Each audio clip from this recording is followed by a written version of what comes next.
Shots fly to your head faster than lightning. But him and I keep them party and invite him. Move from him foreign, but him and talk go strike him. You see how hard them claim. You want a nigga with time to play a game. You better don't put a foot on the lane. Can't find a place to mash up the rain.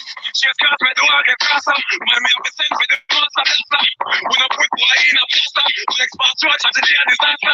Them can't tell me come moving faster. Them side is killer and it's faster, faster. Kill the deck, him and a rasta. No, can't fucking rasta. Hey, singer, me, you a call songwriter. War teacher, gang fighter. Once I fight off your gang like a fighter. You're a boss, make you feel right. This rifle is sniper. You call up the red blue like 10 fighter. Oh, man, traitor.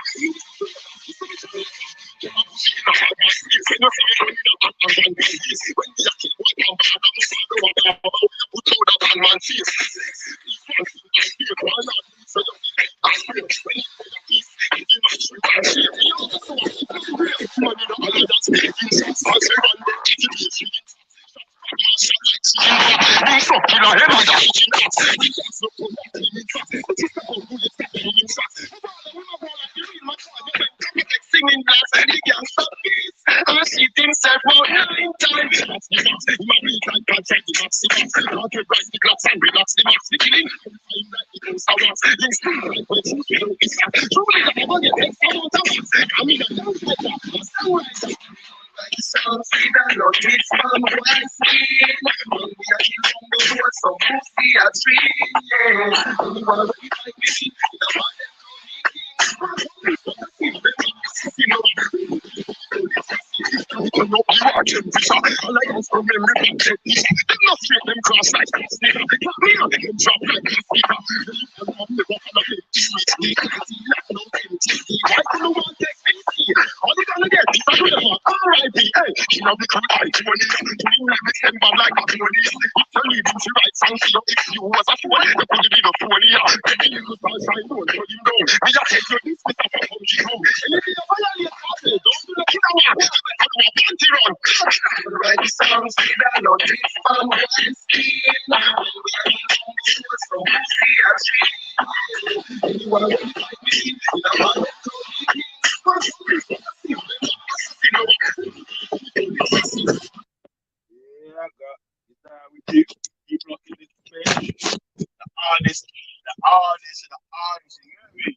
Yo, what's up? What's going on? Walk on. There you are. Just I'll tell at you work, work. Yeah, I'm at work still, man. So big up everyone in the chat. You get me? Come on. Come on. Come on, we got the Vellemy Cow show today. Got the question of the day, a peppery question of the day as well. Yeah. Carried on from yesterday's sort of thing, you get me? Yeah, I see it. Yeah. You got me like, right, can you be a pro-black Pan-African slave trader?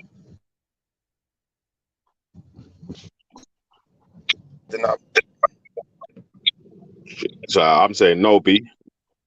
But hold it down for 2 seconds, yeah? Yeah, come on.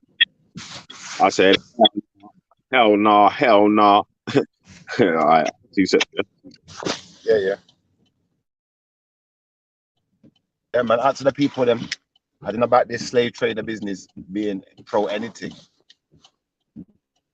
If you're gonna be pro-life to any extent, how you gonna take life and trade it like it's a commodity?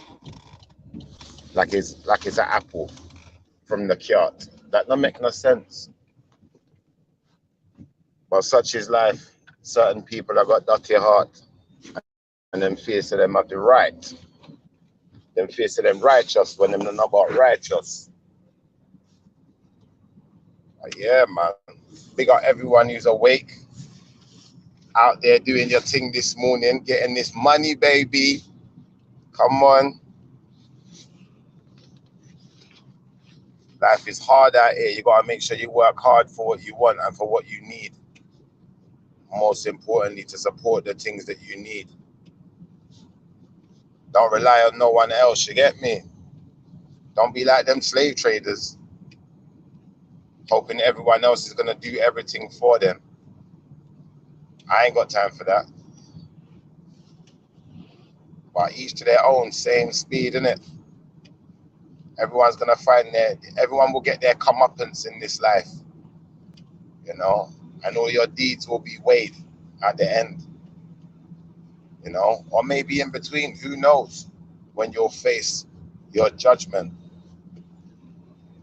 Only the Most High knows. And if someone wants to confess that they know, yeah, mad thing. So all this Pan-Africanism now, I'll be honest, I don't even understand it. I need someone to really explain it to me, because as far as I know, this Pan-Africanism only started in the last, 50 years? 60 years? Yeah, so Pan-Africanism sort of is the concept of trying to make like a united diaspora.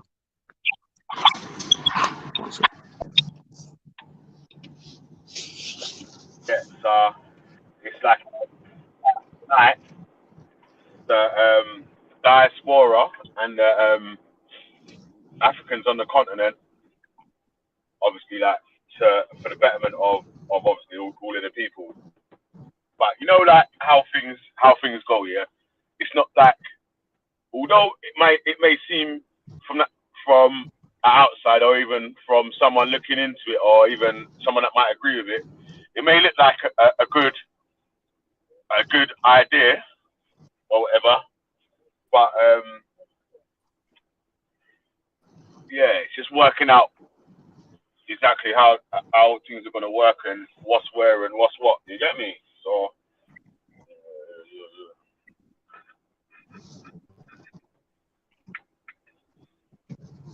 still there.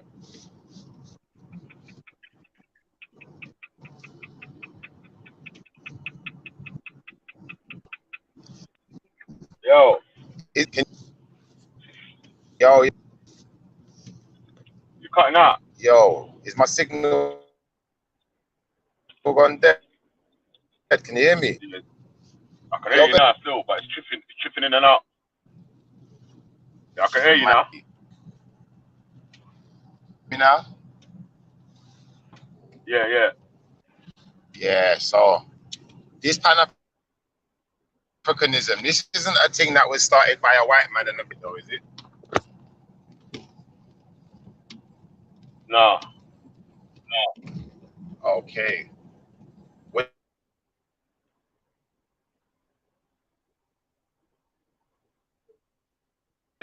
else can it? Yo, can you hear me? Yeah, you keep cutting out though. Yeah, do you know what? The reception's gone a bit funny where I am. I'm trying to move to a better area. So was there any pale skin or what we know as white people involved in it? In what? Pan-Africanism? Yeah.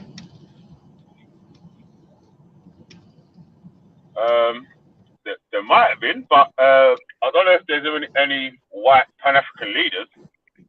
I'm not sure if there's anyone like that, but there might have been like people that was assisting or that was patrons of the cause or so and so. You know what I mean? Yeah, that's definitely something that we need to look into then, because I'd like to know that. Just like when these men were talking about Nation of Islam yesterday.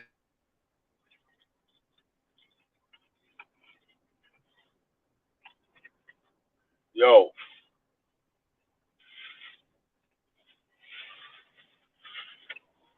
Yeah, you keep cutting out, G. Keep cutting out. Can you hear me now? Your reception's choppy, man. You keep coming in and out. It's like you say a word and then you miss it for 3 words and then you come back for a word. What about now? Is that better now? Yeah, it's clean now. All right. So basically, yeah, like when I look into a lot of these so-called movements for what I call dark skin, but what people call black people, yeah, a lot of these movements are started by white people or what I call Caucasians. Just like this is why I had to talk to these men yesterday about this Nation of Islam business, because they don't know that the Nation of Islam clearly, well, maybe they do know, but maybe they're just not going to talk about it. That the Nation of Islam was started by a pale skin Ashkenazi or Caucasian, whatever you want to call them. So if it was started by a Caucasian, you know, why are we gonna allow the Caucasian man to come in and create things for our community and benefit off of the back of us, and then act like we're the ones who started it? Yeah, I'm not sure that I think his name is Fawad Hussein or something like that, but I'm not sure that he's a white man. I think he's more like an Arab sort of guy. I hear you, but then white sort of guy. Yeah. When you, this is what I'm trying to say. So when you say Arab, like, do you consider Arabs to be dark skin, or do you consider them to be pale skin, as what we know to be Ashkenazi or it's like Asian? You can get different sorts. You can get different sorts, isn't it? Because obviously you can get black Arabs, you can get like white Arabs, and then you can get the standard looking Arabs that we sort of see, like, you know, like they don't look white, but they don't look black, like, you know, like they look like the Chinese sort of skin color. I hear you, but looking at the picture of this guy, if I was to bring up a picture of him online, I don't know if you can get the picture and share your screen or something, but you know, the people can make their own decision, isn't it? Like, I've seen him. But even that, Nation of Islam, even if I don't agree with all the tendencies and so of Nation of Islam, they can still be classed as a Pan-African movement, though. I hear you, but then, you know, like, the Nation of Islam is supposed to be a charity for the so-called blacks, yeah? So how are people within this charity millionaires? That don't make no sense, cuz. Yeah, that's how charities. Look at Bill Gates. He's a fucking billionaire. He owns charities. I hear you, but Bill Gates isn't a billionaire from his charities. Bill Gates is a billionaire from selling his Microsoft products. But who's a billionaire from Nation of Islam, from the charity? Well, not billionaire, millionaires, I said, yeah? And who's a millionaire from the charity then? No, I never said billionaire. I said millionaire. Billion. Yeah. I said billion. I said who's a billionaire from the charity? So Elijah Muhammad was a millionaire, if you didn't know that. Yeah. And remember, Elijah Muhammad. But wait. Was that from business, or was that only from just collecting donations? Because all of their businesses were built from their collecting of donations. So regardless, they're a charity. There shouldn't be no profits being made. Yeah. And furthermore to that matter, for this guy to be a millionaire, remember, this guy died a long time ago, you know. Yeah. So for him to have been a millionaire at the time when he died, you know, he was worth 3 million at the time he died. In today's money, that 3 million is worth a lot more. It's worth probably about 10 times more. So he was probably worth about 30 million when we equivalent it to today's money. And that in itself is despicable. I'm not going to lie. Like, at the end of the day, some people agree with them. Some people think the Nation of Islam, you know, they're doing good things. They're doing this. But hold on. This guy was worth 3 million all those years ago, yeah? But he's still trying to take money from the blue-eyed what they call the blue-eyed devils, to support their movement, to support the people he's taken money from. Shift. As a charity. Shift. Yeah. But there's nothing wrong with getting. Hey, listen, if you've got a charity organization, yeah, and you want funding that you haven't got, that givable. Why shouldn't you get the funding? Do you know why? Because the Nation of Islam, yeah, they prided themselves on being funded by their own community, yeah, and they called a white man or the Caucasian man, the blue-eyed devil? Why would you want the devil's money? But hey, Shifa, can you hear me? Yeah. Yeah, morning, my bro. I was gonna say, yeah, I think the other point you made was far better with it when it comes to Elijah Muhammad. The fact that he was accused of being sexually inappropriate with all those girls. I think that's far more like that's the more damning indictment, because it make like the more rich you are, the more you can be charitable. In it, Yeah, so you need to make more money to be charitable. You told me how this guy with his millions of pounds, how he personally was being charitable when the money he was getting comes out of a charity. No, but you to be honest, that's the claim you're making. So you need to prove that. No.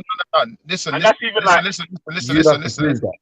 Listen to what I'm saying to you. Yeah, listen to what I'm going to say to you, James Jones. I don't need to prove nothing. and stuff that he has, man. Let me finish. I don't need to prove anything. The proof is in the pudding. Where did this guy work? Explain yourself now. Where did he work? No. You still have to do that. You're essentially saying no, my brother. I don't need. You're making a claim. Hold on. No. I'm not making a claim. Listen to what I'm saying. Just listen, bro. Listen to what I'm saying. Listen. Hold on. Listen. You go online. You look at this guy's net worth, yeah, and then you tell me what kind of research is that? What kind of research? What is it? Are you 7 years old? Brother, you're in your we can't both do this. We can't both do this. You talk first. What you're first. saying. You need to understand what I'm saying. You talk first. Go on. Yeah, right. Yeah, cool. I'm saying you're saying that the person is an embezzler. That is a criminal offense, yeah? That would require at least some proof. I never said embezzler. Hold on. I never said embezzler. Don't put words in my mouth. You did. No, I did not. No, I did not. Listen. That's what taking charity money is. I said, hold on, Vellemy.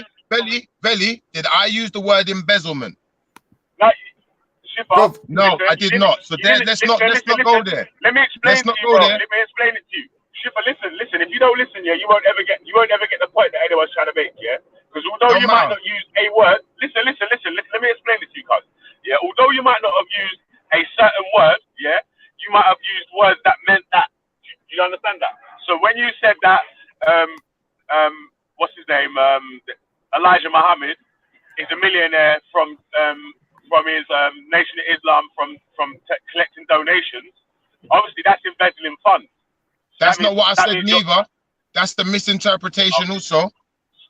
So if you want me to explain what I said again, I'll do it. God, explain it. Explain what you said then. Okay. Now, the Nation of Islam, yeah, was taking donations from its own community, which is apparently the dark skin or the black community, yeah. They were using the money within that charity to fund businesses and other organizations, yeah. That's called embezzlement. That's what that's called. It's called embezzlement. Anyway, whatever, like, but my brother, I got you. Like, if that's how you feel. Let him finish, James, and then we explain it to him after. Let him finish. That's your feelings. Go on.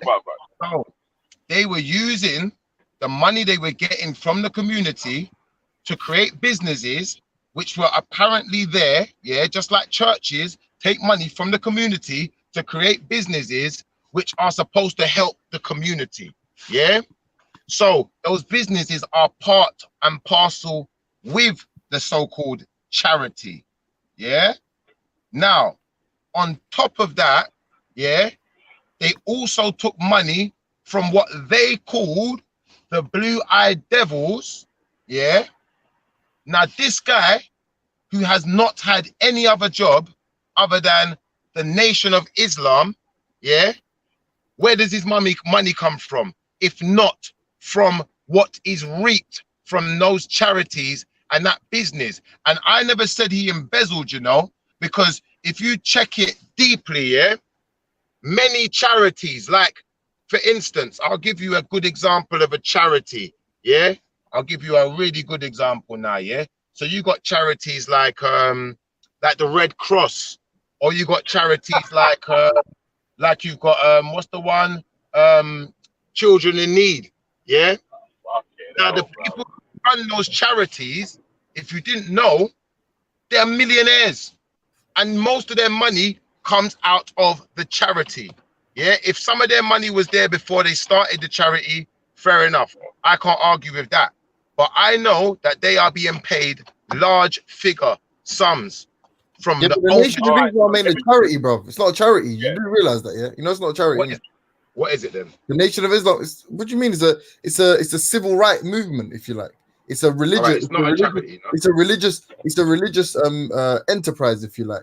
All really, And bro. if it's a religious enterprise, Listen, it's not a priests. charity. No, hold on. But priests need to live, yeah. Priests need a salary, yeah. Or let's say you teach after school classes. Let's say, for example, and there's no fee for the after school classes. Part of that donation package is for everything encompassing what the services Like their wages. provided. Like their wages. That's right. So hold on. That's hold right. on. But that's what. Yeah, hold on. So your Oh, only you have to let him argument, finish. Let him finish, bro. yeah, your only Let him argument, finish because he let you finish. Let him finish. the only argument you're making is the misappropriation. But unless Nope. you've got some hard evidence that there's some kind of business plan or there's some kind of agenda or itinerary or something, and they're sequestering funds, that means to say they're hiding funds that they that are allocated for X purpose, they're hiding them. That's up to the people who donate the money. And on your point about taking money from the blue-eyed devil, that's perspective and principle. I hear your position. I respect it. You're right. If you make a claim, you maybe shouldn't take money from the people that you're demonizing. You're right, 100%. However, the worst thing that my man has done, if I'm honest, which I fully 1,000,000% agree with you, to show that it's a sham organization, is the fact that the leader is using it to be sexually inappropriate with young women or girls. Even that's the most truthful and scary thing that you said. All the other stuff, you need hard evidence to say, because every organization is a state. The civil rights movement, Martin Luther King had a fucking day date. You get me? Had a 1960 day date, presidential rollie and all that. So you know, like they all do. Everyone at the top of an organization takes a salary. That's just how life is. He needs to pay for security. He needs to pay for. That's how you need to live. Yeah, you need to live. You know. And he's doing more good than bad. Sorry. A not-for-profit organization also, yeah, you, like James is explaining, you can still get a salary and a wage for running a charity. It doesn't mean that you don't get no sort of salary or no sort of wages. There's still overheads and running costs. So I don't know if you lot were confused. I don't know if you lot were confused when I was talking, but I just clearly stated that. So you're just repeating what I said. And the point I'm making is, you know, this so-called Nation of Islam, which is there as a pillar of the community, yeah, you're saying it's not a charity where it has a charity branch of it. It also has businesses, yeah. Now, where did they get the money to fund those businesses and to fund that charity? Where does it come from? Are you saying that? So you're saying that there's no other way that they could have got any money to start their business and fund the charity apart from the government donations? Not just the government donations, the donations from people within the community. And as far as I'm concerned, yeah, what they're doing is, like, they are legally, just like the people who run the Red Cross and these charities that the Ashkenazis and the Caucasians own, yeah, they are taking funds legally, yeah, which realistically should be going back into helping the people, yeah, but they're taking big salaries, 6-figure salaries and stupidness like that.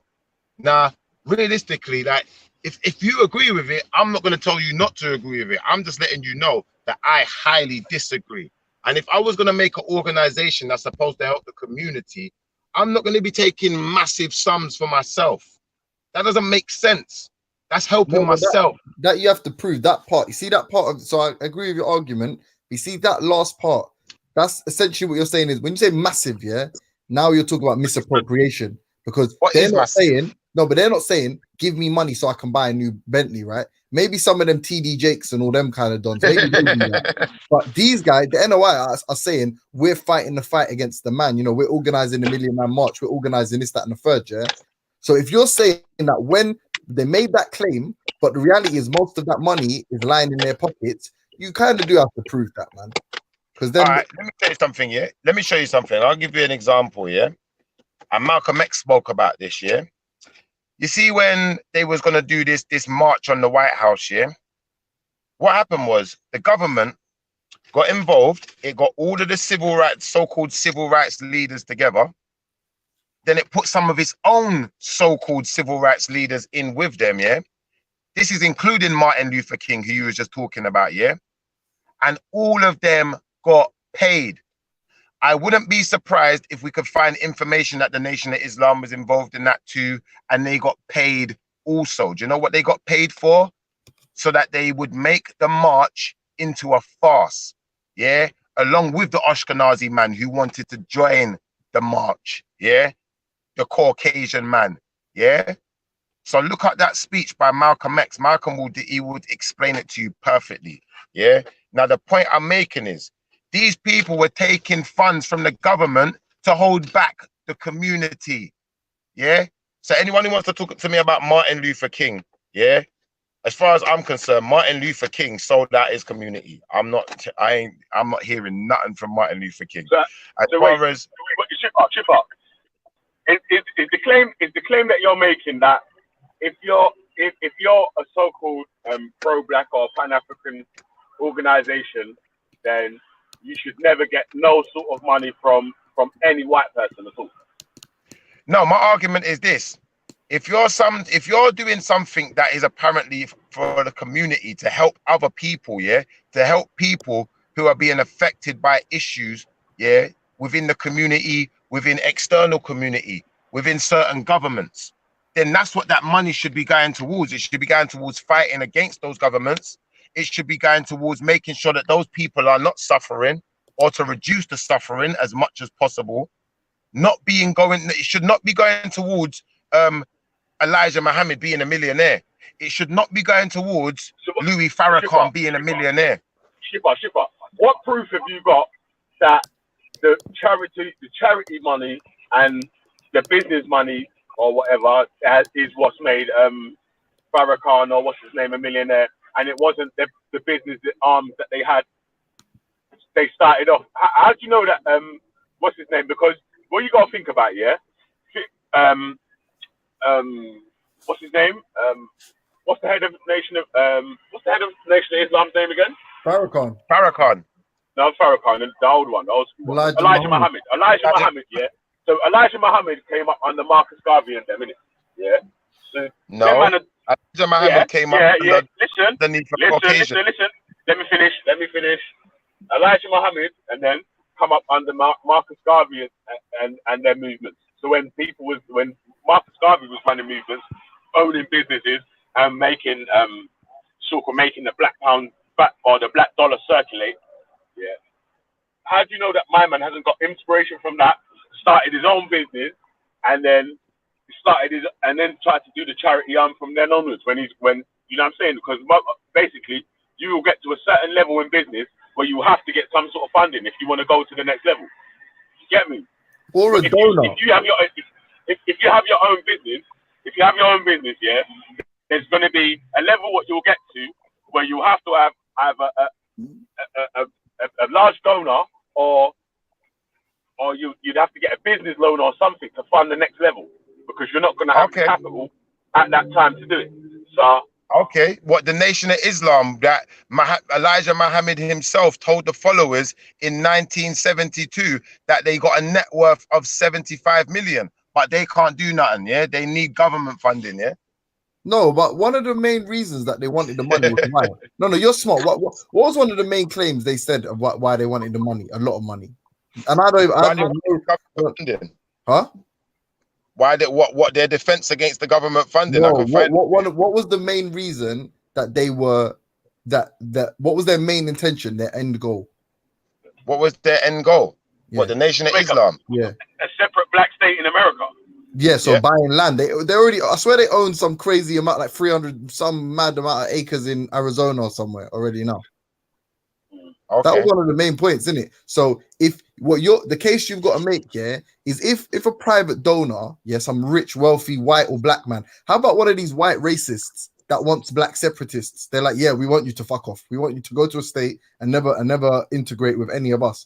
How about if one of them said, I'm going to donate 100 million to you, Elijah Muhammad, and Elijah Muhammad uses 75 million of that 100 million to do something positive in his community? What, is he a bad man for keeping 25 mil? That was never destined for necessarily. Yes, he is. Yes, he is. Then in my opinion, that's a fundamental flaw in your argument, because all you can do to make us believe that this person is good or bad or is going against their mission statement or mantra is if money was allocated to a specific, to something specific, and they misappropriated or embezzled those funds. That's the only way you can. I got you, but that's because you're going by the establishment. You're not anti-establishment like me, and the fact of the matter still remains. Like I said, you're coming with a theoretical circumstance. You said if Elijah Muhammad was given 100 million, yeah, by one of these blue-eyed devils, yeah, who wanted the separatist movements and wanted to separate people, yeah.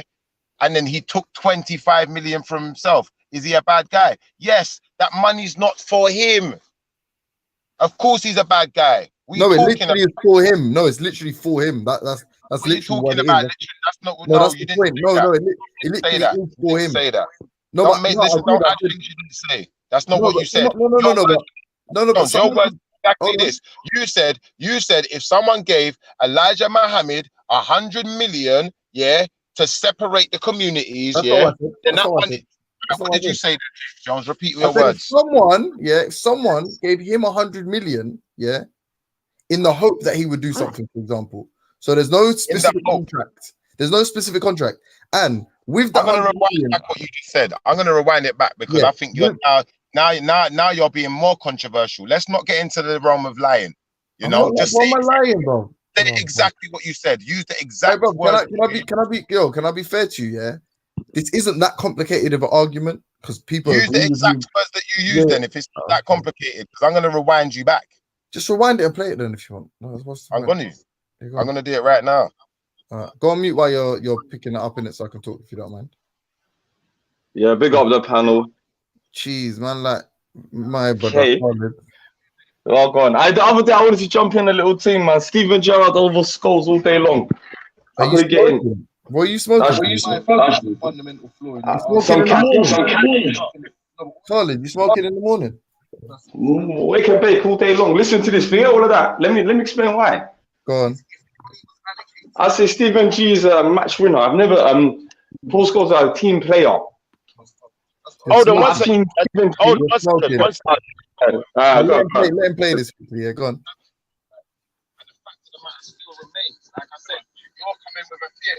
Hey, James Jones.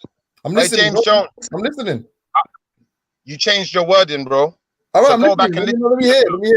If I'm wrong, I'm wrong. Let me hear. My bro, go back and listen to your words. I can't play it through my phone so you can hear it. I'm on one. I can hear it. Play it.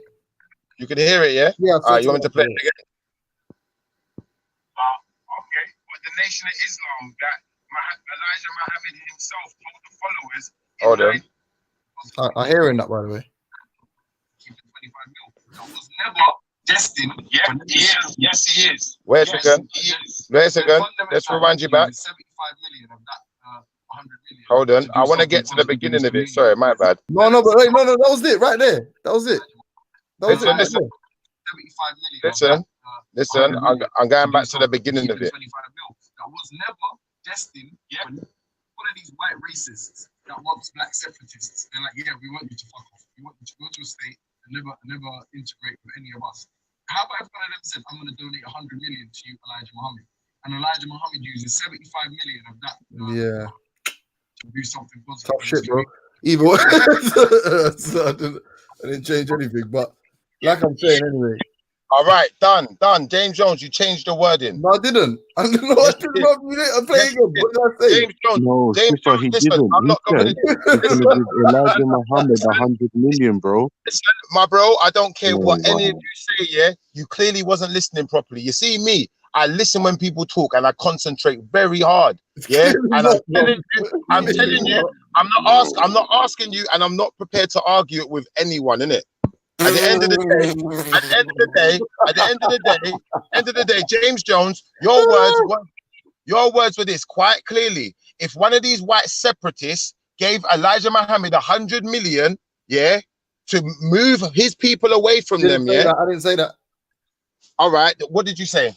You heard it. You just explained it like 10 seconds ago. Bro, he didn't add. You just added something, Schiffer. All right, listen, we're gonna play it back again. James Jones. We're gonna play it back again, yeah. Yes. You get one more shot at this because we're not listening to it all day, and you do this weird thing of wasting time. So one more time, yeah. Is he a bad guy? When he was allocated to something specific, and and they misappropriated, embezzled those funds. That's the only way you can. But that's because you're going by the established. Hold up. Hold up. 75 million of that. Here we go. It's not. Hold on. I'm gonna play it back again. I'm shot at this because we're not listening to speakers in Arizona or somewhere. That's one of the main points, isn't it? So if the case you've got to make here is if a private donor gets some rich, wealthy white black man, how about one of these white racists that wants black separatists? They're like, yeah, we want you to fuck off. We want you to go to a state and never integrate with any of us. How about if one of them says, I'm going to donate 100 million to you, Elijah Muhammad, and Elijah Muhammad uses 75 million of that 100 million to do something positive in his community? Is he a bad man for keeping 25 mil? That was never destined. Yeah, he is. Yes, he is. Yes. Literally, I literally said that was never destined to make that. So I don't get. It's cut and stuff, bro. Like you misheard, bro. What did I mishear? You tell me what I misheard. Shifa. You said you listen, but that's one thing I can say that in a couple of weeks that sometimes you don't listen. All right, what is it I'm not listening to? Describe what you're saying. Because I'm going to show you lot are being charlatans now. What was the 100 million for?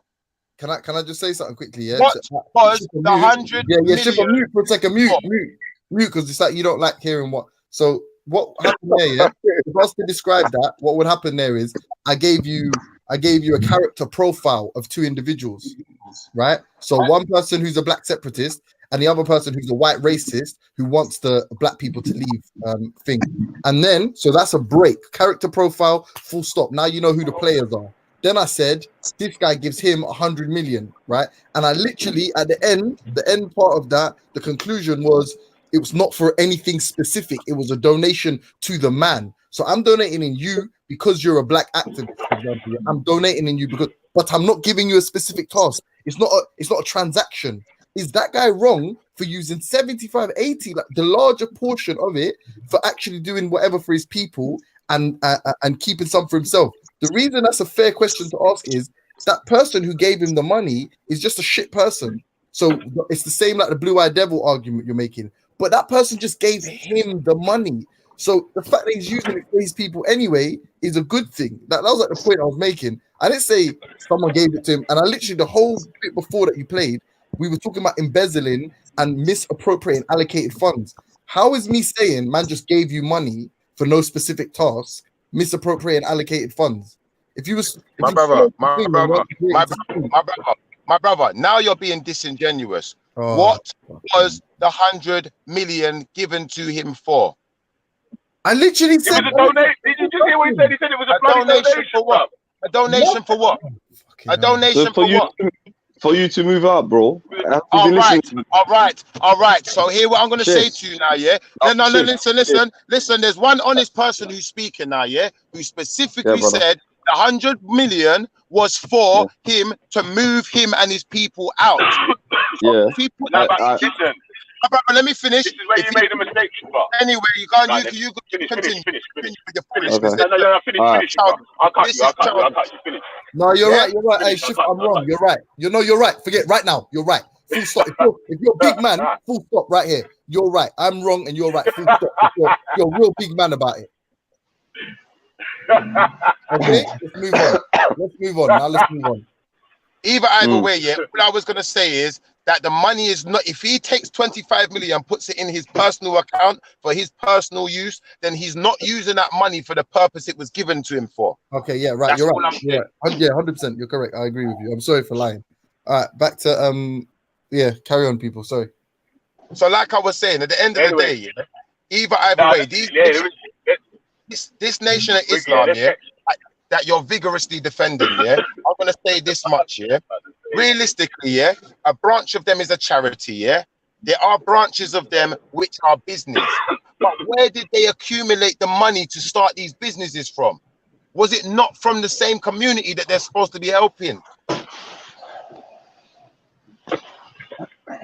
That's all I'm saying, So obviously I give everyone else a chance to speak as well, because I'm not here to just talk over people, but ultimately, I think you're going to find it very hard to say that the money that they accumulated to start these business ventures, to start their charity, yeah, did not come from the very community they're supposed to be helping. So if people within that business that they call the Nation of Islam, yeah, because it is a business, although you can call it a religious establishment or whatever you want to call it, the fact of the matter is it's a money-making business. It's a for-profit venture where they are profiting. The people at the head of it are profiting very vigorously.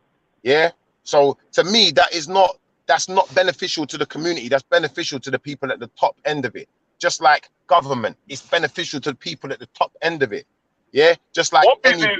What business, bruv? What business do you know that opens as its policy is to help everyone and not help itself?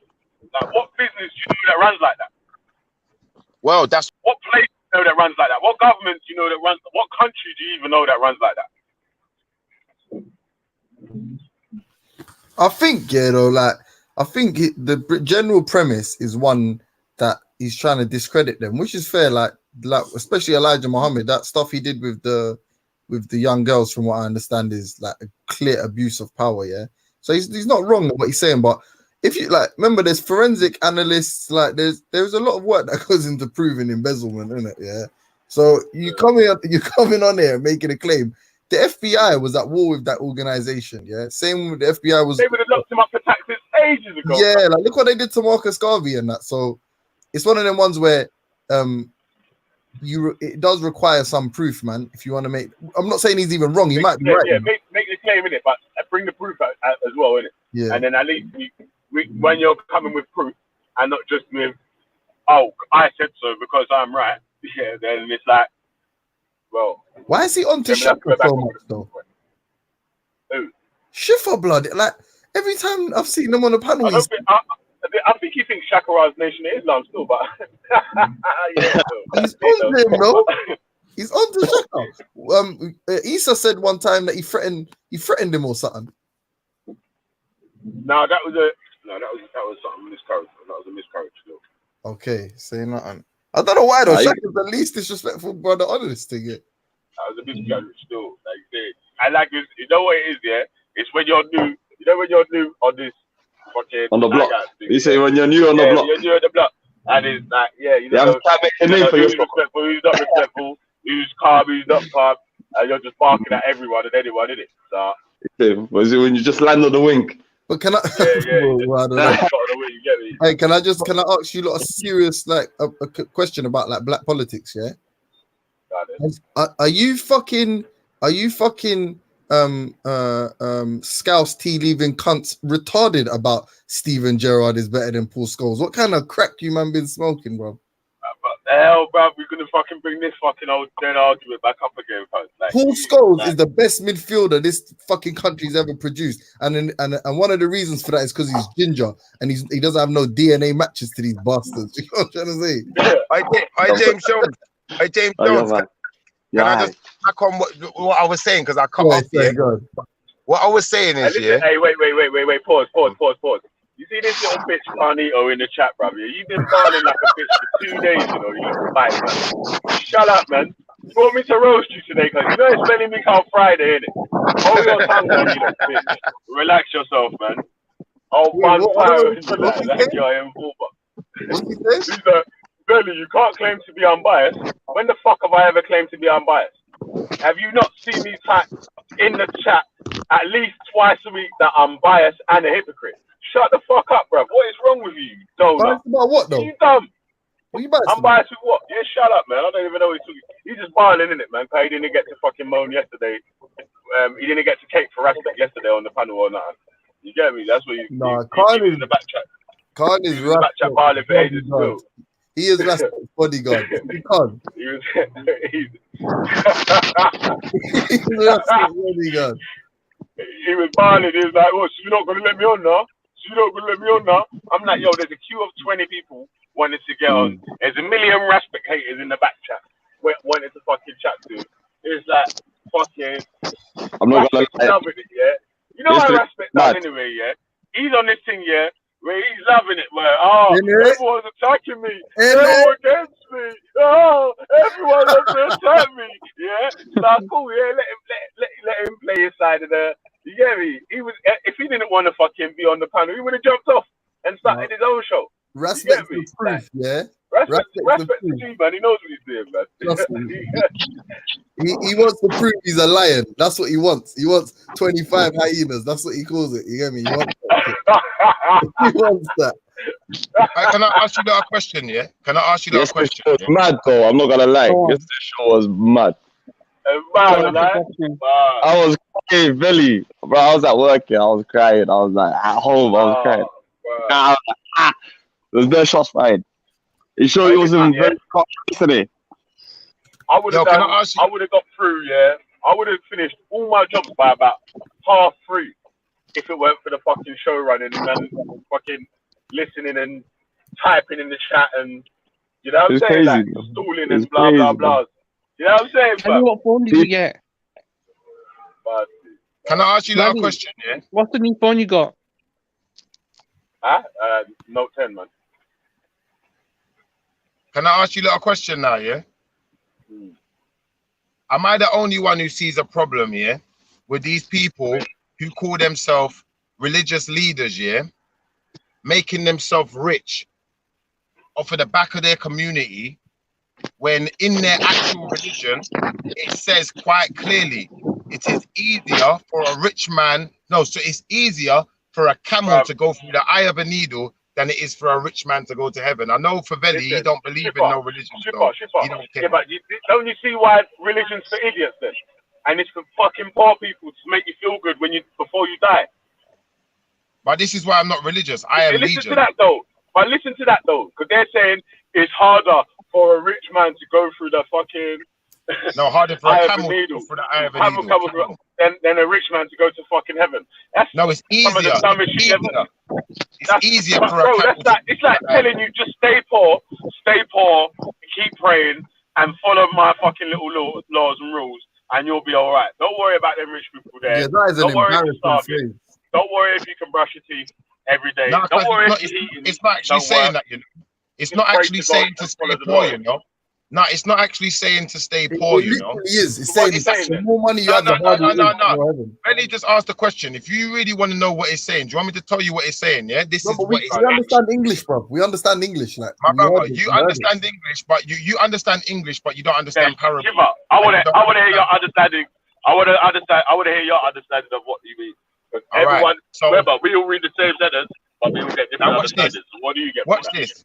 The same savior who said it's easier for a camel to go through the eye of a needle than it is for a rich man to go to the heaven is the same savior who said you have to love your neighbor like you love yourself, which means whatever you want for yourself in this life, you have to want for everyone else. So realistically, what it means is that this is what it means, yeah? This is what it means.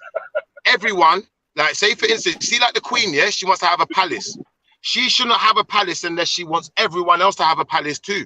Yeah, and everyone else should have exactly the same Can I as ask what a she question? has. Can I ask a question? Yeah, but Wait, but can I, when you get up- Billy, let me ask you a question. Let me ask you a brother. question, Billy. Just Yes, so brother. I know that I'm not stupid, yeah. Can a camel go through an eye of a needle? Hell no. Never. All right. So then, if you use that little axiom there, yeah, can a rich man A go rich to person heaven? never goes to heaven. No. Exactly. No.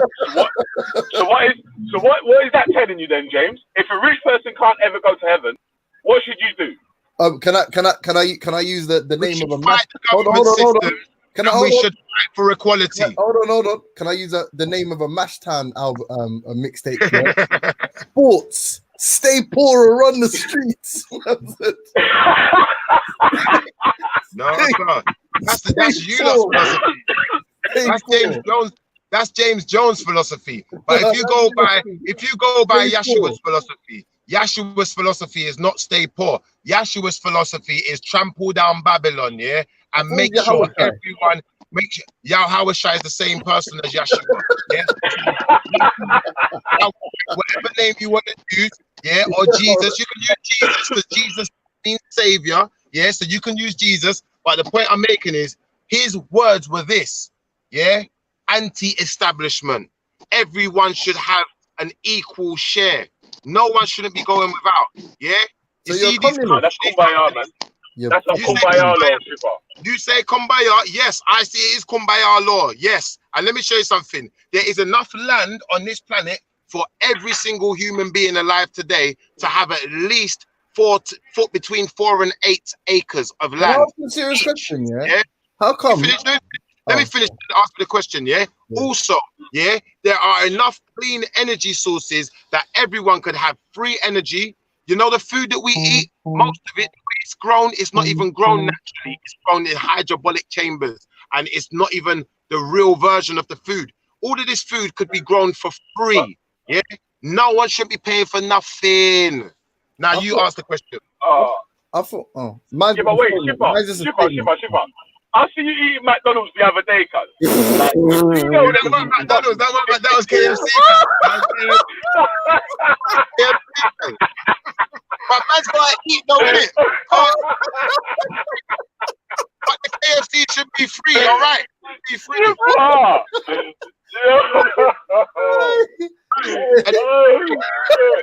Great Britain, innit? Unless you lot are gonna jump up with me, and we're gonna trample down Babylon, yeah, and we're gonna defeat this system. Yeah, I'm saying trample down Babylon, yeah. But I'm saying like trampling down Babylon with the Bible, yeah. Nah, I don't see that working, mate. I don't believe in the Babylon. I don't believe that's gonna happen, mate. That's not gonna happen. You want to kumbaya law anyway, where you're saying that everyone has to be equal and we have to have exactly the same. That's right. That's like a Marxist. That's like a extreme socialist. That's communism. They try. That's communism. That's communism. Russia. That's why Russia lost to America. Fam, that's like because Castro. America was able to sell their citizens a fake dream, and look how shiny and pretty it is here. In Russia, everyone was like, "Right, we all have the same, and we're all uniform." It's shit. You get me? It might seem shit, but let me show you something. You see, in Russia, yeah, their communism is not actually equality. What I'm talking about is not communism. You know why though? You know why? Hold on, Shifa. In communism. Hold on. Can I say something to you? Yeah, there's a reason for that, and the reason I know everything you say flies in the face of science and all that, but because human beings, yeah, are inherently tribalistic creatures. So any kind of societal what's the word, man? It's like any kind of ideological society, any kind of ideology, yeah, our society is established by or upon, yeah, is ultimately going to descend into some kind of hierarchical structure. That's why you have communism, and then you have the oligarchy, and at the end, the people essentially revolted again, if you like. But if anything, it was the oligarchs themselves who revolted and established even more wealth disparity. Whatever, every society throughout history always has a leadership structure. So like, that's inherent in human beings. But I know you don't observe science, so that means nothing to you. No, do you know what? I do observe science. I just don't agree with all the science's theories. But one thing I will say is, yeah, like I agree with what you just said in the sense that this is why I say people are the problem. People are evil. We don't even realize the evil that resides in us until it's too late, until we're exercising it on other people. I'm not evil. You are. You don't realize you're exercising it on other people. Yeah, okay. You get me? Spirit, bro. Lord evil. You get me? I doubt that. Everyone is pure evil, man. It's Vellemy Car Friday. I feel like Shifa. Like I feel like you might have to start changing your thinking. I'll tell you why. Because like I'm noticing you're projecting your opinion and asserting it like it's a fact. The truth is, brother, I'm not evil. Now I need you to just take a minute. That's a fallacy. And let that sink in. No, it's not a fallacy, bro. It's not a fallacy. Stop saying that. You're probably the most evil because you proclaim to be the goodest. You proclaim to be the best. That's why I say it's Lord evil. You get me? Hey, Thing did a Hetero got a top comment with your ultra funky voice yesterday. He said something insane. He said something insane and then said, let that sink in, and then did the ultra funky voice. Fuck's sake. Your voice is being used your voice is being used to destroy religions everywhere. Fuck's sake. All right, listen to what I'm saying, Shiffer. The truth Yeah, is, that's yeah. the kid. The only time I would get that evil, like Just 2 minutes, the only yeah? time. Oh shit, my bus. Fuck. So get on the bus. Get on the bus room. Yeah. bro. That's your payback. That's your comeuppance. Hey, You get me? listen, yeah. You know, Come on, bro. I caught my bus, bro. Don't piss me off. How can man say it, really, yeah? How can man Yeah, say all right. Man, Hey. caught the bus, you know. Actually, no, Carl is here, so I won't even say the comment. But hey, Nines. Oh, man, Rest- job, you on a job, man. No, I'm not gonna say. You're my brother, man. It's cool, man. But What you got man. 90 Yeah, for? bless up, God risings. I ain't even come to tower. Big up, You come, bless up yourself, Big H. Come on. Alright, You gonna come to put the talk for still. My favorite family guy. Bless up yourself, Come on, culture. come on. Bless up the family. Send my love. You know the settings. Come on. And when time come, awkward and cocky. Anyway, Come on. James, I heard you ask a man a question yesterday. Yeah. And he blatantly lied to you, brother. Yeah. That's Okay. all I'm gonna say in it. You see what I'm saying? But can Yeah. I know you're not in her like that, but if there's any way to get any Delil, because I'm a troll and I would love No, to I use hear it. you. Do you know what it is, James? I ain't even got the time to go. Because the reason why I know it, yeah, is because I was in my kitchen listening and I heard it and I wrote it on paper, James. So you know when I put paper, yeah, you don't know the settings. But I'm just letting you know. Now, you can believe me or not, is it? But I tell you, the boy said that. The man asked him and he replied, yes. Simple things.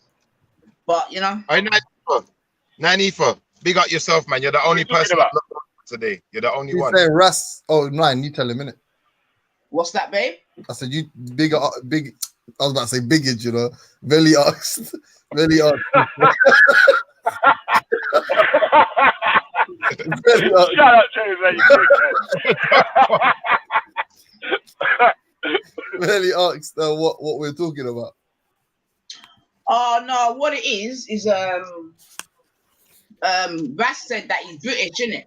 So when James asked him yesterday, he said no, he didn't say that, but that's a blatant lie from Williamson, the pit of hell. Now I ain't got the, but if I got the time, I'll try and go through it, innit? It might be on James's God, I don't know, but it was in that. Oh, the 94. You was writing this down, yeah? I was in my kitchen, I heard it, I was like, what? Pen, paper, write that down. Oh But shit! take a timestamp. I'm not fucking with you. I ain't fucking with you.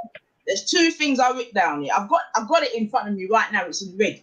I've got British question mark, and then I've got bugs in the back. Lol. That's what I've written down here. 90% savage. Hey, 94. Not going at you at all today. Like, stay strong, stay good. I got no argument for you, man. No argument for you. What's that shit? I said I ain't got no argument for you today. Like none of my I'm gonna be going at other people, but I definitely won't be going at you. Have a blessed day, and you ain't got no delil to come from me whatsoever. Yes, sir, Thank you very much, my brother. Thank you very much, man. Walk in love and power. Give thanks. come on, love and guidance, sis. Do you know what though? Yeah, like I don't. Yeah, it's a blatant contradiction, but yeah, it's whatever, isn't it? If that, I feel like I know. If I'm honest, yeah, I don't want to do Ras 30, but I do kind of believe. I don't see why you'd lie to me. It seems pointless, yeah. That's number one. And number two, I reckon Ras probably. I could see him saying it on a vibe like, you know, because he's arguing with what he believes is an ethno-nationalism. Exactly. So you know he's trying to like trap my man into saying that he wants Ras to leave the country. Do you know like that? That's what I'm saying, man. You know what I mean? I don't need to lie in it. There's one thing I don't do. I don't need to lie in it. Two things like to stand on whether I'm on my ones or in the hundreds. You know what I'm saying to you? I saw me steer, I saw me set. But I'm just making you know because I heard you ask him directly and I heard him lie directly. And then I think he added, oh, 9 is British. You know what I mean? Just to make sure. But anyway, it is what it is. Yeah. Just, you know. Hi, James Jones, are you British? No. What are you then? I'm from London, fam. So I'm Okay. born and raised. Hold on. From my first come on this online thing, and people thought I was white, whatever. I've been said that, and I said there's no. I'm not British and I'm not English, yeah. And it's not about DNA or none of that idiot shit. It's because if you look at people from Birmingham, Look at people from Liverpool. You think I would ever say I'm from the same country as someone from Liverpool? What the fuck? Do you think I would ever be hate it, man. associated with those Please tell me why you always hate it. junky, Please tell me why you always hate it. those junky tramp. Up and league with 20 points clear and shit, bro. Yeah, the only two places that exist to me in England, yeah, are Manchester and London. Yeah? All these other places can fuck off. What about Bristol? Shit. Bristol, them farmer man there, they can fuck off too. Oh, really? Yeah, Come on, man. I don't rate Birmingham in them sides though. Huh? None of that. I don't rate Birmingham, none of that things. Brethren, that's townism, that's cityism. Hey, Birmingham's art too. Nah, it's dead, man. Bristol's dead as well. What Easton, St. Paul's, what Fishbone, ban all of that shit, bro. You gotta see it. Wait, come to Bristol and say that. Yeah, come Bristol and say that shit. Come to Bristol and say that. They ain't having that shit. Come on. You know I'll tell them, hey, come on, what them things. Be around there, man. City Road and them sides. Come on. Man's down there later on today. I'm gonna go get my haircut down flipping Stapleton Road today. What are you saying? Gum Gums. Where are you? You live in Bristol. You know about Gum Gums? Yeah. Yeah. But I go Pablo still. But I live in Bristol, but I'm right in between Bristol, Swindon, and flipping like Salisbury and them ways there. Right there. That's dead, man. You're born and raised in London, though, isn't it? Yeah, but I live in the dead zone now for real. Where I am is dead. It's Stonehenge and them things there, like farms and sheep and yeah, there ain't nothing going on out here, B. No one ain't getting stabbed. There ain't no youths running around, no drilling, no killing, no nothing. Mashallah, my brother. Come on. Yeah. Hey, do you remember? Are you the old school like Channel U days? You remember Hectic Boys? Oh lad, man, said old school like Channel U, you know. You remember that though? What? You don't know about Hectic Boys? Who's the Hectic Boys? Help me out. Mother, imagine, yeah, some youths from Ipswich, yeah. They had the video, blood. They did some gangster video, yeah. What is it? Hey, bro, if I find that video, man, I'll fuck. And there was,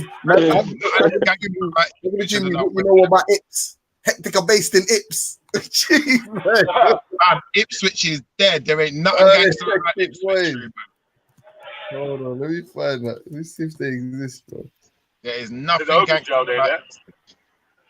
What's that? Oh my days. Hey, Vellemy, we can't play nothing, innit? Yeah, play, man. How can I find it, bro? I've been listening to this for like fucking 15 years.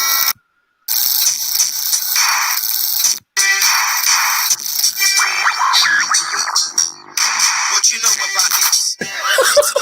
What? Money gets tips. What you know about it? Hectic on the top with it. Smoke of us get around it and I we drink champagne and it's Jeez, what you know about it? So man said, you know. You know. Yeah, man. Yeah, they don't get gully and Ips like that, man. Bro, you have to chat to these, man. You get me? There's like 10 black men in the video. I reckon that's the whole population of black people in Ipswich at the time. It probably is. You're probably right. You're probably right. But there's a lot more now, though. What you know about it? Okay, now. Some little punk in the chat said, I'll get sent to the shop in Brom. You wish, bro. No.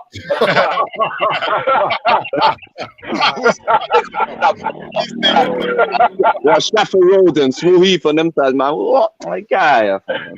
That's tell the man from nasty North London, bro. Why do man always say that? You know, have you noticed, yeah? People always say that, like, you know, like, or if you went here, you know, this place is the roughest place in the world. Like, the reality of this, yeah, is if you're from if you're from out of town, people may or may not try you based on that fact. But that goes for anywhere, everywhere.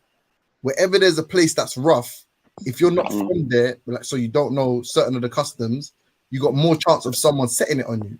But it's like, I would say, James, it depends on how you move, though.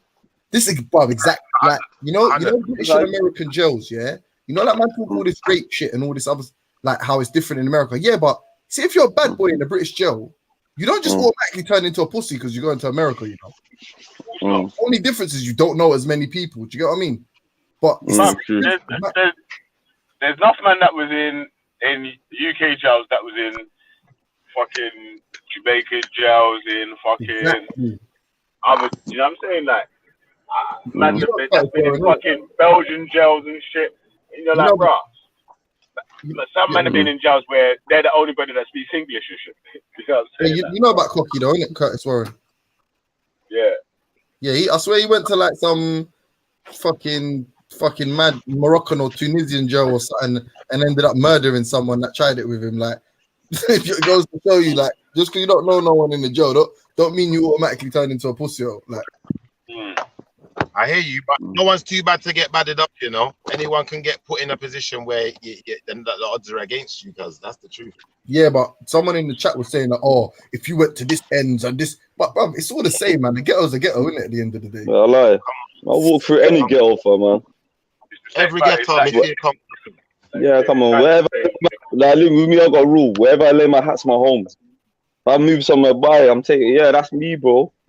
Where'd you live? Right there. You know the ones. You know the only man that can say that. I'm like, where you from? I'm like, where are you from? Were you from there as well? Alright, I'm saying nothing.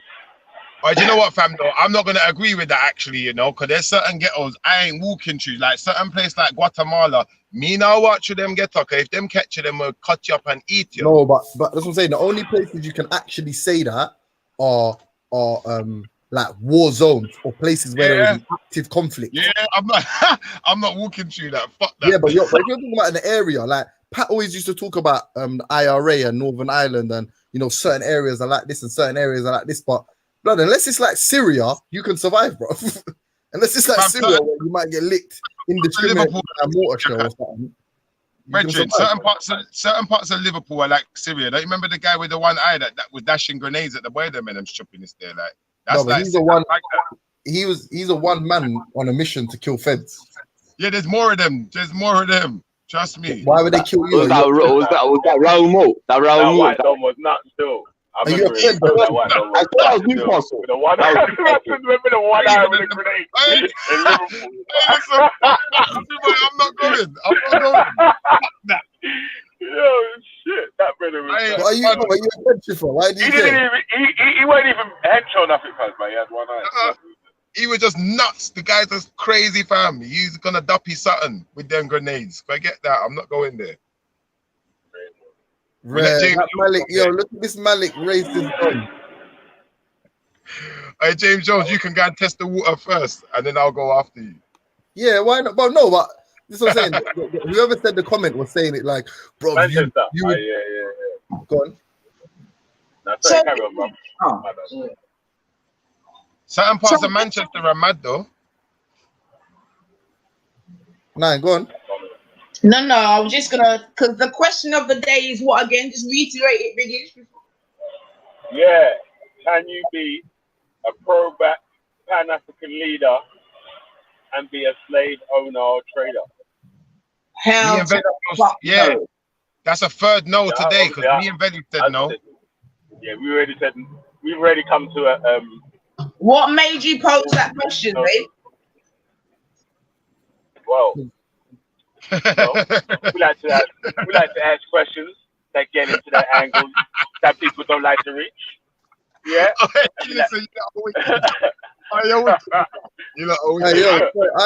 ain't answered the question, and I'm going to be really controversial here, yeah. And I'm going to say that Respect and Issa, the black select, actually agree on something. What, they both agree slavery is okay? Yeah. They're both slave traders. They're both slave traders. Black select as well. Yeah. Oh, what? What? That's what I'm saying, you know. I listen to what they're trying to do now. Wait. Listen to what they're trying to do now, Nines, yeah? This is the funniest part, yeah? Yeah? This is how holy and righteous this person is, yeah? Is that now they're trying to say, Belly, he would kill them. Belly would kill them. What? yeah. He's so evil. Okay, He's so evil. yeah, me hear that I- talk. No, but I done that argument last night. I don't know if you heard, Belly, yeah, but I done all that argument. I I didn't done hear that it. last. Actually, no, I done it in the daytime as well because there is many different cultural practices that regard death, honor killings, and essentially it's like referred to as a, I can't remember what it's called in Japanese, but in French or in like Latin European vernacular, it's a coup de grace, yeah, like a blow of mercy, a final kill, you know, to put man out of their misery. You know, like on a war zone when man's got his leg fucking hanging off, and man say, all right, you know what, I don't want to leave here. I don't want to leave here with one leg or whatever. Man, kill them and that. So there's a lot more honor for someone to die in battle than for them to be a slave for the rest of their life, or for them and their children to be slaves, or for their wives to be forced to marry someone else. You know what I'm saying? There's far more honor. Yo, James Jones, can I just say, yeah, I wouldn't kill them or enslave them. I'd save them. Yeah, because Hey, you got know what's the funniest thing I heard yesterday, yeah, was when man said man's gonna ask the people, I'm gonna ask the slave family to get married. That was funny, but I was cracking up. I couldn't help it. Hey, where's Russ? Russ, that is the real No, he loses his mind when we see when Respect talks about, bruv, you see, I'm gonna say this on the live, I don't give a shit. When it comes to like politics, talking about oppression, social issues, bringing people together, like the youth and all that, Respect's a really intelligent youth, like honestly, because I speak to him, yeah. When it comes to religion, that man turns retarded. Like, see some of the things he says, yeah. Can you hear what you're saying? Like, that's the dumbest shit I've ever heard in my life. It's mad. I've done it. Religion just turns people's brains to mush. Cause Jesus saves, not enslaves. Yeah, how was shy, man? Yeah, the savior. The savior saves, not enslaves. Nah, James, you know religion. It depends on how you practice it, bro. That's how I see it. It's to me, religion. Velley, listen, Captain Rambo's trying to get on, and I'm not gonna lie to you, bro. I can't even contribute. I'm just getting to work, so let me jump off. Big up the panel. Big up everyone in the chat. Peace, peace, peace. Man, like Rambo. Wear your face mask, Ultra. Wear your face mask today, man. Hey, Ultra, don't take that. What? No, it's Corona, innit? I'm trying to save him, bro. I thought you meant like face masks, like them ones that girls wear to do their skin and that. The mud mask and them things. Yo, Brad Rising, man. Big up, man. Big up, Velley boy. Big up, Captain. Yo, big up, James. Big up, Schiffer. Wagwan. Wagwan, Makadi. Yeah, man. So what's the topic today? What? You still on this thingy, yeah?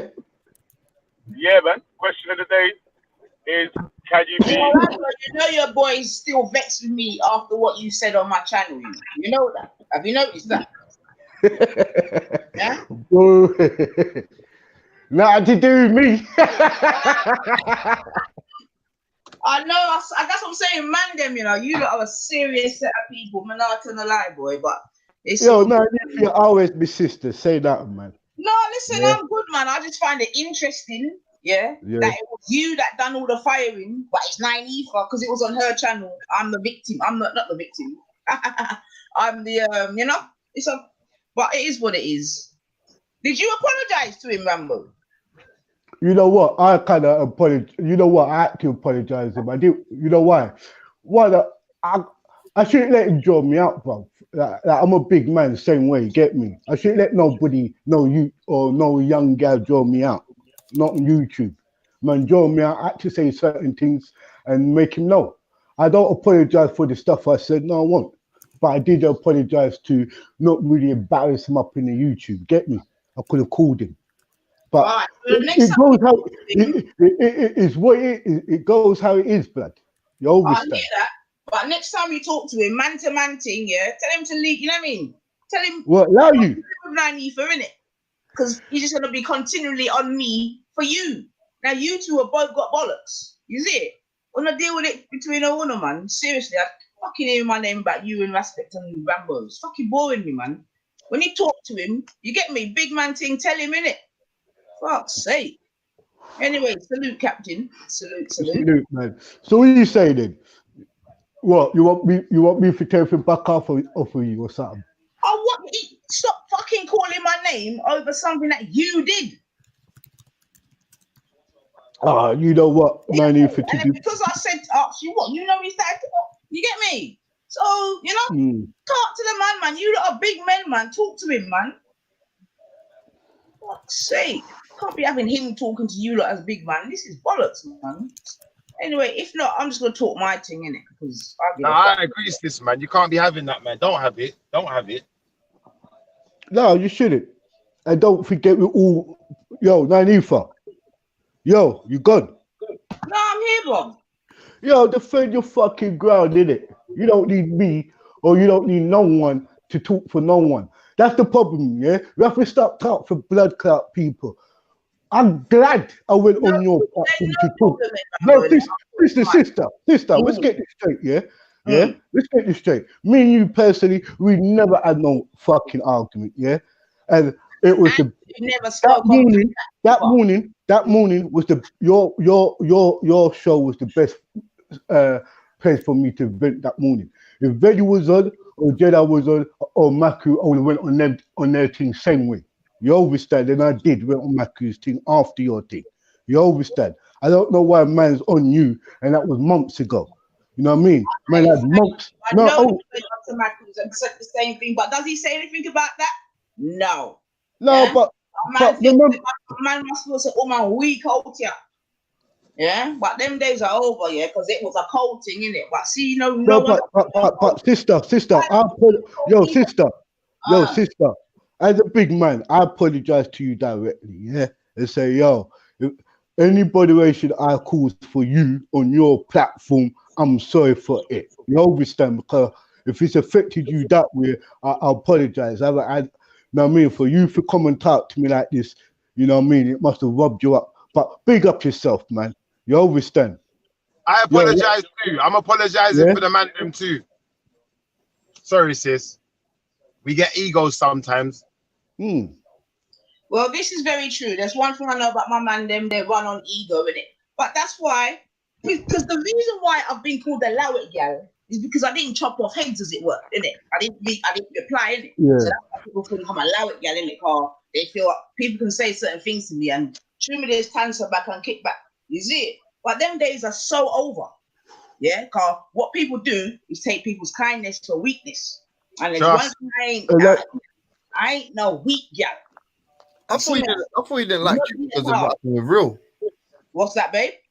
But I thought he didn't like you because of what happened with Real when something to do with kissing feet or something, and you were like, and you never got head off a chick or some shit like that. That's what I thought he was onto you for. Listen, that's what we said. That's just another thing, innit? You understand? Yeah. I don't know where it even started, because when I ask him, it always changes the story, innit? It's definitely got something to do with Sarah and all these things. But I don't even. Oh yeah, that's it. Sorry, that was it. You're right. That's it. That's exactly what it is. He said it before. Do you understand? And the thing, you see that whole Real thing, yeah?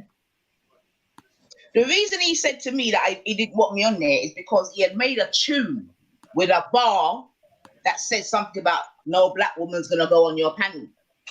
So me being on the panel is fucking up the tune. You see me after? That's what that was about.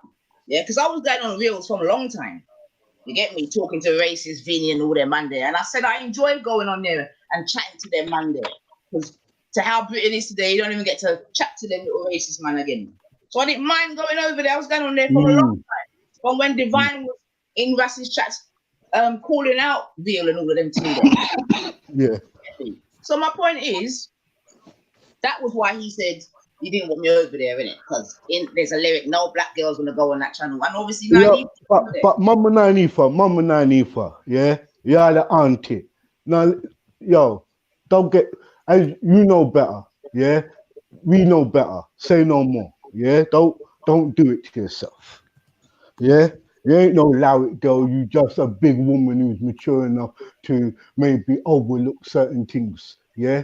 And you can go where you like. No one can't tell you nothing. Yeah, but that's what I'm trying to tell her. Like, Nanifa is a big woman where tell you what, if I can't talk to him, how the fuck can you talk to him? You know what I mean? It don't make sense. Yeah, well, I'm just saying, them days are over, innit? You get me? That's it. I come with fire to simple things. You understand? Yeah, until man stop violating. Come bomber clock violate me, yeah, fool. Anyway, don't get me started still. Anyway, boy. You know, a joke is, man. Fuck it out. Yo, Schiffer, I had a new damn pan of black wagwan wool, boy. Eh? I talk and I read the paper, them, you know. Yeah, I mean, you killing it on this chat here, boy. So me just thought, let me just come in, introduce myself to you, get me, and everything. And if we could have a little proper conversation about this sellout fucking business, you know where I'm coming from. Because Come on, man, that's what I'm do with. I'm not into this sellout business, and I'm trying to preach the good word and trying to make people understand what righteousness is, because we need righteousness before we can stand properly in this world. I believe that's still weird. But I thought you lot don't believe in God and them thing there. Yo, James. I thought James in a minute don't believe in God. Yeah, them man are on some pagan thing. I don't know what to call it. Yeah, I'm the resident atheist. What's your problem? Talk to me. Yeah, James. Yeah. Can we get a definition of righteousness, please? Yeah, could we have a definition? Yeah, of your what is it? Atheist. My definition of righteousness is a young man by the name of Respect. Nah, you dickhead. Yo, James. Like you said, anyway, these shots of the pro-black Pan-African slave owner, yeah, these shots are for Issa anyway, yeah, because he's the one that's trying to tell, yeah, Respect got his shots yesterday anyway, these shots are for Issa anyway, so I don't know why Black Tonight is trying. Okay, so what are you trying to do now? Are you trying to done out all these religious guys? Is he in Vellemy? Me? Yeah, Vellemy. Am I trying to done out all the religious guys? Yeah, you try to. It's coming like you got a little. You got a list. What man are you going through? Nah, man. I ain't going for no one. I'm hit this, James. You got to remember, yeah. It's not. Man never made a show. Man never made a show. I've not made a show about anyone. Like I never made a show yesterday saying, let's all of Respect's haters queue up in the back chat and wait to fucking talk to him. You get me? That's not what the show was yesterday. So it was an open panel. Yeah, people were talking. I know that. Point. Respect jumped on to make his point. Yeah. Everyone jumped on to make their point. That's it. Was there entertaining? But Respect's a star. You get me? Respect was just entertaining the crowd. Everyone in the YouTube land there, everyone's roar. That's what he was doing, man. I fucking loved it, man. Else he wouldn't have been on there.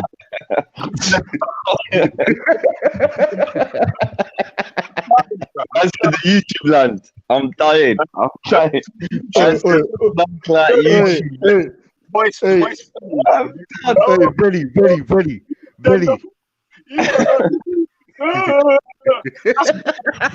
The YouTube land. Man are going nuts in the YouTube land.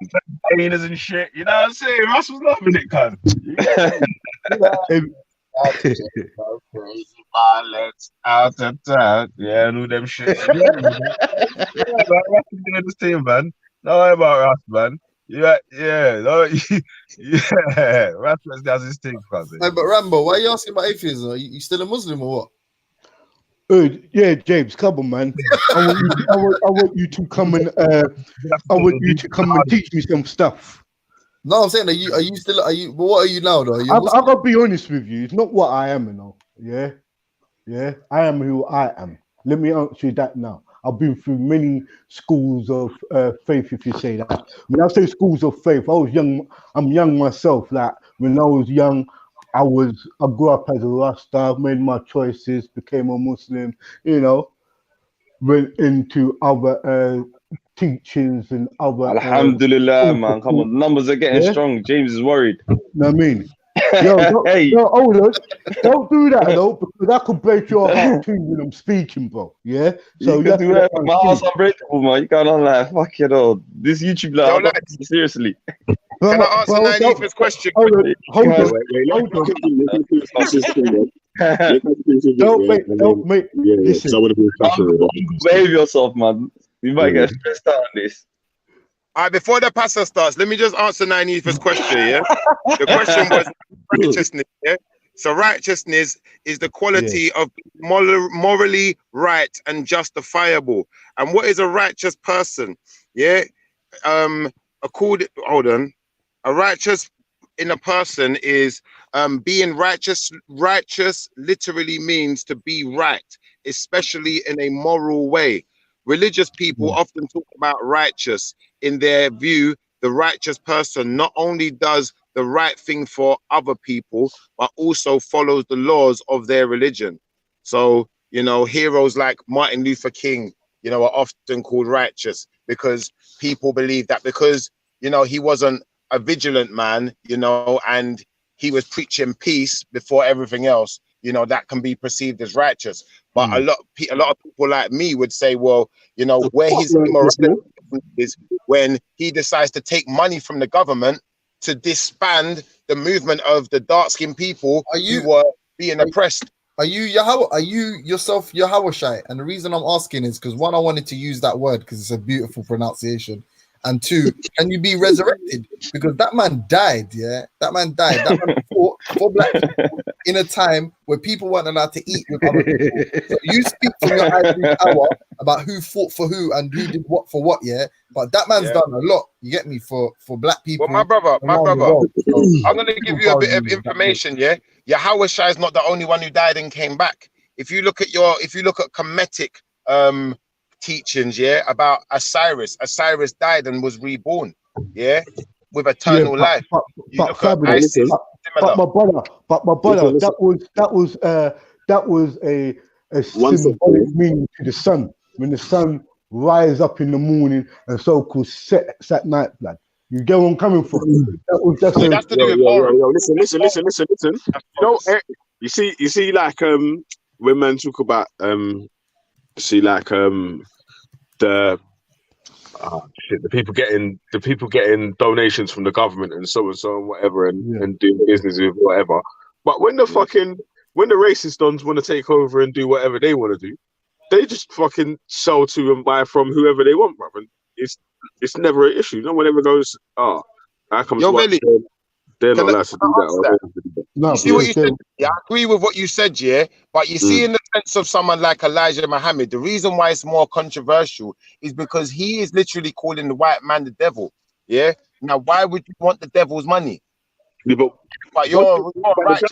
Wait. But the white people that was enslaving and taking over were saying that the black people were 3/5 of a human being. So why would they want them to? Why would they want them to work for them and build them up? So it's just so they can be on top, innit? So it's not. I got you. No, I've got you, but same speed though, You know, I'm sure there's a Muslim brother in the room, in the chat. So let's ask our Muslim brother: would you take the devil's money? Nah. All right, so there you have it. Elijah Muhammad is calling his thing the Nation of Islam. He said the white man is the blue-eyed devil. He said the white man is the devil.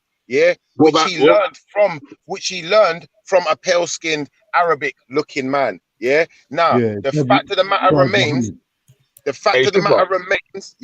Is that realistically, if you are a man of God, you're not to take the devil's money. So do you class like the white man as the devil?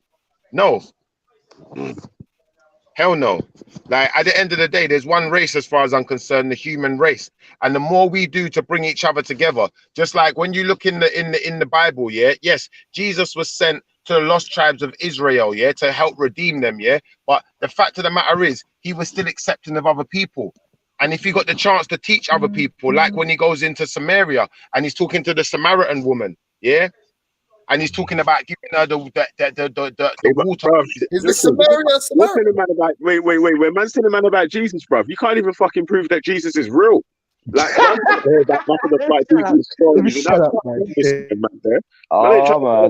there, bruv, because that's bullshit, bruv. That's what I'm saying. Man lives today. This is what I swear religion gets on my nerves when they do that. They go like back a million years ago, when none of them weren't even there at the time, talking about they have to do this, that, and the other. And you're like, bruv, you're here today now with iPad and shit. None of Very. Talking about Google shit. What? Amazon. You think Jesus knew about Amazon? You're free to be a non-believer. You're free to be a non-believer. Hold on, Vellemy. Vellemy saying, miss me. Hold on. Concentrating on shit like that, man. And then let's actually shit that's having control in our lives and day-to-day purposes, yeah? Every day, Google's got more control over your lives and more shit and knows what's happening. Yeah. You're putting your information into the shit every day. You don't even know how the shit works, bruv. And you're talking about Jesus needs to do this, that, and fuck Jesus, bruv. What's he gonna do? You just blasphemed, cuz you just blasphemed What is he heavily. gonna do though, cuz? Jesus ain't gonna do shit, bruv. It's not none of them men are gonna do nothing, bruv. Man God said, is never gonna hey, save you. Benny, God Hold on. I don't know anyone that's been saved by God. Yeah, how was Put you? anyone person that's been saved by God.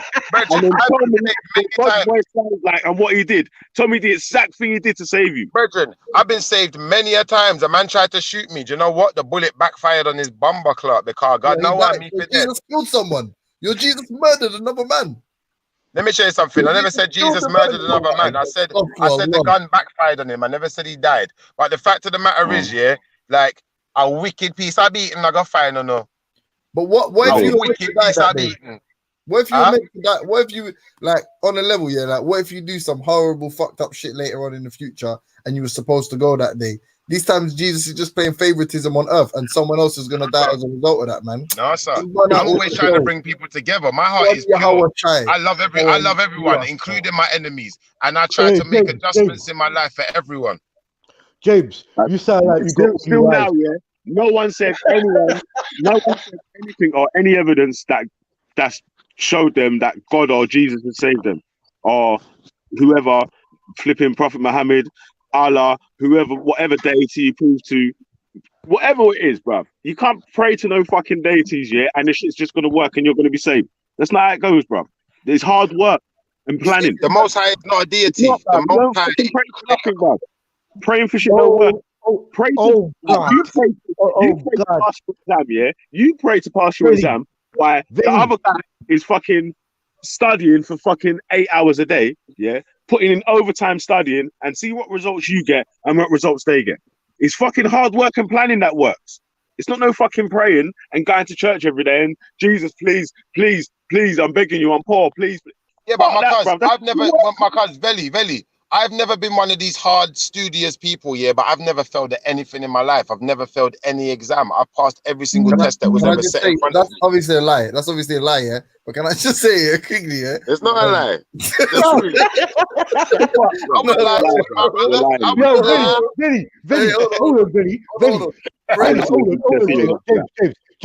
hold on, Vellemy. James, you don't believe you made the mountains?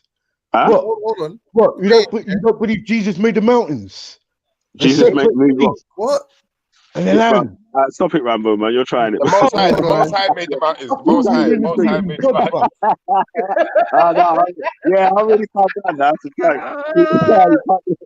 It's too late, man. You should have got me early, if you'd got me early, it would be triggered still. Yeah, bro. But that's what I'm saying. Yeah, hold on. Bro. I was say, get on my nerves, bro. We're meant to say it's these deities that only can. No hard work, no training. Like, man, said that Tyson Fury prayed to Jesus. That's why he won. I'm like, what the fuck? Yeah. It's not none of the training. It's not. No, he didn't pray to Jesus. He prayed to the Most High. He prayed to all praise to the Most High. The hard work that he done mattered. It was just the training. It was just praying. So if he never prayed to Jesus at the end, if he made a mistake, then he went or if he prayed to the wrong God. What if he was praying to the wrong God? And he prayed can I explain myself? Can I explain it? Yeah. This is what happened. Can I just say the P's quickly? You know how they say prior planning and all that stuff? Yeah. I would just say prayer leads to piss poor performance. I'm gonna Tyson Fury in that fight, yeah. Watch this, yeah. Tyson Fury comes into the ring, sat down on a chair, yeah, being carried to the ring, yeah, with a crown on his head, yeah, after praying to the Most High, yeah. After praying, he prayed to the Most High, yeah. He's praying to God, Most High God. Yeah? Now, let's get this straight now, yeah. The other guy, yeah, the idiot, is walking to the ring in a weighted suit. Walking, yeah. fucking all this black. Why you dumb? black, He's a Christian too. He's a Christian too, bro. He's a Christian as well. Listen, he might be a Christian, but he never prayed. The argument done. He Argument never done. prayed to the Most High. He never blessed them, my brother. My brother, let me finish, please. Let me finish, and then you can take the floor on it. You tried it. One at a time. Let me finish first. Yeah, this guy was talking about praying to his ancestors and them foolishness there, yeah? Then put on a weighted suit. You see what? Yahweh was laughing at him. Yahweh said, fool, yeah? Watch how smart you are. If you're so blasted smart, watch what this weighted suit's gonna do to you. Your legs gonna tremble when you get to the ring. You're weighted suit. You're dead. You're finished. Hold on. Wait. Hold on. Get this right. Wait, Jesus. Hold on. You don't like that one, though, innit? You like that? Hold on. And then he made fucking Tyson Fury Wilder. I don't know. Listen, I don't know any Jamaican, in Jamaica that was rooting for Tyson Fury over the other. Because I wasn't rooting for no one. Until I heard Tyson Fury pray, I wasn't rooting for no one. Tyson Fury was praying to white Jesus, That's how you know white Jesus is better than black Jesus then. Because no, I bet him not pray to white Jesus. White Jesus works for white people when they pray. Black Jesus don't work. Y'all legend. Let me hear you something. Hold on. Have no white Jesus. It's black Jesus them I pray to. Then put a white statue. What is black Jesus them I pray to? Schiffer, are you telling me, that why this Jesus, let me tell you something. I'm gonna be honest with you. Tyson Fury's Jesus, right? Carried him, on the fucking throne, into the ring with a crown. No, not Jesus, not him, Jesus, not him, Jesus. The people them carry him because God command them to carry him. I'm just saying this, boy. Get that God cut out your head because both of them worship the same God, boy. Yes, them both worship the same God, but my man, they were him name again. Not Fury. What's the other? Wilder. Before the fight was praying to his ancestors and forgot to pray to the Most High, and that is why I'm get thump up. So the Most High said, "Yeah, you're fool. You want to pray to your ancestors? Or put on your armor and see how much it protect you." You said it. So basically, but the Catholics done the same thing when they. Sorry. That is the most clear distinction of when you ask anything, anybody or any person or any historical figure who's black for help, that another black man will condemn that action, but you will big up, a man that will pray to something that has been used to enslave not your people, obviously because you're American and that, but has used to enslave.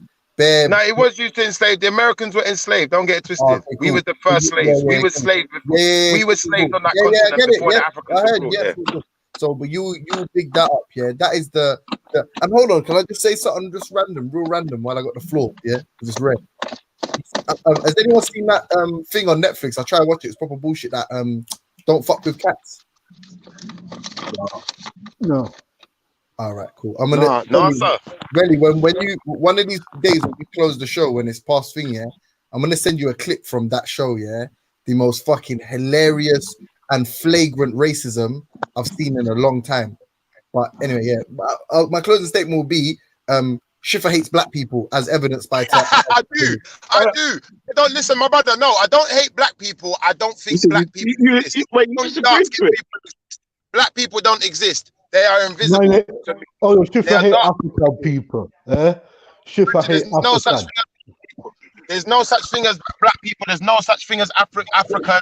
There is such a thing as dark-skinned people, and man come and wanted to name places and wanted to own places, so they want to call it Africa. They want to call it Nigeria. It is God's word.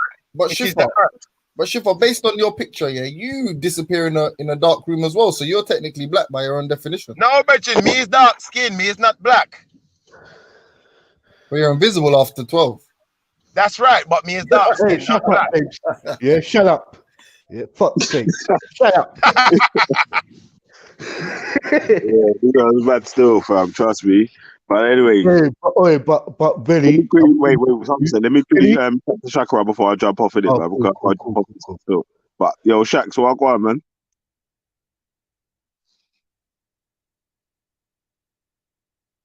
Can't hear you, fam. Yo, Nation of Islam, Shaka. Honorable Shango General. The right honorable. Yo, that's the most honorable. Yeah, the most honorable. Sorry. There. Yeah, hey, you know what? I come to settle the score with James in it. Car, you get me. I've never engaged in this Vellemy cow business, but if he's got shots, then make him send them still. You know? Man, ready with the bullet through or something there. You know what I mean? Oh, you're so good. Gun. You get me? Wow. I'm playing. Oh, But first of all, big up to everyone on the panel. Obviously, we got the sister in there. We got the goddess 9. You get me? I big up Shaka. Don't let man call you Shakra Mohammed. Don't let man call you Shakra Mohammed. Don't have it, fam. Man, Tango Mohammed and them thing there. No, don't have it. That's a shot early. Let me mute for that one. Early. Big up Shakira, though. Yeah. So yeah, what's it called? But man never really, after I jumped off yesterday, man never really listened to nothing more still because I'm not really all interested in all that vibes here. But yeah, man, like that's represent a thing yesterday, innit? You know what I'm saying? Man didn't like how it was going on.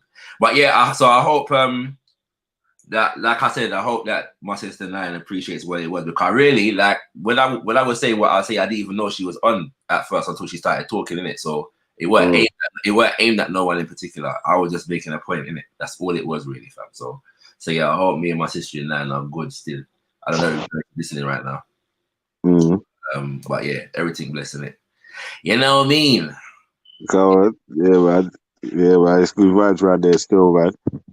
Like I was saying about with Ras yesterday, you get me? Like obviously there's bare people that wanted to chat to him, and obviously if he was really like in the thing where it was something he didn't want to do, he would have jumped off, innit, man? Yeah, man was on for hours yesterday, innit? So yeah, you know, like, I tuned in a couple of times and tuned in like the subject, but I was working and the subject weren't really, you know, my thing. Yeah. You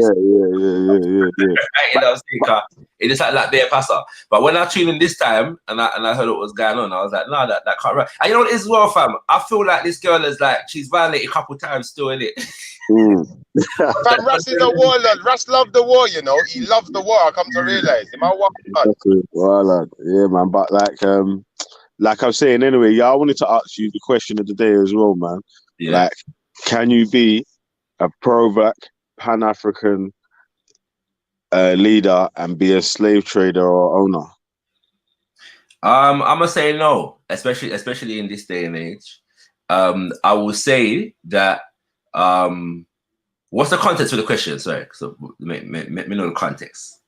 Well, there's a few people who are vocal on this YouTube community that are more accepting to this slavery thing than others, isn't it? Yeah, and they're saying that you can be, well, the greatest role model of all time. It's okay for him to be a slave trader or owner and be the greatest role model still. Do you know what I'm saying? Like, so. But who? So what? Give me. Did they give examples of who they're talking about? Yeah, who are they? Let's have some names. Yeah, so Issa the Black Select. Yeah. I said Issa the Black Select. You get me? His example would have been. He said Prophet Muhammad would be is the best example of man of all time. And I said, but ain't he supposed to own and traded slaves? Yeah. And he said, Can I just say quickly though to Shaka, yeah? No disrespect or anything, but especially from someone like you, I don't really think it needs any context or coloring in. Like, it's a the reason why obviously I feel like the question might have been coming from somewhere, so I'm checking what it is like. So even what he's just Velley just gives me some understanding in it. So for example, hold on, Velley. Is Issa a whipmaster? Yeah, is Issa the whipmaster? Yeah. But he's saying that it's okay to keep slaves in as prisoners of war and shit, but have them as slaves and shit. And I'm saying Man, that man need to set him on Jupiter, cuz. Man Nah, need to set him on Jupiter. nah, because what this is what I was gonna say in it, because in a sense, because people use the term slave and slavery, yeah, for all kinds of different contexts, yeah. Sometimes the nuances don't get factored into these conversations, in it, right? So I'm saying that there when sometimes people use the word slave, yeah, for systems of servitude in places whereby in times whereby people didn't have prisons in it and these kinds of things in it. And when you commit crimes, like for example, there are societies whereby when you commit a crime, you are indebted to the community, and so therefore you perform acts of service on behalf of a shrine, yeah.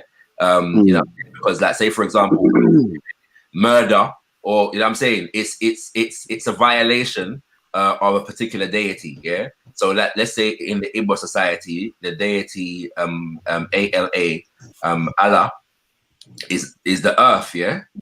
And so there are different shrines that are dedicated to that. So when you commit a certain crime, you are indebted to the, or you perform servitude for that shrine to amend or to atone for your crimes, if that makes sense. Now people look at that as to call that slavery. This is what I'm saying. So and you know, we have to be nuanced in the conversation. Is the only point I'm making. Like, Yeah, but when that means that's what I'm saying. So that means you need to include that nuance in your answer then. When you're saying yes or no, that's why I was asking for the context, because I would say that, for example, Shaka Zulu, yeah, like there's a lot of good. Like I wouldn't regard him as the greatest human being who ever lived, but I think that he did some very good things in it. Guys, sorry, I'm so sorry. Trader. Yeah, I was gonna say trade. What in prison and trader? In that context, that wouldn't be trading, would it? You know what I'm saying? You know, so yeah, that would just be you know. Can I make one more point? Can I make one more point very clear? Yeah. Yeah. Pro-black is a modern concept, right? And it falls within the white and black dichotomy. Yeah. The conquest and obtaining black slaves, yeah, is not akin to a sort of feudalistic society, which is what people are accepting. So they're saying, oh, well, you know, if feudalism is past the threshold of what we would regard as a serf or a slave, then, you know, in that, yeah, I mean, there's bare African cultures, but we're talking about conquest, the taking of people, the taking of captives and interring them into a life of slavery, and then trading them as if they were your own possession. That is exactly. Yeah, I'd agree with that, but that's context, isn't it? So I totally agree that that's wrong, isn't it? You know what I'm saying? I'd agree with that. You know what I'm saying? I think that in society, that prisoners of war are a modern day dynamic as well. Today we have prisoners of war. Do you know what I'm saying? So I think that for me, the context of war is what should be questioned, not necessarily the fact that there's prisoners of war. I think that when there is war, there are going to be prisoners of war. But look at the Irish. Look at the Irish. The Irish got more, like, they got more, what's the word? Like, POWs have more rights than regular prisoners or criminals, yeah? And I'm not trying to compare the British, like, we did this all yesterday, but the what some people are accepting, be it like the Prophet Muhammad, peace be upon him, or whoever else, yeah, is inconsistent with pro-blackness. We're not saying they're the most evil people in the world. You get me? Maybe for the time, but how can you be pro-black and go and I'm not the Muhammad guy, you know what I'm saying? I think that a lot of the people, whereas I don't necessarily engage in the whole Muhammad had slaves and Muhammad did, you know, what's it called, invaded this and that. I think there are the people that bring those arguments have a lot of valid arguments. You know what I'm saying? I think that I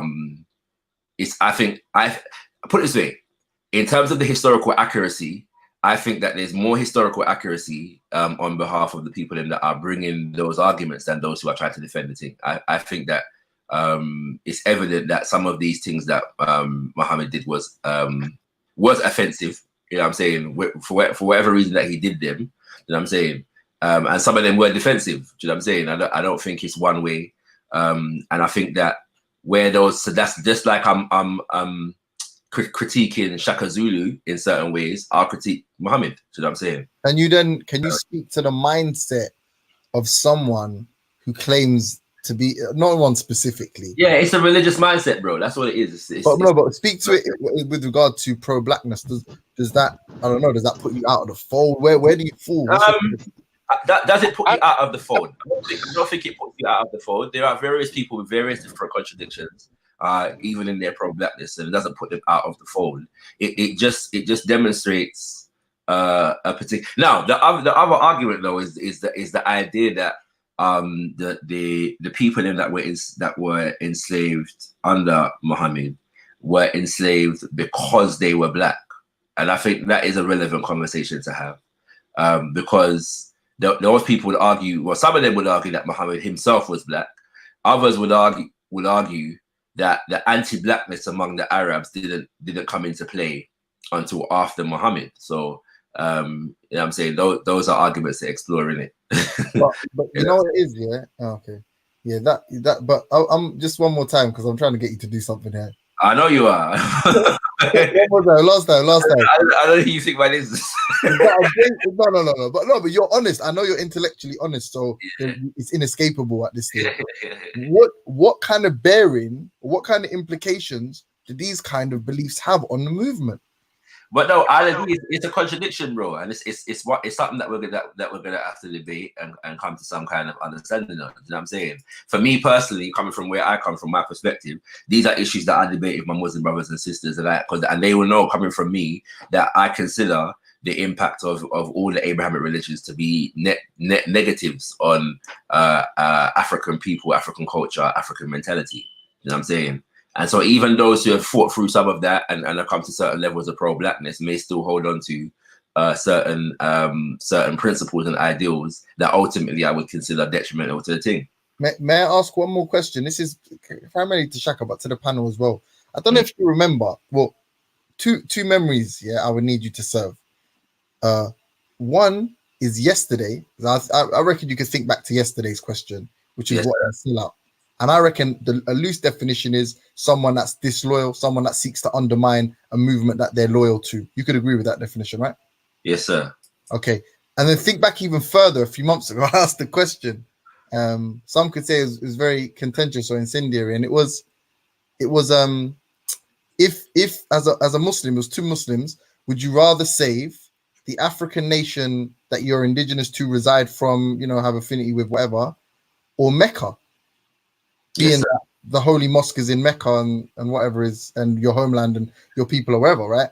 Mm-hmm. Now, invariably, most of them answered Mecca. Yeah, I think two didn't. I think Isa said he said Mecca. He said Mecca. No, he actually said Mecca. Okay, cool. I think Tahaka said whoever's not, if it's war situation, whoever is not on the. He defend whoever's on the side of justice. Yeah, let's have what type with scattered minds. He's never in my crosshairs, so you could just eliminate him. He ain't getting none of this smoke, yeah. But yeah, does that make you a sellout if you're meant to be a pro-black or pan-African or someone who's meant to rebuild and uplift and develop Africa, and given the option, you would save an Arab land before African one? So I'd argue that the nuance there is that they're also Muslim. So can they be a sellout if they're aligning with their Islam over their Africanness? As far as I'm concerned, from my position, it's a problem. You know what I'm saying? And at that point, we'll be going to war. But yeah, a sellout, like I wouldn't regard. I just regard that as them defending their team, and at that moment, because of that position, they become.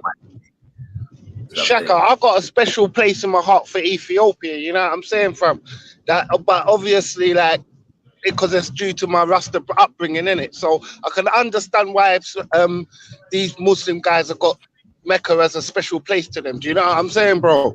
I'm not. I think that's a dumb choice between giving the holy places or the land of your birth. Which one you'd save? I think that's crazy still. I don't know about that question. No, I've got to say, yeah, I've never met two brothers that sound so much alike, fam. Like, it's mad. Yo, big up. I hear you. Big up, Jack. I've got 3 brothers, you know. We don't sound that much alike, you know, man. Nah, come on, I know, man, I know. I think it's some divided invention on that one, I isn't tell it? you, Rasta, it's like the most Yeah. like just replicate the weight box. Yo, Chakra. Yeah, go on. I admire those answers you was giving today, you know, bro. I was listening to you, and you're always growing and developing, fam. Yeah, stay in your lane, fam. Big up yourself. Good text. Yeah, Hey, like, Freddie, you know what it is, yeah? Yeah, brother. That's a fair point. I'm not taking it away from anyone. I'm saying, but you best be careful then with the bold claims you make. Number one, about whether you're pro-black, and then number two, who is and who isn't pro-black. If you yourself would destroy another, you yourself. Brother, I don't really like the labels now, you know, family, because these label things are kind of, people are using it to beat people with him. You know what I'm saying? Like, as soon as man got a label, okay, you're this, all right, I can beat you with it. Nah, that's not how labels go in my estimation of it. You know what I mean? So when you're saying pro-black, I can understand it, but I can't in a little way. You know what I'm saying? I just try the best for my people. That's all I do. I try and learn when I can. That's all. I'm not I hear that, but see pro that, my daughter. yeah, I get where you're coming from. You see that this is the problem. Most of these titles, remember that coming from Britain or England, some of these titles is coming from our American family, innit? Like it was inherited from us, from American family, and what we brought over from the Caribbean and how we lived over here and how we conducted ourselves. I will say our parents, I don't like that. The word pro-black to me is a more of a fucking to tell the truth, is you could use it in some events and in some areas, but as a broad area like how we doing it here, you're not really good to use, because pro and amateur, some of us are amateurs, some of us don't even know ourselves. For us to be really where we say we should even use pro-black, we just for ourselves, and we love our culture and we love our tradition. You understand? That's what Yo, Rambo, can I add to that? Yo, can I add to that, Rambo? Yeah, Schiffer. What? I want to add to what you said. Yeah, you see, black. Yeah, black is not an identifier. Yeah, because it does not identify any nation of people, and there is no nation of people called black. There's no continent called black, so it's not really an identifier. So if we want to identify, hey Schiffer, I get where you're coming from, because before that we could go back to how the Spanish called us Moors, and we were Moors and everything else. So I would say that you could even say Ethiopian. You could even say Kemetic. The problem is this, yeah. Our people, sorry, let me just land on this, yeah. Schiffer, our people went all over the face of the planet Earth. We went all over. You can, if you wouldn't, the reason why we identify with ourselves black is that when you younger people come with a term where all of you lot could come together with a term, you lot will go with that. Most of the terms what we went through, we didn't like that title Negro. We hated that title Negro. We didn't like that title nigger. Yeah, you understand? And we have and the word African. Some of us will call ourselves Nubians, if that's the case. You understand? So remember that you, the younger people, will find another name to suit what you are standing for. When we was calling ourselves pro-black, it's the starting time of our pro-blackness, really. We were saying from the 60s, and don't forget, as the generation comes, I don't want to say the language, but the slangs or the names change, but have the same meaning. The word, like, we use the word pro to say we put black above everything. You understand? Where every black we deal with, we identify with. Yeah. Can I give you my other issue with this pro-black and this pro-white business, yeah? You see, when people say they're pro-black or they say they're pro-white, yeah? This is the main issue, that one of the main issues is this, yeah? If you're pro everything that's black, then remember, there's black pedophiles in the world. Are you pro that? Remember, there's black murderers in the world. Are you pro that? What are you talking about? Same thing for the white people. White pedophiles in the world. They're pro-white. They're pro all of these things. That's not good enough. But Shifa, No, I Shifa. understood what he meant, you know, Shifa. I was just trying to be, do you know what I mean? I didn't want to get stuck to the label, but I understand what James was saying. Let me ask a question. Shifa. Yeah. You see the people then when they say black, yeah, pro-black, black pride, Yeah. black power, black is beautiful. What do you think they mean? Brethren, what I think they mean is black regardless, no matter what the consequences that come with that, no matter what that black person done, everything they do is beautiful all of a sudden, just because they're black. I don't get that. They mean, yeah? That's what you think they mean?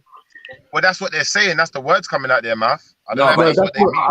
I'm asking you, what do you think they mean when they say black is beautiful, No, black Let me show you something.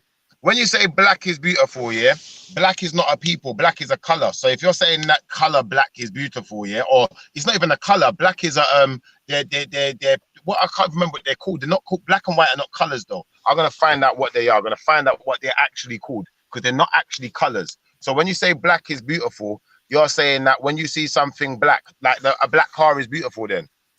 You know, black tires are beautiful. Then. That's what you think they're saying, yeah? So the black That's what I think they're saying. So the Black Power movement was about giving power to everything that is the color black in the universe. Yeah, by definition, yeah. No. Cool. Hey Shaka, I can I tell think they're a bit you. retarded, to be honest. I can tell you. Hey, bro, forget that, man. That's not what it was for, bro, man. It was just for upliftment purposes, bro. No, but my brother, is only because of the way I asked the question is the way I'm answering. But honestly, I understand what it's. I understand it's about honoring our own people and respecting ourselves and loving ourselves. But what I'm trying to say is, no one is truly the color black. There is no dark-skinned person that is truly black. There's no one with deep enough hue to really be considered as black. Can I say something quickly? Yeah, I know on this it's Freestyle Friday or it's whatever, Vellemy Cow show, so we're allowed to speak about people's characters. But I noticed something. I noticed a pattern of behavior of you, Shifa. Like you say some outlandish shit, or you say let me debunk something. It's some like fucking outrageously stupid premise, and then everyone has to respond to it, and therefore center of attention. The whole discussion becomes some stupidness. Like, you know what it is? You know it's quite educated. So special. You wish you came up with Come on, you know you wish you came up with that, because actually very intelligent. Big up, Chipper. You're a G. Yeah, that's why man leaves it alone more time, isn't it? But what it is, yeah, you see, with these arguments, because this is why, man, I don't really have a problem with identifying as black in the present context, yeah, but ultimately, man identifies as African because of the link to land, heritage and culture. At the same time, I think it's important that we understand why and what our ancestors and our forefathers and mothers were dealing with when they use the term black. Is what I'm saying. So I think, as Rambo was saying, we might evolve out of the usage of that term, but then it still doesn't mean that we can't understand where our ancestors were coming from when they used it. The funny thing is that when we use terms like Ethiopian is not actually an indigenous terminology. It's derived from Greek, yeah, and its definition is land of the burnt faces. You know what I'm saying? Yeah. Which is I got you. Right? Shaka. And then hold on. I can't remember the etymology of Nubian, but I believe it has a similar meaning. And then there are those although there's a debate around this. But the term Kem, in the term Kemet, means black. There are other terms, Kem, what's it called? You know what I'm saying, in that language. So there's a debate around the term that what's it called, which Kem is being used in the term Kemet. However, the one suggestion is that the term Kem in the term Kemet means black. Yeah, so land of the black people, you know what I'm saying? So there's various different kinds of black that we've got going on throughout our history. The Asar, which is the archetype of humanity in terms of righteousness and uprightness, he was known as the Lord of the Perfect Black. Yeah, and so there's certain qualities that are attributed to the color black and being perfectly black, that makes you the most upright of men and women in you know what I'm saying, in the community. So yeah. Shaka, can I just say, yeah, I think what you said was beautiful, yeah. But I think at the end of the day, like you said, there comes a time for us to evolve and start realizing our intelligence and stop calling ourselves something that we're clearly not. We are dark-skinned people. We can call ourselves melanated, but we are not black. Can I just jump in really quickly? I'm not a dark-skinned person, Shifa. Omo Yorubani me, Shiogbomi. I'm not dark-skinned. All right, if you're not dark-skinned, you're light-skinned. By the way, big up. Now, I'm just proving a point in different languages. You've got different words. In Yoruba, black is dudu. So it's just a word. In Akanchi, it's Abibi, and yeah, but you're still light-skinned if you're not dark-skinned. When in Tree, if you're talking about other black people, regardless of their so-called tribe, you call them Abibi Four. Four is people, or you know what I'm saying, so black people. What is the oldest African language, lads? Does anyone know? We don't know, but I think that the oldest language family that they document is somewhere between the Medjugorje and the Proto, what they call the Proto Bantu or the Proto Niger Congo. Okay, wait, hold on. So 2 questions based on that. I actually meant extant, extant language, and or still practice, however you want to describe it, and also, to answer that. So if you're talking about still speaking, well, actually, because the Proto Bantu or the Proto Niger Congo are not being still spoken.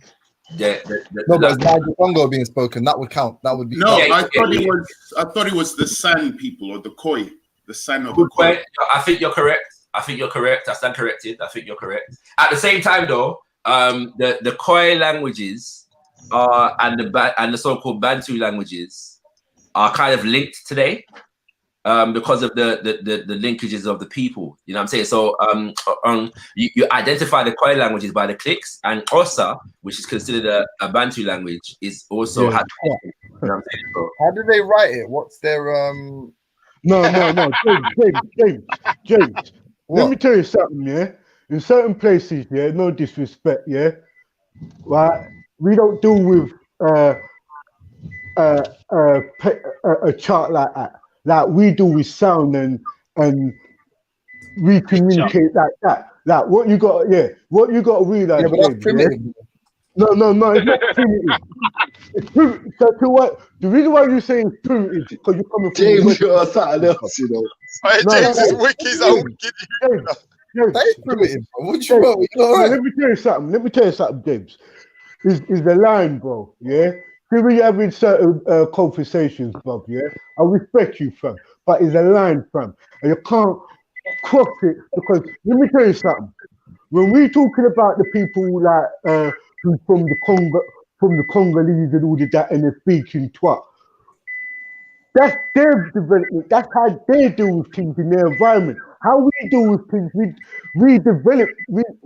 They say that we have a language and what I'm trying to tell you, the Western Hemisphere, like Europe and whatever, you lot has developing your language.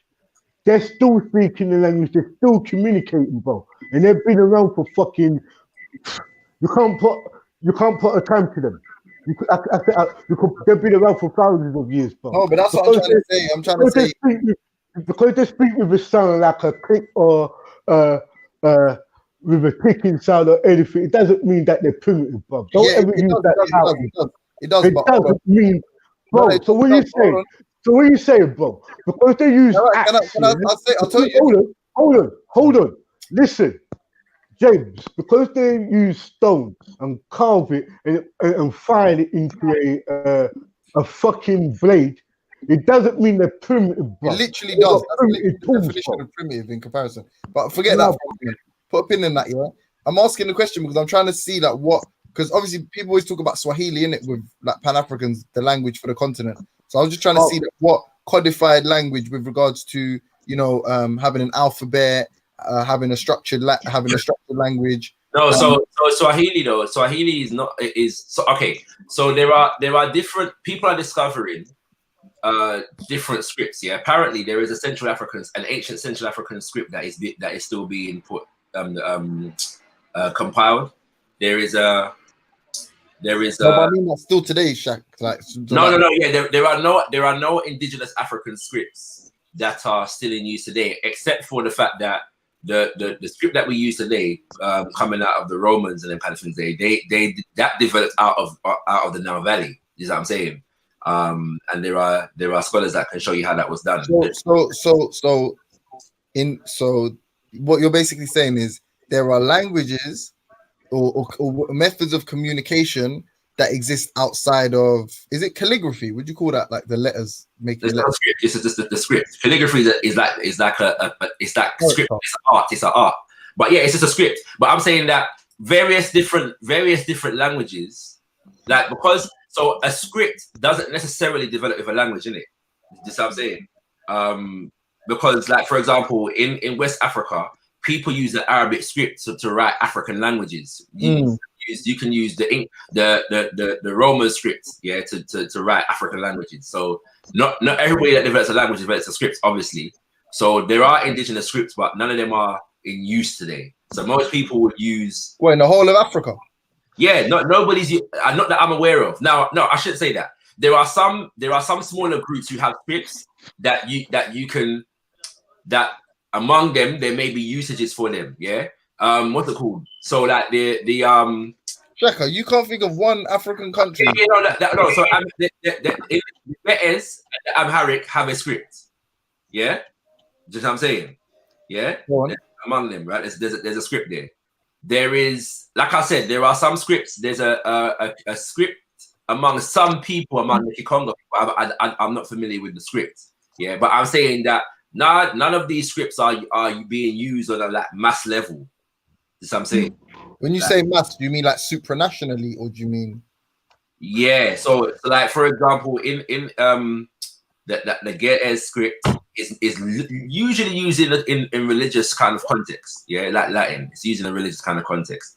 Amharic generally, with they're related. The script may be it's wider than that, but you know what I'm saying that often people in the country speak, you know, another language, and I don't know that like the Amharic script or the Ge'ez script is using like politics, or what, in their nation, you mean? Yeah. Or I don't know, and I'm not aware of its usage in that context, or as the script of instruction. So are people writing their university thesis in the Ge'ez script?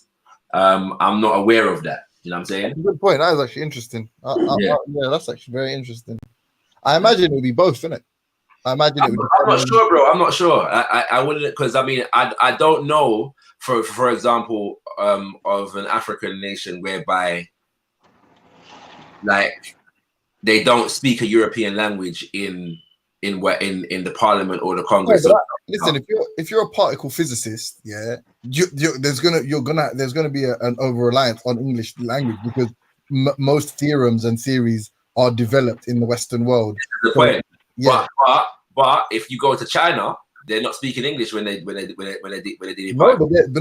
their top physicists will their top physicists will have an understanding of English. They will have an understanding. I'm saying though that principally when they're in their own nation and they're dealing with their thing, they'll be speaking their own language, and that's who's the top cosmologist from China? I'm not sure. I don't know who the top. Yeah, but these research projects require people from all over the world. I know. And to work internationally, definitely. But you notice that a lot of people are learning Mandarin at the moment because there is economic science. Yeah, that's for business though. That's not for actual. What business? Business in what though? Because a lot of the business that people do with China is in the field of technology. Yeah, but most of the business you have to do, you package that thing, all the fake shit that you make. Guess what language you need to sell it back? Guess what language the instructions need to be in, and you need to sell it back in. No, I agree, bro. I'm not saying that the Chinese don't use English. What I'm saying is that they also have developed their language to the point whereby it applies scientifically. So they don't have to come out of English, out of Mandarin when they're speaking to each other. So yeah, but I don't think that certain Africans do either. I think with regards to script, they do. But let's just have it right, yeah. Because just to speak to Rambo's point as well, yes, those African languages are primitive by definition, especially when you use the term proto as the prefix. But not only that, English is the apex, the zenith, the apogee. Now you're being provocative with it. So no, wait, stop. Man, I'm not gonna get. What language? What language? What language? The history of mankind has had more descriptive power than English. Yo, let me tell you, James, you sound like you're not being childish. I'm not trying to provoke anyone. No, James. I'm not a linguist, so I couldn't answer that question. I hope and pray that one day we don't need to feel that we need to adopt any languages apart from the one that what we're using in our native countries. Do you know what I mean? We do know that. You do know in African countries, in the universities, they're speaking in their own language, right? They're not speaking in European languages. So when they're doing their physics, their biology, their mathematics, it's in their own native tongue. It's not in. I was not aware of that. So thank God. No, but that's allow and all that. That's no, yeah, I'm really not aware of that. I've never come across. I have actually looked into this, and I'm not come across it. So I'm because if you're like in Nigeria, in some say University of Ibadan, well, no, that's too what's the word? That's the unit. If you go to the schools, there are schools, most of the schools where they conduct the whole class in Yoruba. No, I get that. I know that happens on a primary level. And maybe secondary level. I'm saying that if we're talking about university, I wasn't aware that's the case, especially in fields like maths and science and that. Yeah, a postdoc on particle physics is not going to be written in Amharic. That's not. It's unlikely. Okay, I see what you mean. Yeah, true. My point is that there's no reason why it can't be because languages can be applied, and because there was a time when the terminology of particle physics did not exist in English, right? So it's just about and if there's a good video, and if I can, I don't know if what the rules for striking is, yeah, but it would be good to play it. But there's a brother called Obadele Kambon. I interviewed him on my channel a couple months ago, and he has a PhD in Tree. And so some brothers, like native Tree speakers, had him on a TV show and then kind of things there a couple times. And they asked him how to say different tech items there in Tree, because the words don't actually exist. But he's saying this is how you develop the language, innit? This is how you develop words for things that are around you. So the same way they do it in other languages. It's derived from terminologies that already exist, but that relate. Yeah, it's possible, but what's the? So it's this application, fam. There was a time here that the people them that the British and Dutch people them in South Africa developed a language called Afrikaans and elevated to scientific and technological usage within the space of less than 100 years. Yeah, but I'm saying even that is inferior to English. It's inferior to English. It only in as much as the English language currently dominates the world politics and economics. That's all it is. Yeah, we don't know. I'm not disputing that. Wait, so it's not an inferior language per se. It's just no. But that by definition it is. Like, so you're saying it has the potential to be. Yeah, no one's saying that. No. I'm what I said completely. I'm saying that it as a language in and of itself, it has no less value or description. None do. Yeah, obviously, the language is the compilation of all of the different words, isn't it? So as a language, yeah, it's inferior. The moment that it has the same amount, the same word count, and the same descriptive power, then it become equal, and then when it has more, it becomes better. But at present, it's inferior, and ultimately, it always will be inferior because it's not a static exercise, isn't it? So there's a reason why that I wouldn't say it would always will be, because obviously that would the language and the growth of the language and the culture and all that based on the economy. So we never know. Ethiopia could become one of the richest countries in the next 100 years or whatever, and then we'd have no choice but to learn Ethiopian. Do you know what I mean? You see the Amharic thing? That's an interesting one. But if we put that to side, and Mandarin and Arabic and whatever. The reason that most of these other languages won't be comparison to English, and I don't know about Afrikaans, but you can help me out, is because English almost constitutes the alphabet as well. Like when you see it, like you see in Denmark or somewhere, you have the O with the diagonal thing. So you're like, all right, cool, that's not English. But generally speaking, most of the characters, or yeah, it's characters, isn't it? I don't know what the word is, but most of the characters in most of these like foreign languages, African languages, whatever, are European and more specifically English characters. So it's almost like, and I say this many times, that with the pro-black thing we were saying yesterday, the stronger you get, you mean the thing to write with, but yeah, the stronger you get, the stronger they get. You realize, the script that we use is not English. The script that we use is basic, is Roman, yeah, and so it belongs to the whole of these Europeans. You know what I'm saying? So there's no English script. No, I agree. But I'm saying it's like it will feel like, as in to say, it's not independent of the English script. If that makes sense. So a lot of the structures, a lot of the structures are most common with English. So let's say you speak a language and the vowels and the consonants are from the English or the European, the Latin, the whatever alphabet, yeah, for example. It becomes a lot more easier for you to learn having spoken English and vice versa, you to learn English speaking because you're familiar with their structures. That depends though, bro, because there are some nations whereby the Arabic script is more common than the Roman. Yeah, no, I said I literally isolated them, didn't I? I said put Mandarin, Arabic, they're interested in and of themselves, yeah. No, but it's not different though. I'm saying that there are places whereby people speak African languages, and if they're writing their own language, they'll use the Arabic script. Say that again. No, sorry, maybe I don't understand. So I'm saying that there are places whereby people speak their own language. Yeah. So let's from ancient times up until now. So a lot of North Africa, they speak Arabic, and they use the Arabic script. Yeah. Yeah. But if they're writing in another language, they'll still use the Arabic script. Okay. You see what I'm saying? So I don't know. Like even in the Arabic, the rest of the Arab or the Muslim world, yeah.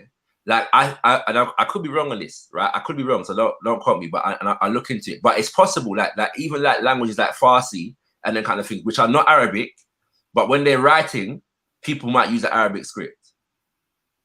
Yeah. But what does that do? That serves to bolster Arabic. Is the point I was making. So I agree, but my only point is that it's not that they're irrevocably tied to the Roman script. It's just that the Roman script is dominating at the moment. Yeah, no, but I'm saying whilst you are, it will maintain, in my opinion, it maintains the dominance of those. I'd agree with that. Yeah, I'd agree with that. I say there's definitely going to be an emergence of a culture shift, and hopefully, I pray to God, man, that we can move away from English, because I'd love to learn a native language from Africa. Do you know what I mean? Like, I hopefully, fingers crossed, you know what I mean, we can get our economies right, and then we learn and rely less on the English language, innit? And French and all these other fucking languages. I have to admit, yeah, like I think this is why people are quick to label like people sellouts and agents and whatever, because I'm not really of the same mind. Like, what's better is better, innit? Like, I'm not you know, if I was Japanese and there was the best Lamborghini in the world, I don't really give a shit about driving a Mitsubishi. Like, I'll just drive the best Lamborghini because that's at this moment is what is the best in the world, isn't it?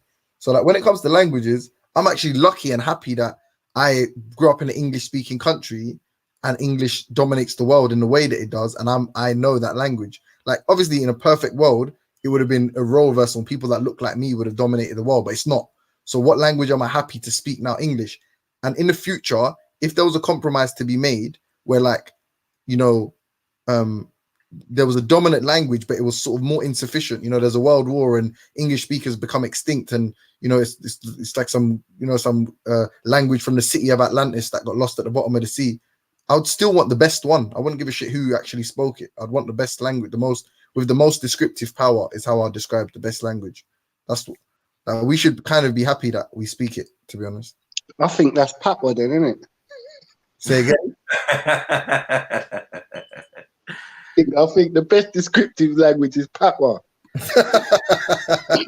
No. Patois is Taino. It's Taino. What, Tahino? Sorry, yeah, the Casado. How is it? I'm not too happy. I like speaking a language, but I'm not too happy with the dominance, innit?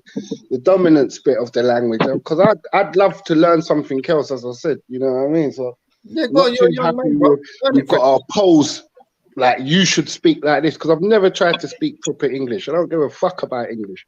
Do you know what I'm trying to show you? I just use it to run my life and pay my bills and do my business, innit? But no, but if I could learn something else, Freddie, the importance of speaking, as you said, proper English is just to communicate. So let's say you leave your neighborhood and you go to a different part of England.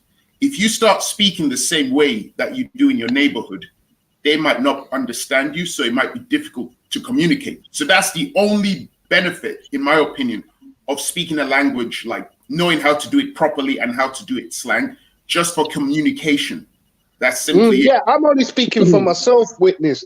I would never tell my daughter to, you know what I mean, don't, you know what I'm saying, adhere to the proper English. Just for me, personally, I've always liked speaking to her like differently to my friends and family. I've never liked using the Queen's English. The only time I use it is in my business life and my I see what you mean. Yeah, that makes sense. I hated English from when I was a youth. Come at any other word we can use, let's use that. Let's flip the word. Let's put another if it begins with an F, let's put an S on it. Do you know? Trust me, I've always tried to rearrange this language because I hate it. It's so, I don't know, man. To me, it's I understand what you mean. Yeah, it's a down pressing language to me. It is, yeah. It's like if I'm with certain family members, they do this thing where they'll just mix Yoruba with English, so it's not even English, and it's not. And that's a better convo, isn't it? I reckon. I'd like to think that's a better convo. Funny. But I see a lot of people do it. Like, I'll be on the train and there'll be Indians speaking Hindi, and then I'll suddenly understand what they're saying because they put English words into it as well. That's funny. The other day, I went to my mate. There was some basketball run at UCL, and there was these two. So we went there, whatever, and these two little white kids come and they were like, "Oh, do you lot play? Do you lot go to college here? Do you lot go uni here?" And then like one of my idiot brethren lied, and I was like, "No, obviously we're fucking grown. We don't go to a uni." And then they started speaking amongst their friends themselves, and two of them spoke French, and I picked up mes amis. I think he said merde or something like that. I don't know, you're being disrespectful, and I think I love that merde. The vibe I got from them was like, these like, sure, this guy and what, you gonna let this guy and his friends play, brother? You dumb, like that kind of. He's a waste man. No, it was funny. Well, we left politely anyway. Mes amis, is that like their friends? Yeah, friends. like friends. One of them was so shook because it's like you could see that he was like, one of them might speak French. Chill, man, chill. Like, obviously none of us spoke French. I barely understood the words they were saying, but I got the vibe, which is I don't want none of these black guys playing with us. So, Witness, are you there?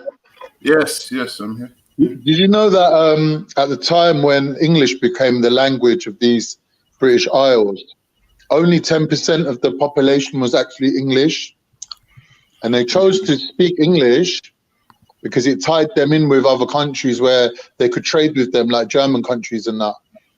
Because the original English was similar to Frisian, which is a dialect of, I think, Denmark or somewhere around near there. Yeah, the Frisian. Well, no, that's closer to North Holland, the Frisians. Holland, that's it. Jutland is the Danish, the Jutes. So it's like what you were saying, it's mainly for communication and trading purposes. The scientific community is always, or the educated people always spoke Latin. So there was like a two-tier system where the common people speak English, and English has never been that highbrow or that like to reach that level. So when you study science, if you're Greek, for example, you're at a massive advantage because a lot of the words are in Greek, like, you know. So we say English is this amazing language, but really it's not. It's just that they've imported words. The main beauty of English is the structure. Now you think about languages like music, like what makes hip hop different from reggae? It's not the instruments they use, it's the way the music is patterned. So it's the same with languages, like their structures, and they facilitate the words. So English in that respect can facilitate words. You can nick a word from any language anywhere around the world, like, and incorporate it into English, and no one would even know that it's not English, because the structure facilitates that. So you see English people using words like paka. Well, paka. Paka's an Indian word. Right, that's a good explanation, you know, Con. Trust me, that's a good explanation, bro. Because I feel like it's a borrowed language anyway. They ain't invent no English. They ain't invent nothing. One of the European languages are part of the Indo-European language family. So they all come from Persian, innit? You know what I'm saying? So yeah, because even when you learn medicine and law and all that, I swear you got to learn Latin and all that shit anyway. It's not just straight English. You know what's important to know about that, yeah? And it's important to know about some of the African languages. Where there might be a complex term, yeah? Like, man might say a term, and there's far more subtleties to the term than a sort of direct definition. You know, the direct definition may not accurately describe it. When you talk about descriptive power, like, what can you use many words to describe this word with? It becomes English. So there's like some African words that, I don't know, man, they describe a feeling, a zeitgeist, you know, something that's, you know, specific to a period of time or specific. But and you may say there's no English equivalent, therefore that language is better. No, English, by my definition, has far more descriptive power. So functionally, in 25 different ways. Nah. You know the reason why? Because you can use fucking body language to express yourself. You can do anything, bruv. That's bullshit, fam. Yeah, I don't. To be honest, that's not a fair criticism because we're talking about actual languages. So, what language? Wait a minute. Before you to say that, you would need to have experience in using other languages, James. Do you think I don't? Oh, parlez-vous français? No, I'm not in the European language. James, you got to go out there, man. I think. Stop. James, yeah, come like born in it. Like, no one knows his true identity in it. So, like, you just have to. I know. Hear what I'm saying, yeah. They could all speak 5 languages. That's what just be careful. No. To be fair, I don't. Yeah, and even my mother tongue, if you like, it's not actually my mother tongue. I'm like a second generation born in this country. Well, half second generation, if you like. But Jay, you understand what I'm saying though, because you can use your arms and say go, or you can say go in it. But if you use your arms, I know that you want me to go now. No, but if you say like that makes sense, you know what I'm saying?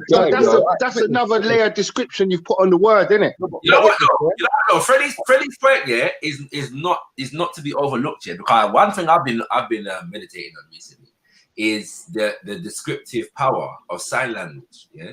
And how they're able to say again? Can you do it? No, I can't. I can't. My missus can do it.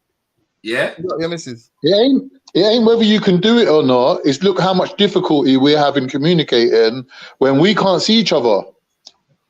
So it's about the subconscious. That's fact. That is cues. But hold on, can the subconscious cues, isn't it? Because I want Shaka to, like, Shaka's point sounds interesting. I just want to say to witness, I don't necessarily speak French, but I'll give you like an example of the point I was making. If you take a phrase like raison d'être or avant la lettre, there's the direct translation is like what reason for being.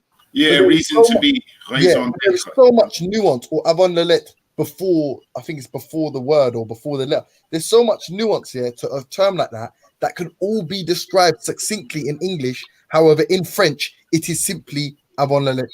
No. But all right, now what you're tapping into. You understand? Do you get my point? No. I get your point. And it may be that you're correct, but I'm not certain that you are. At the same time, where English might be better in description, other languages may supersede English or be superior to English in other ways. So I might argue, and I don't speak any African language fluently yet. Yeah, I'm working on that. But let's take it for granted. You can speak it. It's just that no one can understand you. Right. Let's say, for example, that for argument's sake, that you're correct, James. Here, that English has the highest descriptive power. It may be yeah, based upon my knowledge of African languages so far that I've looked into, that African languages, generally speaking, have a higher level of symbolic power, and that carries its own value.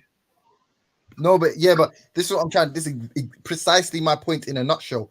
I've given you my criteria. You can disagree with that. You can say a language. You can say a language with 3 letters, with 3 words, is the most powerful language in the world. And I guess you can make your case for as to why.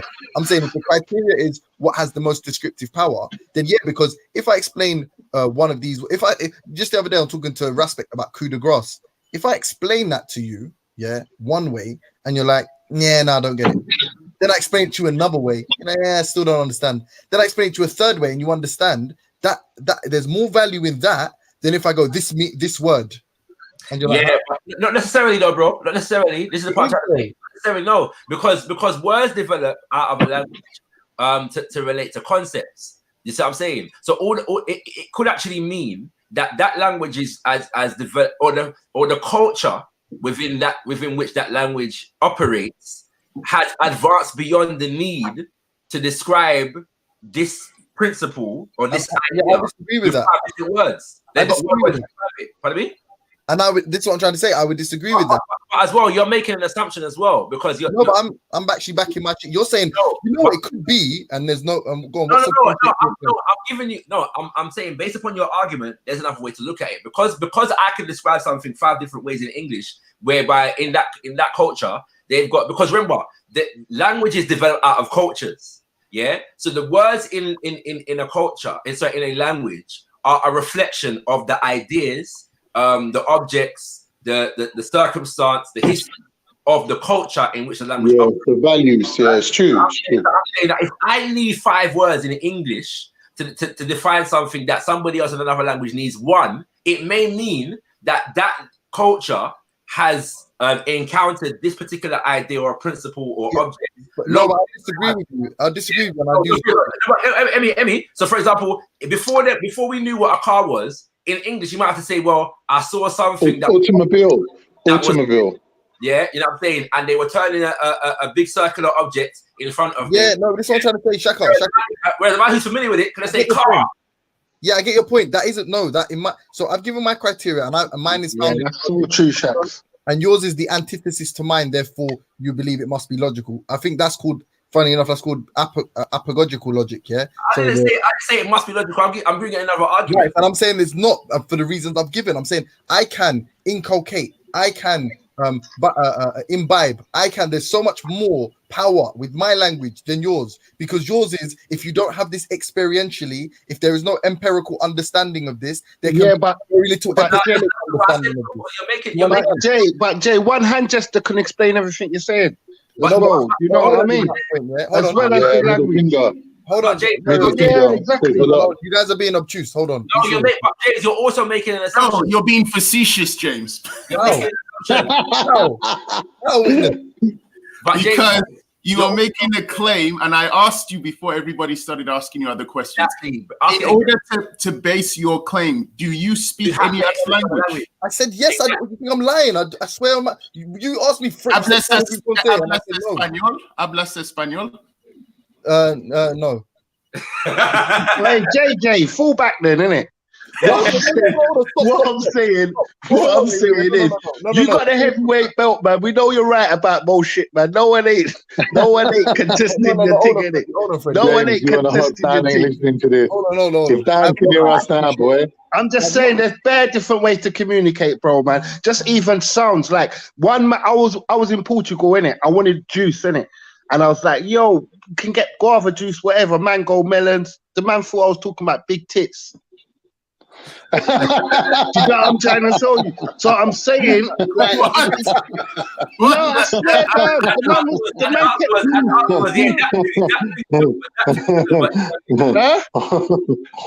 The answer was that too, but right now we're looking at drinks still. Yeah, you know what I'm saying? Yeah, it could have been a bit of that still. I'd have a bit of both. Can I respond to witness? Yeah, quickly. Yeah. So, why you got big tits? Big up, sis. Big up. All right, bless up. Yeah, I'll just come to quickly speak to Shaka. Sorry, man, then you lot can go through. Because I know you was addressing me, but I was in I was bathing in that shack. You get what I'm saying to you? Yeah, Yeah, man, no problem, man. Obviously, you know, it's nothing but love and respect. I just wanted you to really have an understanding of the context as to why and what was being said. You know what I'm saying to you? I didn't want you to think I'm out here hammering your boy. You with me for no reason? Nah, but sis, like I said, you wasn't even on when I didn't even know you was on in it. So it wasn't directed at you at all. But as well, like my thing was, it weren't even to do with respect. It was just a principle that man was defending. Like if it was anybody else, right? You get me? I'm with that, man. 100%. You know. You get me? Because I give you another example. Yes, same time. Yeah, like I don't have no ratings for Hector, like none whatsoever. Yeah, like I have no ratings for man. Yeah, none. But when he was on one time, and obviously this woman's got beef with him, innit? And he must have said something to her, and her response was, "Yeah, but you lot were selling your own people, yeah, your ancestors and that. You know what I'm saying? Nigeria and rare selling their own people." And man heard the thing, yeah. And at this moment in time, you know, like me and Hector done gone at it, like, because he come after me in a certain way or whatever. But man couldn't let it pass, now. You know what I'm saying? Like, car, I don't care who it is or what. Like, when you say that to a man, yeah, it's not just him that you're getting at, innit? Like, when you talk about people ancestors and that, like, nobody should come and feel like they have the right to come around here and just drop that in a conversation willy-nilly, fam. Like, it's not gonna work. But Shakara, that's based on the fact that Hector was saying himself, "I'm glad my ancestors sold you into slavery." No. So it was based on that mainly. I don't think anyone would say what was said to him to another Nigerian. You're wrong, but no way. No way. You're wrong though, innit? Because I'm saying in the context of the conversation that was being had, yeah, in the context of the conversation that was being had, that's not what was said. Yeah, I don't. It was not articulated. It was not articulated, but I'm saying that's the background to it.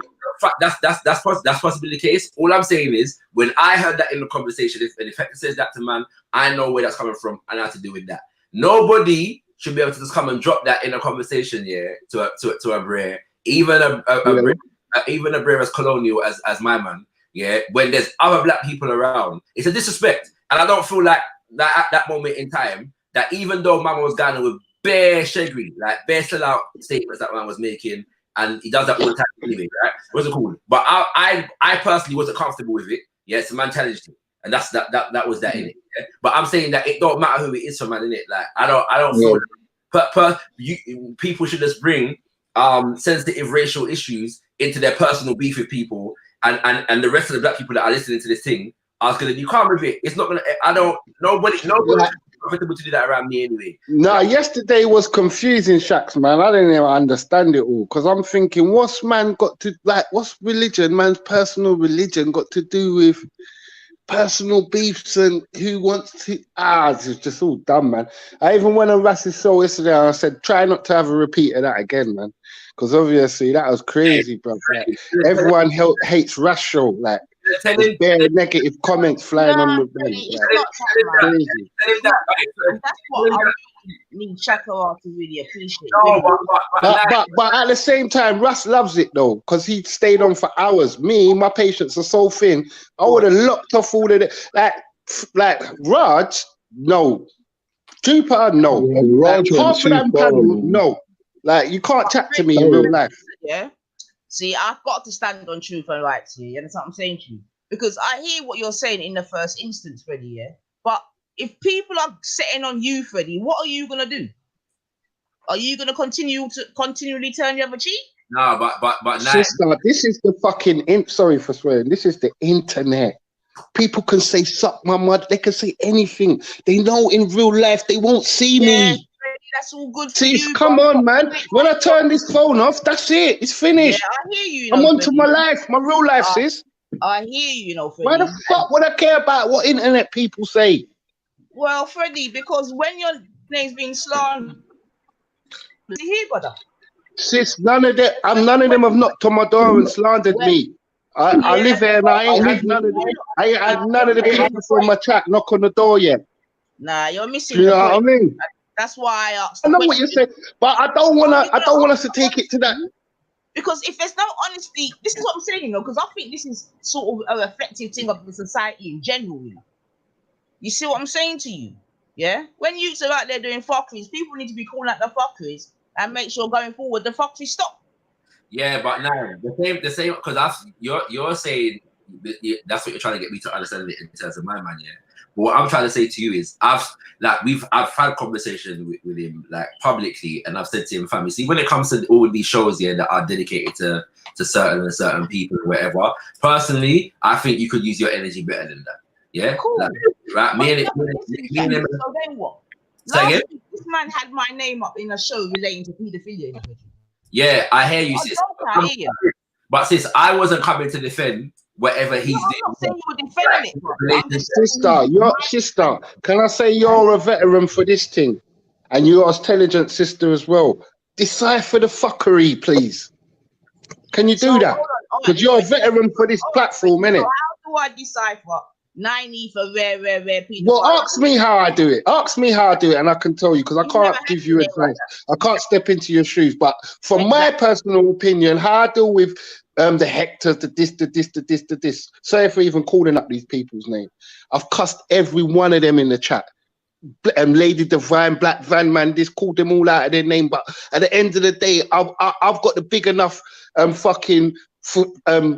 what's that thing what Leo Mohammed says about the balls again? Right, that's it. I got this particular fortitude to apologize. I know when I'm sorry, innit? If I've hurt you, I'm sorry. If you don't want to take my sorry, fuck you. What can I do? I can't really put things on my head. If I don't like you, I don't chat to you. Like, if it's not conversation like this, sis, I'm off. If someone comes out on the internet now and tries to say, yo, Freddie, this and that, I'm gone. I'm not trying to entertain people. That don't make no sense. Like, the best thing from yesterday is what Shaka Ra said and what the Queen fucking melanated goddess said, because they was killing it straight to the point. And I'm saying though, man, yeah, because I get where you're coming from, but at the same time, yeah, Carl, I don't when it comes to these beasts, yeah, like I've heard a couple of them, and I don't stay around for them, fam, because they're not like I just think it's sad, innit, that the brothers and the sisters they might engaging in these ways. But I'm saying if man is going out of the way, let's say my people can't talk to Ras, in it. Let's say that's the case, in it, yeah. Like you can't tell him that and rare. Then by the same token, people don't have to engage him either. Like if he's on Shegri and he can't be taught and he can't be spoken to, then people don't have to engage him. It's the internet, fam. You can't, like, there's gonna be mad people on there. There's gonna be crazy weirdo people. I'm literally sorry. I said it last night, and I'm just gonna say it again. If I've offended anybody on there, I'm sorry, innit? I have a laugh in the chats. We cuss each other, or whatever. We have a go at each other. That's it, innit? It's the internet. Like, you know what I'm saying? If you feel some type of way, I'm sorry. If you don't want to take my apology, fuck you. And that's it, innit? Do you know what I mean? What else can I say? I dropped out, you know, so... what else can I say or do to please internet people? Do you know what I mean? Like, what's that, Freddie? Now, I was saying yesterday I made a little apology on my man's channel. Like, if I've ever, because I've cussed a lot of people on there, innit? Like, because I've been on there at the same time as you, sis, quite long, innit? So I'm saying, obviously, I fell out with loads of people in it, and we've patched it back up or whatever. And I'm honestly, if I've offended anybody, I'm sorry. But if you don't want to accept the apology, that's you, innit? I can't do nothing about it. Like, we're not all meant to be friends. Definitely not. Why can't we be friends? Nah, man, it's all good. Listen, I'm good, you know. I hear what you're saying, Fredos. I don't know. I think I heard you say, because like I said, the thing dropped out. I know you were saying it's the internet and that. You get me? And I will always reiterate that. You know what I mean? I always say the internet is a myth. However, YouTube is a myth. However, yeah, when people are out there slandering your name, yeah, your good name, your good name, then it can become an issue. You understand me? Now, for me, I think I've been patient for quite a long time, to be honest with you, Freddie. You know what I mean? Because a lot of shit's been said about my name. And then when I come and ask the question, Wagwan, all I hear is stuttering and crickets. You understand? I hear you, sis, but what I'm saying, is it worth going down that road?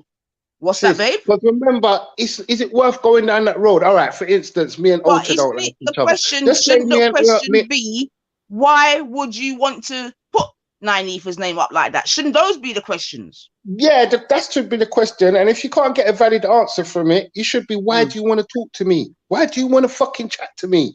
I don't want to chat to you. That's it. But I don't. And my name No, is but still I know what you're saying. I know what you're saying, though. So But if I'm you just know what saying. I'm saying, That's talk the from my teeth then. opinion, innit? No, I hear but what you're saying, babe, but that's exactly, I don't fuck around I'm with, saying man. you're banging your head against a brick wall. He's banging his No, head I'm against not. a brick wall. No, I'm because not. I'm saying if you keep addressing each other in negative light and it's not going nowhere, that means it's a brick wall, sis. You get what I'm trying to show you, because we didn't come to a resolution Sometimes yesterday. I forget boss, you know. You know, I like hear you. Each to their own. I would never tell you how to act on here. I'm just saying that I don't want to see you. No, I know it's lower not a pain. yourself to certain It's a dumb very levels, painful sis. thing. I don't want to see my man lower himself to certain dumb levels. Do you know what I mean? I don't There want to you see go. none of So my that- there you go. So people all lower right, so themselves I to wanna no hear- dumb levels. You get what I mean? I wanna Because what hear he more says talk. is bullshit. Some of the things he says is fuckery. And I address him on it all the time. And some of the things you say are bullshit too, sis. Fuckery as well. I've got to be real. I can't be fake. No problem. Like, for example, we're not getting into the examples, sis, because it doesn't get but nowhere. you see, how can I It doesn't know get if you nowhere. don't? That's why I'm saying leave it. That's why I'm saying leave it, you know, sis, because we've done hours of the examples yesterday. You get me? I'm saying leave it, sis. Let's not be friends then, because it's not going to affect your bank balance. It's not affecting mine either. Yeah, but again, you say that. But if people hear such slander, yeah, and then go and equate me with whomever, of course that can affect my bank But they balance. know What are that's you talking not about? you. That's one individual. They know that's not you, though, because you represent yourself. He don't represent you. He don't come up and say, yeah, I'm doing the 19th for show. He says, I'm doing the Respect show. So you've got to represent yourself and show the people a different narrative. Don't you think so? Nah, Freddie, I'm hearing you, but nah, I'm not. Nah. Carl, I'm not really hearing any responsibility going the other way. You understand? And that's part of the problem. You see what I'm saying to you?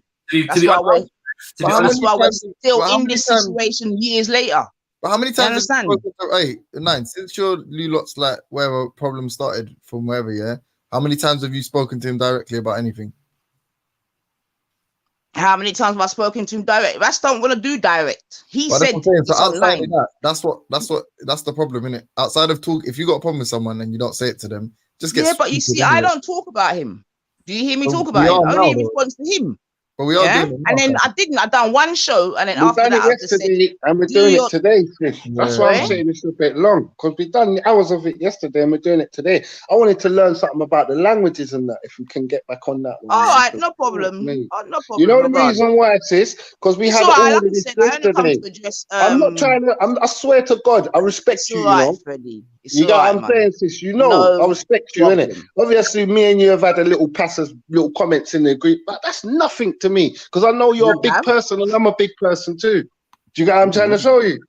I wasn't aware So of I that. know you're not holding up feelings on your heart and all that. It's Hey, like another day. Freddie, Huh? you just expose yourself, you know. Yeah, I don't mind, my brother. You get me? I'm just trying to keep it real. You know what I'm trying to show you? Freddie is footing it still. What you say? You had words for the man, yeah. Like I said, I didn't even know about that. But it is what it is.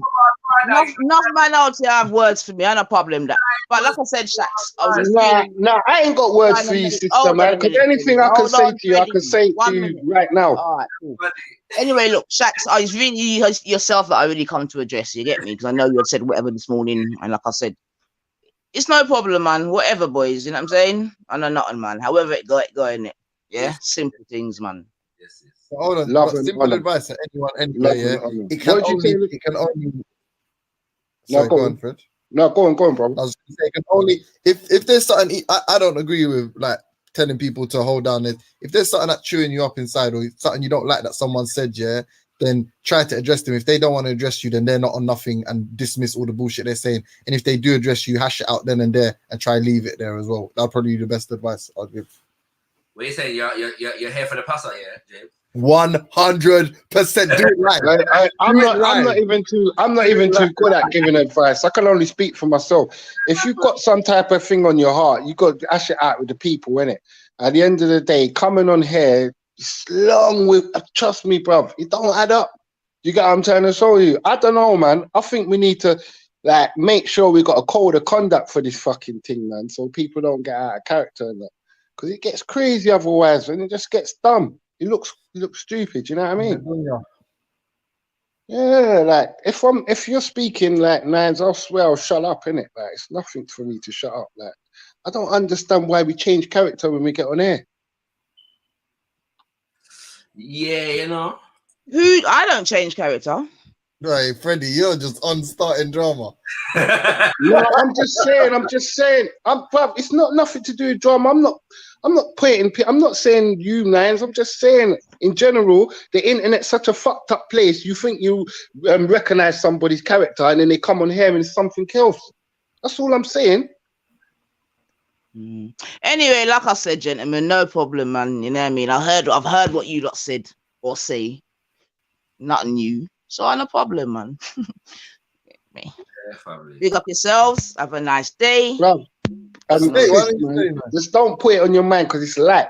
It's so light. No one gives a fuck what Russ says really, or what I say, what anybody says. People got their life to live. Like no one's going home making a cup of tea thinking, Hey, listen, I'm hearing what you're saying, you know, Freddie, and I know where you're coming from in your heart of hearts, you know. But you can't say no one don't give a fuck when people repeat the things what man says, you know. Yeah? You need to stop this, man. This is what I'm saying. This ain't truth and rights, fam. Yeah? Like, if it's a thing like, boy, I don't want to talk about certain things because I'm a bridging, well, whatever, then I will have that. I'm just saying, what's the benefit of going over things? Seemingly, people want to ignore the fuckeries. What's happened? And this is my problem. If I was seeing a man calling out the fuckeries and also saying A, B, and C, I'll be like, cool, innit? But I'm not even hearing man them calling out the fuckeries. Yeah, but sis, you do fuckeries as well, though, sis. Sorry? You do fuckery as well, sis. Like, I do fuckery. No one's perfect, you know, sis. No one. Now, when I say to you, give me an example of the fuckery, you're going to say what? It's a circle, man. I can only give you an example of my fuckery. Because I'm not watching you like that. You got I'm trying to show you. Let it die, man. Let it die. Yeah, it's true. Just forget it, innit, man?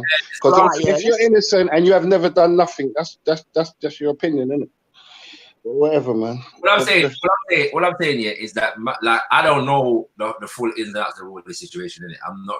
I'll be honest, I'm not overly interested in it. Like, no, seriously, because whenever I've heard whatever the debates are, like, it sounds like a lot of arguing, and that ain't going anywhere. And I feel like I don't know what to contribute to that, innit? I really don't, and I haven't listened enough because I can't, like, when I'm listening, it's not even like I can identify a basic principle that is being debated, or you know what I'm saying. I can't, like, I just look off, so I don't know what the full ins and outs of the situation are. What I can say. Shaka, I do fuckery, you know. I heard some bullshit yesterday in the debate, and like the man then I was saying to the man then, you haven't got another example, or you haven't got another form of punishment for the people that was in servitude, innit? You know what I'm saying? Because there wasn't no prisons then, innit? And like because there was so much shouting and rare, I couldn't even get my point off, fam. Do you get what I'm trying to show you? So man's thinking like, this woman come on, because she obviously, some people don't want me to call their names. So I don't even want nothing to do with them. So I won't. I'll do it for you, fat white bitch. There was a woman came on. She was like, "Nah, that's got nothing to do with nothing, and slavery's separate and all this." You got what I'm saying? Where there's so much shouting, man can't even get their point off, bro.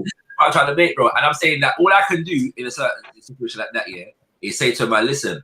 I think personally that you can use your energy better than this. Yeah, like it don't have to be this, innit? And I've said that more than once. You know what I'm saying? And that's that. Either a man's gonna listen to man, or he's not. Like, sorry to interrupt, but the worst point I heard yesterday was when Raj said, "If you're working and you can't leave your work without suffering a consequence, then you're a slave." And I was thinking, has my man ever had a job? Hold on, but can I say where you can't walk out of your job anytime you feel like it? And people were just chatting bare shit yesterday. Yo, Card. He got slapped last night. Be honest. I'm gonna let you get away with that one, yeah. Actually, I might not. No, I'm not. What are you trying to say, actually? What are you trying to say, actually? You trying to justify slavery now? Is that what we're going to do now, yeah? We're going to try to justify No one ain't slavery justifying again? slavery. I'm saying Raj is an idiot who ain't never had a job in his life. Yeah, but he slapped up Raspek last night. Let's have it right. That's one of the few times I can actually say that happened. I'm sad. It hurts me to say it. But he asked Raspek, would you rather slavery? Could you take back basically slavery? If it was under the Arab terms of slavery, would you change the transatlantic slavery? And man said, yeah. That's done. But there was so much shouting yesterday. I didn't even. If Russ said yeah to that, he's crazy dumb. Nah, that's done, man. You know what I'm saying? You But know I what, don't bruv? think he said yes Russ to is my that, little innit? bro, man, Because but I heard that one him. Huh? I heard Russ is his my little bro, man, explanation but that for one it. there, man, I can't agree with that one there. What do you mean? Nah, There's no I'm saying explanation for he that, didn't man. say that, man, because he explained himself after. But where there's so much shouting, no one's logging on to the explanations, you know? Everyone's just looking for the soundbite. Someone sent me a and clip to score points. Do you get what I'm saying? Ah, boom! I hit you with that one. Ha ha ha. No, but Fred, hear what That's I'm not trying to say. reasoning. Fred, hear what I'm trying to say, yeah? And this is what I'm trying to say to Shaka. I don't know, but I spoke to Russ. He's not telling me exactly what gone, and it's his business, and his faith in God is his own thing. But if you are a Muslim, I remember someone did it with Shamsi at the park, and they were like basically talking about slavery, and he basically said like his like school of thought, they don't basically ban out all slavery in it because they can't in it because it's talked about in the Quran, like there is certain rights that they're allowed in it, like to take slaves and that, yeah. But for someone that suffered slavery, man should take a hard line approach to it, G. It's a no. Yeah, but at the same all forms of slavery are fucked, bro. But at the same time, James, yeah, like it's a folly to act like everything that people call slavery is the same thing. Like if to me the real line on that argument is if we're saying that this thing over here is a particular thing, then don't confuse it with everything else out there. You see what I'm saying? Like don't because what happens is you see when we talk about reparations, people say, well, everybody went through slavery. No, not everybody went through this, my G. But this is what I'm trying to say to you. But wait, so Shaka, hold on. So the levels that was happening in the Arab slave trade, you're trying to say that there was no comparison to the transatlantic slave trade. Now. Female genital mutilation. Can I say it? I never heard this part of the conversation. What I will say is this. What I have heard is a lot of people who are Muslims try to relate that what the Arab so-called slave trade to what was being done among in indigenous African societies in terms of systems of servitude. I think that's flawed. Yeah, That's a stretch, man. That is a bit of a stretch. Wrong. Yeah, it's wrong. Like it's totally wrong. And they can't do that. And that I do that need to get one up for doing that. Yeah, that's facts. That's facts. If we're putting African servitude on one hand, yeah, cool. And European so-called slave trade on the other hand, the Arab slave thing is closer to the European thing than it is to the African servitude thing on all levels. Don't care what no one says. Yeah. So anyway, that is nonsense. You get me? So yeah. Fuck African, but what? Because it's got African in the prefix. Fuck African serfdom as well. You know how many rebellion? Hold on. You know how many rebellions there's? Hold on. Hold on. Did you hear me justify African servitude? No, I'm not. I'm saying I'm not you. I'm saying about Russ. Russ trying to make it seem like I'll big up that thing. But you know how many feudalist systems? But we can. But hold on. Let me just say quickly what I'm saying. Criticizing it though, doesn't you can't understand the social order and what was being dealt with. So I'm saying, listen to what I'm saying. Listen to what I'm saying, Shaka. I'm saying that I would have an argument if someone said I agree with feudalism. I agree with not only do we establish a hierarchy, but the person, the underlings, if you like, they have absolutely no say, and they have to work for people, and they never have a right to own land. Right. I don't have no. What do you mean? But because I'm saying that when you talk about feudalism, yeah, like feudalism is a term that develops in a particular context, isn't it?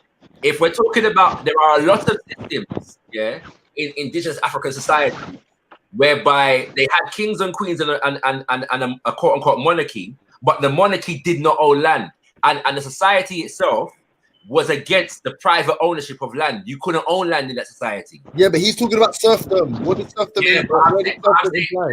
kind of make serfdom as far as, so if we use the term serfdom in terms of Europe and servitude in terms of indigenous African society, are we talking about the same thing? Well, you know what you're doing now. You know what you're doing now. You're forcing it. You're forcing an argument with you because I'm not arguing with you. I'm saying the man was offered. Hold on, the man was offered an option. Like you like arguing anyway, man. You could argue with yourself.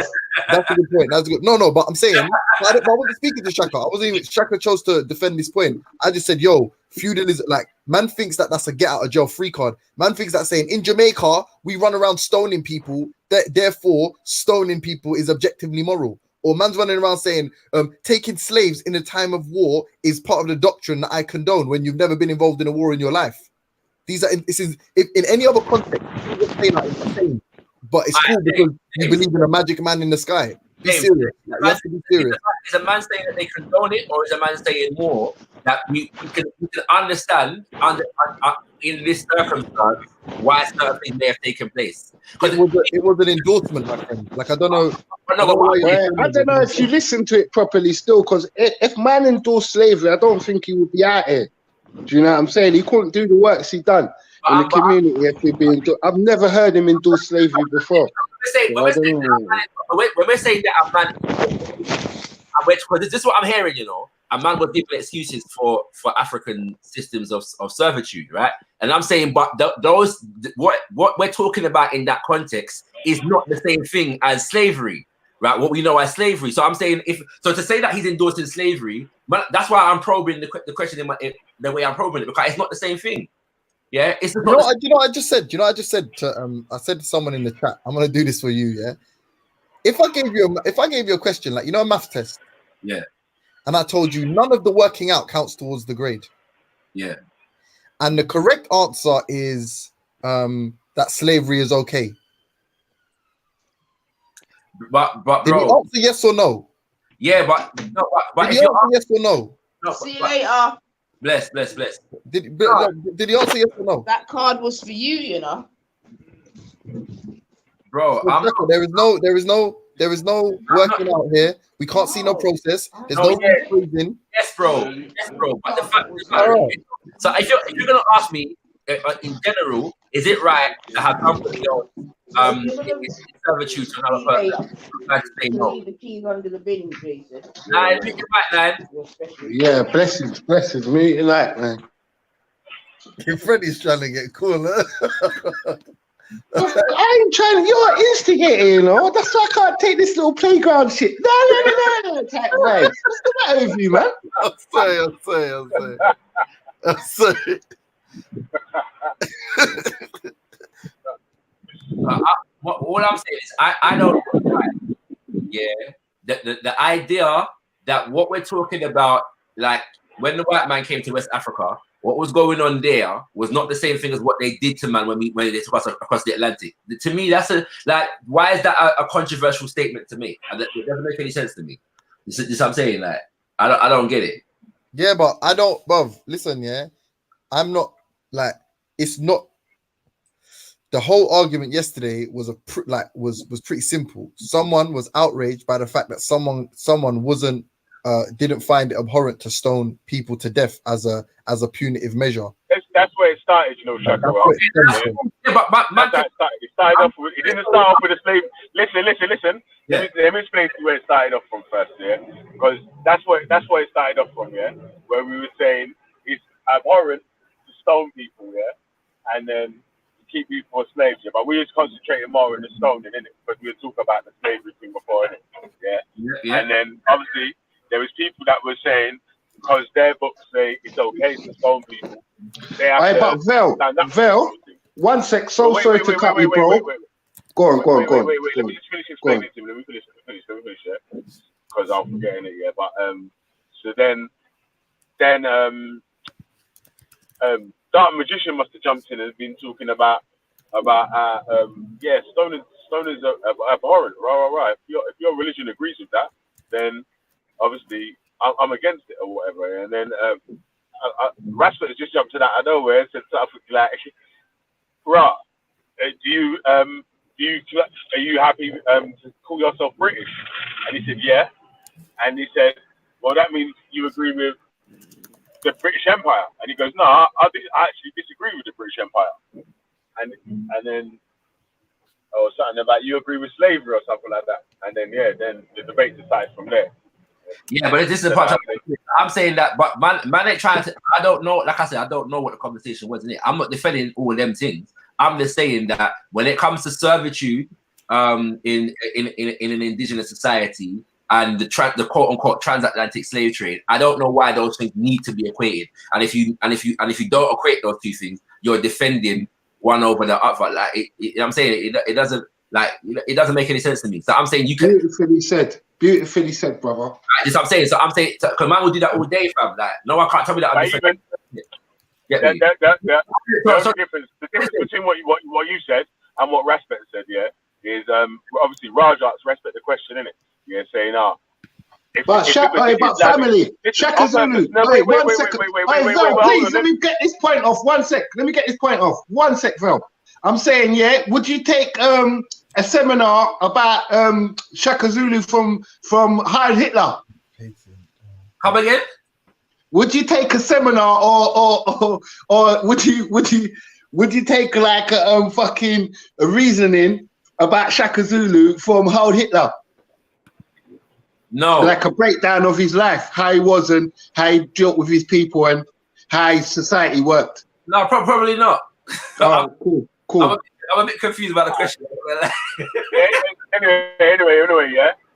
Hey, Freddie, yeah, your cape's gonna get dirty now, anyway, Freddie, yeah. So don't worry, still, yeah. But yeah,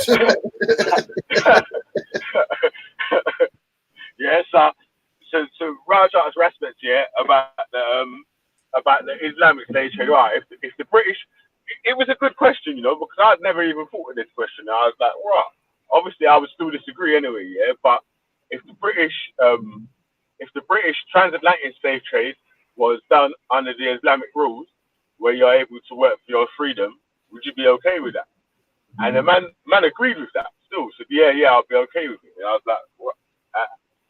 Yeah, and that's what I was confused. But this is the thing, though.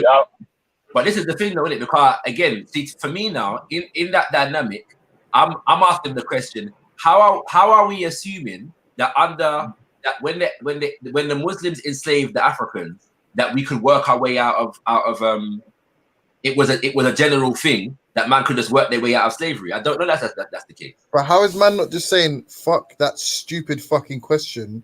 I don't want slavery for any of my people. Yeah, innit? Left. No, but man went no, Freddie, look, this is against you. Come on, went so far left. I said, yes, it was this type of slavery. Yes. So all I can say, there's some star dog going around, you know, and it gives you a headache. So that might be. That might be an explanation still. I don't know. I told him to stick to cess. I said to stick to cess, innit? Russ, how you doing? Russ is a big money man. You keep smoking. Hey, Freddie, yeah, you're capable in the washing machine for that one still, bro. Hey, mate, I ain't come to Cape for no cunt, mate. I'm just come to say my little piece, innit? My 5 pence. Do you know what I mean? You know, I'll turn the machine gun on all of you. Yeah. Yeah, I don't know. No, yeah, I don't know why. Like, because these man do this thing in it where they when it comes to the Arab thing, because there's two things they do. The first one is when you mention the Arab enslavement, the knee-jerk thing is Africans are saving Africans, and they told Africans, right. And then the other thing they do is to make it look like the Arabs were just doing what the Africans were doing in Africa, and both of those things are just nonsense, isn't it? Like, you know what I'm saying? Like, there's no justification to any of these things. So yeah, we need to stop it, innit? Like, I'd agree with all of that. Innit? You get me? But the why is important, man. I'm sorry. I ain't trying to shit on man. And me and Ras have done this a million times. So, but the why is important, bro. And I'm not going to posit any suspicions or reasons. But the why is very important because an otherwise intelligent young man seems to get real fucking dopey when it comes to these subjects. Like, Well, I tried to tell you why the other reason though. You weren't really listening. We live with Muslims. Yeah, You're but not listen to listening. this. We live with them. No. All the people that we see are not the people in Hadith. They're not the people. I'm saying the people that we're linking up with, man. Yeah, I'm just saying to you, Vel. Listen, can I say something to you, Vel? Can I say something to you, Vel? Vel, can I say something to you? You see the people that that are Christians that I link up with, they're not the people of the Bible. They're not from the stories. Hold on, Freddie. They're up to date. Freddie. Yeah, that's what I'm saying. You're trying to equate everybody to text, bro. It can't happen like that. Hold on, Freddie. Hold on, Freddie. They're real people, bro. Hold on, please. I beg you, yeah. Because what reason I'll say, man, because man can have different opinions to me and that don't make perfect sense to me, and I won't call you stupid, and I won't call you retarded, and I won't call you dopey. But the reason I'm saying in this instance, it confuses the shit out of me with how he moves, is because man's going say it with your chest. The only people that do that are Muslim fucking clerics, are people that have a vested interest in the promulgation of the religion. And for someone like Respect, he could just as easily shut the fuck up about it. He could just as easily say, I'm not answering, that's a dumb question. I don't want to answer that. The thing is as well, yeah. The thing is, hold up. The thing is, yeah, you guys are talking about having family and this and that. Most of you are from the Caribbean. Most of your family are probably Christian. But people like Respect are okay with talking about the transatlantic and how the Bible was used for this and that in a negative way. Yeah, but you see, but you see, when you defend the British Empire and Israel, you don't really have a moral standing in this argument, innit? So, like, let's that is the biggest fact, bro. What you're saying does not make no sense whatsoever. Hold on. You need to campaign. You need to go online and look for the fucking the petitions for Israel, bro. That's what you need to be doing. Trying to fill in some petitions for Israel, bro. Stop. Can you show me where they? Can you show me where I defended the empire? Or you've been defending them, man. Yeah, to be honest, can you show me where I defended the empire? To be honest with you, I can't show you, but that's my impression. Because you wouldn't say condemn them. Condemn them now, then. Condemn the empire now, then. Okay, if you stop shouting, then I might be able to. If I was wrong in my assessment, then I take that part back. But I'm saying that I do know for a fact that the judgment that you place on the Arabic enslavement, you don't place that kind of condemnation on the European enslavement and the enslavement that was done in the name of Christianity. Yeah, I do. That's the funny thing, I do. I don't think you do. I don't think you do it frequently enough, broski. You know what I'm saying? I don't even need to do it frequently. I haven't even got a channel, number one. No, you cape a lot because what you do is you don't condone the British at all, but you always condemn the Muslims and Islam. I've noticed that. I've definitely noticed that from you. That's exactly what you do, bro. So when you're saying you ain't got no channel, it's okay. We know that you ain't got no channel, but we definitely know that you got points of view and then against Muslims. Reggie, you're from Nigeria. You're from Nigeria. I'm from Nigeria. I'm from Africa, and that's why for me, when I hear you guys talking about the transatlantic, I say fair enough. That's more of something that can relate to you, and I can understand that. But then obviously, as an African, when we've been affected by both slave trades, not just the transatlantic. But you don't. You know what I'm saying? Like, we have to tell the other side of the story. No, but bro, this is the point though, because when we're talking about transatlantic, we're talking about colonization as well. I'm saying I don't ever hear you bang against these things, fam.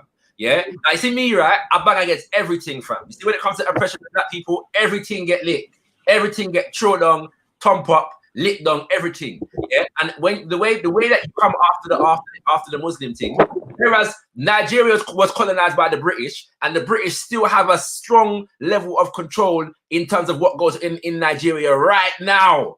Yeah, the British government appoint people in the Nigerian economic cabinet based upon their influence on the oil in Nigeria right now. I'm not hearing the man bang against that, fam. And that is a vestige of colonialism. The thing is, maybe you guys are not hearing it because you don't speak to enough Nigerians, you don't speak to enough Africans. No. I'm not hearing a lot. No. I didn't say I didn't hear it from Nigerians. I'm a Pan-Africanist. I work with Nigerians who bang against this thing. I'm talking about you, my G. Yeah, I'm not hearing you talk about these things. I talk about the Europeans, I talk about the colonization. But when we talk about slavery, the slavery that we are visibly seeing on that in Africa. Because obviously there's some people on the panel that don't even go to these places, go to Africa enough. But yet they talk about slavery that was 400 years ago, and obviously it affected them. But they don't even go and see what slavery is. Reggie, when's the last time you've been to Africa? When's the last time you've been to Africa, Reg? 2 years ago. When was the last time? I was last year. Last year, mate. It's a joke, YG. I'm just saying now because I'm not. It's not. I'm not doing this thing whereby a man is he gone? He dropped off. Dropped off, yeah. But obviously doing a lot of guesswork, innit? Yeah, like. I'm saying I know what his views are, innit? You don't have to have a channel to know what your views are. They're plain to see, innit? You're just definitely against some type of Islamic thing. I don't know what it is. But people like him make me want to say I'm a Muslim. Because I love the underdog, fam. I'll be honest with you. I've never wanted to say I'm a Muslim in my life, still. But what's it called? You know what? Wait, Chax, where I identify the bashing that's going on, because black people have had it for years. You're a thief, you're this, you're that, you're this, you're that. Associate you with crime and all that. You get what I'm saying? I know they're going for a little a bashing stage right now, similar to what we went through, innit? But the wickedest thing, I'm not going to do what certain Asian people done to us.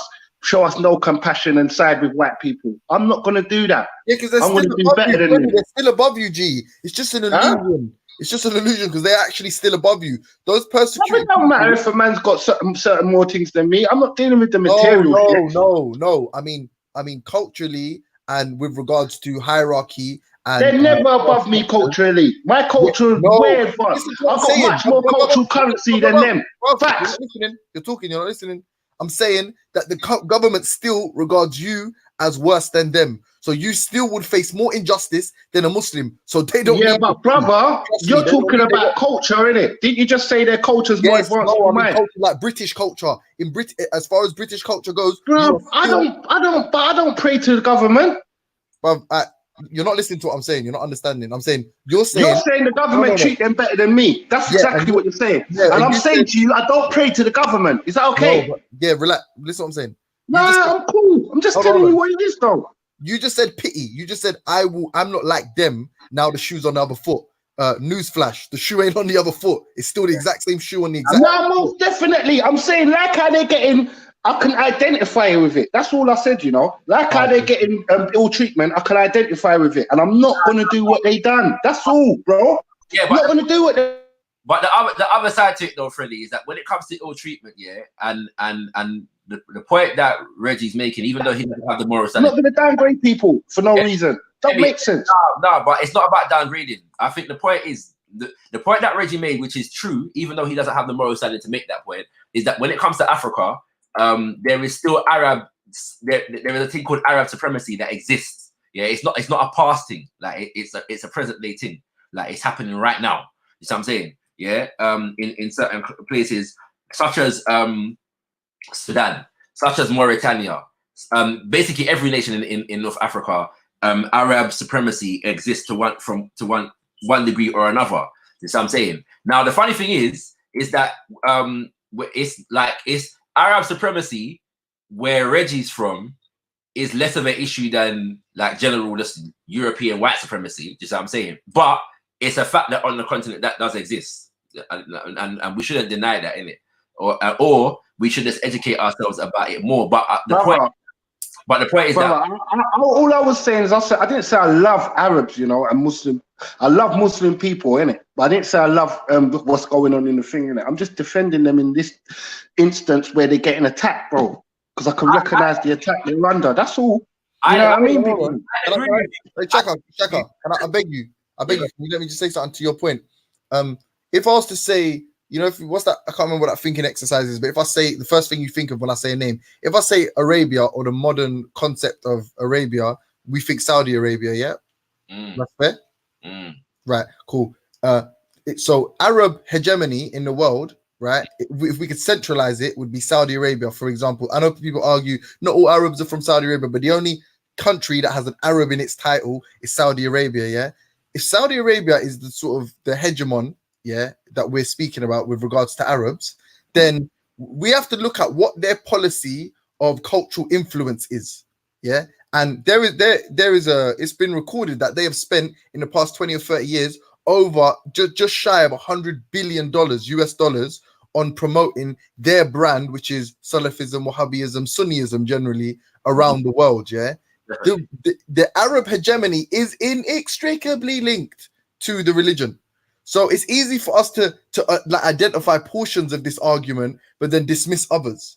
But for people like Reggie, there is a case to be made that Islam promotes what we all agree now is sort of Arab hegemony or imposition. I'd agree with that. I'd add to that by saying that there is a case to be made in terms of how black people in Saudi Arabia are treated in the first place anyway, right? That's what I'm saying. So yeah, you know, there's all kinds of stories, and I won't go deeply into it because I haven't studied it enough. But I know enough to say that there is concern. There has been concern for quite some time about the extent to which Africans go to Saudi Arabia and don't return certain time. You know what I'm saying? I'm never gonna defend no prophet, or I respect them. Don't get me wrong. I respect all prophets, Jesus, everybody. I'm never gonna, because I'm not into that, innit, Shaka. I'm dealing with God in a, like, I don't know, like a straightforward relationship we got. I don't go to the son or the messenger. I just go straight to the big man. Do you know what I'm saying? So I've got no reason to read the Quran, and because I respect Allah anyway. I respect all the prophets and I got no reason to go over the Bible every day. Do you know what I'm saying? Because I respect the prophets and their messengers anyway. Do you know what I'm saying? And obviously, like, when you put all your faith in man, do you know what I'm saying? Obviously, when you put all your faith in man, you're going to see the worst and the best in them, because that's where all your faith is. But my faith isn't in man or Arabs or black people or whatever. It's in the Most High. It's naive, and that makes sense. It's naive, and in my opinion, just my opinion. Yeah, most definitely. It's a bit minded or whatever. Not what you just said. I'm not saying just what you said, but I'm saying, do you know that basis of, like, because I'm going in a bit. I'm back to go gym with my brethren. He's Sudanese, yeah. He's got a few brothers. All of them, like, childhood friends, all devout Muslims. Like, I banter with them about all type of shit, and they like take their deen seriously, yeah. The reality is, though, is me. What's, like, as Nine says, what's right is right. I could actually see, in my opinion, more benefit in them not believing in some of the tenets and principles of their religion, and by proxy supporting despotic regimes around the world. I can see that. Yeah, I could. But whether or not I can appeal to their better judgment requires, articulation on my part, communication, whether leading by example. It's not exactly because if there's a better alternative and you can't explain it, there's no alternative. You're right. But I'm saying, but that doesn't mean me placating them is positive. That isn't me being a good person just because I'm like, well, it's a detrimental belief to lots of millions of people all around the world. But you know what? Fuck it, innit? Seeing as I can't explain it away, just fuck it, carry on doing it. That's not good. I don't. That's why I always try and separate scripture from the people. So I would never try and describe religion, a Muslim, by looking at hadith. I wouldn't do that. Do you get what I'm trying to show you? I like to deal with them on an individual purpose, innit? And I hope that God's shown them the same thing He's shown me. Do you know what I mean? Fair enough. I don't know, but yeah. Well, I don't agree with being anti anything, because again, I always say I don't care that much, but I would say that I separate arguments from like some of Reggie's core argument. I mean, I don't agree with his Christianity. I think that you can make an argument that's even worse. But I'm just saying that on that specific point, you can't remove this sort of Arab dominance in the region from Islam, and you can't have people that on the one hand say, yeah, I agree with you, man, burn the arrows, but then it's like big up Islam, and then it's like big up Arab culture, big up the city of Mecca, the mosque in Mecca, big up this, big up that. Well, that's all part of the reason they have their dominance. Beyond that, though, I think it's possible to respect people and their practice of their faith, whilst being critical of the faith, of the impact of that religion on your people. I think you can do that. Big up, Shaka, man. Big up. Well said. And I don't think that respect for Africans who are in Islam means that I cannot critique Islam. I'm not of that particular perspective, right? This is what I'm saying. So I'm certainly not going to engage in long defenses, right? Just what I'm saying, of the thing to save it from people that are critiquing it. I'm not going to do that. No, but you know Ziriab, yeah. I've got too much respect for that guy, yeah. I'll fuck with him. He's smart. He's one of the smartest people I met on here. He came on to attack you. Do you remember that time? Yeah. About Africans being drunks. To attack me? About Africans being drunkards, basically. I don't remember this. Bruv, come on, man. He jumped on to say Oh, that. Yeah. Did you see how much? Do you remember? That's the only time I've ever seen Ultra triggered. Because Ultra was like, blood, don't be stupid, bruv. Like, what the fuck has that got to do with voodoo or whatever, number one? And number two, like, don't go on like Arabs ain't done far worse. Like, you're talking about man was trading slaves for liquor, like them Africans, like their religion made them the worst people. And it's like, in that moment, man's taken an offensive stance towards Africanness or an indigenous African religion to defend something that's not his own. Now, I would say he did well in that argument because he presented some facts and he did well. He poisoned the well. He did. He made your position look stupid. But he was at the same time being disingenuous. So we'll come back to that another day still. Yeah. I'm making a point to you that someone as intelligent as that young man, will attack Africa. Will attack African spiritual, even though he's not passionate about it, to defend something that doesn't necessarily benefit us at all. Right. No, I totally agree with you. You know what I'm saying? But the point is that like even if everything, because the fact is, even if you could take everything that he was saying as truth on face value, like it doesn't. How does it counteract the argument? You see what I'm saying? Because all he was trying to do was defend Islam. So let's say that he found some examples of Africans selling other Africans for the sake of their shrine for alcohol. Okay. Yeah. Like how does that translate into an entire system of enslavement? Like it doesn't, but you know what it does? It poisons your position, and it doesn't even address the central argument in as much as it just, you know what Ralph always says, it plays the man and not the ball. It'll rub you. And to be honest with you, I have to be honest with you, Shaq, It was funny to watch because generally speaking, on these, you're usually always firmly in the right when it comes to African spirituality. In that moment, I was like, whoa, that's taking a little funny turn, isn't it? But afterwards, when Ultra got upset and everyone was like, Ultra got triggered, I was like, but I know why he got triggered. He got triggered because it's like, well, fix up yourself, man. I hate you. Now, because the thing is, all I was trying to do at that moment, because I didn't have the, well, I eventually got the article in front of me. And so obviously I was in the conversation, so I wasn't able to read it properly.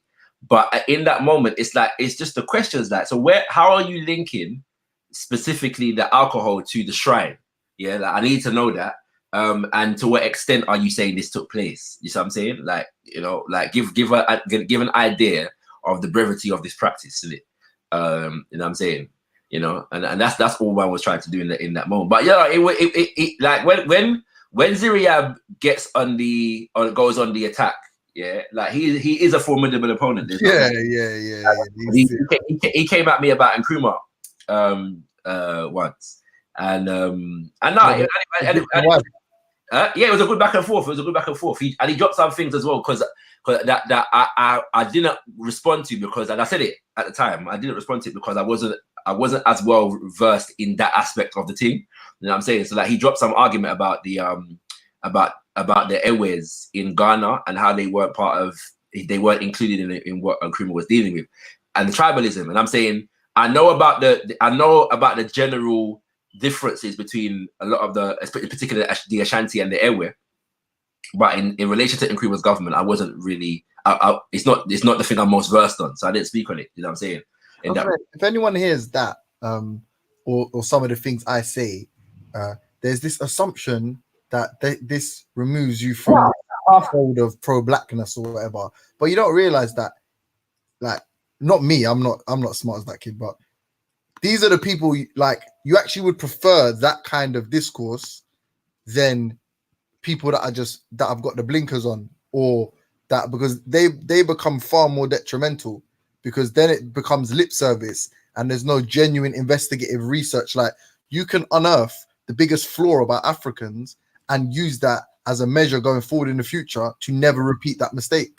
But to hide it, or to say anyone that speaks about it is anti-African, whatever, is bad. But first instance I spoke about, no, he come to rubbish up African spirituality in the name of Islam. That was what that was. That was clear as day. Definitely, and that's the problem in and of itself, isn't it? Right? You know what I'm saying? However, like when it comes to, because you see the thing is, when it comes to the one of the things that I did say, so I repeat, I just remember I said it, I was about to say it, and I thought, no, I did say this, didn't it? That the that among like the so-called African-centered scholars, yeah, who are critical of Islam, yeah, like the fact that there were people who you know were involved in this thing, yeah, from a traditional perspective and whatever. It's not a hidden thing. Like, just what I'm saying. It's contextualized, but it's not hidden. And when you read certain books, there are entire books that are dedicated to what were the weaknesses among us that allowed for this thing to take place. Yeah, how did our division facilitate the enslavement process? That's what I'm saying. All these things are very well explored. In the narratives that we have, you know what I'm saying? That's big low, stuff. yeah? Oh, no, go on. No, go on. Oh, no, I was going to say, as soon as we got a low, I just wanted to quickly touch on what I was saying yesterday with the Orthodox Moor, because I get it. He's an American, and like obviously commiserations for that fact. but too no, I'm joking, but yeah, but Well, you see what? If you're atheist, you know, it come in like you got a complex to blood clot. It's like you get some bougie, because it's like you man are bougie. Like even Vellemy started getting bougie. Like, to God, you man are too much. But no, I was gonna say, that's why, like, I feel like, yeah, when it comes to this, like, if you were gonna order or categorize or rank, yeah, the different sort of anti-oppression or liberation movements, you would have to rank black nationalism, from my understanding of it, which is like very cursory, yeah, extempore actually, is not great, but you'd have to rank it below Pan-Africanism, right? And obviously I've told you about the deficiencies I see in Pan-Africanism, but you have to rank this black nationalism. So I'm gonna have to ask you, how are you defining black nationalism? Well, based on what he says, like I did, like the unifying factor being black, and it not extending past that understanding. I'd have to say it's fundamentally a counterintuitive movement. Okay, so the difference, the problem that we're gonna have is that there are different definitions. Yeah. So there are some who would regard, like I would regard myself as a black nationalist Pan-Africanist, if that makes sense. Yeah. Then there are some that when you say black nationalism, what they really mean is, when they say black nationalism, they're talking about them working on the issues of black people wherever they are, in whatever nation they're in at the moment. That's what I'm saying. But then there are others who regard black nationalism to be an international thing. Right, this is what I'm saying, the unity of black people all around the world, which would relate to Pan-Africanism in that respect. That's why I say you got yeah, but even that, I'm not sure I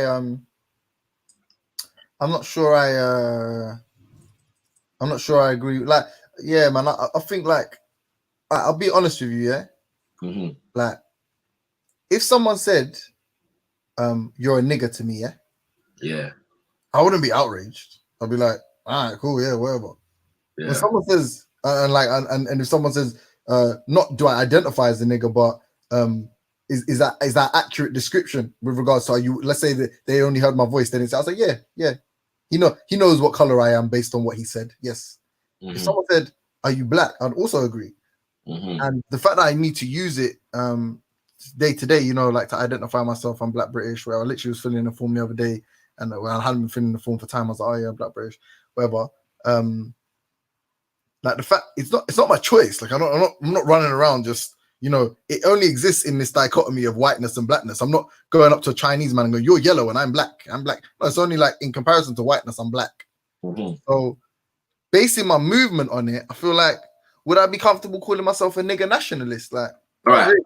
Really. But do you consider black though in the context of black nationalism as purely descriptive of skin color.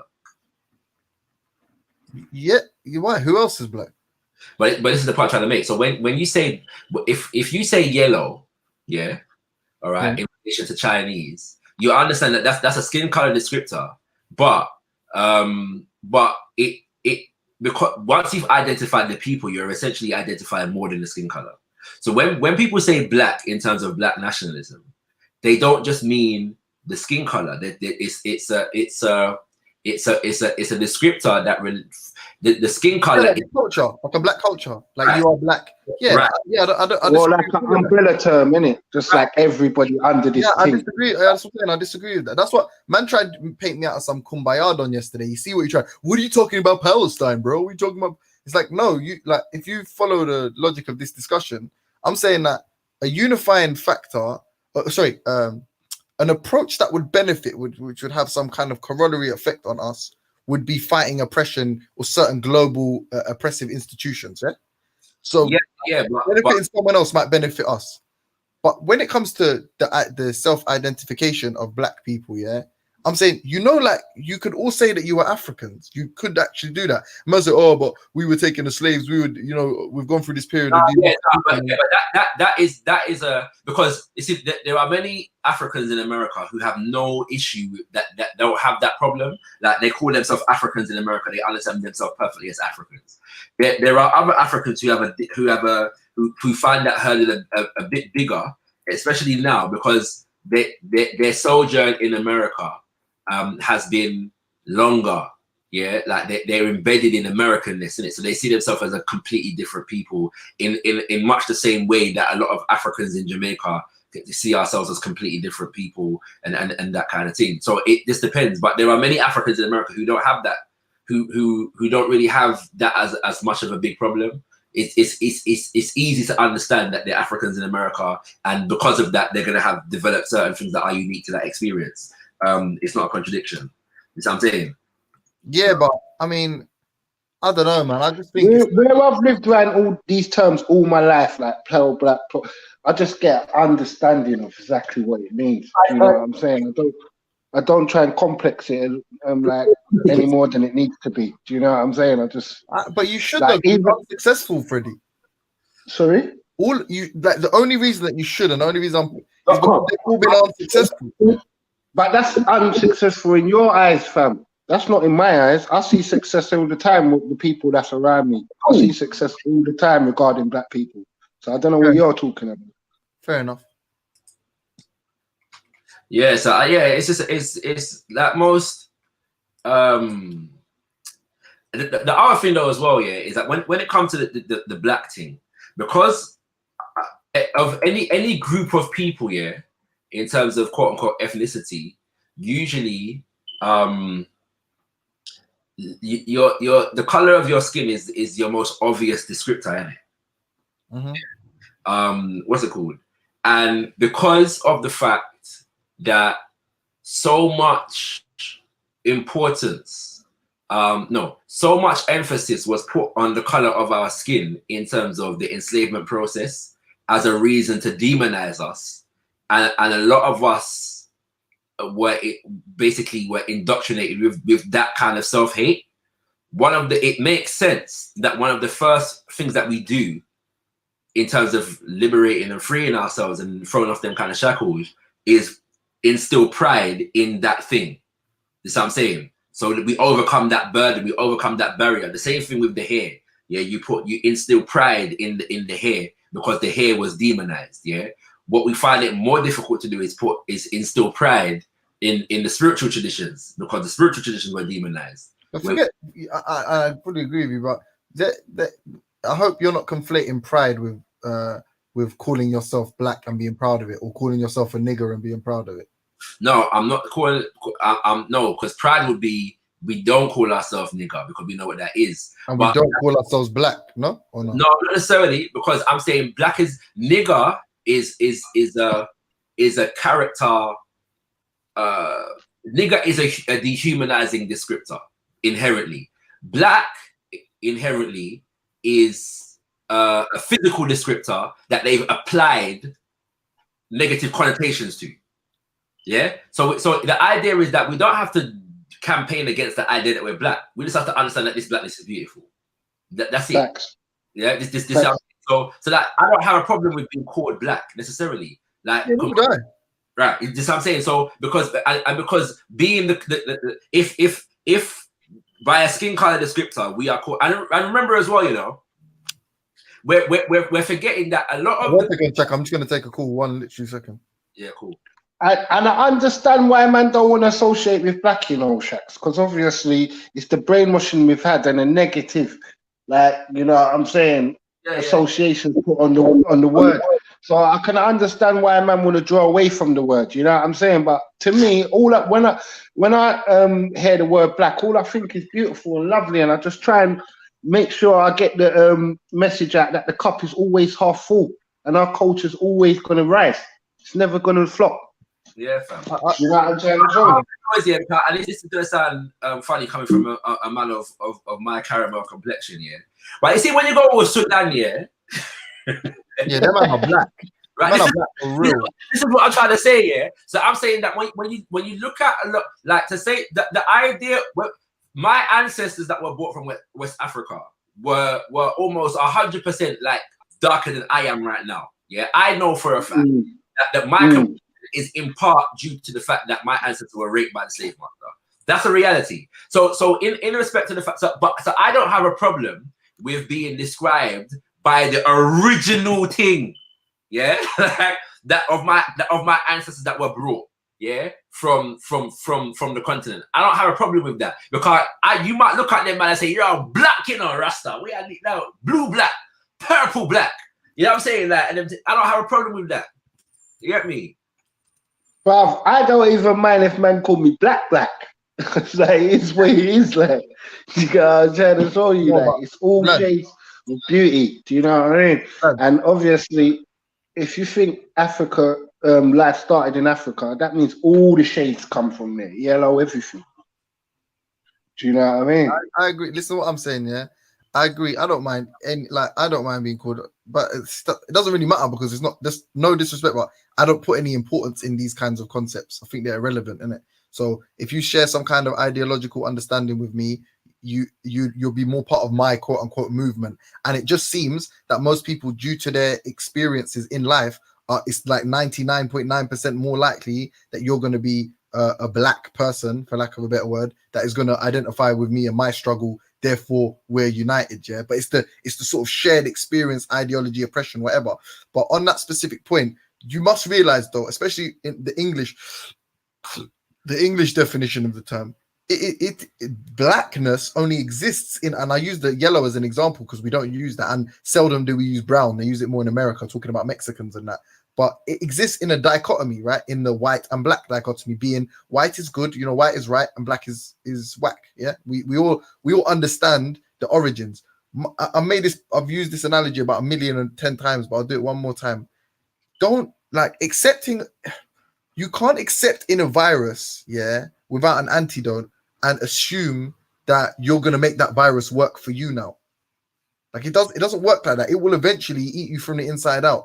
So it seems simple. It seems like a simple notion of like, yeah, listen, like they used to call us niggers and call us slaves. Now we use it all the time. Look how great black people are doing in America that call themselves niggers.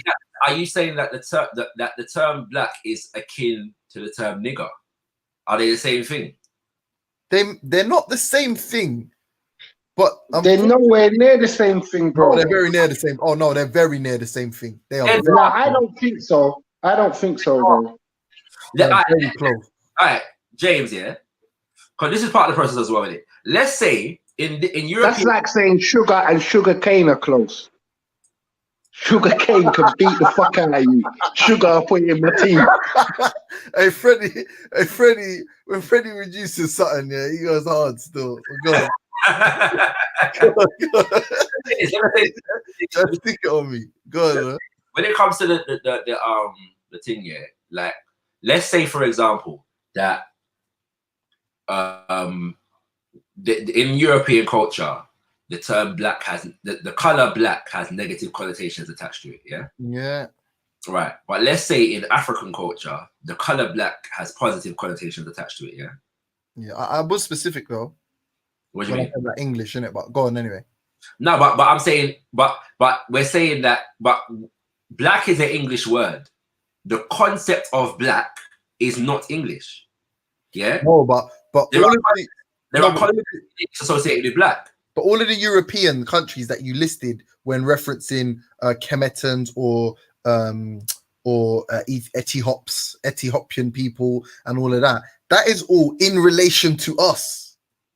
So yes, you are black in relation to us. Because if there was only black people on the planet, would we be black? Of course we wouldn't. No, but does that mean that black people prior to Europeans didn't have a culture whereby the color black had a significance? I'm not a historian, yeah, but I can summarize it. I can summarize it in really quickly with when I said to Rob he was being racist about when Tommy Robinson was being racist about the Somali. We know that specific ethnic group has a certain appearance in it. Like, we all know that, innit? Like, Yeah, they have a certain phenotypical structure. We are comfortable then in saying that Somali is a look unto its own, innit? But do Somalis look like Ethiopians? Yeah. Okay. Then, for example, then you can say the ethnic group extends to the Horn of Africa. Then, and you can say that, and you can say the Horn is dissimilar to the Janubi, South Sudanese people. So what's the point that you're making? No, I'm saying that we could just as easily describe ethnic groups in the world, isn't it? Yeah, we can. There's just as much separation with the ethnic group. There's just as much racial dissimilarity, or what we regard as racial dissimilarity amongst the ethnic groups. But we don't, because the concept, the basic premise that we're working under is a European one, is a Eurocentric one. And we're looking at it through their paradigm. No, it's not. And this is if you're talking about, and I shouldn't say it's not. I should say that that's only half the story, and half I'm pushing it. There's two things in that. First thing is that if a group is repressed, for whatever reason, let's say that the technology of Black or African is purely on the fact that these people from outside found something to as an art and somebody to mute their mic. What's it called? Yeah. Let's say that's the case, innit? I still don't see what's wrong with us saying, well, you know what, we're going to unify based upon this thing because that's what they used to oppress us. Yeah, I mean, I'm not an analyst in it, or a historian in this regard, but I would just bet, I would bet that one of the reasons for the lack of success is the tenuous nature in which these people are all held together, and these sort of, because on some level, and it's funny because I've been reading a lot into consciousness and like unconscious thinking, like cerebellum and shit like that. No, because at some level, there must be people that are you talking? Oh, you let me finish. Right.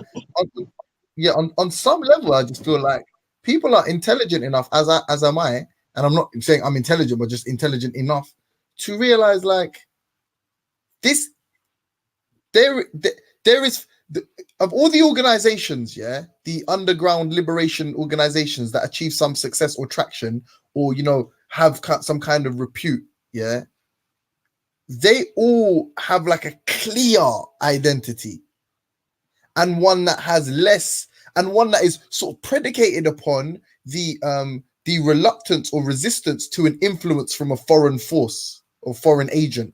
Yes. Whereas we are ones who are comfortable with the fact that the foreign agents, who are also our oppressors, have engineered our identities for us.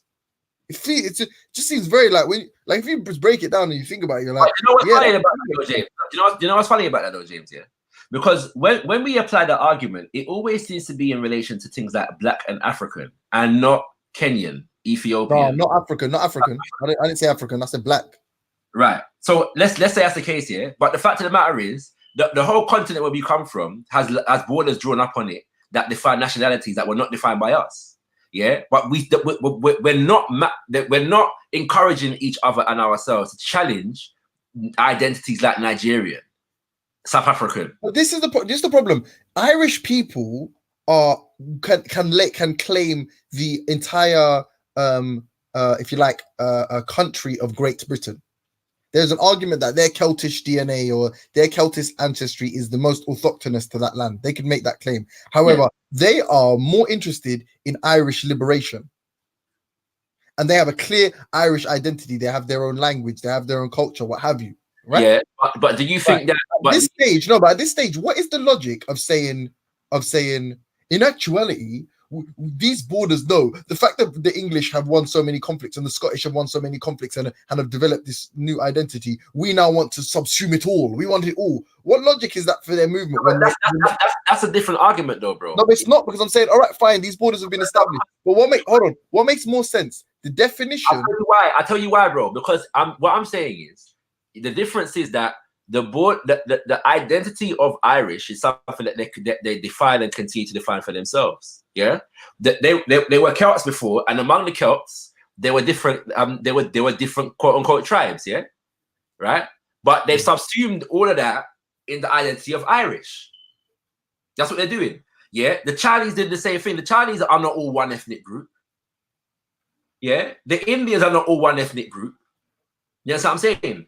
Right. So the same way that all the different components of what makes up Chinese can make up Chinese is the same way the different components of African can make up African. But what I am saying, I agree with that. But so then we don't right. But what I'm saying though is that when we're looking at these things, yeah, directly, this is not in question, because we like to question whether there's one blackness or one Africanness, but the nation that we know as Nigeria is a direct creation of the colonizer. No, it's not. Yeah. It is. No, it's not.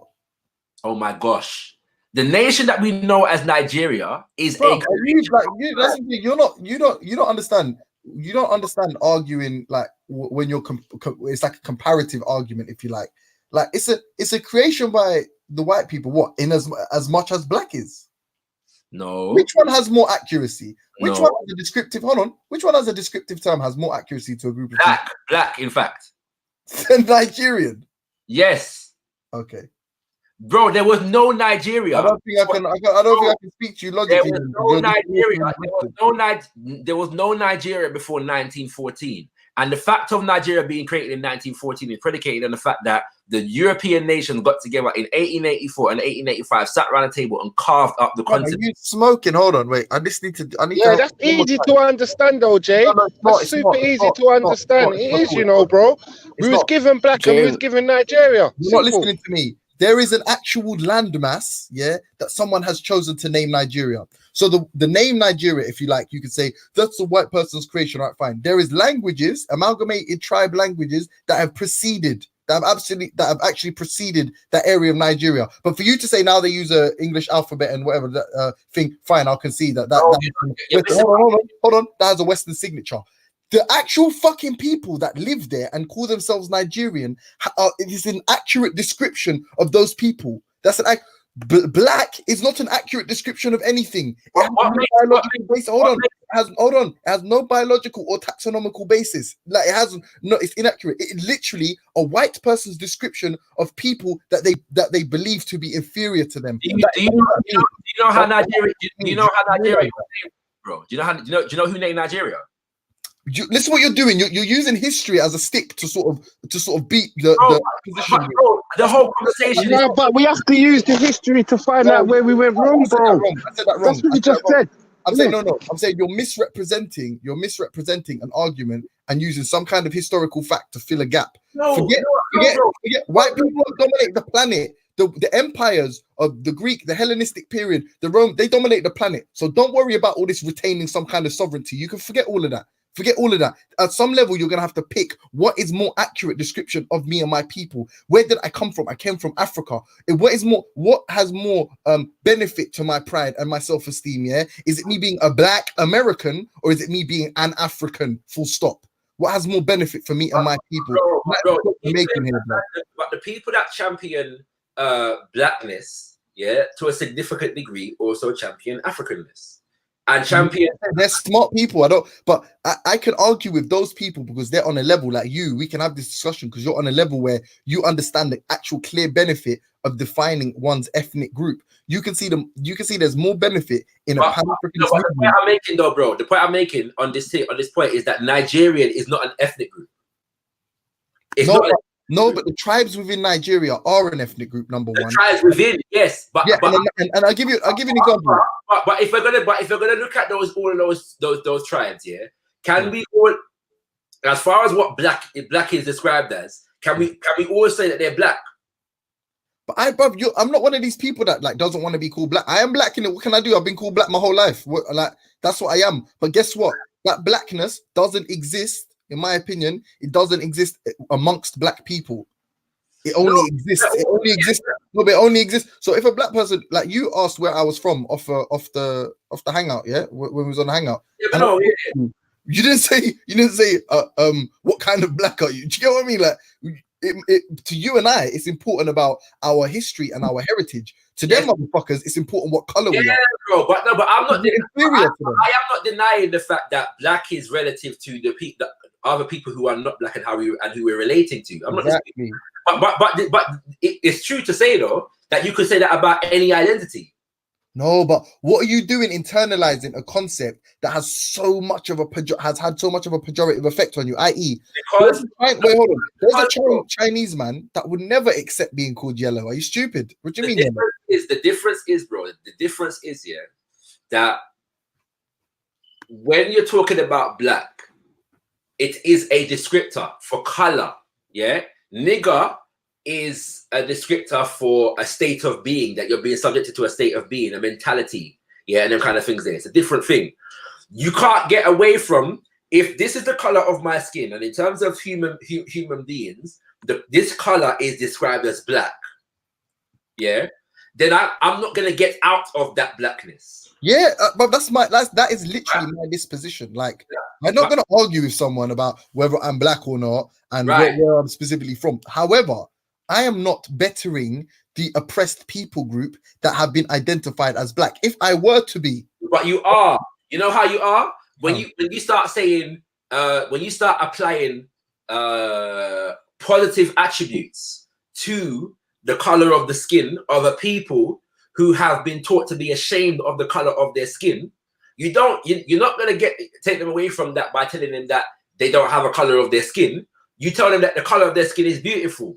It represents it represents power. Yeah, and once again, and it just so happens that the term that we use to describe the color of our skin is black. If we're speaking English, but I'm not disputing that. But would you think I'm out here ripping down posters of black is beautiful? Like, I don't disagree with that, bro. What I'm trying to say is, imagine, let me think. Let's say ginger, yeah. Do you think if the IRA call themselves the ginger nationalist party? Yeah. How serious do you think that movement will be taken? Yeah, but I think that we don't. First of all, give that some credit because that was off the cuff. But is that not a fair point? Like, blood, we look back out here. It's a fair point, but I'm saying that if ginger, among the Irish people, carried the same weight as black among the black people, in terms of if the Irish people were enslaved or negatively caricatured or indoctrinated in self-hatred based upon the fact that they're ginger, then I'd imagine they might come up with a ginger pride movement. Yeah, I mean, listen, because they're ginger. This what I'm saying, yeah, like black pride, yeah, is in my opinion more is preferable to concepts like black nationalism or pro blackness as it pertains to any kind of political any kind of political persuasion. You can't separate them. But I can, and this is what I'll show you why I can. Because if I'm saying that, like for example, yeah, this is the most important part. It is biologically inaccurate. We can all agree. White scientists, for lack of a better word, agree with it. Yeah. So at this stage, what is the benefit? What is the benefit? So if white people still refer to black people as black and they still see a benefit, they still see a benefit in distinction. So you could conceivably you can have African heritage and Arab heritage, and you could force North Africans to describe it as Arab heritage as it pertains to phenotypes. It would cost a lot of money changing all the forms and shit, but you could conceivably have that. But they don't. Hold on. There is an over reliance on this color system for them, isn't it? Even though it's biologically inaccurate. If you say at the same time, you're meant to be the great thinkers of your time, yeah, and we're meant to be liberating, we're meant to be changing the status quo. If what's good for us is good for them, how do you explain that? We're not going to have a disagreement on the idea that we need to affirm Africanness, yeah. All I would say is that we put our blackness in the context of our Africanness. So blackness is an expression of Africanness in that regard. The value that it has, though, to still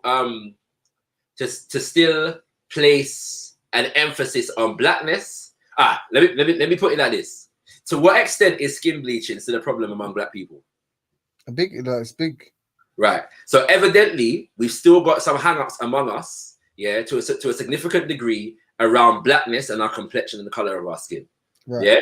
So based upon that we need methods to address that issue.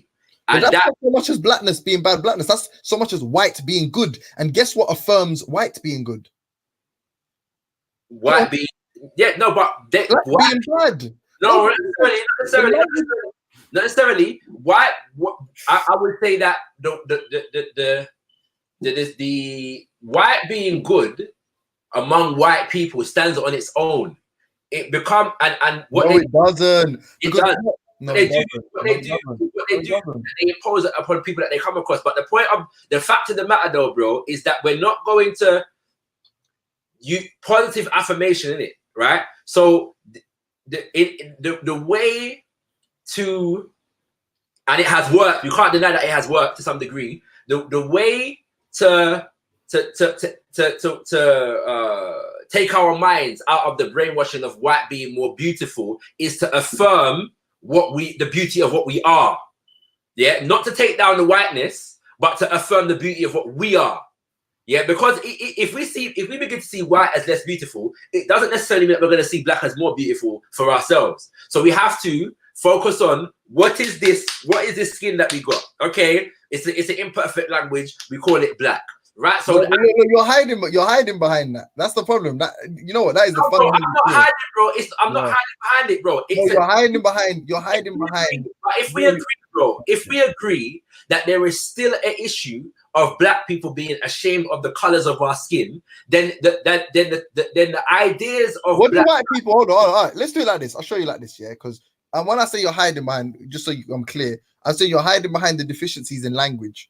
So you're saying like this is the word that we use to describe X, and even though hold on, but you say even though X has undertones, has racialized undertones and inferior undertones, technically what other word are we going to be used, brother? Come on, man, we got to dig our heels in at some point. That's your argument. All right, fine. No, it's more than that. It's more than that. That is one aspect of it. All right, so let me respond to that part. There is white people in the world that say, fucking hell, mate, she was fucking beautiful, mate. She had long legs. She looked fucking Swedish or something, blonde hair, blue eyes. Before he got to blonde hair, blue eyes, when man says a Swedish woman, what do they think of? They think of some tall, blonde hair, blue-eyed, fair-skinned woman, right? White woman, yeah. Yeah. So culturally, hold on. So culturally, I just need to say Swedish, and it invokes some kind of pride in appearance. Yes. Right? Mm-hmm. If there was enough propaganda, yeah, that described the individual element or the individual distinctions amongst different Africans, you could say, "Oh, she's some beautiful Senegalese queen." Yeah. But no, what do we have to say? No. You're right. But you're right. Are we there yet? If I say beautiful Sudan, now among Pan-Africanists, yeah, like my family in that, if I say I saw a beautiful Sudanese sister today, you know, in their mind, they are going to envisage the darkest skin, woolliest hair, biggest nose, biggest lip sister, yeah, because among Pan-Africanists, yeah, who are in the movement, we have developed those ideals and those sensibilities. Okay, yeah? You know, I just brought a flaw in my own plan, yeah, because for that you'd actually have to say South Sudanese sister still, because the North ones could look Arab, fam. They could look like fucking, do you know what I mean? They could look like a Somali or a Saudi Arabian. You never know with the northern ones. Say that again. You crack it up. I didn't hear it. You crack it up. Oh, sorry, I'm saying, in that one, it's like you almost have to say South Sudanese and North Sudanese because there's such a disparity between like how they look phenotypically. The Southerners are how you described, and then the Northerners are like far more Arabized, isn't it? Yo, you hear me? Shaka, you hear me? I heard you. Oh, I don't know what's cool, happened to maybe. Gee, man, like Reggie with the Doberman and that. Where's everyone gone, man? Your boy Khan is on the panel. He's quiet as well for once. Yeah, that's a mad thing. Probably kipping. Mad thing. Yeah, where you weighing on all of this? You guys have moved on to Pan Africanism, yeah? That's the Shakara Godwin's law. Any conversation can and will devolve into not devolve, sorry, evolve. We're not looking to go into Pan Africanism. You seem quite interested in it. Yeah, like I said, I always say this. Fundamentally, I agree. I agree with anything that I feel like in like to a degree I have a lot of egalitarian principles. Like I believe in fairness and liberation. I believe in healthy competition in it. So if you've achieved success fairly, I believe you should maintain it. But yeah, so and I'm a bit biased in it. I want people that look like me to be successful. So no one looks like you though, James.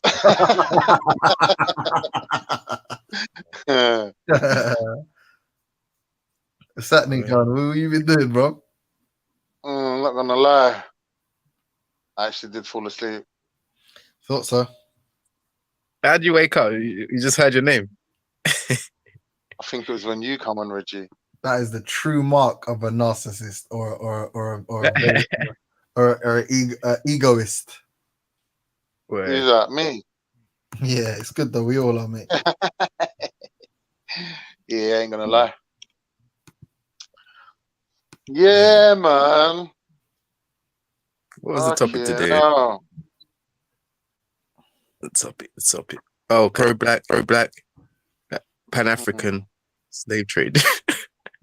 Slave trade. I think he's trying to lure Issa in, yeah? 100%. Yeah, I don't think he's just taking the bait today. I knows exactly what time it is, blood.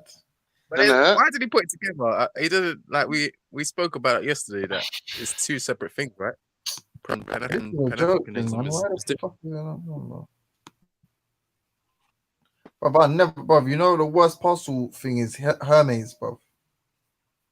What? You don't know about Hermes? No. Yeah. The parcel company, like the delivery company. Hermes. Yeah, right, Hermes. Hermes, yeah, it's a Greek god, isn't it? Hermes. Yeah, but do you know about the parcel company? Yeah, of course. They're good company. They're shit, bro. They're shit cunts. Nah, they're a big firm, man. They're actually dead, bro. Like DHL, DPD, what's the other one I fuck with? UPS. Them man are all G's. Yeah. These lot are dickheads, bro.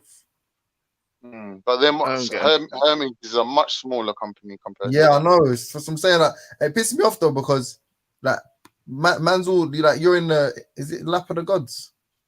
I think like you're in other people's hands, yeah. When you don't pay for next day delivery.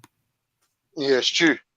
Fucking, you know what I mean? Why do people like? There's a lot of people that seem to slavery, but this is something that happened ages ago, and people seem to be like really in a rush for people to condemn it. Like it's something that is actually impacting them today. No, but it's one of the whole slavery argument that we're having. You mean why is it relevant today? Yeah, because I see like there's people in this chat, for example, that like still talking about the Hebrew Israelites believe they're gonna enslave people, but they're not. You're struggling to find any Hebrew Israelite people today. So why are people so obsessed with what people might be thinking? What they're saying, Reggie, is that if it writes in your book, in your religious book, then you have to stand by it, innit? Like if you're a Muslim and you say, well, I don't believe in slavery, they're gonna say, well, yeah, but it's in your religion. And if you say, oh, I'm a Christian, the only reason why but in your religion there's slavery in your religion, then in a way, like what these atheists or non-religious people believe is, if they can like find one thing wrong with your religion, then like a house of cards, the whole thing should collapse. You know, like that's Well, the thing is, their belief, really. So if they're using it for something that's going to impact on them today, if they're using it to reference something that's impact today, then I can kind of like understand why the constant conversation, if it's ongoing, if it's something that's ongoing today. But if it's something that happened like X amount of years ago and is in a book, but it's not presently happening, or that group is not presently doing but it, it I is don't presently understand why. happening. But it is presently happening. Well, no Hebrew Israelite. Well, no, I don't really. I think you'll struggle to find any Hebrew Israelite that is enslaving someone today.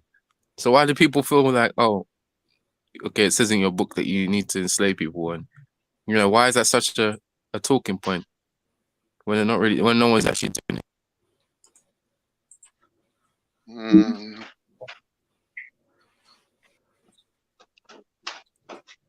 I think It's a if weird you one. kind of like, one sec, give me 1 sec. All the problems that we have in society today, you're talking about something that isn't in someone's book, and they're not actually doing, or even if it isn't someone's book, I don't know. You know, it depends how they interpret it, but they're not actually doing.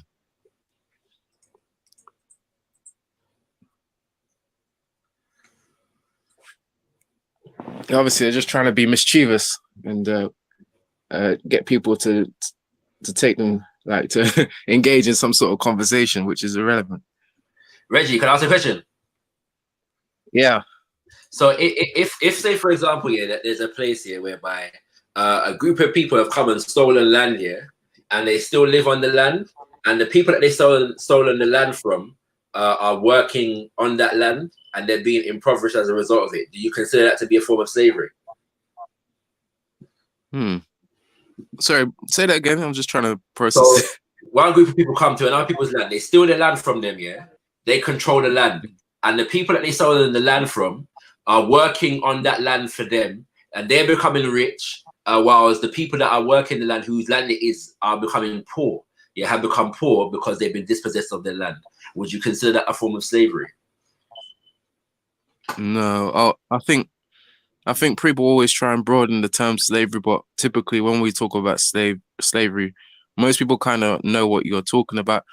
I think you could say that it's a form of oppression. So it's oppression. It would have. All right, I take your point.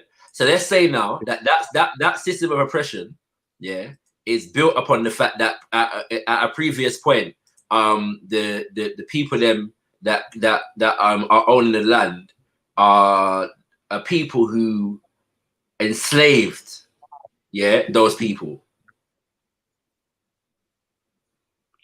Yeah, then I guess if you need to, when you need to, you can reference the fact that, because it is a historical fact that the people were enslaved. However, I don't know whether it is a key thing for them to concentrate today if they're no longer being enslaved in that manner. You get what I'm saying? If the oppression today was based upon and is built upon their slavery of history, why would they not reference the history? Because it's two different slaveries. It's two different things. One is slavery. One is the fact.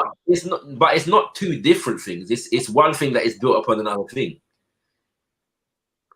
Yeah. So the oppression of today wouldn't exist without the slavery of yesterday. Yeah. Well, so why would we talk about it? Like you know what I'm saying? It would seem to make sense to talk about it in the same way that that the Jews in Israel talk about their Holocaust from how many thousand years ago. So not Holocaust, their enslavement in Egypt, which is a fabrication, from how many 100,000 years ago, and also the Holocaust that was what 70 or 80 odd years ago now. Yeah, I understand. It's not happening today. They're not being burnt in gas chambers today. But at any moment they'll bring it up in reference to any number of modern day realities. Yeah, as a justification for why they behave in certain kinds of ways. Yeah, but what gets me is the fact that obviously, like, this is what even the problem we were having with Respect even yesterday is when people talk about slavery and you're talking about the physical, part of slavery in terms of being in chains, not being free to go, some cases being whipped, castrated, etc., etc. Like, I don't think you should put. You had people making comparisons with prison. You had people making comparisons with work. It just gets silly, you know what I'm saying? I didn't hear the conversation, but you do know that forced labor, which is what essentially slavery is, that is disallowed in this country except for in the context of prison, right? Yeah, but you cannot compare prison to slavery, man. Let's just have it right. No, but I'm saying there's a law here. All right, the Human Rights Act of 1998 here is an act that banned slavery. It was an act against slavery. All right, but it says in so many words that people cannot be subjected to forced labor, except for in pursuit of. No, you can't be subjected to forced labor in jail. But I'm telling you the language of the act itself, you know, bro. I'm not telling you, you don't have to like you're not forced to do work in jail. Maybe in America, but I don't think in the UK. Yeah, that's what the private prison industry is in this country. No, it's not because if you're in prison, then you choose to how are private prisons funded in this country? Yeah, but you're not understanding. I'm talking about the individual experience. The individual experience for that person is they're not forced into doing work, innit? They don't have to. They're not forced into doing anything. No. I'm hearing you. I'm asking you though. In terms of private prisons in this country, how is it? How is the profit? From the government, innit? It's subsidized by the government. They build it. They build it, and they get money from the government, and then they also make profit from that would go against the idea of private prison, though. So if the prison is privately built and owned, it's not independent. They pay people to house their prisoners. That's what it is. The government pays people to house their prisoner. Yeah, and anyway, I do think you're wrong. I believe that that there are items that we use in everyday life that are made that are constructed by people in prison today. So but those people, I'm saying, number one, they have a choice. Number one, they have a choice, and they get paid a nominal fee, I might add, but they get paid. Number two, another way profit from prisons is the canteen, the individual contracts, right? So the individual contracts that there's profit to be made on. But those things exist in all prisons, though. Anyway, because the point you're making doesn't take away from the point I'm making. I'm talking about the language of the law in it, yeah. But I'm saying that, and whatever way you're gonna look at it, when you talk about prison for profit, I can understand why a comparison might be made, but I'm saying that even in the legal definition in the country, the two are related to each other. You know what I'm saying? That's crazy. Slavery, except for in these circumstances. No, listen. You know what I'm saying? In America, you can make that argument for this one reason. As soon as slavery ended, they created the vagrancy laws and they created that prison system. Yeah. So in that context, private prisons in this country. It's not private. No, it's not about private. I'm saying just in the context of it's just instantly removed from slavery. You create vagrancy laws. Anyone that doesn't have a house goes to jail. So you've just essentially began slaving, and then you build prisons. I hate you, bro. But what is you can't say that in the context of this discussion. You cannot compare the fucking experience of an inmate to someone who has been a slave. I think I don't think the experience is what's being compared, though. I don't think, because obviously in prisons they're not whipping people and raping them and taking them away from their family, ripping their families apart and enslaving their and imprisoning their entire family. Yeah. So why even attempt to? Whoever's doing that, because bro, the comparison. If you put it down to that, I'd agree with you. But the idea of prison for profit, yeah. In terms of the idea is that the prison for profit, especially in terms of its impact upon Black communities, is an updated form of slavery. The book, Michelle Alexander wrote a book, called The New Jim Crow, where she's comparing it to the Jim Crow system.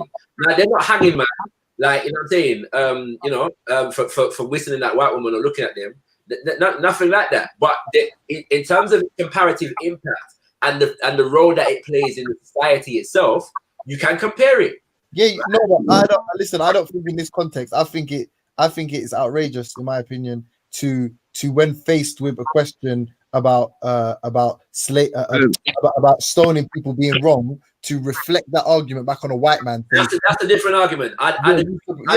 So no, but this is the point. So Shakara, would you agree that a lot of Africans are enslaving Africans today? Then, because we have prisons, a lot of prisons in Africa as well. I would.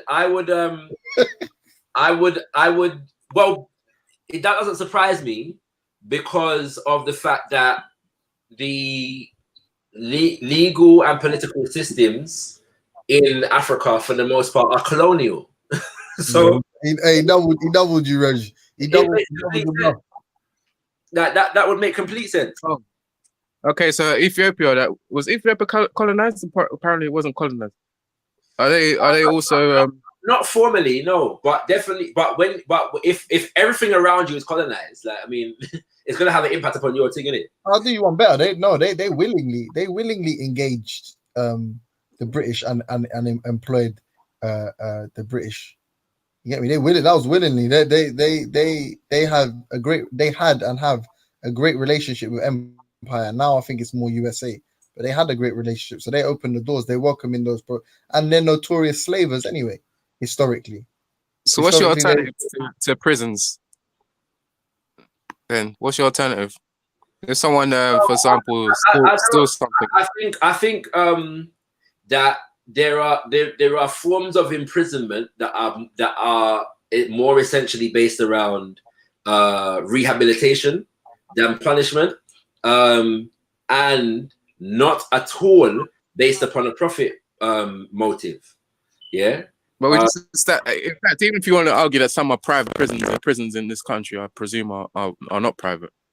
There are some. The majority are not. The majority are not private. There is growing. When Labour came in 1997, Jack Straw announced that all new prisons in this country will be private. Prisons in this country will be privately owned, and a number of those that were built were actually young offenders institutions.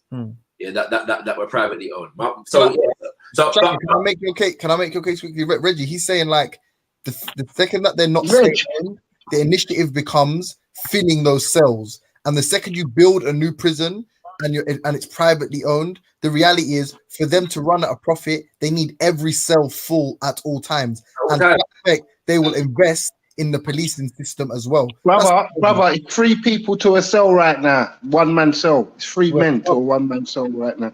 Guaranteed fact, they're making millions, bro. We just got to talk to a stockholder in one of these private prisons, and he'll tell you how much profit he's turned over throughout the year. You know what I mean? But anyway, that's what he's saying, Reggie. It's not necessarily about just he's saying that when the system gets to that point, there is almost a mandate to fill cells, which unfortunately, given our community, regardless of it being due to the oppressors, that means that we're also operating a form of slavery within Africa now as well. But how can you see the connection between Africans selling Africans today and the slavery, what's going on today in Africa? But you can't see the connection and the cause and effect from fucking colonial slavery. How can you not see that? Well, a connection between the prison system and the slavery. The cause and effect from colonial slavery from then till now. But you can't see that, but you can see the effects of Africans selling Africans today. How can that make sense, Rich? I can see the cause and effect of slavery. Oh, I was gonna say. All right, cool. But I don't. If you're gonna compare the prison system in this country and say that it's like I'm in total agreement with Shakara, innit? Unfortunately. Go. No, I was going to say, unfortunately, I've been in these fucking prisons, innit? And I'm telling you, they are a new form of institutional racism and a new form of colonial slavery. If you get 25 years for a first crime and you're 17 and your mum stops sending you money, you're going to have to work for that £15 a week, whether you like it or not. Remember, I fucking told you that. Well, what I'm saying is I'm uncomfortable with why these things are brought up. Because independently, if you're talking about what is wrong with the sort of neo-slavery, if you like, then yeah, I've got no issue with that, and I'm happy to engage. But if, as a response to, by the way, your Bible allows for slavery, and your response is, yeah, but you're British and your people are putting man in jail, right? Nah, I'm not having that. I'm not having none of that. I'd agree with that. I don't know what the context of the conversation. Yeah, I definitely agree with that. Yeah, don't switch it from religion to that. That's not really. That's dumb. Reggie, that's you, bro. Why are you trying to act like that's not you as well? It's your religion that allows for slavery too, bro. That was Fred Cohen. I respect, man. Man, listen. Hey, listen. At the end of the day, I was being interrupted, innit? I blatantly said that to Raj yesterday, that basically you haven't got another form of punishment to replace what was going on back then. Do you get what I'm saying? I wasn't talking about no Arabs, innit? Or no Muslims, innit? I was talking about African servitude, innit? Like, let's get that straight, because there was a shouting match going on yesterday and couldn't get our points across. Is that correct or not? Yeah. I heard that. Well, the thing is, yeah. Moving on, though, for harsh punishments, yeah, would you guys be in favor of what's the word? This execution thing, definitely, as opposed to putting people in prison in what you could deem as slavery. I'm never in agreement with the death penalty, but these lot can answer. I'm in. You're not in agreement. I'm in the. So you know what? Say something. You know what it is, yeah. If because DW the clerk here, like he was one of the last prime president in South Africa under apartheid. Like, if the man there was gonna put him to death, like I wouldn't campaign against it to do a part of that. Who's the FW guy? FW the clerk, and then there's PW over. Yeah, Boffer. That's it. I thought so. You guys the South African boy, them innit? Shakara's kind of in favor of the biblical Old Testament / Sharia punishment for certain things. This guy's an idiot. And Jay said that you said that what would you would put them in prison back into slavery. That's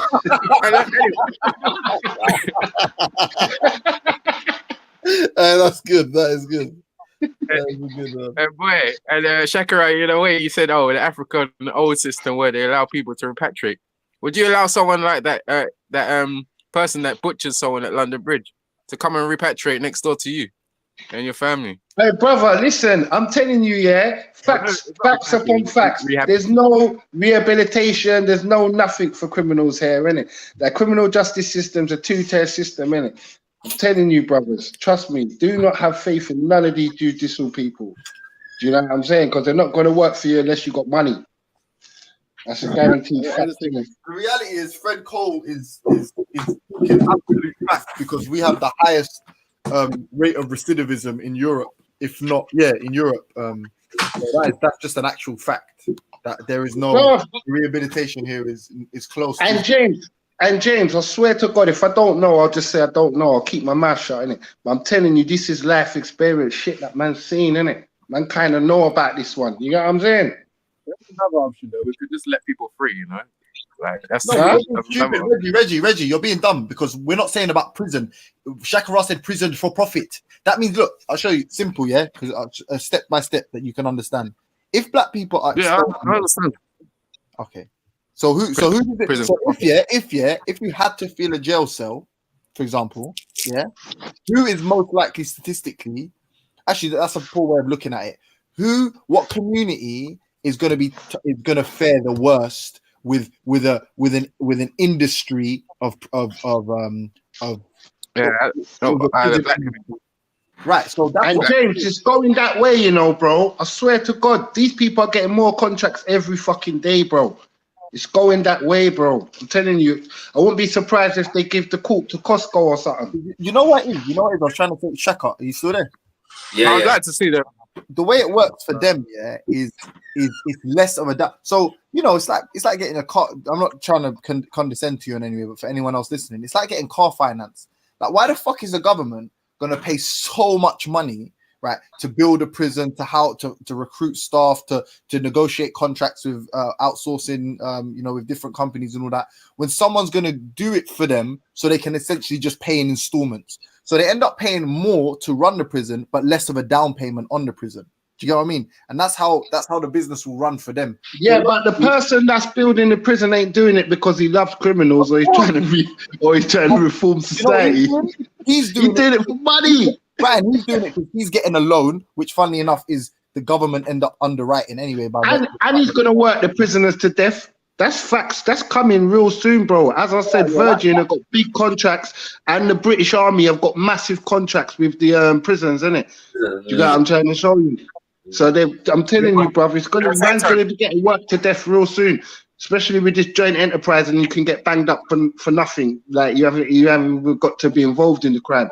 They can just see you on my call list, and then that's it. You're involved. You was in the area. That's it. I think that people that commit crime should be convicted, though.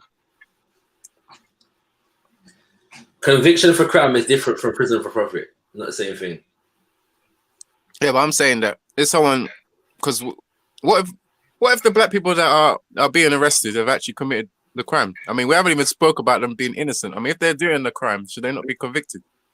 Conviction. Brother, do you know what joint enterprise is, Reg? Do you know what joint enterprise is? It's a way to turn innocent people into crime. So you've got nothing to do with this crime now specifically, but because me and James lit down Shaq and you were there, you're involved. Do you understand? So you're going to prison as an innocent man and there's fuck all you can do about it. Do you understand what I'm saying? So are you saying that there's a large proportion of black people that have gone to prison because of joint enterprise? I'm telling you, it's 1/3 now, bro. They help people unnecessarily over the time on a thing called IPP, indefinite public protection, and I'm telling you that was an insanely inhumane. Bruv, it was so degrading, that sentence, because you don't know when you're coming out. Boy. Yeah, I don't know, man. Why have you got a slave owner's dog, though? A slave as a slave owner's dog. Yeah, that's I don't know. That's like a hound dog. That's like, I swear that's them kind of dogs they used to catch runaways and that. Nah, Doberman is a German dog, isn't it? It's a German dog. Yeah, so we're saying you got a Nazi dog. They're meant to be the most intelligent dogs, bro. Predates that, man. Why?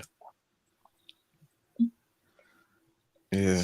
I know Reggie don't own a dog. He's just trying to appeal to his white counterparts. You think so? I do. I'll show you. What's his name? Boy. Is that too much info? My mate stole a Doberman one time, you know. Hand to God. Who? I'm not gonna say his name, obviously. Well, you don't believe in God, don't you? So look up.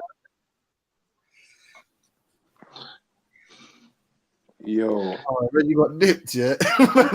No dog blood.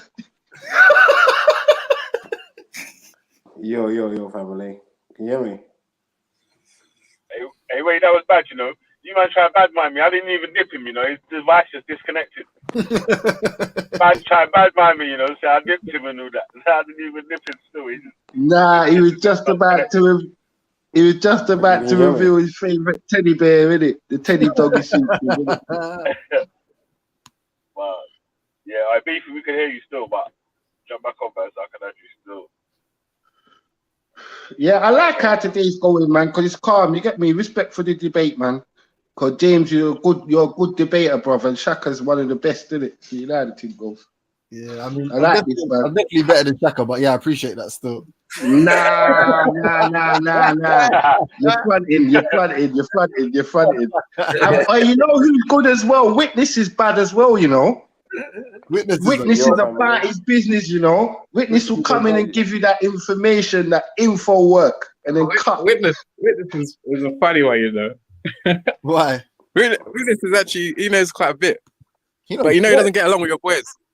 Bruv, he's intelligent. I like when he comes on. I'm not Oh gonna yeah, lie. hey, can I make? family, can you hear me? Oh yeah, go on. Yo, I just want to come on and talk about this slavery and prison and other things. I think we need to stop making false equivalencies. You cannot compare prison and slavery. You cannot compare serfdom and slavery, just as false equivalency, like comparing apples and pears. Yeah, prison, you commit a crime, you're arrested, you go to prison.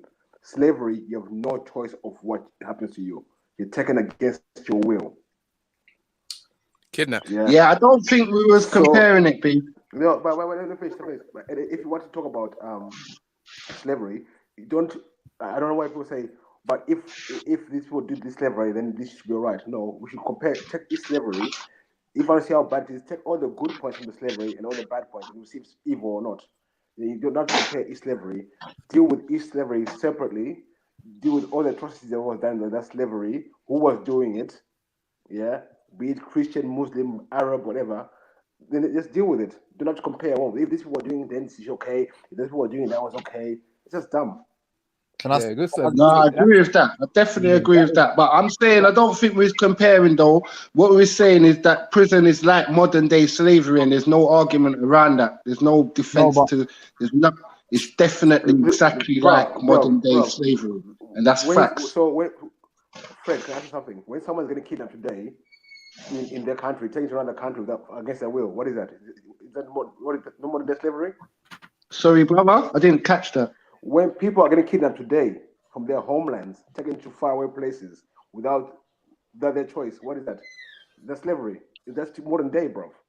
Yeah, more than likely, yeah. Of course it's modern day slavery. If you're taking someone against their will, like what they do in Guantanamo Bay, one of the fucking finest institution prisons they got today. This is what I'm talking about, false equivalences. You cannot say prison is modern day slavery, but slavery is still going on today. People are still getting kidnapped today, taken from their homelands today, in the name of religion and all the bullshit. That's what I'm saying to these. That's what I'm saying to them. It's all wrong. It's all wrong. I would never try and justify Christianity slavery and Muslim slavery, and it's all wrong to me. It's all bullshit. You get what I'm saying? If I find out that Rasta slaved, I'll be pissed. It's all wrong. I'm condemning it all. Do you get what I'm saying? There's no equivalent or I'm just telling you the situation of today. If you're 16 years old and your mate stabbed up someone and you was there, you're going to prison for life and you're going to have to work while you're in there. If your mum stops sending you money for some reason, she drops out while you're in there, or God forbid something happens where you haven't got no family members left, you're going to have to fucking work for £15. Guaranteed fact. Well, this is the kind of talk that is detrimental when you're trying to talk about slavery and get it through across to people. When you start bringing up prison as a comparison. I'm not talking. I'm talking about modern day prison slavery, you know, bro. That's what I'm talking about. I'm not talking about slavery of old. I'm talking about it's present day now, 2020. Do you know what I'm saying? Slavery of old it's called chattel slavery. It was a different format, innit? They've reinvented it now, innit? This is what I'm talking about. Like you like when people say slavery, yeah, they try and put everything into the same thing as slavery. Like they try and put everything. Like what is the essence of that? Yeah, do one thing at a time. And if we're talking about chattel slavery, fine. You've defined it as chattel slavery, fine. But that doesn't mean that the Arabic slavery or whatever Islamic slavery is not also immoral. It doesn't mean that you should just discard all the others and act like they're just. Brother, who said it's immoral? Who said it? Who said you don't mean if it's immoral? Nobody said that, bro. So you got to talk about what people are saying. Nobody said that, but all it is is that when like European colonial mentality among African people, leads us to focus on the Arabs so that we don't focus on the Europeans. And then what happens is that the Arab supremacy mentality among Africans wants us to focus on the Europeans so that we don't focus on the Arab. That's all it is. So Africans are fighting over, are fighting over which slave master was more beneficent than the other. And like, you know what I'm saying? It's nonsense, fam. A plague on both your houses. You get me? Shakara, you're discarding the fact that today in Africa, you're having different small caliphates, not just caliphates, but groups of They're not people that are caliphates, enslaving. bro. They're not I don't caliphates. I don't know what you want to call them, But but the it's not fact is, just Arab. you got the wrong guy in it. You're not going to hear me denying any of the things that are taking place in Africa right now in regards to And Arab. this is the danger when you're having these arguments, you know, because people misrepresent what you say and try and make you seem like you're justifying one type of slavery and towards another. You're not going to get that from me.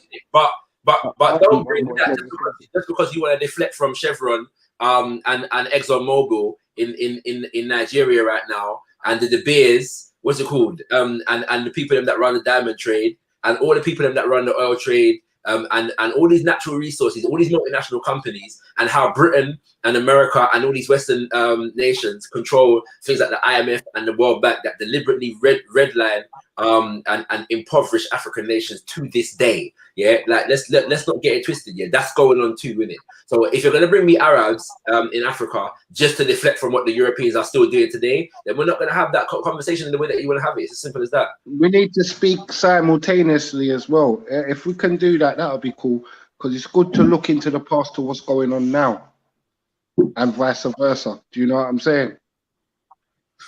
If that's all right, Reg, can we do that? They jumped off. Yeah, that's cool. That's cool. So I look forward to seeing your campaign against Shell. Yeah. Shell and Chevron and all that. Yeah, I do speak on that. I mean, I look forward to you gathering all the church brethren, yeah, to campaign against this in the name of Jesus.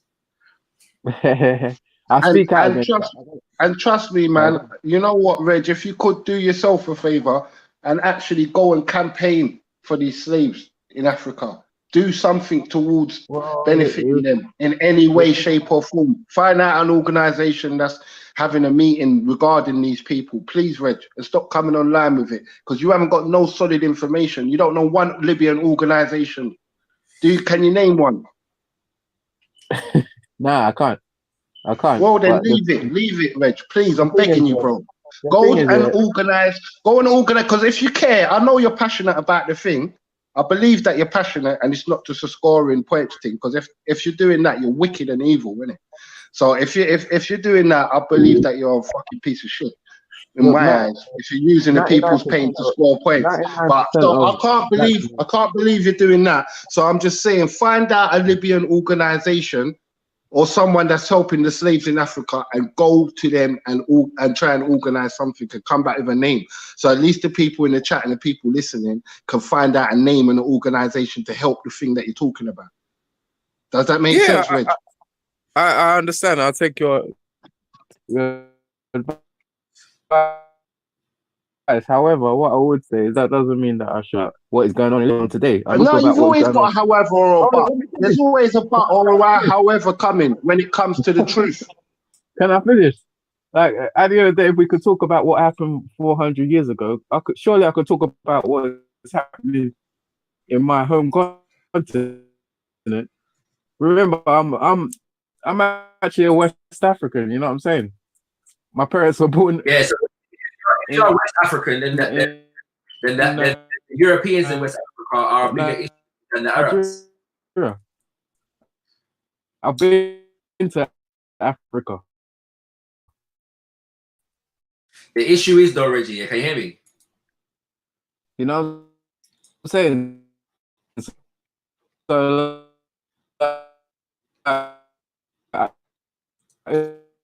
if I can't talk about what is going on present.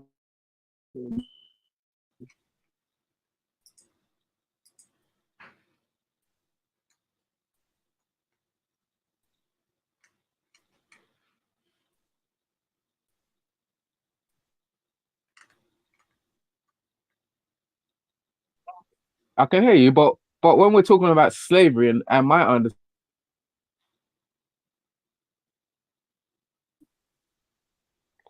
I'm not hearing anybody. Can y'all hear me? Can you hear me, Reg? Yeah, I can hear you. Yeah, I can't hear none of the man them. I can just hear you. That's it. Can you hear me now? Cut out. Oh, okay. I can hear someone else. Who was that? And you. Alright. Yeah. Beep, beep, beep, beep. Yeah, I don't know if they can hear us, but It's dreamy lad, innit? Yeah, I can hear you. The issue is though, yeah, Reggie, if you're defining yourself as West African, that the Europeans are much more of a presence in West Africa than the Arabs. no, you know what it is? I don't really bang on about the Arabs so much when it comes to my. It's just Islam in general, yeah. Yeah, because it's in Nigeria, you know, it's 40%, 40, like 40, or 45, 45. What's the 50-something percent? What I'm saying is that we're half. The majority is half Christian, half Islamic. You understand? Yeah. So your issue is that Islam is a problem and not Christianity. In our country, when we talk about slavery, because that's the topic that I keep on hearing people talking about when I come on, is slavery. Oh, so you're saying that Muslims are enslaving people in Nigeria? In Nigeria and in Africa, if you want to think about slavery, it is an Islamic problem at the moment. Let me ask you a question. If I and let's say I take that point, that the in Nigeria, Muslims are enslaving people and Christians are not, if I go to Nigeria, how often am I going to see a white picture of Jesus? You see, this is a presumption that I've heard from a lot of Caribbeans. The thing is, it's not a presumption, bro. I have been to Nigeria. I've been to Ghana, and definitely every day I saw white Jesus all over the place. You've been to Nigeria? No, I've been to Ghana. I haven't been to Nigeria. But I'm saying in Ghana, you definitely see white Jesus all over the place every day. So it's not a presumption. Yeah, I mean, from what I understand, even like Pentecostals, a lot of Pentecostal churches don't even have pictures of Jesus like that. You understand? Maybe a Catholic. I'm saying it might be a Catholic thing, but a lot of Pentecostal Christians don't even have pictures. The implication is Jesus is white, man. Amongst those people that don't have accurate representation, there is enough. What do you call it? There is enough iconography of a white Jesus to have an influence, even if the church itself doesn't. And especially on the continent of Africa, there's only one country, I imagine, that has a culture of a dark-skinned Jesus, and that's the Orthodox Church in Ethiopia. Outside of that, yeah, I mean, if you could be right. I mean, if you're what you're trying to get at is that they're being brainwashed to feel like the white man is superior. Is that what you're trying to say? Yeah, I mean, ultimately, until there's a recast of the votes, yeah, he is. Well, I agree with you. I see an inferiority complex even towards myself just having a British passport, and anybody else that has a passport that is Western. And then another level to someone, when they see white people, they see like some sort, like the way that they even welcome them and greet them is at a next level. 100%. And it's across Africa, more so maybe in the black parts of Africa. And so that is another issue. We've got the same problem in the Caribbean as well. We've got the same problem in the Caribbean. But I don't want to put these things solely down to religion. Do you know what I'm saying? Because people have got choices, innit?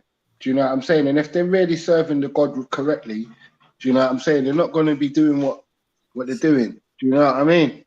So it's like, I don't know, man. You get me? Sometimes you just got wicked people and you got good people, innit? You know what I'm saying?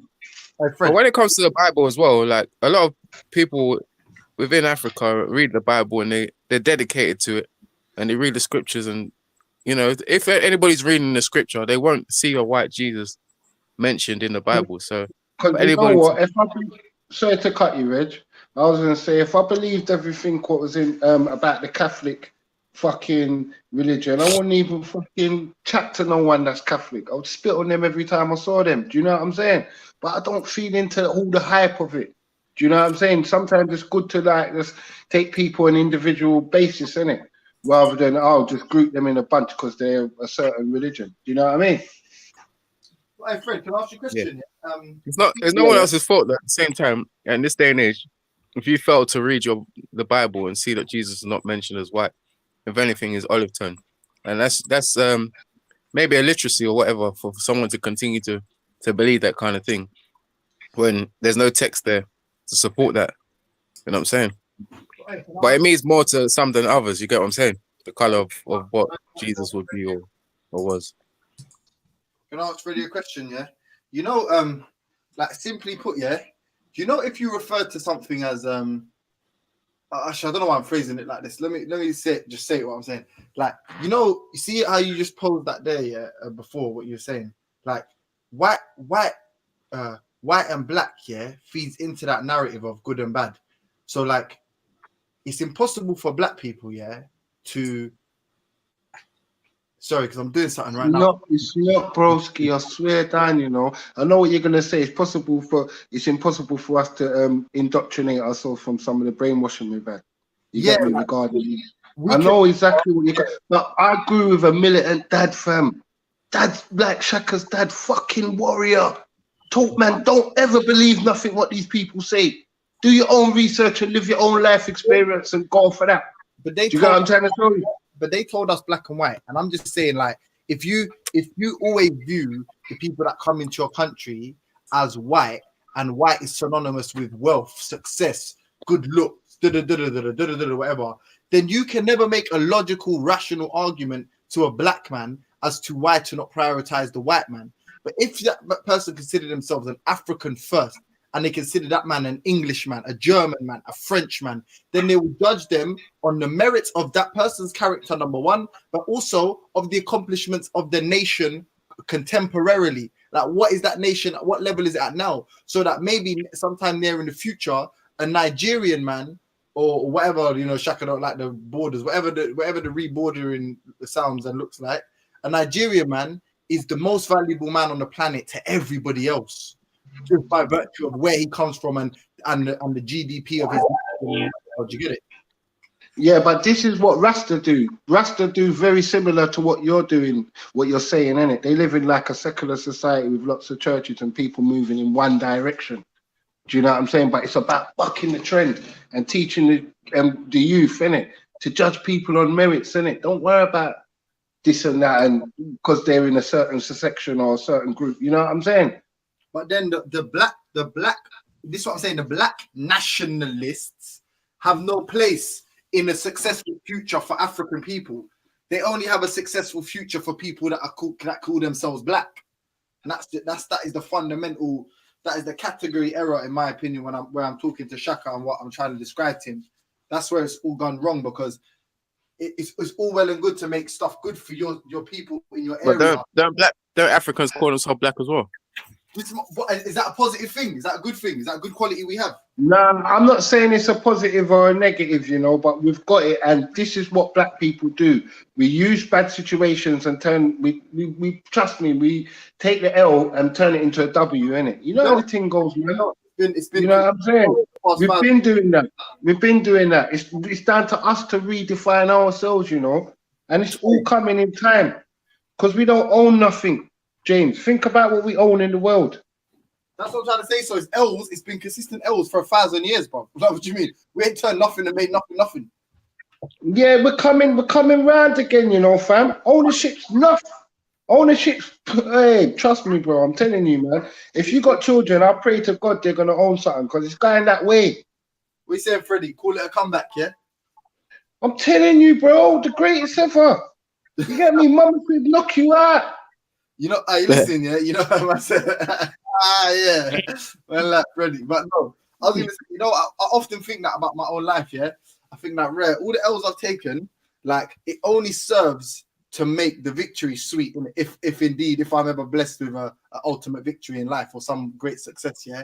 But the reality is that I don't have an option. That's what I have to think, or I'm gonna turn off the lights and I'm gonna give up, yeah. All right, bro, listen.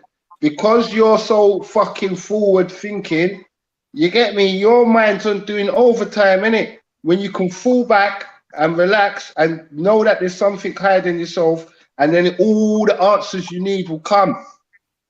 Telling you, bro. because you ain't acknowledging something higher than yourself. You're doing overtime for no reason. Yeah, I doubt that, but fair enough. Yeah, that's my opinion still. People that have greater You get me? I don't believe in no overpower. What's the word? Higher power. You get me? And they've got far greater success than I may ever I probably will ever realize. So I don't think it's that. The reason I'm saying that, Fred, though, is I'm saying that the reality of this is my life is what, let's say at best I can say 20 years of my life, yeah.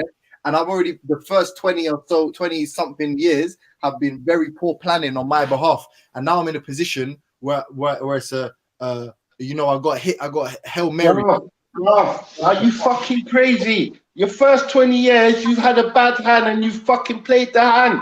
What are you talking about?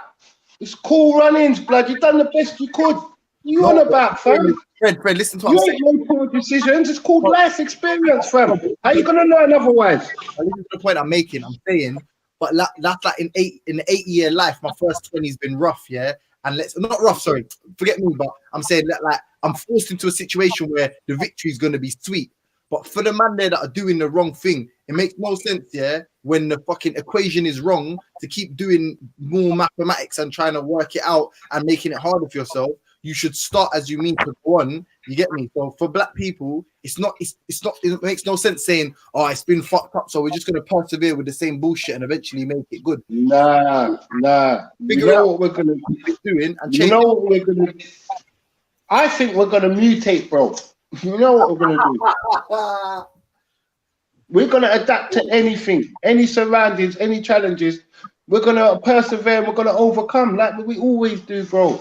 You know what I'm trying to show you? Trust me, man. I'm saying to you, if you had a little experience or something bigger than this, I know I keep referring to God. I know I don't care nothing about it, but I'm just saying, He's made me understand certain things that I could never figure out. I could have read 1,000 books, bro. I would have never figured it out. Do you get what I'm trying to show you? But it's where I just chilled, because my mind's quite active, isn't it? Where I just chilled and just said, show me, innit? If you're really real, show me what's good. He ended up shying, man. You know what I'm saying? Huh? On some come what may type shit, just let the earth let the whatever take you on the journey, like. Well, if you're a real person, I shouldn't have to go to your son, Jay. If I want to speak to you, your son on Hangouts ain't really cutting it. Your messenger ain't cutting it. Do you know what I'm saying, family?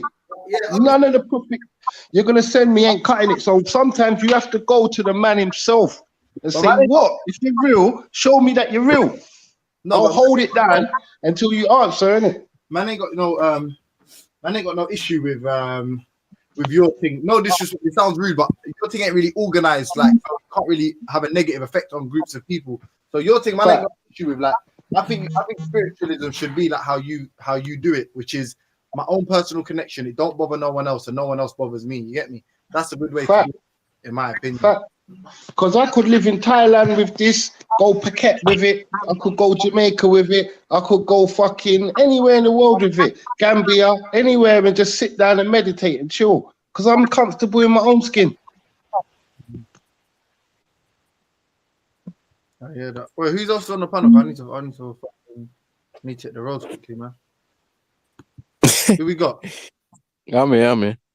Cheese, man. Like, hey, Reggie, hey, listen, yeah. I feel like the more time you spend on G-Block, people are coming around to what I've always known about you. What's that? Hey, you're a real nigga, B. Oh, thanks. You're backing you, Reg. You know what time it is.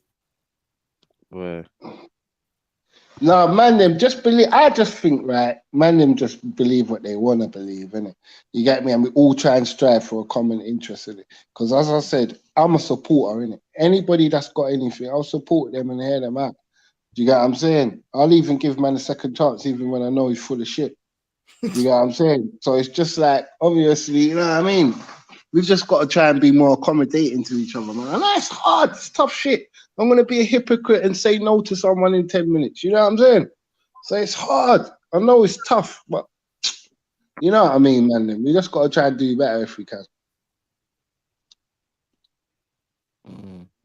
Oh, fuck. Boy.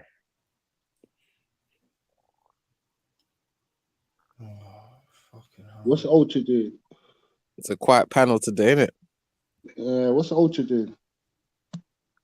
Is Ultra working? I swear he's like, I haven't heard him on the bus for a while. Yeah, the weather's so fucking shit, bro. I don't want to hit them. Yeah, I'm posted.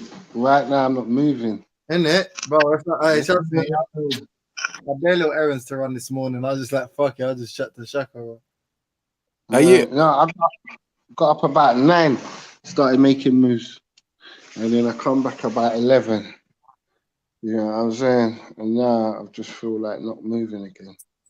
Where are all the pro-blacks and the Pan-Africanists? Look how lively it was yesterday. Why is it so like... Man like the passer. Man like the passer. That's why, Reg. You like the back and forth and the rah. Like, it's not always about that, though, man. No, I'm saying, what I'm saying is like, why is everyone like even? I'm even on the panel today, and you know what I mean. I was on the panel yesterday. I was on the panel today, but where are all these? Why can't it just be a chill panel? Even if that ain't going on, why can't it just be one of them ones? Like, does it have to be? It's called human life, isn't it? Not every day something's gonna be.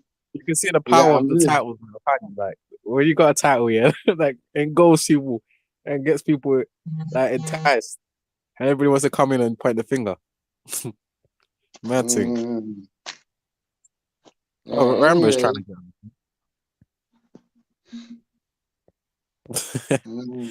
What was the title? What is the title, by the way? What today? It's the pro-black. Can you be pro-black African slave trader? Okay. I mean that fully controversial anyway. Now Vel's all about controversy, man. Trust me, bro. I'm telling you. That's why he basically made up. I haven't ever had a go to answer the question, ever. Nah, go on. Have a go. Yeah, I'll try. So what I would say though is like slave trade is immoral, yeah, and like any other thing that you do immoral, like even if you were to steal or something, it doesn't. I don't think it makes you non-pro-black, because you can be pro-black and still do something wrong against your own people. And you know that's a simple way to put it. You know what I mean? You can still be pro-black and do something wrong against a particular person or group of people.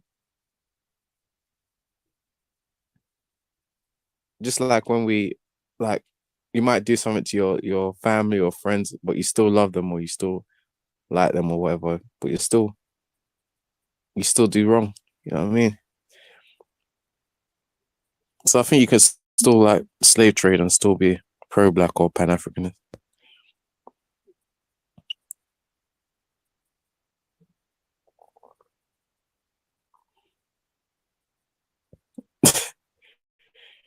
Hey, you guys still there? Am I out of the thing or something? I don't know. Can everyone still hear me? Okay. Looks like I'm the only one on the panel talking. Can anyone in the chat actually hear me, or am I speaking to myself?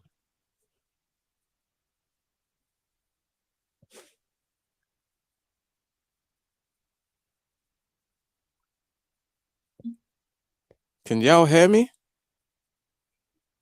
Yo. Oh. Okay, I can hear me. So it looks like everybody else is ducked. No worries. Man, slavery. Still going on in the chat, man. The remnants of yesterday, man. It's mad thing. It's not even me, you know, Lady Divine. I just noticed in the chat that everybody keeps on talking about slavery, and it's like, boy, is that the hot topic now? Like, you can imagine if there's actually slavery going on anywhere close to us, like how people will be talking about it so much. Because it's actually on the decline, funny enough, slavery. We've got much bigger things to worry about. Yeah, I agree with the statement you made earlier, man. I saw no one was chatting now. I had to come on a panel. Yeah, I agree with you, bro. Oh, who's that, sir? Yeah, they done. They done okay. Yeah, bro. Yeah, I cool, man. think every action could be good and could be bad. This is what I was talking about last time when I came on. Every action could be good or could be bad, depending on like the way you perform the action. It's like it's like when you say intercourse. Like you can have good intercourse and bad intercourse, like depending on your intention in it. Like intercourse is obviously penetration in it. If there's penetration without consent, that's rape. You know what I'm saying? If it's with consent or you've made the contract, that's marriage. So it's the same action, but how you do it like determines whether it's good or bad. True. So say for example, yeah. Are you into this Pan-Africanism and pro-black thing? I'm into Earth, bro. Like I think this is all an illusion, innit? I got mad views on these things, innit? Like it's the next one. I think like I do believe that there's a group of people who came and said, yo, like we are and you guys are not, and obviously cause a division.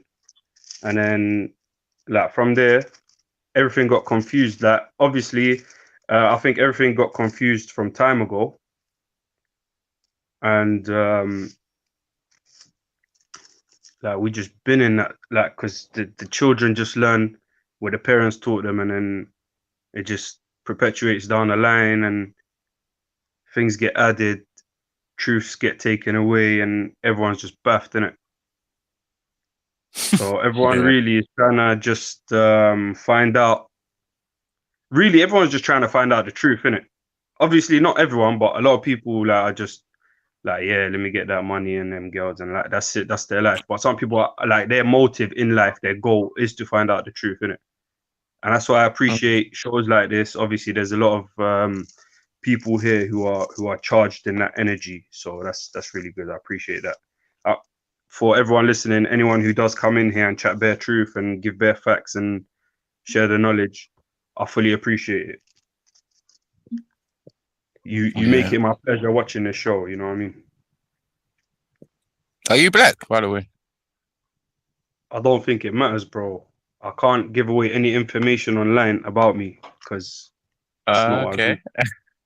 Okay, Yeah. now because I was going to ask you about the question that of the day that he posed about, can you be pro-black, Pan-African slave trader? Yeah, I think you can, like, because you have to remember, yeah, there's like, say in Egypt back in the days, there was like slavery was part of the law.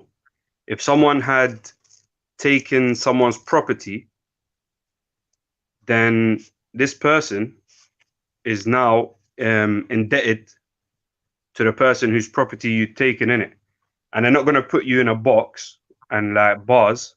You're going to have to serve this person who you tried to take their property in it. That was like just cack law, bro. Everyone was good with that in it. It was normal. And even the criminal would agree, like, yeah, that's the punishment. Safe man, gotta do my thing. But like these days, obviously, when the second you say slavery, yeah, like the word slavery, when someone says slavery today, it's talking about the most recent slavery. Let's put it that way, yeah. Well, not most recent, because most recent is what's happening today. Obviously, like there's still slavery going on. But what I'm talking about is like the thing that just ended. If you get what I mean. I can't say ended either, but you lot get what I mean in it. That whole what built up the West. Let's put it that way. That is a different. It's like, bro, you're being enslaved by getting jacked. You are being stolen. You know what I mean? So if you go by Egypt's laws, yeah, Kemet's laws, ancient Kemet's laws, you're going. Basically, these people who stole you, they are indebted to you and have to be your slaves. That is the law, in it. But obviously the law now has been selected by these same people as the supreme and ultimate law. And obviously, as you can see, America's going around trying to make their law everyone's law, in it. So like this country is doing this, we don't like it, so boom. But in that country, it's legal, fam. You know what I mean? If I don't like weed, I ain't gonna go to Amsterdam. Yeah. Obviously now America's made it legal, whatever. But you know what I mean? I ain't gonna go to these places and start bombing them. Oh, these people are not illegalizing these drugs, making everyone smoke. Bro, that's their law, fam. I think I really do think that you can be pro-black and still trade slaves, even though I don't agree with trading people like that. But I feel like see that's the key word One in way the or another. question, isn't it? Trade. Yeah, I mean, but one way or another, people exploit each other, and it doesn't mean that you don't have love for your people. At the end of the day, you know, even in business, you know, there's a certain percentage that you take from each transaction, and you know that you could always have taken less. What people do it because of their greed or because they feel like they want to make a certain margin or whatever, and they want to get one over on other people. It doesn't make you a sellout or someone that's like not for your people. It just But means it that you depends want to. what you're doing, innit? It depends how you're thinking, what your motivations are, what it is that's charging you, what it is that's fueling you to do these things, innit? Like you can, I can take you as a slave because I know you're dumb and I can teach you shit. And by the time I'm done with you, you're gonna be like knowledgeable about all that shit that I just put through you, yeah. Or I could take you as a slave because I want to abuse you and misuse you, and like I feel like I can own you because I'm better than you. Like, But the thing is, yeah, myself and yourself that are probably talking are probably not the best people to like really break down what is a Pan-Africanist, because I'm not really fully committed to. I wouldn't call myself a Pan-African. I wouldn't say I'll fully commit to all their ideology or all their beliefs. I have a feeling that we're not speaking for them properly, because I think they on the surface they seem to have more of a higher standard of way or way of behaving towards their own people than what me and you would probably think. yeah, but it's all about the angle of education that you took to learn about the subject in the first place, isn't it? Because you have the same subject and you have this guy saying this, and when you hear it from another guy, you're like, what? It sounds like the other guy was making bare BS, basically. I've heard some Pan-African, some pro-black people say that, you can most pro-black people will say you can't be dating outside of your own people. Whereas myself, I would say that it's up to the person. It's not really that much of a big deal.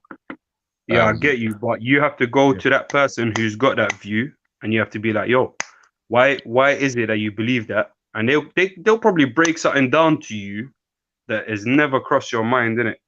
And sometimes when people do that, some people, like most people, don't listen, innit? So when people do that, they just take offense because they take it personally. You know what I mean? Like everything you're gonna say, I'm gonna relate it to me, rather than just listening to what it is you're saying. Like, you know what I mean?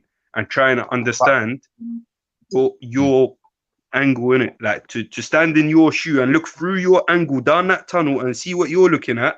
Then when we're both looking at the same thing, then yeah, maybe we could talk. And I get what you're saying. Not everyone can see through that same angle, but I believe it's not impossible, innit? Like everyone could just choose to and then go and learn, innit? Yo, Reggie, bring me in, bro. Bring me in. Hey, man like Dan. What's happening, man? What's going on? What we discussing? Pan-Africanism and slavery, yeah? Yeah. You know, yeah. It's the remnants of yesterday, innit? Oh, Raheem Prince as well is jumping on. Big up.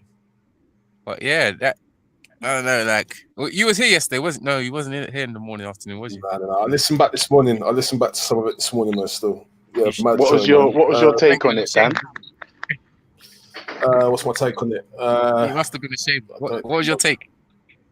I don't think I've. I don't know. I've laid out my position on slavery before. I think my take on it was that there was a lot of kind of I don't know, captioning snapshots of people's positions. Like I didn't think it was fair that certain people jumped on Respect. I didn't think it was fair that certain people jumped on Dark Magician.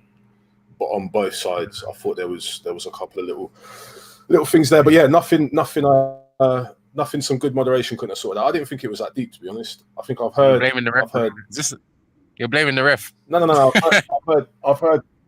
And there was no ref, isn't it? I'm just saying, a referee could have sorted that out. I just think it got a little bit sticky in places, but I don't know, man. I'm not sure what Respect's position is. I don't know if he's arguing for. If he's arguing that's from that's damning, isn't it? Because or not. Yeah, Did you watch? I can't tell if it's. Did you watch the show yesterday? Yeah, that's what he's saying. I watched it. I watched it back today.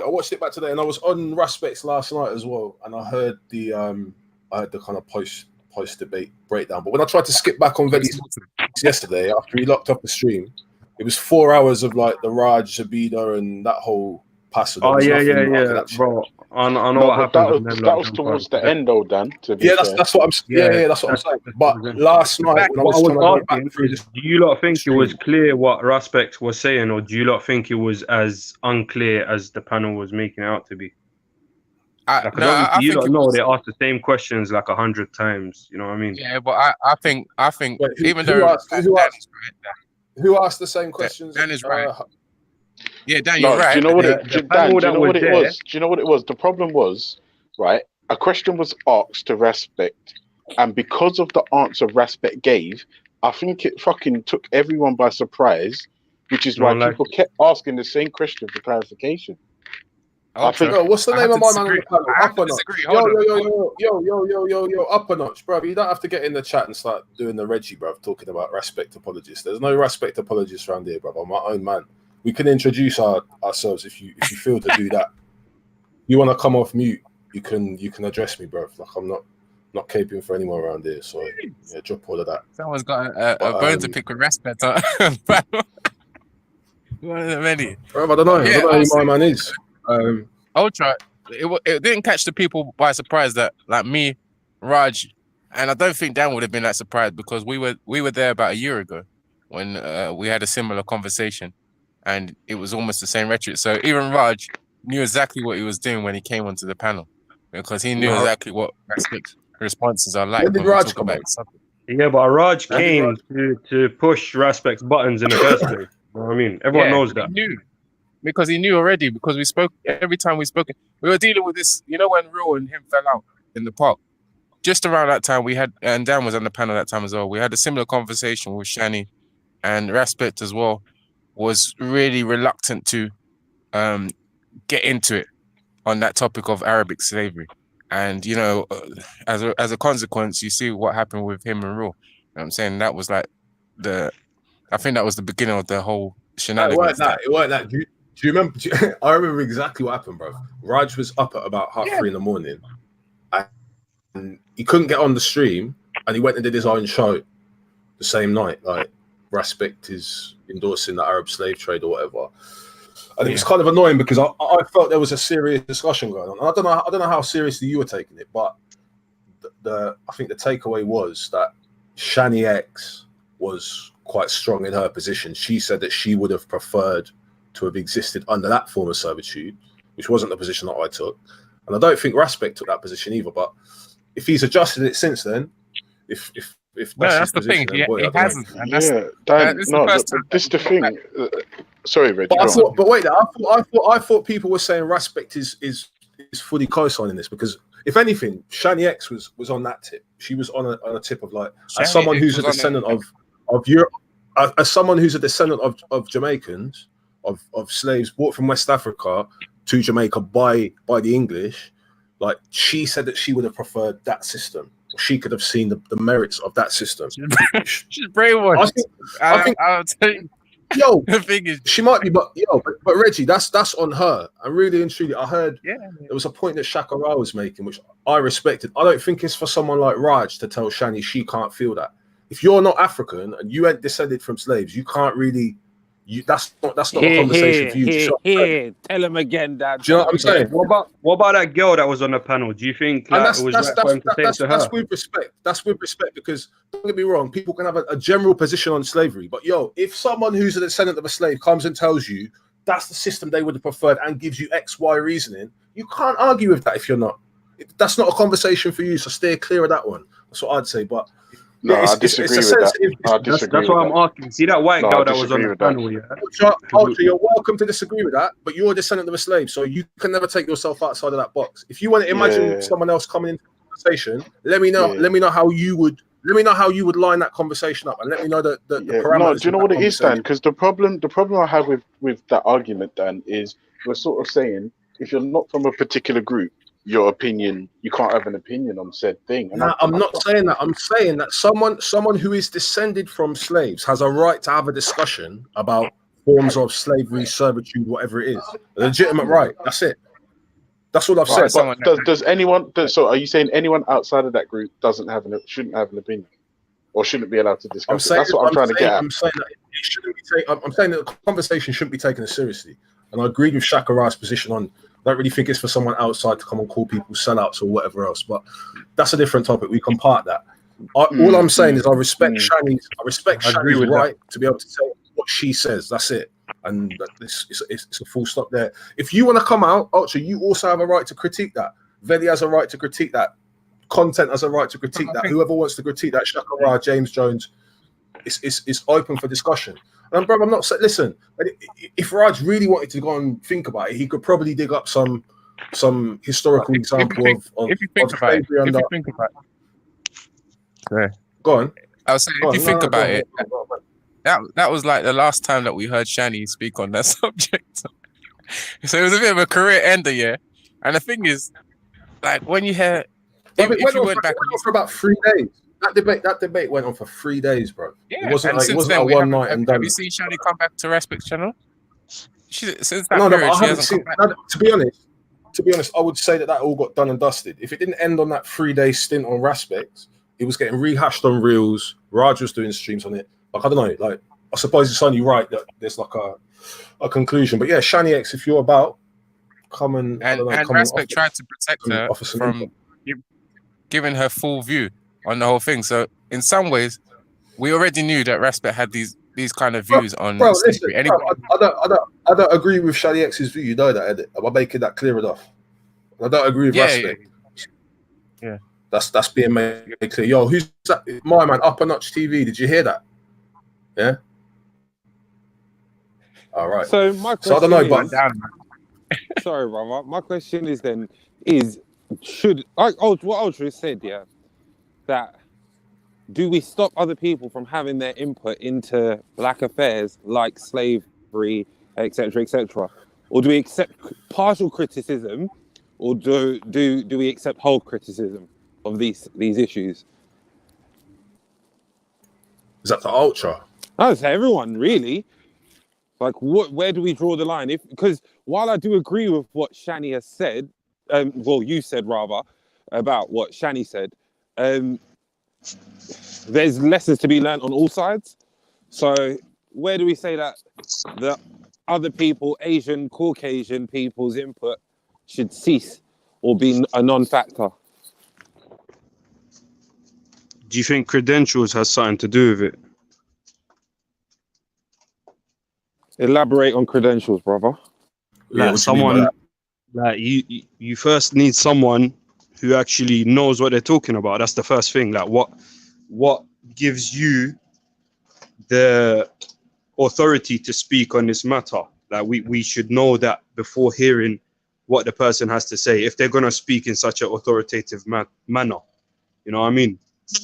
Well, if we're to set a thing like that, a lot of black people would be excluded from their opinion on it, to be honest. Yeah, but that's a good thing as well, because then you have the black people who actually have the credentials to chat about this, and it will be a better representation, which is an even better thing in my opinion.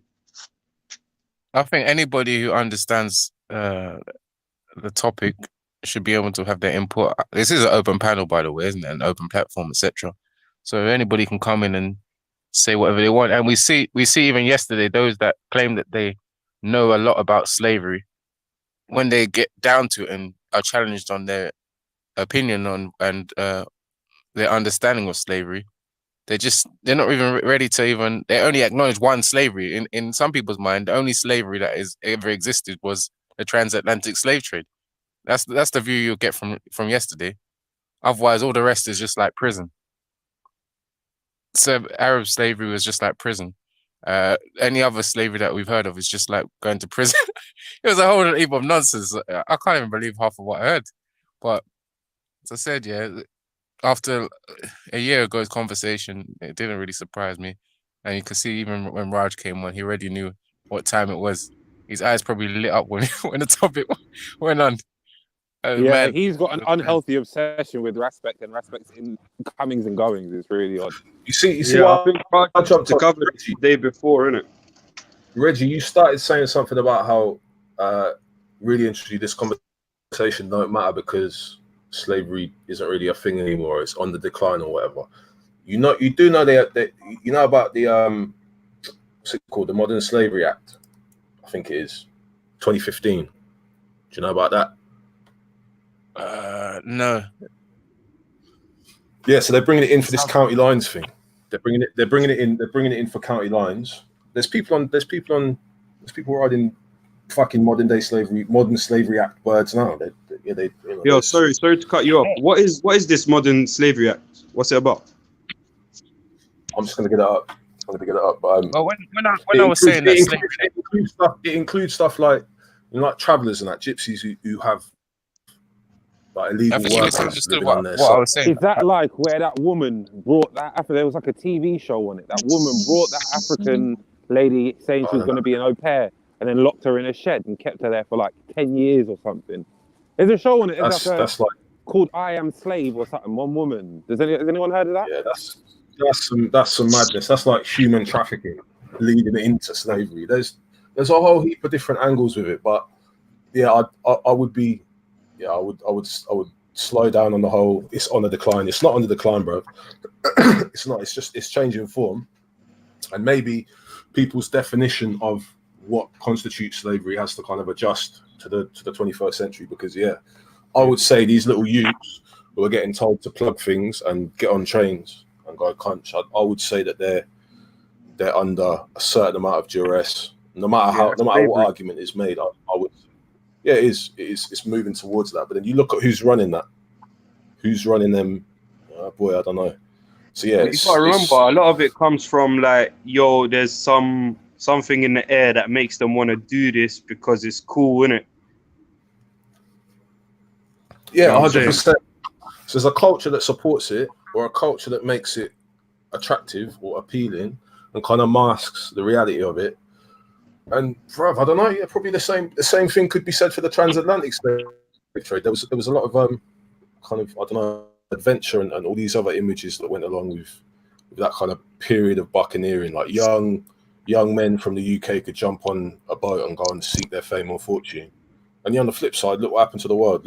Look what they did when they got out to the Caribbean, or look what they did when they got to the west coast of Africa. They weren't. So but there was a culture that supported it and encouraged it, that sort of pushed it. So it's interesting to look at that. Yeah, sorry, finish. Yeah, no, go through, man. I'll finish. I want to ask, does anyone here think that the job system and this that we got now is a form of slavery? Because I've heard a lot of people say that as well. Yeah, only if you're at the bottom.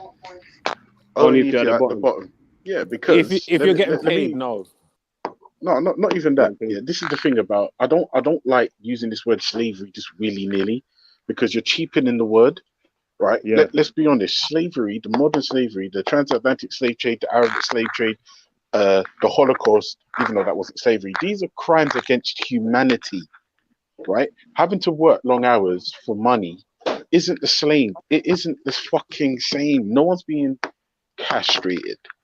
Right, you're free to go. You don't have to work. Although obviously you understand there's consequences for not working, i.e., you can't pay your rent, mortgage, council tax, car finance, phone bill. Yeah, but bro, isn't that the same thing? Like the fear of the whip is that the fear of being, because if you ain't got a job, ain't no one gonna hold you.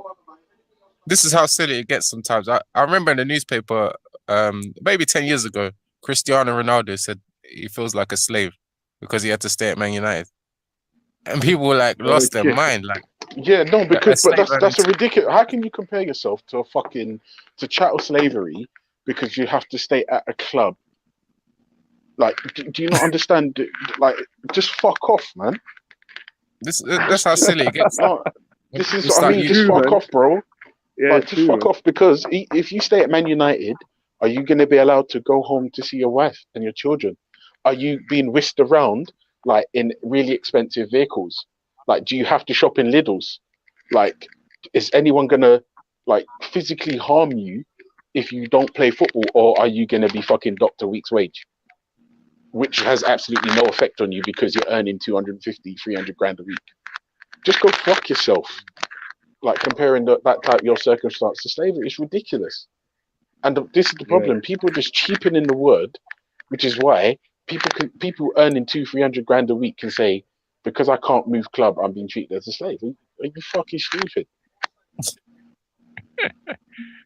Yeah, and then it just actually counts against your community who are trying to fight like the type of slavery that we see in Libya, or when you're trying to talk about slavery that that you see in Mauritania and the one even the trans, and when you're trying to talk about them things, and then someone's trying to equate it to prison, or they're trying to equate it to working, what I'm saying, like all these kind of things. It's just actually detrimental to your community if you think about it. People be No, but Freddie compared prison the slavery to prison, but he also retracted it. He also he said, did. "No, actually, But do you know what? that came from respect anyway, because respect's always the one doing that anyway. Yeah, see, this is the thing. I think it's irresponsible, reckless, and I'm trying to think of a word. It's reckless, it's irresponsible, it's offensive to compare prisons of today, where you can have PlayStation and mobile phones, and to slavery. It's just madness. Like, that's it. It's madness. It's madness to compare the two. Like, the other day, someone sent me a video of these prisoners. Prisoners recorded themselves banging up some guy who got done for rape. And I'm thinking, these guys have got recording equipment in their fucking cells. These guys have got TVs and PlayStations.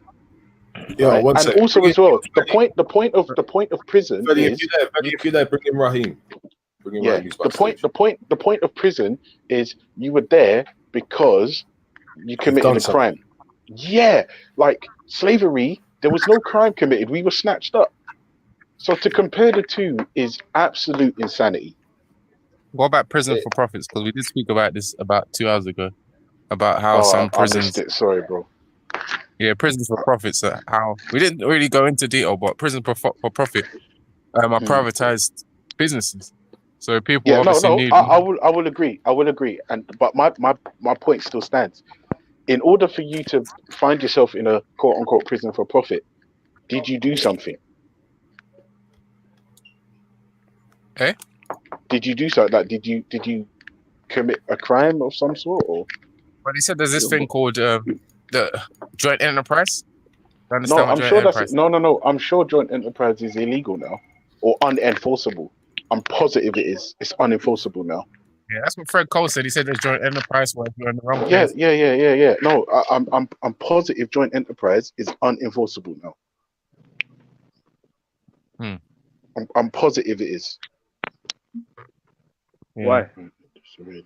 Because you can't send, like, one of the guys they deported or trying. I can't remember if he's been deported, but one Wait, guy. can you start off by explaining what joint enterprise is, please? So basically, if me and my 3 friends are walking through town, and one of my friends steals a mobile phone off another guy, all 4 of us will be arrested for the same crime because of joint enterprise. Okay. Yeah. Now, also as well, I think it's still there. No, Dan. I think it's unenforceable. I'll tell you why. There was a guy who got caught up in joint enterprise. A phone got stolen. He's one of his people stole the phone, but he was with the group. He got done for it. Served, I think, 3 months. Yo, you can't. Yo, you're cutting out, Joe. Who's in the panel? The one with the. Is that stop spamming? Oh, Yeah, hi okay, guys. Yeah. Good afternoon. Good day done. Good to meet you. You missed a very good topic yesterday, man. I don't know if you caught up with that. But, I heard that some people were trying to whitewash Islamic slavery, and I saw now that you're talking about slavery again. So I thought, okay, let me just hang in here and see what happens. I don't have much time, but I just wanted to, like drop my take on this, and then I need to run again because I need to prepare for tonight. Yeah, drop your 2 pence, man. Okay. I see that a lot of problems are originating with the lack of a definition of the word slavery. So a lot of people are saying, well, slavery is also like exactly what you're saying. Some people go to jail, some people do this, some people, it's not slavery. Again, slavery, in my eyes, is when you are taken, when you are forcefully abducted, transported somewhere else, and then treated as a possession, as an object. This is just as the Quran says, it's what the right hand possesses. It's the word possess that is in there. So if you are the possession of somebody like a bird, and this bird is being put into a cage, it doesn't matter whether the cage is golden or whatever, it's still a cage. And it doesn't matter whether you are given food and water and everything like you give to a bird in the cage, it is still a cage. So a slave that you trade, that you buy in a market, or that you trade, that you sell or whatever, even if you dress it well and if you give food and everything, it is still a slave. That for me is a slave. A slave cannot, out of its or their or he or she or her or whatever free will, just go and say, listen, I've had enough, I quit, I'm leaving. And they can't do that. And they need to be freed. So in order to be freed, you need to be unfree first. And this is where I come with the definition. And even in Islam, you cannot say that Islamic slavery is a better form of slavery. It is not. And what we need to remember is Atlantic slave trade was a couple of hundred years, a couple of million people. The Islamic slave trade was a lot worse. So this is just my 2 cents that we need to make sure what it is that we're talking about. Are you saying what about it was worse? Come with your proof as to what is worse. Yeah, I want to know your criteria, what was worse, or whether or not, like, yeah, it's kind of isolated from critique completely. You don't think there should be any kind of measurement of or comparison of, or you think like Islam's not the worst form? Is that what you're saying? It is the worst form, but it's definitely, I mean, both are equally reprehensible. The worst form? Sorry, there were two. Or a worse form. Did you say the worst or a worse? Is that worse with a T at the end? No, Islamic slavery is worse because what happened is they went into the villages, burnt everything down, took the females, killed all the men, and then they took the women. Worse than a transatlantic, I think. Are you talking about specifically the transatlantic, yeah? Yes. This is what I'm trying to explain, because what they did... Yeah, carry on, bro. What do you think is worse? Why do you think it's worse, I mean? That's just what I'm saying. Because they went in there, they took the women, killed all the men so that there would be no retaliation, destroyed the village, took them 800,000 kilometers away, and then sold them, and then used them as sex slaves. Whereas the men in the transatlantic slave trade, they had the possibility of going and working in the fields and doing things like that. And then it was really up to the owner whether or not how he was treating them. And then there were a lot of people. Be very careful. You don't want to be apologizing for one form of slavery. It's better to maybe rule out both. Okay, this is what I'm saying. I said, it sounded like you're saying right in the beginning, they are equally reprehensible. That's what I said right in the beginning. Was worse. You didn't say one was. I don't think you said they were. Yeah. I think you were very clear on saying one was worse. Or worst. Okay, then let me make this very clear. Let me repeat what I said earlier. They are equally reprehensible. Any kind of slavery, any kind of ownership of a human being is totally reprehensible and totally objectionable and must be condemned in the strongest form. All right, so I'm not belittling the transatlantic slave trade. I am not saying it was a good slave trade. I'm not. I'm just saying that there is a level of making it worse in the Islamic slave trade. That's what I'm saying. Stop spamming. You said one of the qualities or criteria that made it worse was that they would come burn down villages and take the men and kill the men and then just take the women, right? Or did I miss out because I dropped out because of this fucking StreamYards? Did you say that, right? That's what I said, yes. Right. So here's one of the things that it doesn't really get spoken about. On the very early stages of slavery, part of the programming was to shoot the men and kill the men. What they would do is they would take the men, like, round up all the men, take a pregnant woman, cut their belly open, stamp on the unborn child's head and kill it. Leave the woman there draining their blood and fluids out. And any man that ran, they would shoot. So then you get those who are cowardice in a sense, who are therefore more vulnerable to control, and you have then a bred inherent fear that I can't stick up and I can't do what is right because I'm going to end like that. And then this perpetuated. So they did the same thing in their programming in the transatlantic slave trade as they did in the Arab. No, but Okay, I'm also, not just a quick contesting point. that. How could I'm not saying anybody anything compare else. that to prison? Yeah, no, you can't. The two are Exactly. incomparable. Exactly. They're incomparable. And I think a No, lot but- of why people nowadays are justifying the Islamic slave trade is through lack of knowledge and also lack of experience of slavery. And this is exactly my point. I'm not saying the one is better than the other. I'm just saying they are both. You have to condemn them. They are the worst thing that you can do to a human being. I'm just saying what was But it was worse about implied. the Islamic slave trade was the Again, fact that it's they worse. were concentrating, focusing on the women which they were using as sex slaves. This I find worse. You're going to end up on the cul-de-sac, man.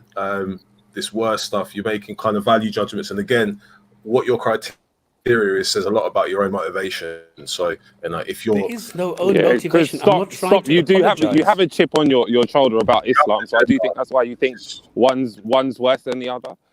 Why do I have this?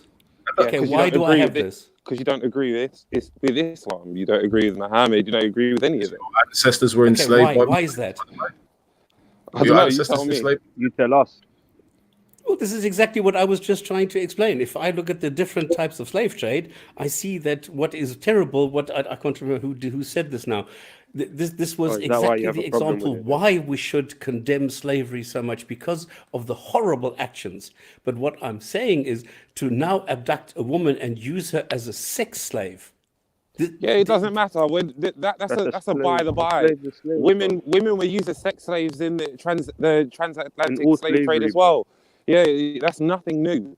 Literally, you're using one bit in the Quran to substantiate and qualify your opinion as to why Islamic slave trade or the East African slave trade was that tad bit worse than the transatlantic/West African slave trade. No, I'm not using the Quran, no.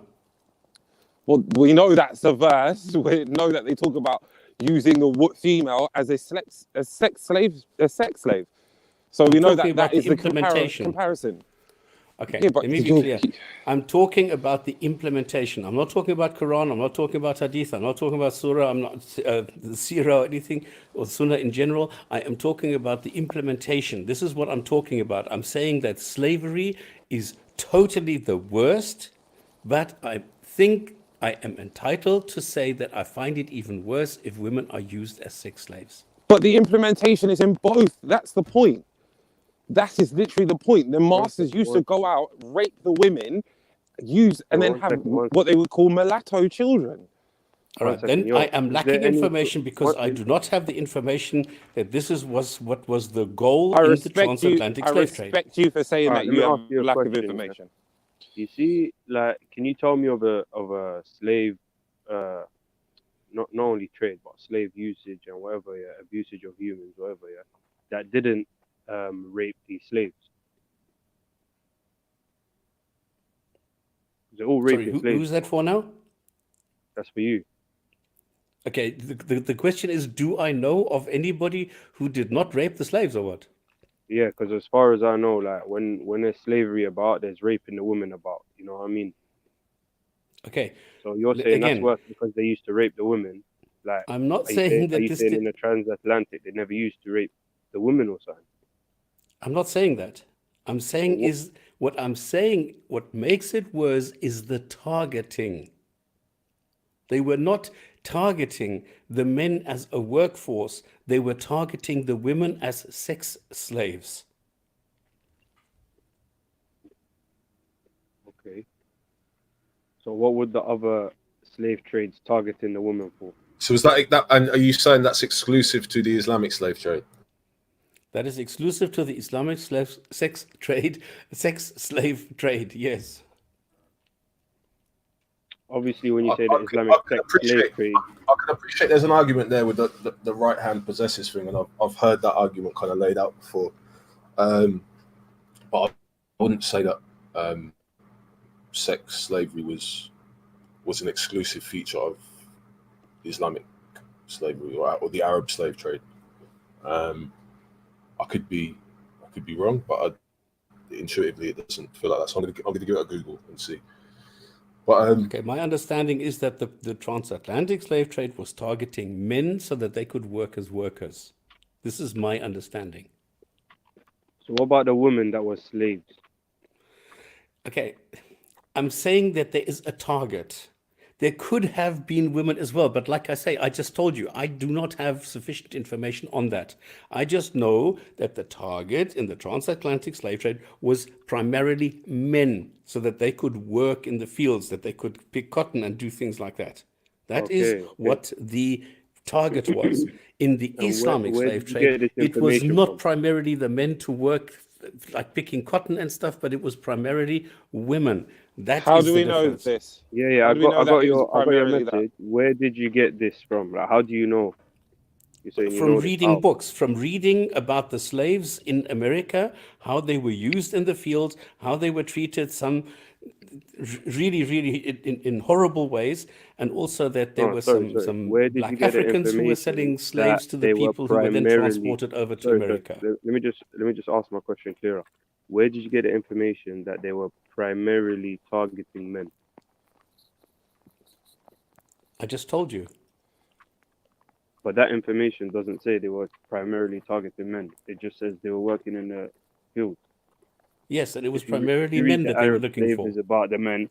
They'll say they were working in the fields as well. So it's the same bars, isn't it? I'm saying, where did you get that they were primarily targeting men? This is what I just told you from reading books about the transatlantic slave trade. Okay. So where did you get that? Reading books like Tom Sawyer and things like that. There's a lot of information out there which seems to support exactly this. This is how I made my opinion. This is how I came to this opinion. Okay, thank you. And I'm open. If anybody tells me, no, you're wrong, actually it was different, then fine. Then show me this and I will update my information. But this is what in the information that I have. That's interesting. I'm wrong. I'm just telling you, I know there was men and women, and I was just asking, where did you get the bar, the actual sentence? What are you saying there? Something that supports So I definitely only men they were targeting. I definitely think that. Yo, Vellemy, you need to sort this fucking Streamlabs out, man. This is pissing me right off. Fucking hell. Sorry, guys. What happened? I just keep disappearing. Next thing I hear you guys talking, next thing I know, I'm out and I'm like, what the fuck has happened? Right, yeah, anyway, sorry. Yeah, I definitely, from what I know of the transatlantic, both men and women were affected. But whether you're like, it's true the claim that women were the prime target. Men were the prime target, and maybe women of less importance. But afternoon. That's a new idea that that is quite intriguing. Because it does kind of. I just wanted to drop. This is what my information level is. This is what I know, and I just wanted to drop this in here. But the main thing that I came here for is to say, listen, we need to definitely somehow get a handle on the definition, because a lot of people are talking about different things which are not slavery. And this is the thing that somebody who says, well, the Islamic slavery was not so bad because they could free themselves, because they could do this, and Bilal became a heavy leader and things like that. That does not matter. It's the slavery that needs to be condemned. It's the fact that somebody loses their freedom that needs to be condemned, and that is something that we all need to agree on. Yeah, agreed. And you put a pin there, a full stop, and that's I think the input. I reckon. Anything else? Yeah. No, And that's, anybody, that was my 2 cents. That's it. Yeah, I anybody sort of who, agree with that.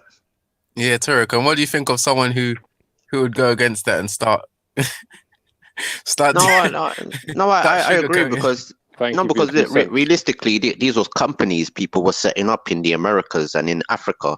So what was the Arabs setting up particular companies when it was enslaving people? No, they Not weren't. that I'm No. aware of. Yes, you were. You had what's the fucking East India Company? They had slaves. They helped charter slaves. There's a whole load of different companies, man, that had slaves. Yeah. But I don't know of a specific company that was set up in the I don't know, the Arabian Peninsula to treat only slaves or something. I Yeah, know nah, that all not the in cities had the markets, but Arabian. that's Yeah, it. yeah. Yeah, but that's not really engaging with the reality of the Dutch East India Yeah, Company. majority of the time they were taking men, I think, particularly from the west coast of Africa, and even majority of the time with what you see what's going on with human trafficking, it's mostly men you see in those sort of situations as well. Hey, can you not hear me? Yeah. Sorry, just 1 minute to stops. Yeah. I think obviously I'm out, so I can't provide the information. But next time I catch you, I will. But I remember reading. I remember reading an article and it cited two books where basically they built a picture of what they regarded as like the practice of slave breeding in the Americas. And one of the evidences they had is when they would do censuses or when they would see the sort of purchasing patterns at auction, they would see that far more buyers, as the sort of decline in the production industries in the South, be it cotton or whatever, when they'd see when the decline in those industries would correlate with like the purchasing pattern of purchasing women, young females and adult females to facilitate slave breeding, and it was and then it became sort of more common practice, and then obviously you see the inflation numbers between census to census, so they believe that obviously it was almost encouraged as a practice, and then they'd see the as it related to like the financial industry regarding slaves, be it the creation of bonds out of slave families or the prospective families or Do you know who first started them? That's why you have. Do you know who that's why first you have started the Wall breeding Street, camps? because Wall Street was for slaves. But just to answer, to speak to that initial point, some would argue who was it? Hold on, some would argue that it's far more inhumane. I'm not here to make any value judgments. No, but who done it though? But who done it? Which people done it? Bro, that's irrelevant, bro. What I'm trying to say to him is that I'm trying to say to you. Hold on. I know, but wait, Tarek. I'm talking to him. That's a misconception that it was just men. One targeted men and one targeted the others. There's different periods through different epochs. Maybe there was a different sort of requirement or need. But at the end of the day, they're going and they're taking humans captive. Yeah. So where was these breeding places? Fit for purpose. It was in the South. Okay. What do you mean? Okay, so that's interesting information. Thank you for that. So what I'm trying to get to, who was in charge of doing that in the South? Why does it matter? Why does that matter, bro? What are you talking about? I've already told you this stuff, Tarek. What I'm trying to get to, was it the English, was it the Portuguese? Who were doing this? No, at that stage, yeah, when you see an evolution in practice like that, I would imagine at that stage there were people that regarded themselves as Americans. With regards to people who were capturing the slaves in Africa, that would be clearly dependent, like who you're purchasing slaves for. It's more likely at some of those stages it wouldn't be the British because they would have abolished slavery at that point, right? So at that point it could have been Portuguese, it could have been like irrespective. Once they were in America, it was American. You said the Deep South. You said the Deep South. So hold on, 2 seconds. 2 seconds. Americans. Two seconds there. So it was certain colonies, like you had the French colonies, you had the English colonies, you had the Spanish colonies. So which particular colonies are you talking about who done these breeding things? Well, in the South. At the point Did that exist at the point? We're talking about people that were Americans. Exactly. No, we're talking. we're talking about at that point, there was people that regarded themselves as Americans. So I don't know if it makes you feel better. Do you want me to say English or something? Do you want me to say any? No, but anybody? it doesn't matter. There He's was no updating say. my information level. So I'm getting an information level update here where I'm being shown, no, it could be that I was wrong. It was mainly not the main target, but there were women which I was not even aware of. I thought it was 90% men and maybe 10% women. I might have to update my numbers on that. And this is the information that I'm being given at the moment, the way I understand it. Yeah, and I'll happily, when I'm back at, well, like the next time I engage with you on one of these panels, I'm happy to post any relevant information. And I'm saying it's an upturning trend, right? So it was a move away from maybe just the sort of the looking for more, what's the word, like laboring centric kind of targets, right? They were looking Yeah, of for course, at breed that them stage, there where they are needed and not transport them. Exactly. Exactly. So I understand. Exactly. So that makes a lot of sense. Well, the thing is that we're going to have slavery on the Genetonics soon. So I need to be, a little bit more updated on this. So I'll definitely take a look at this and see what I can find. Invite officially to all of us to have the conversation on your panel. Yeah, he's good promo. That's good promo. But anyway, big up, lads. My battery's dying. Anyway, big up. Okay, thanks for that, though. Yeah. No, it's not. I see this now in the chat. No, it's not just that I hate Islam. There is a reason why I criticize Islam. Okay, I've explained this millions of times. I'm not going to do this here. There's a reason why I do that. And somebody is telling me, yeah, but you're doing this because you hate Islam. Well, I came to hate the stupid ideas. That's what this is all about. So that's it. Come here, sit. No, I'm not going to sit. Oh, sorry. Shit. No, it's okay. I thought I muted myself.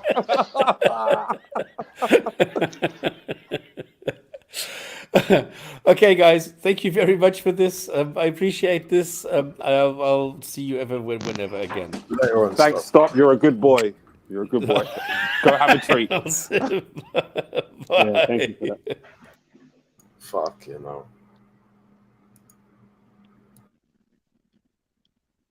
Cool. What's the topic? Can a Pan-African be a slave trader? Yeah. Was that a yes? Yeah. We say sell out the white man, yeah? Anybody. Everyone. Everybody and anyone. Not easy though. Fucking no. Well, this is the history as well. Like a lot of the people from the Americas who went to places like Liberia, a lot of them had to even get back into the slave trade and all these types of things. When they took a lot of the Afro-Americans and Afro-Caribbeans back to the Africa or into Africa. Oh, so what, Turk? You said yeah. Yeah, definitely. You think they can? Say that again. So what? You think they can? Could you be a Pan-African and be a slave trader? Well, it's not just Pan-African because apparently they're distinguishable. They're not the same thing. A pro-black and Pan-African is two different things, right? Yeah. I mean, I don't know. One's a political ideology and one's an economic practice. I don't know. Probably. You probably could be. Fuck knows, bro. Yeah.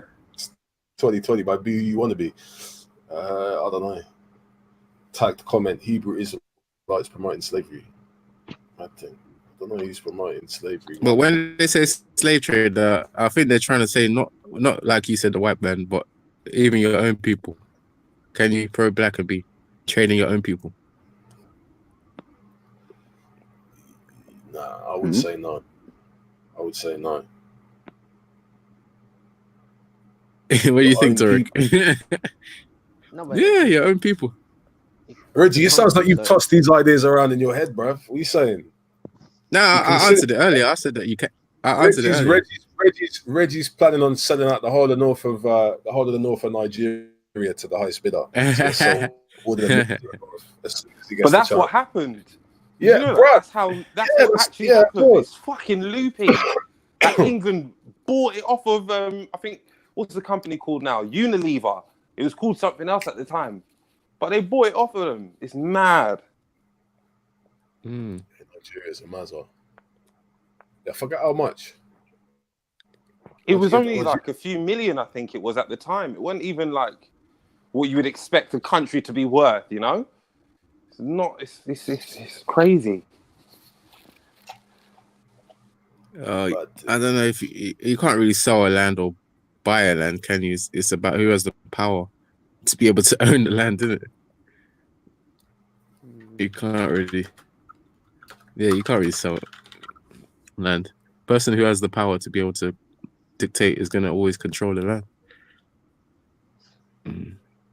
But yeah, I think that you can. I laid out my reasons why, because you can do something immoral to people that are the same color as you, and still love that person, or you could do something to your family that is wrong, but still still love the person and stuff. I think everybody can relate to that, and even people that are not really like not your immediate family or your family, you could still have the same kind of principle where you do something for whatever reason, still overall for them. Bit generic, eh? Yeah, hold on. Council of Nicaea is saying slavery was the main selling point of the Soviets to blacks in the South. All early Pan-Africanists went to Soviet Union for their Pan-Africanist training. It's not an American or African concept. So we're saying cultural Marxism in effect, yeah? Yeah, that's true. Let us know, Council of Nicaea. Boy, I don't know, that is true.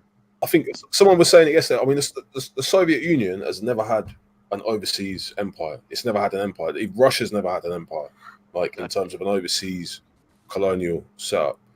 It's kind of that whole concept is foreign to them. So even the way that they deal with racism, when they see black people in their country, they don't get it because there's no historical ties, and that's why you get a particularly vicious strand of racism in certain parts of Russia. Yeah, because they practice Western European racism. They haven't got their own. Well, I don't know about Western European, because Western European comes with the history of slavery attached generally, unless you're dealing with certain countries. Well, people in Western Europe will look at them as Eastern Europeans. So, like the racism, what they practice is you're talking about that inter-European like racism, or I don't know, some kind of because there's North Europe, there's South Europe, there's the dark-skinned people in the South, the Italians and East and West Spanish. But can you say that really that they're all different types of racism, or do they just not like different races? No, but realistically, there's only East and West Europe. Wherever's in the middle or North or South, it just encompasses East and West. So if you notice with Germany, they had the Western Wall or the Eastern Wall and all these types of things. But the racism, what the Eastern Europeans practice from Germany. Check it out. East and West, was a useful concept when the Cold War was in effect, because it was East or West the Berlin Wall. That was the demarcation line, right? After all of this, after the Cold War was wrapped up, we're not talking about East and West anymore. This is when the conversation about the global South started. People started to talk. So who are Eastern Europeans?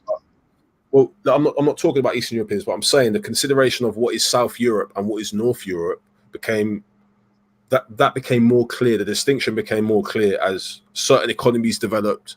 I mean, obviously, like Northern Europe is wealthier than the South of Europe. If you look at places like Greece and Italy and Spain, their economies haven't developed at the same rate as the North for various reasons. But I mean, very true. All those countries are broke, completely broke. And this is also, and this is one of the internal pressures that's facing the EU at the moment. There is a disparity that cuts north to south within the EU. Not even, I mean, the east to west disparity is there as well, but that's the old school disparity. And actually, there's a possibility for, because a lot of these Eastern European countries, they're basically just open to investment.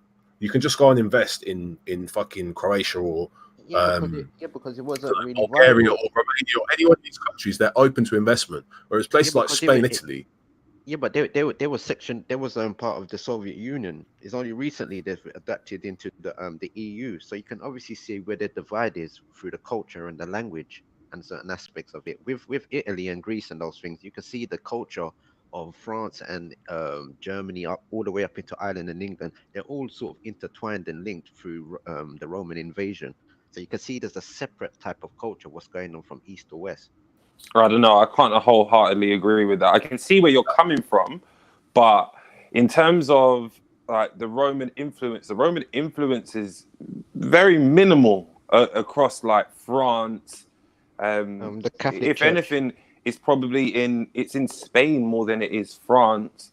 So by that logic, It's all the way up into Ireland and Scotland. This is what I'm talking about, like the Roman influence into these parts, what we call Western Europe today, and not really much of Eastern Europe. Eastern Europe, you can see, it's a whole different type of kettle of fish. They share the same language. It's a whole different type of thing what's going on there. Over in Western Europe, their base of language is Latin. yeah, that is the foundation language. Yeah. Well, yes and no. Like England, English is made. It's Proto-Germanic. It's French. Angle. It's Latin. It's a load of different bits and pieces mixed together. Spain, the same. Latin. Where's the Russian base. influence? Where's the Russian influence? Well, there isn't any. You're right in that. Exactly. There isn't any. Yeah. You can even see the divide. But you can even see the divide where they even assassinated the Tsar family up in Russia and all these types of things. So if you really look from, say, the 15th century up to the 19th century, Western Europe have been profiting of commercializing slavery. The Eastern Europe now, God knows what they have, how they used to make money, but they seem like they were much better off than the Western Europeans at certain times. So places like they were Romania, industrialists. you can see places in Romania, they got castles and all these different types of things. So you could see it was probably a thriving economy that went down sometime. Hey, good convo, guys. I'm gonna come off. My battery's about to die, but yeah, good conversation, man. We'll catch you later. Big up. Yeah, big up yourself, Ray, man. Vellemy, there's a couple people in the back chat still. I got cut out as well, so big up yourself, same way. Big up to Council of Nicaea. I'd have to look into that, you know. I'm not too sure about this cultural Marxism thing. Because the reason why I say that as well, because the racism in Russia they're practicing is from Germany. It's tailor-made in Germany or in Western Europe. They haven't really got their own racism like that. What do you mean they got their own racism? So they're using the swastika of Hitler. Like, what does Hitler? Yeah, that's what I said. So you mean neo-Nazi? So tell me this: who is Hitler running for? Is he running for the Eastern European values or the Western European values? The Germanic values, the Aryan values, I would say. Where does that stretch to? England, Russia? What direction? Boy, I don't know. All the Indians are all on this this Aryan thing at the moment, aren't they? So, yo, Veli Demus, you got a couple people waiting in the back chat still, bruv. Yeah. Harry Haywood, yeah. All right, I'll get on that. So where do you think the Aryan concept was developed? The Aryan concept, where was it developed? What are you talking about? Or where do you think mostly it was revived? You're talking most recently? I don't know. I mean, yeah, I get what you're saying about Hitler. I understand what your point is there, but I don't know about this Russian form of or this German form of racism in Russia. I don't know about all of that. Yo, big up Maverick, man. So you think the Russians got their unique way of racism towards black people? But I think everyone's got their own little unique way of racism. To be real, I think everyone's different. Yo, Maverick, if you're talking, we can't hear you, you know. So I don't know. I don't know if you're muted up. Yo. What up, peeps? Big up. What's going on, man? Well, go on. Hey, where's my man at? Where's Stops at? He just jumped off. He's coming back on. He's doing a show tonight, he said. But I don't know. Cool. I need to holler at everyone that's been going on about this quote unquote Islamic slavery business. So Cut through, bruv. Where they at? Where do In they fact, get this? Where do they get this notion of Islamic slavery from? Before we get into that, can you be pro-black and be a Pan-African? Can you be a pro-black Pan-African slave trader? Hell no. Oh, actually, Quick one. it depends which slaves you're trading. As long as you ain't trading slaves. All right, you see it? Yeah. No, but seriously, now let's get to the bottom of this, innit? Like, where is this quote unquote Islamic slavery from? I want to know where people get it from. Are you saying it does exist? Huh? Are you saying it does exist? Well, are you claiming that it does? You're saying people are getting it from somewhere. So I'm saying, are you saying to us now it does exist where people are getting it from? There is no such thing as Islamic slavery. So I'm curious. I need to know where people are getting this information from. So what do you think they got it mixed up with then? I don't know. Hence why I'm asking the question. Notion of Islamic slavery coming from. So tell us, why do you think they've gone wrong then? Where have they gone wrong? Why do you think I'm asking the question? You're asking me the same question I'm asking. I'm trying to understand. Already made a predicament why they've done this thing. So I'm saying, where do you think they've gone wrong? Who's they?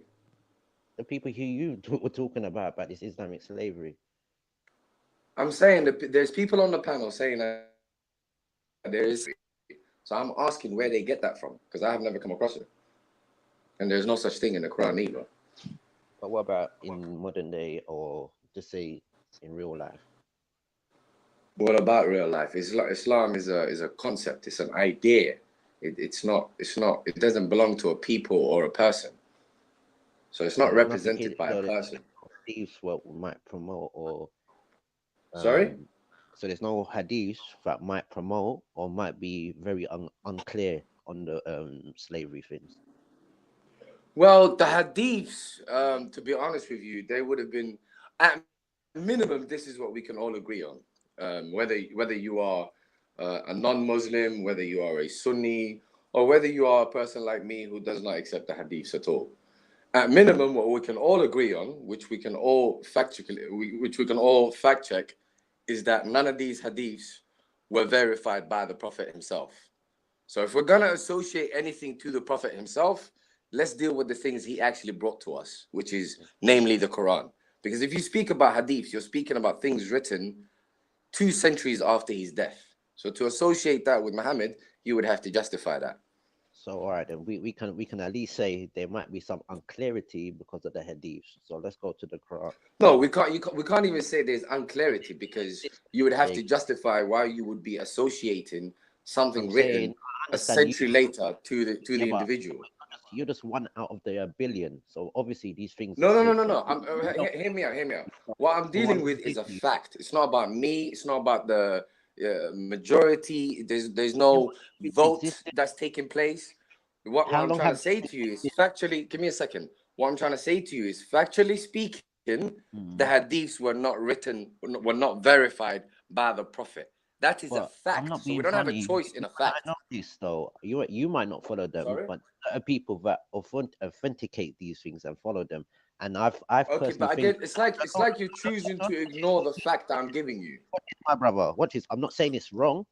I'm not saying it's right neither. I'm just saying maybe through these books, what are obviously in physical form in real life, maybe it's unclear. So you don't deal with them. So I can't really pull them. But did you hear what I said, bro? You don't deal with them, so I can't bring that. Did you hear what I said? You said you don't deal with them. You said Muhammad hasn't authenticated it. Okay. For the next 60 seconds, try and listen to me, because I'm literally repeating myself. I said what you said. And please try and understand. 1 minute, just 1 minute, Did you bro. hear what I said to answer you? I'm struggling to see the relevance of what you said to what I said. You made up your mind, basically. I beg your pardon? It's like you're not being genuine. I listened to you and I said to you, I understand that, so I can't bring that argument to you. But at the same time, we have to be rational people to understand these things exist. Okay, all right. As a rational person, do you understand the term fact? Yes. Okay. I repeat this to you again. Factually speaking, none of these reports were verified by the Prophet. Does that fact mean anything to you? Or do you believe that it's not a fact? Which is it? Of what are you trying to bring fact? Okay, I repeat, like the 100th time I'm repeating myself. None of these hadiths were verified by the Prophet. That is a fact. Do you understand? Do you No, do it's you have a not. problem with that fact? Are you If you saying it's feel not a so, fact, or are so you yeah. saying facts are If you subjective? feel so, Feel so. Okay, so okay. A minute ago, you used the term rationality, and now after I used the term fact to you, you somehow thought that it would be relevant for you to say feelings. What's feelings got to do with facts?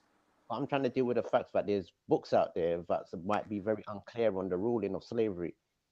So you don't understand the term fact then?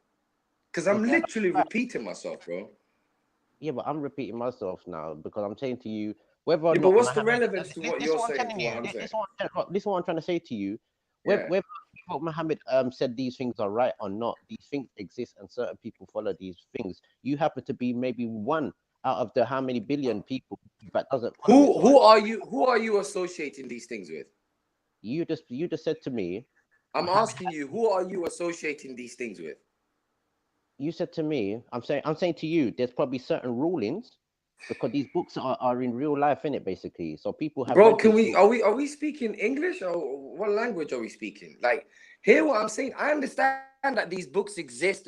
All you're Yeah. repeating is these books exist, majority follow it, and some don't. That's Mm. irrelevant to the point that I'm making to you. Okay. The point that I'm making to you is none of these hadiths were verified by the Prophet himself. So if Okay. you're going to associate them, but and again, let me stress this again so that hopefully you understand. Factually speaking, this is not in dispute whether someone follows the hadiths or not. Factually speaking, none of these hadiths were verified by the Prophet. That is a fact. If you're going to entertain something that is about an individual, and that thing has not been verified by that individual, and you're still going to associate it with that individual, that is equivalent to saying that anything anybody tells me about you, whether you verify its veracity, whether I can verify its veracity in any other way, then I have every right to still associate it with you. So let me give you a ridiculous example. Someone said to me that you are a midget. I haven't seen you. I have no way of confirming that. You haven't verified the truth of that statement. However, I should have a right to associate that with you. That's what you're saying. No, I'm not saying that. I say I'm not associating the hadiths with you because you say you don't read them, No, right? no, with Muhammad. You're associating the hadiths with Muhammad, right? But that's what you're saying, isn't it? No, I'm I asking don't know. you. No, I did not bring Muhammad involved. I'm talking about just normal people in the just normal day. Greetings to the panel. Greetings to the panel. I didn't bring No, none but of you the gotta prophets. understand, it's Islam. I didn't bring none of the prophets involved. I'm talking about just people in the general public. Yeah, but the general public don't have they don't own Islam. They don't have a stake in Islam. Islam All I'm is saying, my brother, something that listen wait, to let what I'm me trying to put say it to this you. simple. I listened Islam to is you for a something long that time 1 now, minute, brother. please, I know man. you said one thing, and I No, know but you're not being you're not understanding what I'm saying to you though. You're just repeating yourself. I listened to you for quite a long time, and I'm saying I'm not. Okay, go on. All I'm saying, we have to admit there's certain things that are written in these books that are compiled. You can't use words like admit. I take quite offense to that, you know. And what I'm trying to say to you, Because when you use words like admit, you're implying 2 seconds, something. 2 seconds then, or 2 seconds. There's certain things that might can condone it. Then there's certain things that say that you cannot do it. So what I'm trying to say to you, a lot of these things we have to be honest to ourselves. That's why I said to you, the hadith might be unclear, and I said I'm not bringing the hadith to you, but we have to be honest. There's certain people that go by these followings. Bro, you've no offense, but that is all you have said for the past 10 minutes. You're literally repeating yourself. You're literally repeating yourself. And what I'm struggling to understand is how your comment relates to what I'm saying. I'm struggling to understand the relation of what you're saying and what I'm saying. I'm really struggling with that because I'm dealing with the general public. I'm dealing with the general. I'm not trying to critique your religion. Yeah, it's what I'm trying to say to you. I'm not trying to critique. What I'm trying to point the minds of people. This is not about me, nor is this. Hear me out, man. This is not about me or what I accept or my particular position, nor is it about anybody else's particular position. So you're entertaining the wrong premise here. This is not about my premise or other people's premise. This is about the facts at hand. The facts at hand are that this thing called hadiths, which people are associating with the Prophet, has not been verified by the Prophet himself. So therefore, you cannot, logically speaking, associate it with him verbatim. You can't say that I'm is not a fact. associating And it with secondly, no. please let me finish. Let me finish. And secondly, um, um, as you will know, even from the hadith culture, people that follow the hadiths, they don't claim any hadith is 100% true and there's no flaws in it. Hadiths are authenticated, quote unquote, authenticated and rejected every day. Yesterday there'll be a hadith that's authentic. Tomorrow it'll be rejected.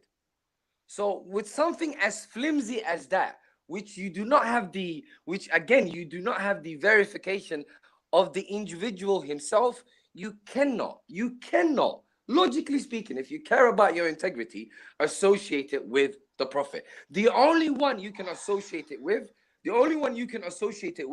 is the writers that wrote these hadiths, because they actually wrote it. So you have a reason to associate it with them, but to associate it with Muhammad, it's like, how can someone write something about you? How can someone write something about you 200 years from today? Imagine 200 years after you die. Please let me finish, bro. Let me finish, man. There's only two of us, bro. We don't need to interrupt each other. There's only two of us. We don't need to interrupt each other. There's only two of us. Let me finish, please. What I'm saying to you, is what I'm saying to you. What I'm saying. My God, bro. I promise you're gonna get your chance to speak. Let me just finish, please. Swear on your prophet. You're gonna get your chance to speak. Let's not, like, are we not Swear civil on or your. something? I Can we brought not your. be civil? Swear on your prophet that I brought him involved. That I said his name. Yes, you said Islam. Islam is something brought by the Prophet, not by any Tom, Dick, and Harry. Why are you doing this? So the moment you associate, anything, Why are you bro, doing this? can I respond to you? I did not bring your Let me know when I prophet's can name. talk, bro. I did not bring your prophet's Let me name. know. Don't do that. Okay, Don't do that. again, I repeat to you, Islam, Islam, bro. Why? Hold on. Why is this conversation so difficult? If you're gonna talk about religion and bring your prophets involved, have some respect at least. I was just talking about the Who's general. disrespected you? I'm saying disrespected you? Islam right now, bro. Huh? You're disrespecting Islam right now, being How disingenuous. am I disrespecting Islam? Once bring your prophet's name up out of my mouth. Okay, I'm gonna respond. Can I do so without you interrupting me? Do so. Islam is something brought by the Prophet, so he has the authority of what is Islam and what is not. So if you associate anything to Islam, you associate it to the Prophet. I can't believe you use the word rationality, but you don't seem to apply any of it. If you use the word Islam, you talk about the Prophet. The two go hand in hand. You can't say I talked about Islam, but I didn't talk about the Prophet. That's madness. I said hadith. Yeah, and you talked about somebody talking about Islamic slavery. Who's saying that Islam's got slavery? I'll let you talk. I'm muted. Yeah, manners. Do you need to speak? No, I just want to know anyone that claims Islam's got slavery. And after I've explained this to you, I hope I never hear that from you again. I hope I never hear the word Islam or slavery until you've educated yourself on what Islam is. I never brought up the subject. You brought up the subject. Stop being disingenuous. I brought up the subject, but you decided to take the mantle. I will elaborate. I was trying to elaborate with you. Yeah, but that elaboration was wrong. So what elaboration is wrong? That whole elaboration you made about what people accept and what people don't accept, that's completely irrelevant. What have I got wrong? What you have got wrong is assumed that Islam is some sort of a democracy, that people take a vote on what is Islam and what is not. That's what you got wrong. Islam is that which is brought by the Prophet. That's that. It's not something, you've seen Tom, Dick, and Harry do this, so therefore it must be something to do with Islam. That's not how it works.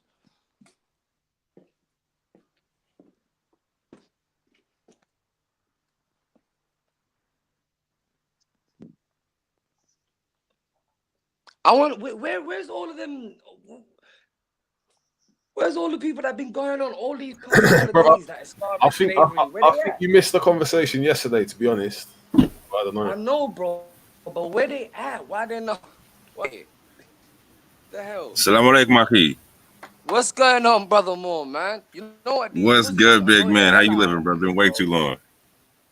bro. These Muslims annoy the hell out of me, bro. They're not educated in their own deen, and they let these lot just chase them about every day. Just come up with nonsense. Can't knock that one. Come up with absolute nonsense. They're getting away with anything. Yeah, I know. Right now, I'm having to deal with inheritance stuff in the Quran and whatnot. People not being able to do math. I dealt with the inheritance part.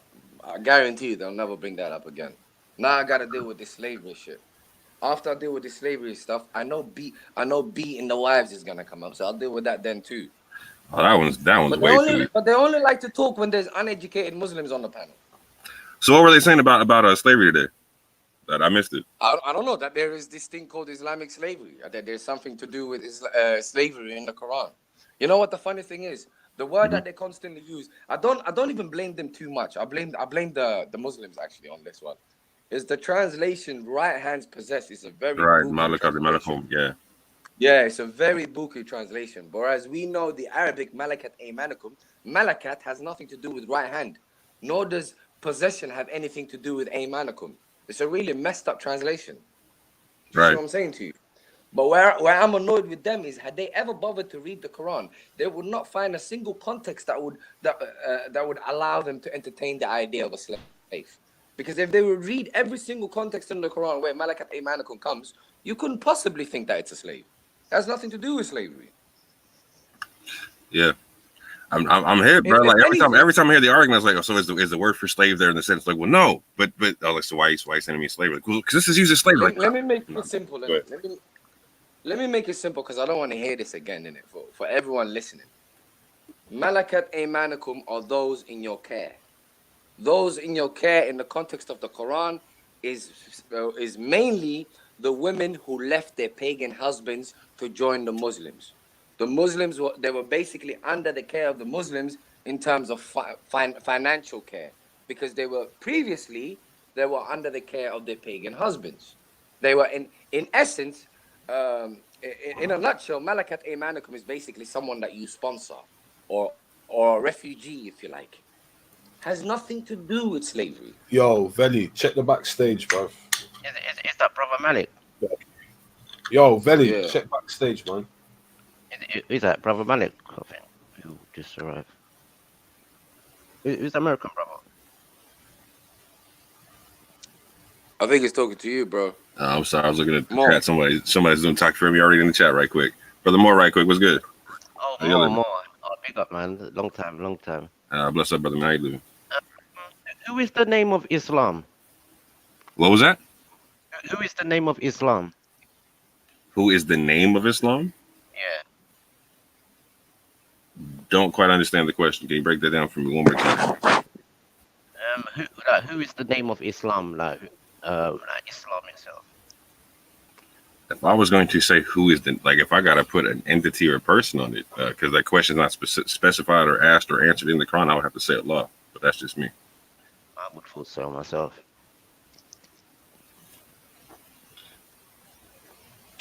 Yo, sorry to cut you.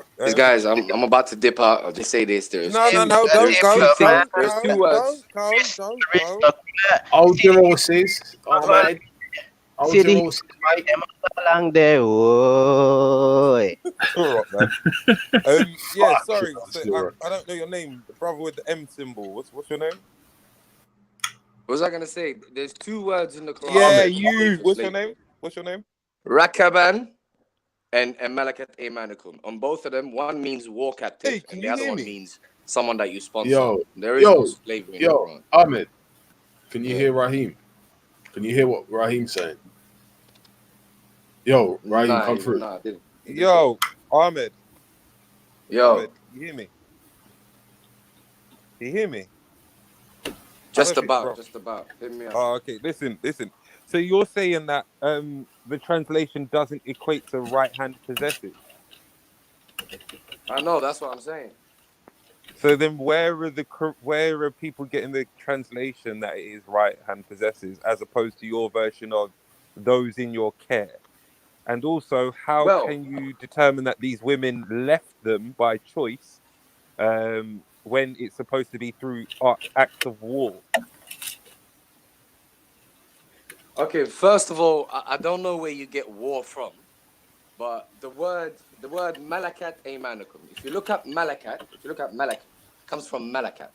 You will get owner, you will get king, you will get served, not servant, but served.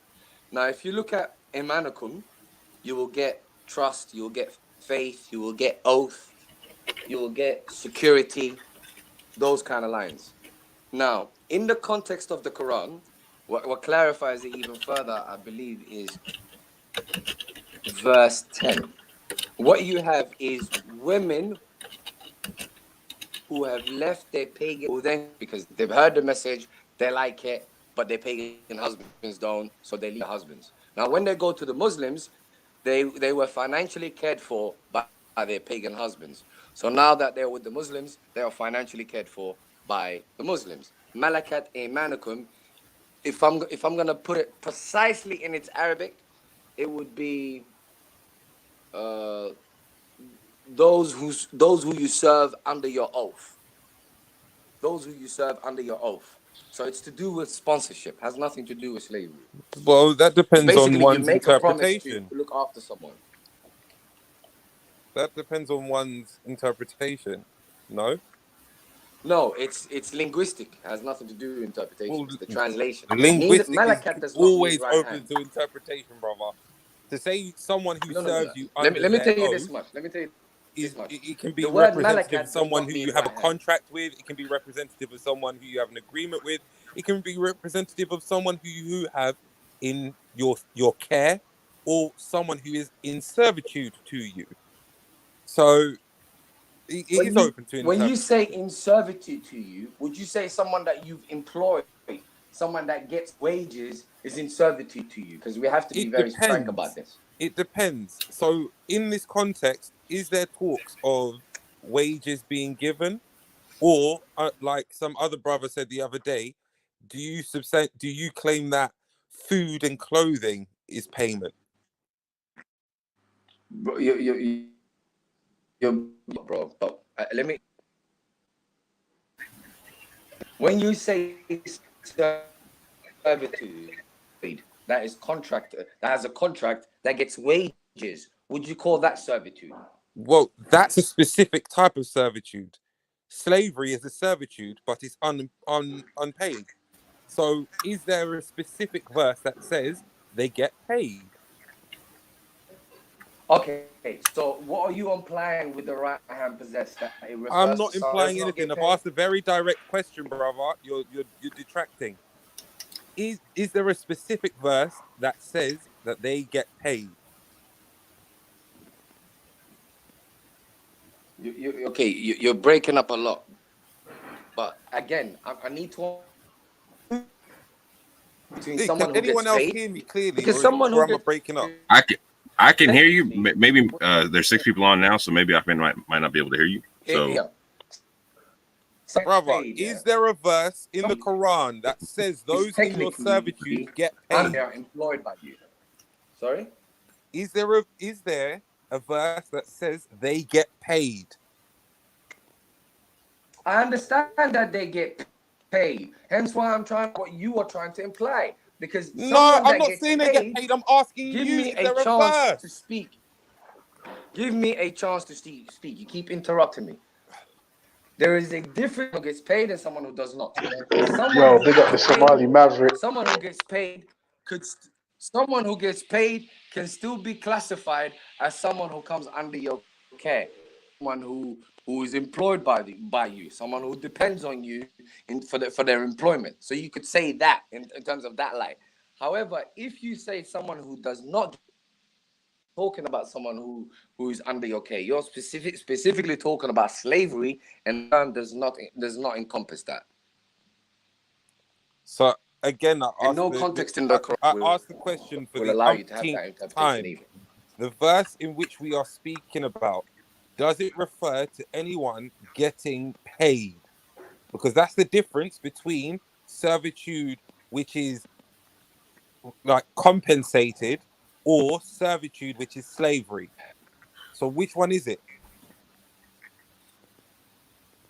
I I could barely hear you, man. But like I said, I mean, I've stressed and clarified for you. If by any means you're trying to imply that someone that does not get paid, it's on you to justify how you that this sentence would encompass that, especially considering that Malakat neither means right hand nor does a man commission. So you can't even Maverick, fly with that Maverick, translation either. Maverick, can I ask you a question, please? Are you an Arabic speaker? Yo, Maverick, can you speak Arabic? Are you a fluent Arabic speaker? I can understand. I can No, use it to listen to what I'm my saying. heart's content. No, listen. What's your point? Are you a fluent Arabic speaker? Yes or no? Simple. Sorry, Are you a fluent Arabic speaker? Yes or no? I'm not here to get interviewed. So can you get No, to? I'm not. Boys, Discuss me. you're making claims, isn't it? You're making certain claims. No, but we're not here to. Well, what, bro? You're saying if they don't know Arabic, they don't know Muslim Islam. They want your claims. Let's just stick to that. Yeah. So I'm asking you: are you an Arabic speaker? For you making a claim that if you're an Arabic speaker, then you're not a Muslim either, according to your logic. No, the claims that I have made are all accessible. Yo, Veli, you got people behind it. Back. I mean, you've got a library. Wait, bro, listen. You said if you can't speak Arabic, you cannot be Muslim or understand Islam. So by your logic, you're not a Muslim or you understand Islam either, but you don't speak Arabic. What? By your logic, you say if someone doesn't understand Arabic, yeah, they cannot know about Islam, what it really means. So by your logic, you are the same person you're talking about. No, I'm not. How did you come to that conclusion? Can you do me a favor, bro? Can we not do ad hominems and attack the player instead of the ball business? Let's stick to the topic, bro. I'm not here to, you know. No one's attacking you. Seek You're validation skirting from around anybody. questions. Stick to the You're topic. skirting around questions that you don't seemingly have answers for. You're skirting around it very, very professionally. You're not answering questions directly. You didn't talk. Yeah, things have to be relevant, my brother. I don't just talk for the sake of talking. You can't So Ahmed, real quick, in your reading of the Quran, brother man, on this whole, or do you take the Imalakum to mean oaths, or what do you take that part to mean? Is that Brother Moore? Yeah, because I'm trying to get a clarification for the brother real quick. What'd you say? Do you take a malakum to mean oath, or what do you take it to mean in this situation here? A manukum in this situation means trust, oath, like a promise that you made.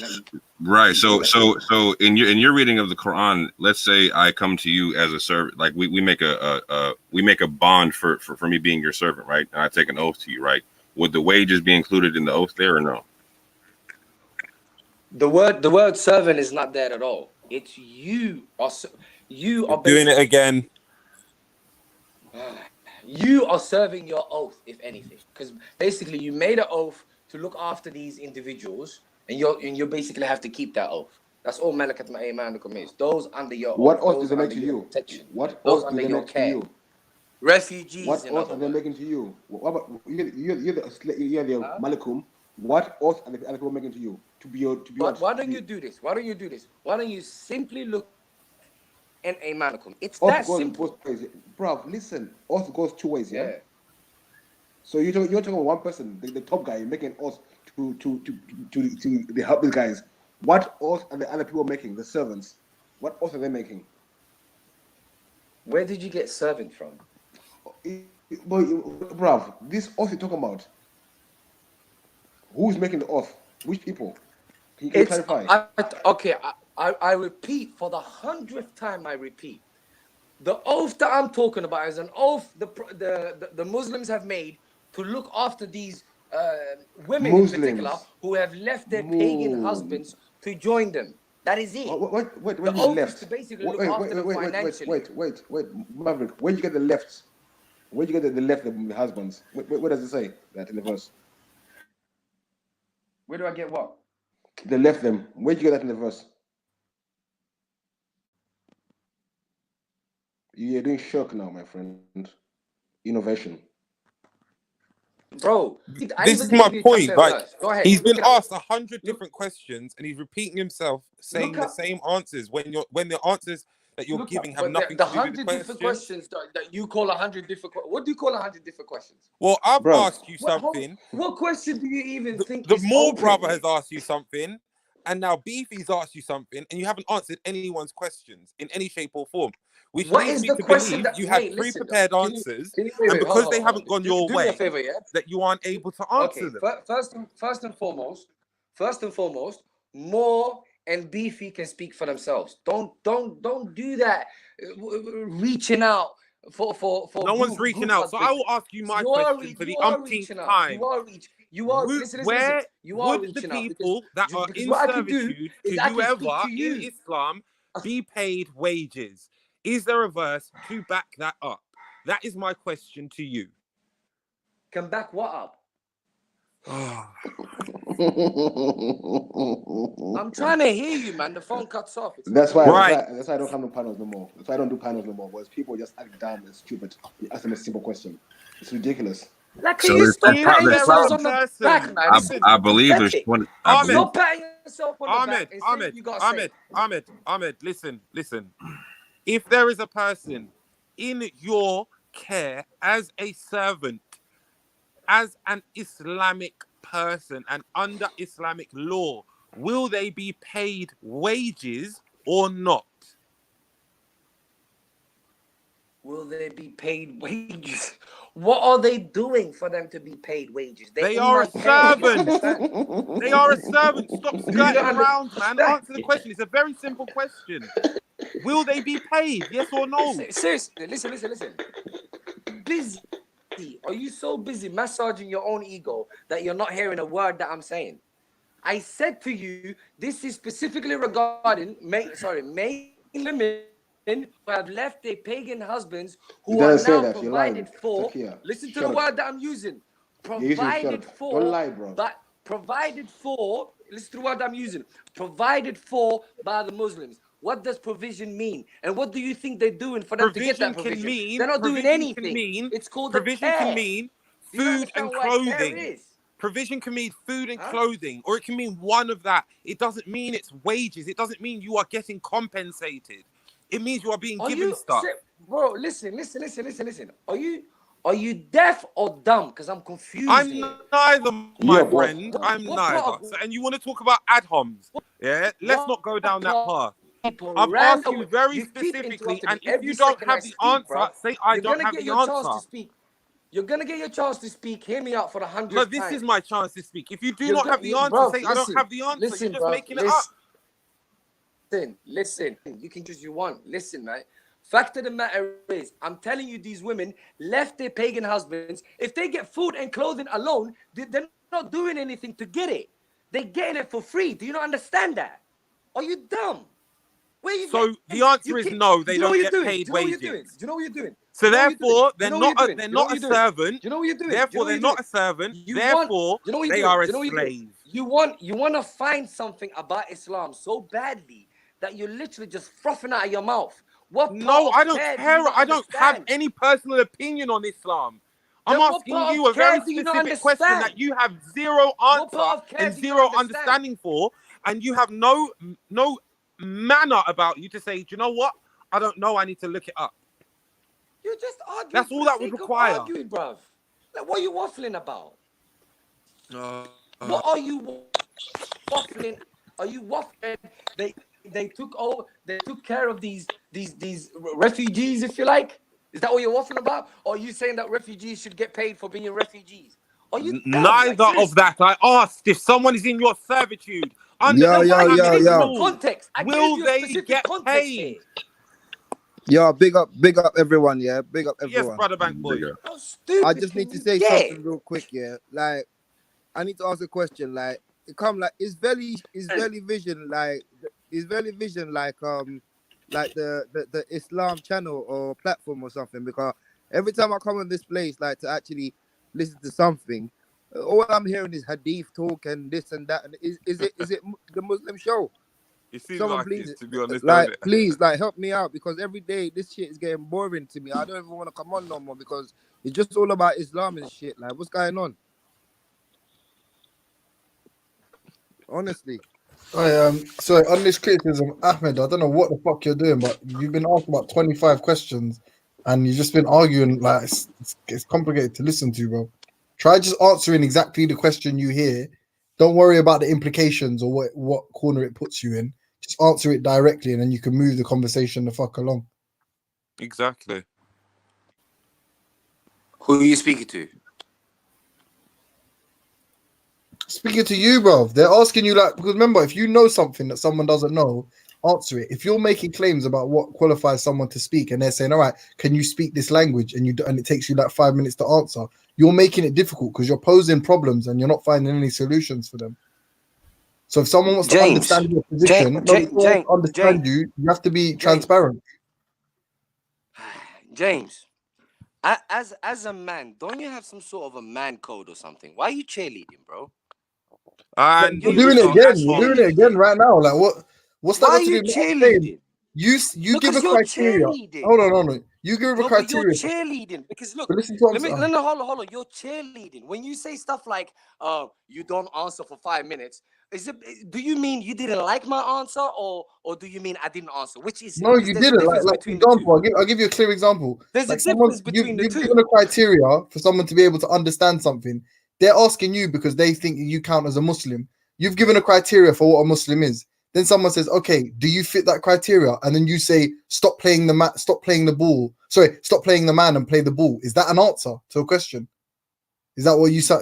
What's the question that he? Hold on. What was the question that he asked me? Bro, you He keep said asking questions for questions, man. No, be quiet. One of you cheerleaders at a time, man. No. Someone they ask you a question and you're One always of you repeating back cheerleaders with a at a question. time, man. Do you know what it Bro, is, One brothers? of you Do you little know what it is? cheerleaders Don't at a waste your time. breath. Do not waste your breath on someone Listen, who one of you doesn't have Spice the Girls at a ability time, to man. understand that they have a lack of knowledge and One lack of of you Spice understanding Girls in at a something that time. they want to talk about. Let me speak to Let's Mel B move for now. on. Let's move Tell on. Can you be what was the question that pro-black he asked me that and you believe that in you thought slaving that I did other not answer, Africans? James, according to your criteria, whatever that may be? Listen, what's the topic of the day, man? Like, this guy is not the show, innit? Like, he's not even asking Agreed. questions. What's the No, I'm topic not of the gonna day? lie. Don't. Hold Just allow it, man. Bro, just be quiet. Hey, for a minute. can I just say one more thing, yeah? Scratching Can I your just say backs, one more innit? thing, yeah? You just love Hold on, scratching can I your just say one backs. more thing, yeah? The moment No, anyone but hold challenges on. you lot, you just cry. Yeah, Maverick, 1 second. Ahmed, 1 second, my brother, yeah? You jumped on, yeah, with all of this hype behind you. Like, who wants it? Who wants the question? Who wants to say Islamic slavery? The slightest probing, and you've just fallen apart. I don't know where you are right now. What do you call a you're on probe? another planet. Stop rating it. You've lost James, it. you keep Because he James, had listen, pre-prepared James, answers, James. For the past, His for the answers were past 5 minutes, pre-prepared yeah, and they for were the not past 5 dynamic minutes, enough to for the go past through 5 minutes, situations. all That's all it you've is. done, all Weak you've sauce. done is pat yourself on the back for the past You 5 folded. minutes. You All you've folded. done is He pat yourself folded on the back. like a piece Tell of me, paper. hold on. I want you to justify. Hold on. Justify what you call probing. Go You ahead. Go for it. folded. Like, man asked you the most big. Man said, "Bro, do you speak Arabic?" Okay, And give you me an folded. example. He asked you Listen, if you stop spoke tap Arabic dancing. and Give you me an folded. example, Like, James. bro, that's the question. James, Listen, give me an example. You hey, keep can rating I tell you a yourself. secret? Give Hey, me can I an tell you a example, secret? James. Can I tell you a secret? Stop rating yourself Listen, and can I give me tell an you, bro, example. shut up there Name for a a minute, man. single question Shut that I up, did man. not What are you answer. asking me a question for? I'm on answering Go it. ahead. James, if you tell him a secret, it won't be a secret anymore. I know. He literally asked you a question. Hold on. Yeah, that ultra, What was man. the question, James? Hold on. He asked you a question that only you could answer. He What literally was the asked you a question, James? about whether you could What do was the something question, and James? you didn't answer it. Jesus Christ. James, what was the question? Jesus Christ. You're waffling. All I'm asking you is what was the question, James? Do you speak Arabic fluently? And okay, and what was my response to that? Define folded. So, and what to that, James? What did you say? What did you say, Raheem? Someone said define folded. That's like literally the What was answer my that this response to brother that, would James? give.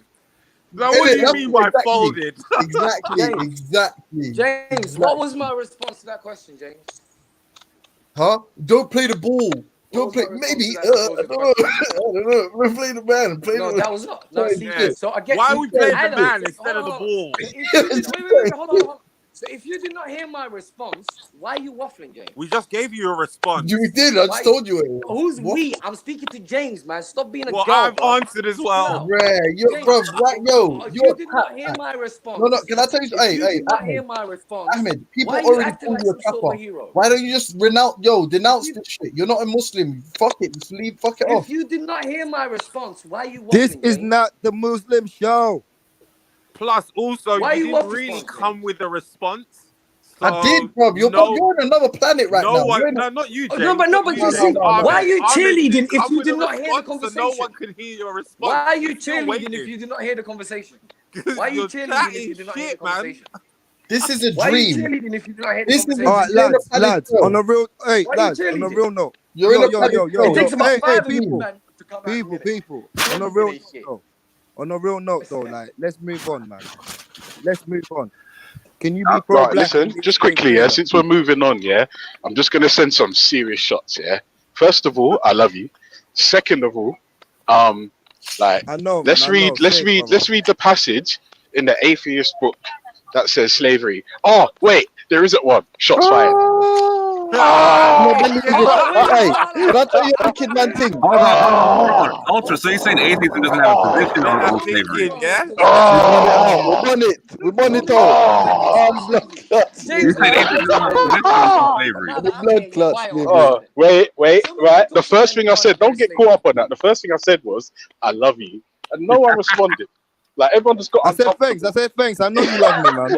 You're not going to give it back, bro. What kind of selfish... I only love my wife. I only love my wife and kids. Give it back to the man, blood. I know you love me, man. I know you love me. Since you're here now, why don't you tell me what Islamic slavery is? All right, listen. Cool. Anymore. Let's I'll finish it up. Hold on. I can do it so quickly. That's what I'm saying. You act like a G checker, man. Right hand possesses. Hold on. Right hand possesses. Yeah. So actually, let me ask you this: is slavery in the Quran? No. What's the Arabic for right hand possesses? All right. So does Muhammad free slaves? Oh, you're not gonna answer my question. Muhammad, I'm telling you. You mentioned right hand possess, so let's address that. I don't speak Arabic, genius. What the fuck kind of stupid question is that? I don't speak Arabic. That is. Do you know what that's the sound of? Ahmed, do you know what that's the sound of? That's the sound of a man saying he doesn't understand something. Then you don't know what. Yeah, I don't speak Arabic. Yeah, so alright, so Let's slow this down because I couldn't participate last time. Hold on. Hey, more. Tell him to chill, yeah, because I'm gonna make. He's looking for something. I'm asking everybody to slow down so we can all participate. All right, so yeah, so let me make the case. Let me make the case for you then, seeing as you've asked so politely, yeah. Go ahead. If you're saying there's absolutely no case in the Quran in the Quran for slavery, that's the case. That's what you just said. There's no slavery mentioned in the Quran, but we know that Muslims have practiced slavery from at least after the death of the Prophet till now. Yeah. Do you when you say we can argue? Hold on, man. Hold on. Define slavery. Keep it slow, brother. Hold on, man. That's what I'm saying. Let him build a we can address it. Shut up, man. Oh, bro, they're long, bro. You're asking for someone to be in opposition to you, and you don't want them. So you might as well just go in the corner and argue with yourself. Because if you want an argument, I'm going to give you one, but you need to wait for a second. So your argument now is there's no absolute. Oh my God! Shut the fuck up, please. Right. So you want a story? Okay, go ahead. Yeah, story. Thank you. You want to preach? Go. Yeah, preach. So he's saying his argument now is there's absolutely no slavery in the Quran. I'm with you, bro. Fuck everything we've read. You got the best translation. That means the Quran didn't come to outlaw slavery. So the last seal of the Prophet facilitated all the slavery that's come after it, because he didn't stop it. He could have. It's one of the greatest atrocities that happens amongst human beings, but he didn't come to stop it, in your opinion. So your Prophet Muhammad, peace be upon him. So your Prophet Muhammad, peace be upon him, came in a time of slavery, when slavery was rife, and didn't do a damn thing to stop it. So why was Bilal freed, in your opinion? You talk to me. Yeah, I'm just. No, I'm not. I'm arguing this. He's saying there's not one mention of slavery in the Quran. That's what he just said. Hold on, y'all can't jump on Ahmed for not answering questions, and I ask one simple question. Listen to what I said. Listen to what I said. Listen to what I said. I agree. More. I agree there's slavery in the Quran. James, are you? I agree more. By the way. Sorry. Yeah. Go on. You're supposed to just listen to you the whole day. Sorry, no, he asked me a Listen, question. Sorry, bro. it's Sorry. one thing. It's one thing to say Islam. There is slavery in the Quran. It's another thing to say the Prophet did not stop slavery, as though slavery is a given. So, which is your argument? I need to know which one it is.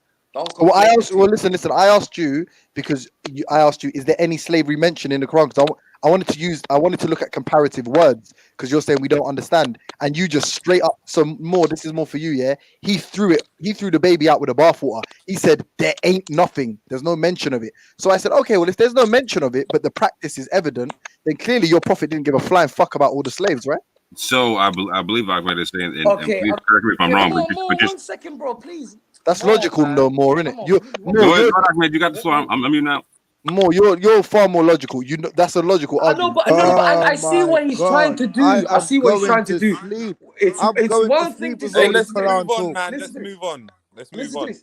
He set up a premise, yeah? He set up a premise. 1 minute he said there's slavery in the Quran. He seems to be backtracking from that. So now he wants to go for the No, Prophet I did think not there stop is. slavery. I think there is slavery in the Hold Quran. on. What? I think there is. Brother, you Okay. dumb or something? You said there is none. So I said, all right, based on your premise, then the Prophet didn't give a shit about slavery, Yo, right? James, let's end this, man. Let's slow it down right quick. Yeah, you're not ready, Ahmed, man. You be getting What slapped one about witness? You're not ready. You're The honestly not Prophet did ready not for this. stop slavery. Big For up, you brother to say witness. the Oh, Prophet did not hello, stop Raheem. slavery. Hello, Bank Boy. Hello, Listen, we're James. interrupting Hello, each Big other. up, Orthodox big up, More. witness. Big Big up, up. witness. For you to Orthodox say More. the Do you Prophet remember that you're the weird discussion dude. I had with you Oh my yesterday, God. Orthodox More? Do you remember? Do you remember Yeah, that hold discussion? on. I do believe Ahmed is Did trying to not finish stop the slavery. statement though, That's right quick. assuming that there was slavery. So you need Bro, stop to talking, prove man. Stop that there talking was for a minute, slavery Ahmed. during the Prophet's time. Hold on. You're Nah, talking people are about talking, after the man. Prophet's time and what the Arabs did. That's No completely one cares separate about and the Prophet's associated time with the right now, Prophet. man. Allow it. It's not the Muslim Like, how show no dumb more, can you man. get? Yeah, let's move on, man. Yeah, look, I'll just This is quickly off. answer. I'll Yeah, quickly let's answer this move for on. Yeah. Raheem Talk and shit. James Talk shit. But and Bank the Boy and moment you confuted, Orthodox More. let's move on. Let's move on. Yeah. You've moved on. I just wanted to answer you guys, ask you guys a question. I came across this thing Don't talk called shit if you want. mukataba. It says in Islamic law, mukataba is a contract of manumission between I a thought we were master moving on from and a Islam. slave, according to which the slave is required to pay a certain sum of money during a specific time in order to get their freedom. Now, this Islamic law is based on Surah 24, Ayah 33. Stop right there. Islamic law. Where does that come from? Hold on, Ahmed, let him read the verse right quick. Ahmed, He's stop about to talking, read man. Quran, bro. Have you got Tourette's or something? Yep. So it's Surah What when they're 24, talking Ayah. about it, they won't say let's move on. But Surah 24, Ayah 33. And if any of your slaves ask for a deed in writing to enable them to earn their freedom for a certain sum, give them such a deed. If any of your slaves ask for a deed in writing to enable them to earn their freedom for a certain sum, give them such a deed if ye know any good in them. Yea, give them something yourselves out of the means the which one Allah laughing? has given to you. James, I swear down, you ain't gonna get away with this. And that is called mukataba. Mukataba, the manumission of slaves, allowing your slaves to pay for their freedom. So and it's based on Surah 24, Ayah 33. Witness, my brother. Surah 24. Ayah 33. Witness is my best Okay, researcher. what's the Arabic? And What's that- the Arabic for the word slave? Can we let more talk? Brethren, Because no he's a one real cares about Muslim. Arabic. You hear More's the a real Arabic Muslim. in this place. I can't be Quran any more came in Muslim Arabic. than Subhanallah. Subhanallah. we're both Quranists. Nah, but you're So more what Muslim. what's the Arabic for the supposed slave? Hey, Ahmed, there's no Arab in this room right now, you know. What I'm to you. The Quran is written in Arabic and Manak Arabic care, is brethren. Manak accessible. Muslim, Manak. Hey, Arabic. enough of the Hey, Quran. Ahmed, I beg you, watch this right quick. Witness, read the verse one more time for everyone, right quick. The Arabic language is accessible, genius. James, Oh my really, God. you're up your own. Ahmed, I Ahmed, beg you. mute your Ahmed, I mic. beg To you. stop Aki, rating Aki, yourself. I beg you, You're bro. not as smart as you think you are. Ahmed, I mute your promise mic, you're man. not as Mute smart it. as you think you are. Mute your fam. mic for a second, Stop brother. rating yourself, B. Mute your mic, Hell, cuz. man. Hey, Ahmed, just cool off, man. It's good. I'm very cool, my dude. You cool off. Stop talking shit, bro. Stop rating yourself too. I don't You're getting no, upset, listen. man. I'm humble, man. You're constantly. I've never heard you, James, make a comment without rating yourself straight after it. I'm such a genius, bro. Like, chill out, fam. You haven't said a single rational, coherent thought over here, fam. Okay, fair enough. Rating yourself. At least Fair enough, he fair enough. answered the question, though. At least he answered the question. What's the question? Back to cheerleading. When everything fails, let's cheerlead. When everything fails, let's cheerlead. Real quick, if Brother Witness can read the verse again, it's going to stipulate that when a slave, and it does say Abid. What? Hold on, real quick. When a slave, what? I'm going to finish my sentence, James. For fuck's sake. Sorry. A slave, you said though, right? A slave. Are you going to let me finish my sentence, bro? Sorry, go on. Oh, you're getting him right up, dog. Come on, bro. I've been patiently waiting for everyone to calm the fuck down so I can talk. Jesus Christ. Yeah, no, brother, take the floor. So if Brother Witness reads the verse one more time, you're gonna see that when a slave asks for freedom to be freed, that out of the bounty of Allah, i.e. there's a cut that the money can be paid for him to get free. So again, where Ahmed is saying that slavery is not in the Quran, he's saying it's not allowed in the Quran. You know what I'm saying? He didn't say that. He didn't say that. I said, "Can you free slaves?" And he said, "It's not." And then he said, "No." And I said, "So is it not?" That's not what you said. You said it's slavery in the Quran, and so that's when I jumped in and tried to say, "Can we slow it down?" Because I think you were talking past. You'll always see me jump in and say, "I think we're talking past each other right quick," and try to explain where we're talking past each other. Brother Moore, I've already covered war captives. That's not slavery. That's war captives. I've already said there is two kinds. Right, and so Ahmed, you agree that in the Zakat a portion goes to freeing the slaves, correct? I swear, if you guys keep talking about this Islam, if you guys keep talking about this Islam stuff, I'm gonna start talking about Power Rangers. You know. So check this out, brother man. Part of the show is slavery, right? Part of the show is slavery. Part of the show. Can you be Pan-African and have deal with slavery and whatnot? So there's people who are Muslim and pro-black and pro-Pan African and whatnot. So slavery is part of the topic and whatnot. More, can I? What it is. More, can I ask you one quick question? I was just in the middle of asking Ahmed a question, if you don't mind, James. So give me 2 seconds if you don't mind. Sorry, yeah. So Ahmed, like you would agree that that there's a portion of the zakat is supposed to go towards freeing slaves, correct? The supposed slaves are captives. What the word used is raqaban, war captives. So not in the verse that the brother just cited. Huh? Not in the verse the brother just cited. Okay, then there is another. So that's what I'm asking. I'm asking a foundational question before I ask him to read the verse again. No, I hear you. There's another verse that talk about people in debt. People in debt, not. Oh my God! Use the word abid. Is that a slave or not? Is that a slave or not? He said abid. Is that slave or not? There is not a single context where you will find in the Quran that talks about slavery. Not one. More. Stop being excited. More. I'm just seeing in the comments. Okay. I'm taking a large step back, and I'm gonna be on mute for a minute. Go ahead. No, more. You get the fuck off mute. Come back. Is legal retribution for those murdered, the free for the free, the slave for the slave, the female for the female. More, come back here. Go back here, more. The word is captive. The word you're looking for is raqaban. I'm telling you the Arabic is captive. Hey, more. Bro, can you explain? I'm gonna wait for Ahmed to finish out his thing right quick. Then I'll jump back in. They kill a captive. You can kill a captive. That's how it works. Can you explain mukataba? Oh my gosh! All these Muslim terms. Oh, you know what mukataba? Well, if he's not going to answer it for the people who are listening, because there are quite a lot of people listening. In Islamic law, mukataba is a contract of manumission between a master and a slave, according to which the slave is required to pay a certain sum of money during a specific time period in exchange for freedom. Now, the slave is supposed to pay money. This is compulsory in the Islamic jurisprudence school of Dahiri, but in Shafi, Maliki, and Hanafi, it is merely recommended. Now, all of this is real quick. Wait, I don't know if you heard. Now you're talking about hadith. Hold on, Ahmed. Ahmed,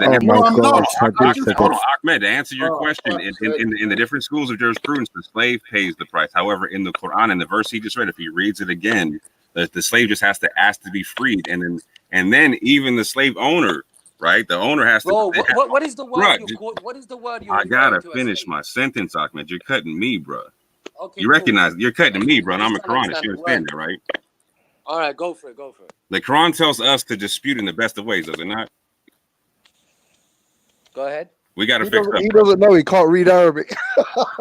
You know what? Yeah, you know what? Hey, peeps. So, you know I'm saying if brother witness reads the verse that he just cited, where the schools of jurisprudence take from, right? They put their hadith on it, but the Quran stipulates something, right? The Quran stipulates that when the slave asks to be freed, you got to free him from the bounty of Allah, which is the zakat. Yes or no?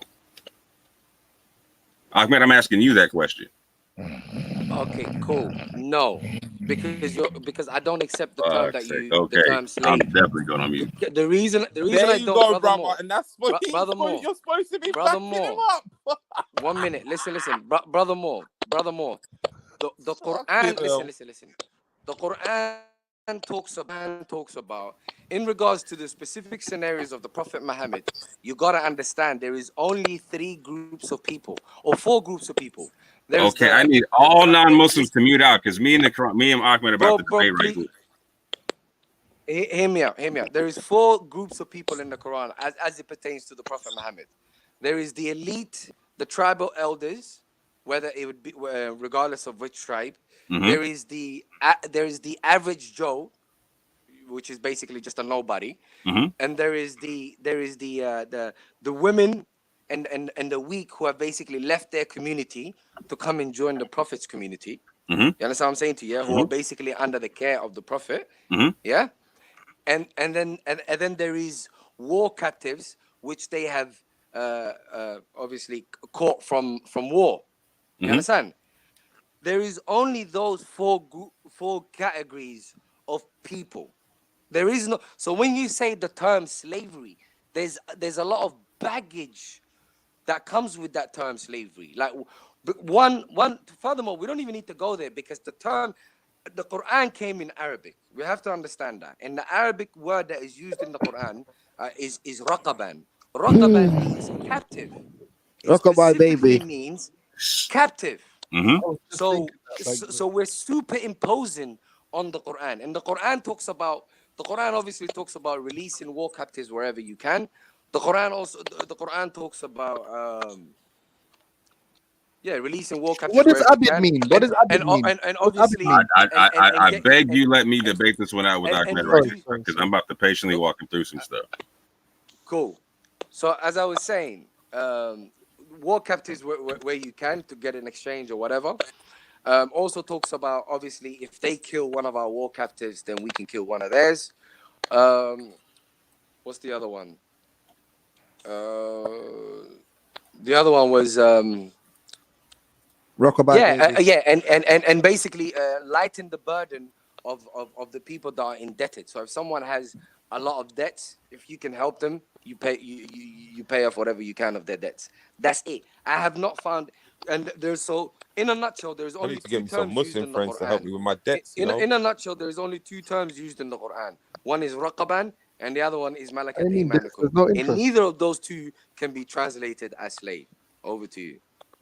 Okay, so I'm just so we can okay, I got you. Okay, after this one, like that's the end of the Muslim talk. I beg you, please go on. Nah, Bank Boy, you can't really. As long as I Bank Boy, don't catch you talking shit. Bank Boy, you can't have some artificial discussions. They go where they go. Sorry, Mo, go on, brother.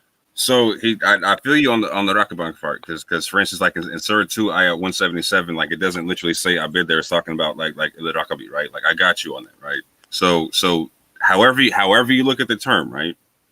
I'm asking you the simple question. So we talk in the Quran is there the stipulation of freeing anybody with a portion of zakat?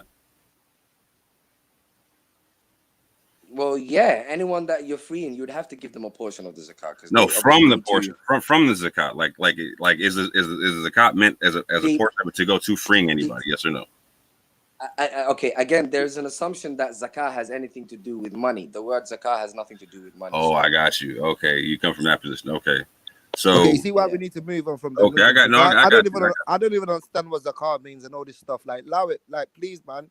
Please, my ears are hurting. Bank Boy, I'm not being disrespectful, but you're in the minority here. Like no one else is asking for them. Bro, what I'm trying to say though is like, is it The Muslim show every day. Let's talk So about. if we You start got talking about Machiavelli, innit? slavery, if we start You got talking about Machiavelli. slavery and being pro-black and all that type of stuff, and Yeah, and did we that's talking say? about being Are we talking about how Muslim? long Are until we me talking being a about Muslim Muslim comes up as a slavery topic? though? How Yeah, long but till hold Talking on, about yo, Muslim wait, slavery though. wait. You got to chat to Veli. No one hears Veli. We're all just chatting. So when No, but Veli are we comes on, talking bring about that up. Muslim slavery? Why is it about We're like just for the whole talking, innit? hour? If We've you been want talking about Muslim slavery, bro. to add in it right now, these two, right now, Moore is about to embarrass my brother Ahmed. You get me? So let him do it. All right, go on. Ain't about embarrassing nobody. We're coming to an understanding. So at this juncture, we're at an impasse because we have a different connotation on what zakat means, right? So I understand his position at this juncture, right? However, my position is this, and I'm just gonna clarify it. So my position is that a portion of the zakat, which is a charitable payment of some way, shape, or form, goes towards freeing the slaves, right? And so in the verse that witness read, the way I'd read the Quran, when somebody when a slave asks for freedom, they get freed based upon what gets paid through the zakat, whether they have the money or not. It doesn't specify that they have to pay it there. I understand the schools of jurisprudence stipulate that. However, that's not what's said there.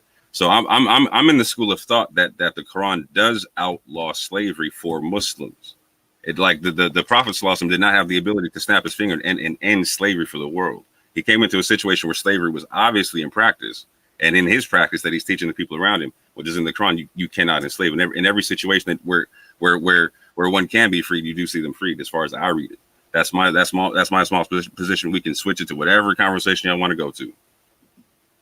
Brother Moore, you're letting James down, man. James thought he was Abid gonna in do the something yeah, to no, you, no, bro. he's saving you, James man. thought you were gonna teach me a lesson. You Mashallah, let him down, bro. mashallah, he's shown. No, I'm not saving him. So James, are you let down? he obligated me to be patient with him because he cited me a difference in a dispute. But is Abid No, but mean, he does Abid mean genuinely slave? thought you were gonna teach Does me something. Abid mean slave? Orthodox more. Right. So again, as I just Abid means servant. it can mean either, right? However, Brother Ahmed, when he talks about this term rakaban, right, he has a very legitimate point that a lot of people skip over when they look at this argument. Because, for instance, I decided a verse about freeing people, right? It doesn't say freeing abid. It says freeing the rakaban, like he's talking about. So there's a slight minutia in there. So when he points out that, and he points out the concept of he believes that means something different, then I gotta step back, and he obligated me to not dispute with him, but in the best of ways. But what about what witness? Thank you, bro. Hold on. Witness's verse spoke about manumission. So if that's the direct translation, what is that referring to?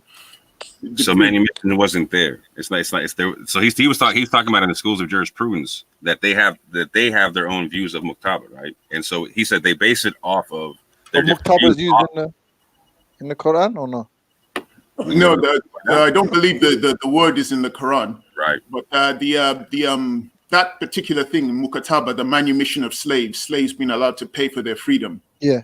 It's Islamic jurisprudence in Shafi, Maliki, Hanafi, but it's only compulsory in Dahiri.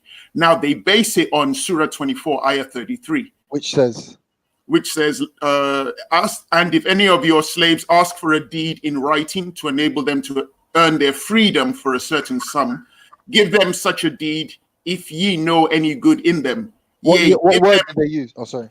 Sorry, no. I said, what word did it use for slaves? Hold on, real quick. Can you let him finish the verse right quick? I know. Sorry. Yeah, no. I thought it was finished. Sorry. Go on, I mean, if what's his name, Vellemy was here, I would share my screen so you could see, because it actually gives the Arabic translation, the words. No, just read the Arabic for him. He just wants to know the Arabic word. I don't know. You may not know. It's in Arabic, isn't it? Hold on. What was the verse, brother? Let me go find it real quick. I'm on Quran. It's Surah 24, Ayah 33. Ayah 33. Hold on, give me 2 seconds. I'll be right there. I assume this version I'm reading is probably Sahih International. Yeah. So you can get different versions if you go to the Coptic website. Wait, Surah 24. And those writing from those who possess. See, that's Malak Ali Malakum. See that was the question I had for you the other day, brother man. That's Malak Ali Malakum. So it's not even. It doesn't even say Abid there. So it's again. Right hand possesses what your right hand possesses. Is that what that means? Yo, more. Is that what that means? It depending on no, how Malakat and Malakat.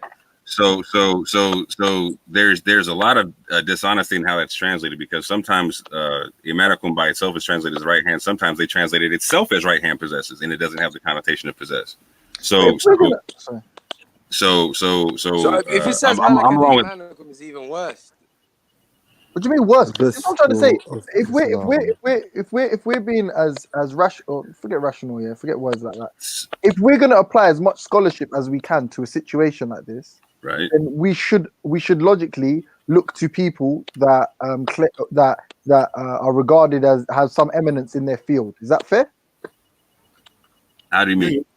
If someone must be of some repute for us to take their word to supersede another's word. Is that fair? I don't take word for anything. I take. No, I take okay, let me- back Well, everything. you don't need. So then why'd you take the word? Why'd you take a word of This people is saying not this a is from matter of God? hierarchy. Like, This is a matter of language. You see, the problem is Okay, you're people talking. have So if you want to talk about why I believe in the Quran and why I believe in God, that's a whole other conversation than slavery. No, This is not a matter of hierarchy. it gets to a stupid point now because It's we're going to simply a reduce matter it of to a the absurdest word point. and what We're the gonna word means. hold on. That's We're gonna it. reduce it to the most absurd point. If we're saying this person has dedicated their life to translating classical Arabic, and you who doesn't even fucking speak present day contemporary Arabic knows more about these words than them, what are we doing here? So We can't have an academic. Hello, everybody. Hello. We can't have an academic discussion. Hold on, James. Hello, everybody. Hold on, James. Hello. Hold on. First of all, when Everyone hear me?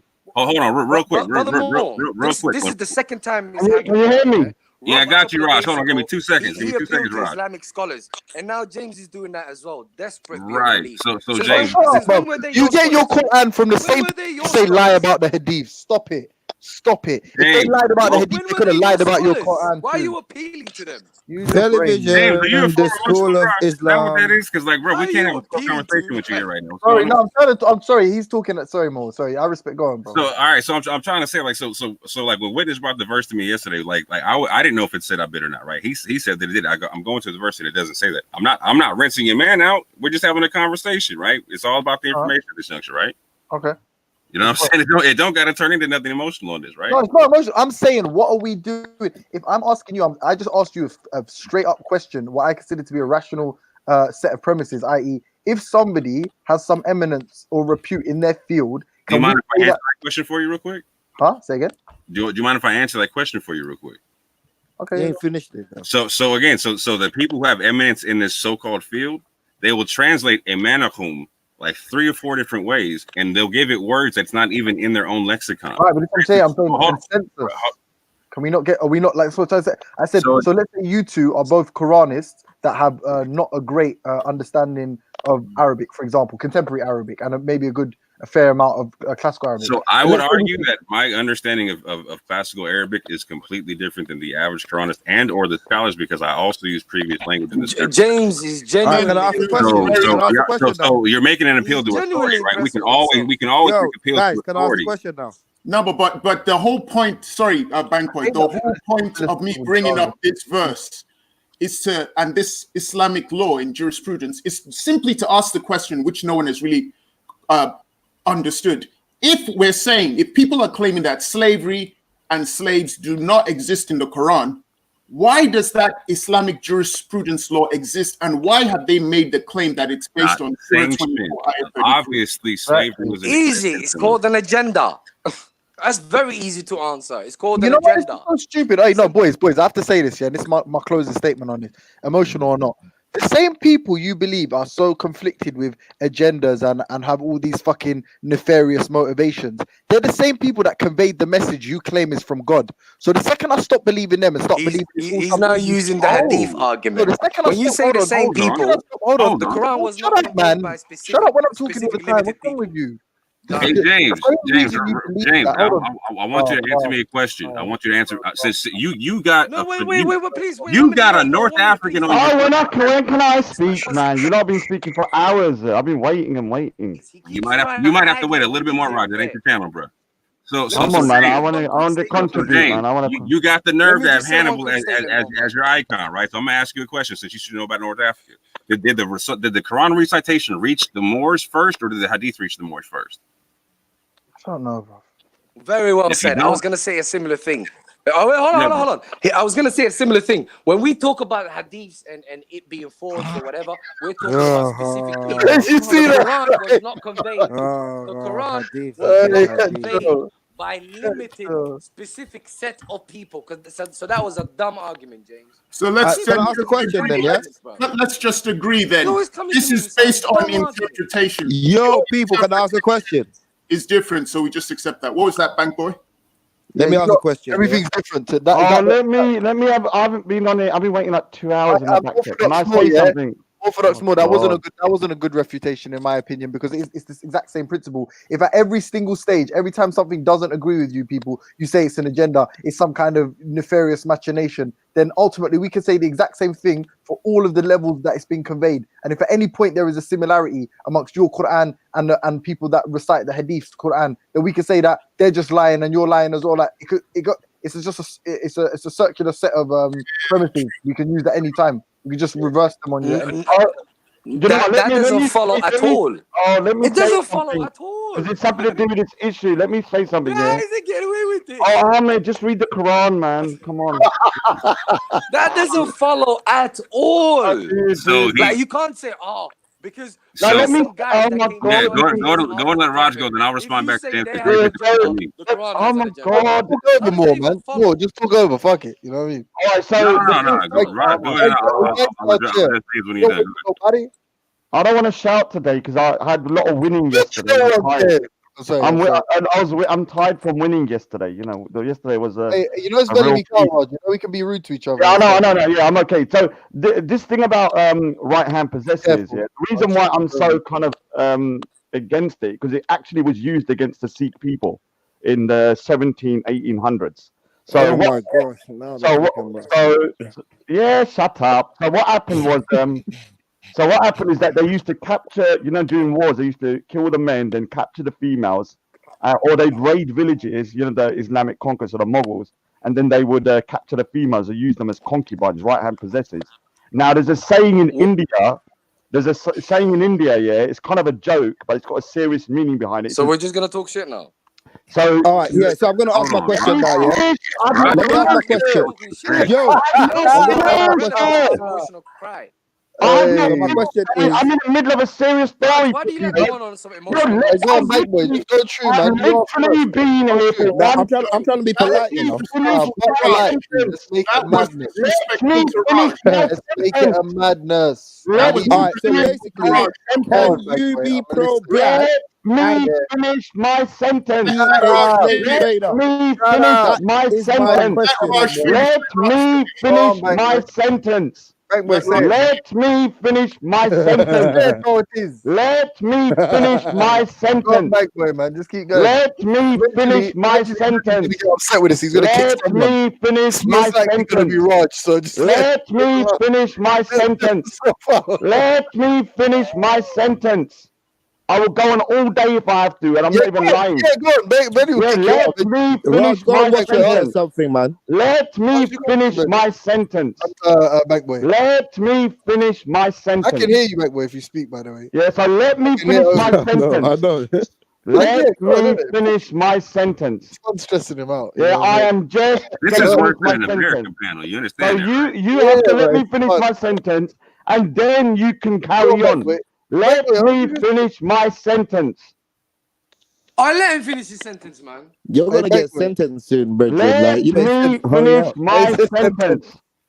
Hey Maverick, he sounds like you when you don't want to answer a question. Let me finish my sentence. You're being bullshit. Let the baby finish his sentence. James, are you capable of a serious conversation, bro? Or what? Let me finish my sentence.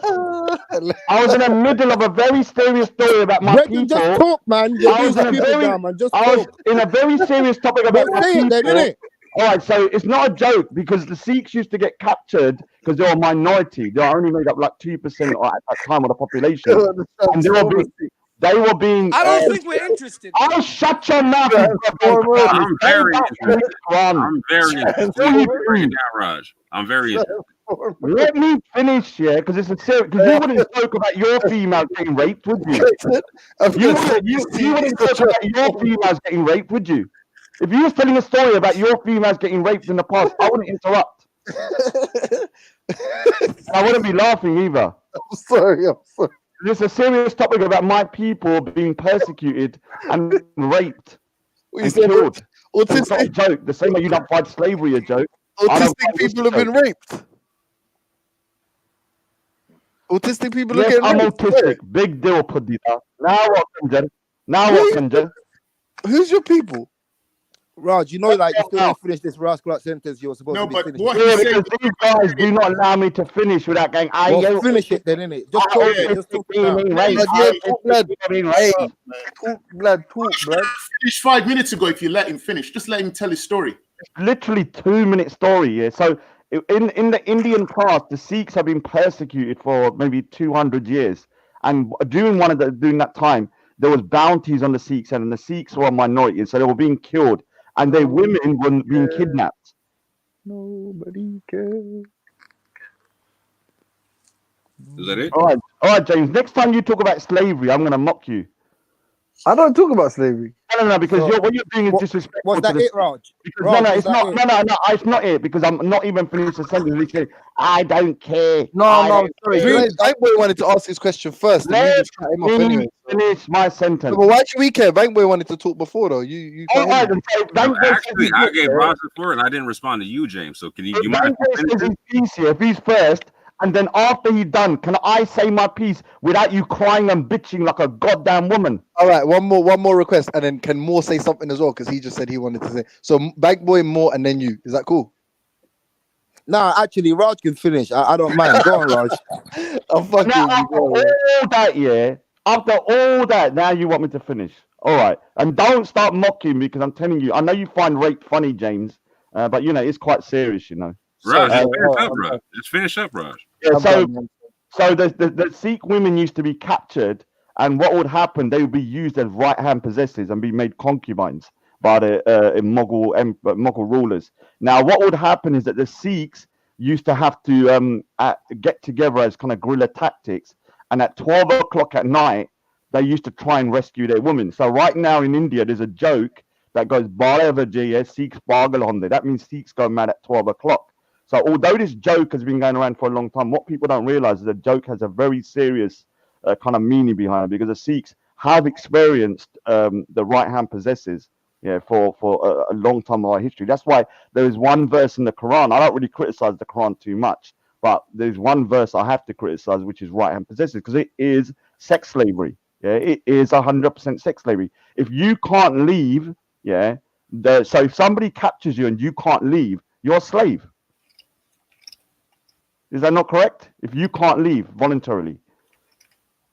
Yeah, well, that is true historically. Yeah, that definition. Yeah. Yeah. So Khan was saying the other day, that I've never worked before. Raj doesn't understand how work. Well, yeah, I have worked. I was a kitchen designer for like 8 years straight, and I left that job. I wasn't beaten up. I wasn't killed. All I did was leave, and I sued the arse out of them, and that was it. So a slave cannot. Can I ask you a question, Raj?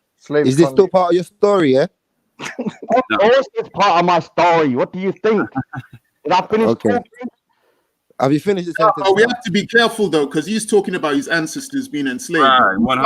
You don't take it seriously. And the thing is, witness, it's like we would be unhappy. So yeah, for me, it's a serious thing. My people have been. No, but you got it in a nutshell, Raj. You're not. You was mocking my ancestors getting raped and murdered. No, I was mocking you. No, you was mocking my ancestors getting raped and murdered. I was mocking you. I did it about black people. You'd be going freak. No, I wouldn't. I don't give a shit. You're racist. Raj, you're racist. Raj, you're racist. I don't care about anything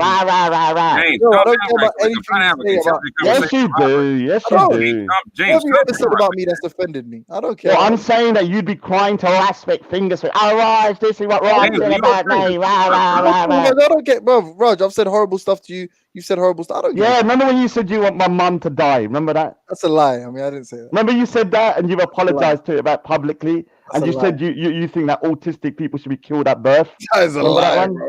That is a lie. I'm So not. you why did you apologize for saying you want my mum to die? That's also a lie. What the fuck are you talking? Chat All to right, more. so I've got the. All right, so More. now you're Oh, no, lying now you about want you to even talk again. apologizing it. Okay, so why would you apologize for something when you say you never done it? Hey, talk to more. Yeah. Alright, so James basically, don't. James alright, don't. so my question James is, yeah, don't. You're the biggest yeah, cunt on yo. YouTube. You're So the Raj, biggest real cunt quick, I got on a question YouTube. for you. Raj, real quick, Alright, I so got a question basically, for you, yeah. real quick. So Yeah. I appreciate your story. I'm sorry for what you Yeah, I He's appreciate lying. you. He doesn't care. He I doesn't care about appreciate. that. I do care. No, he doesn't care about you. It doesn't matter whether he 100% cares. care. That's some He's fucked up just being, shit that happened, James. he's It's just fucked being up. polite. He's being polite. You know how politeness works. Like this is what human beings do. Like when they hear someone's Hey, story, bitch, it's Friday. they It's might Friday. they might actually just say, "Oh, I appreciate you telling your story." Okay, you might not really Friday. care, Ain't but it's nobody just. care Are you about that autistic? Are you autistic by any chance? Because you Potentially. act like I believe he is. I really believe he is, bro. he acts like a So goddamn. Raj, why? Because So I'm Raj, laughing at everything you said. No, Autistic you- people, Raj and the people there. Autistic people don't recognize other people as human beings. Mine is kind of limited to just Oh, people you like did you. say that. Dude, there's a spectrum, You bro. did say the other There's a day that you spectrum, feel like bro. autistic people are the next generation. Yeah, like we're the new mutants. Yeah, that's what they're arguing. They're arguing Yeah. I am. I'm better than you. Evolution. Well, not I'm you, better obviously. than you. Obviously I'm not better you. than you. I'm better than you. Yeah, but I mean, obviously not you. All right, so Raj, Your shit type Raj. is autism. So Raj, can I ask you a James, question? one second. You're like One nitrous second, oxide that James. causes the I am bubble. better than you. One second. I'm James, better one than you. second. Whack nitrous oxide. So can you be pro-black and be a slave trader? No, of course you can't. You can't be pro-humanity and be a slave trader. Who gives a shit about You what can't be pro-humanity shit about and what be a Raj slave thinks? trader. Can you? No one gives a shit about what I Raj guess thinks. not. No, they do, Padida. I am the main draw around there, not you. No one cares about you. If you left, Cares, mate. Who cares? Who doesn't want you I care? don't care about you, James. No one You're cares. just an avatar, Padida. That's all you Why do are. you sound like Peggy Mitchell? Why do you like as a I grown do up that man? voice just to You sound like show Peggy you that Mitchell. I'm trying to relate to the East End. And you got a son called Phil. Yeah. I'm talking in an Eastern accent. Now what? You're boring. Alright. No one would watch a show because of you. Because of you? You left right now. You no one would care. No one would care. If I left, everyone would be crying. Alright, go on, let's Whether they hate me or they love me. Either way, they would have a reaction. With you, you have no reaction because you're boring. Yeah, let's do an experiment. Go on, cut. Let's see what You're happens. boring. Let's cut. See what happens. You're boring. All right, that was fun. Yeah, All it right. wasn't bad. It wasn't bad, man. I You tell did you alright. what's boring. When I keep hearing about hadith this and hadith that all the time, that's what's boring. Well, you guys can go on. Oh, what about the sellout topic then? Because I didn't actually I didn't hear everyone's kind of Wait, thing. Raj. No one gives a shit, bro. You're obsessed with me. Raj, I got one. I got a couple for you. I'm gonna jump off. There's another person that's always talking about me, but says they don't care about me. Like, you're obsessed with me. Stop it. Okay. Like, Hey, Raj, just can leave me I ask alone. you a question about your story, bro? Yeah, go on. Oh, you'll laugh in the background. Oh, it's hilarious. Raj's people got Can raped. you ignore them and just deal with the question though? Yeah. Well. Cool. Be a man, he said. Be a man. Because I'm not a man. I'm a boy. I take that topic. He just said ignore them, man, and be a man. Like, listen to the question, brother. Be a man. Grow up for a minute, man. I'm a man up. Hey, read, babe. Man up. Hey, I'm a grow up for a boy. minute, man. And I'm proud of it. Bad man, your thing, innit? I'm the man new up. Peter Pan. You handle yourself, innit? Yeah, man up, innit? I'm a new Peter Pan. So Hey, don't worry. do you remember when you told that story about going to college and all your brethren got rushed by those terrorists? Yeah, it's quite. Your mates got beaten up. And then one black guy got killed. Got stabbed in the heart. Is that funny? You're an actual pussy, yo. But you know, a guy got murdered, like got stabbed in the heart. Raj, do you realise that Mo actually said he wanted to ask you something? Oh yeah, but I'm just saying he's mocking a guy. A guy actually got killed during that time. Got stabbed right in the heart. Like now the joke thing now, innit? Honestly. Yeah, go. Hey, so one right quick, I want to say no, you can't be pro-black and be part of slavery and all that type of stuff. That's obvious. Yeah. second of all, like I just want some clarity on what you're talking about, Raj, because it's a very important topic to me as well. And as a Muslim, I'm really sorry that people went through that type of stuff. Because it was sad. So in the history, what happened to your people, and this has to go with what I was talking to Witness about how I interpret the Quran and whatnot, how I read it and whatnot. Were the women that were supposedly assumed to be possessions of the right hand, were they allowed to be freed whenever they asked for it? No. So the only way they could free was for Sikhs to militarize and do guerrilla tactics. Why don't you give Sikh women swords as well? Yeah, Sikh women do have swords. Yeah, they do. Yeah, my sister wears a sword. Swear to God. Bro, they can't tell you everything. Are you kidding me? Your sister wears the sword to go to work. Where does she work? Just generally, like she wears a sword underneath. How old do you have to be to get the sword? Well, obviously you have to be probably a little bit older than 6 or 7, I'd say. And they give you a small sword first, and then you can gradually go. You start training from young, anyway. So what it is, one of the reasons was because of the capturing of females. So all women and men had to. So reason why we wear Quran or the sword was that all men and women had to be militarized. So all women wear the sword or the Protected Quran at all times, yeah. And if you get baptized, and on top of that, the females also can do the daily prayers and stuff like that. So it's as equal as you're going to get it within How most come they religions. keep getting groomed if they all got knives on them? Okay, right, yeah, fair enough. Yeah, you're taking a piss now, aren't you? No, I'm not, bro. Wait. I was a serious question. If they what? All right, so let me tell you, my cousin, was not carrying a Quran because she was not baptized. You have to be baptized in order to carry the Quran.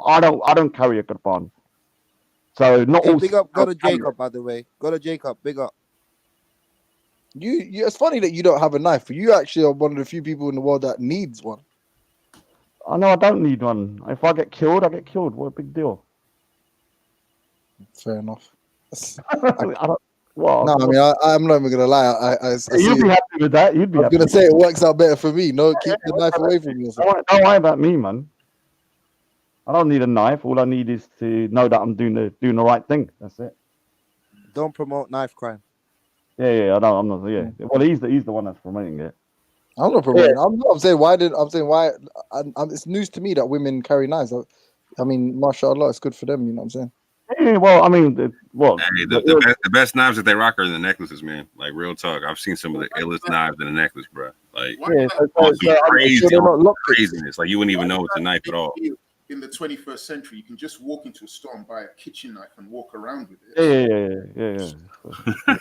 Yeah, that's fucked up shit, though, man. It's fucked up that people need knives all the time. You know what I mean? Real quick, I'm about to jump off, but I want to break something down to Witness right quick. So Witness, what you were talking about with the whole the Muktaba concept and whatnot. So I was reading to where that applies to it's like we understood that Muktaba is not used in the Quran and whatnot. However, that term for malakat amalahum is used there, right? So in Rada's situation, if the women couldn't be freed based upon just asking for it or whatnot, and it being provided for via the zakat or whatnot, then like whatever school of thought that you're talking about, it itself is going against the practice of the Quran. So I just wanted to clear that one up right quick. I don't dispute that, but what I would say back to you is that would be your interpretation. I'm with that, and that's what I'm saying. That's my position. Yeah, true. Yeah, because hey, shout out to Lady Divine real quick.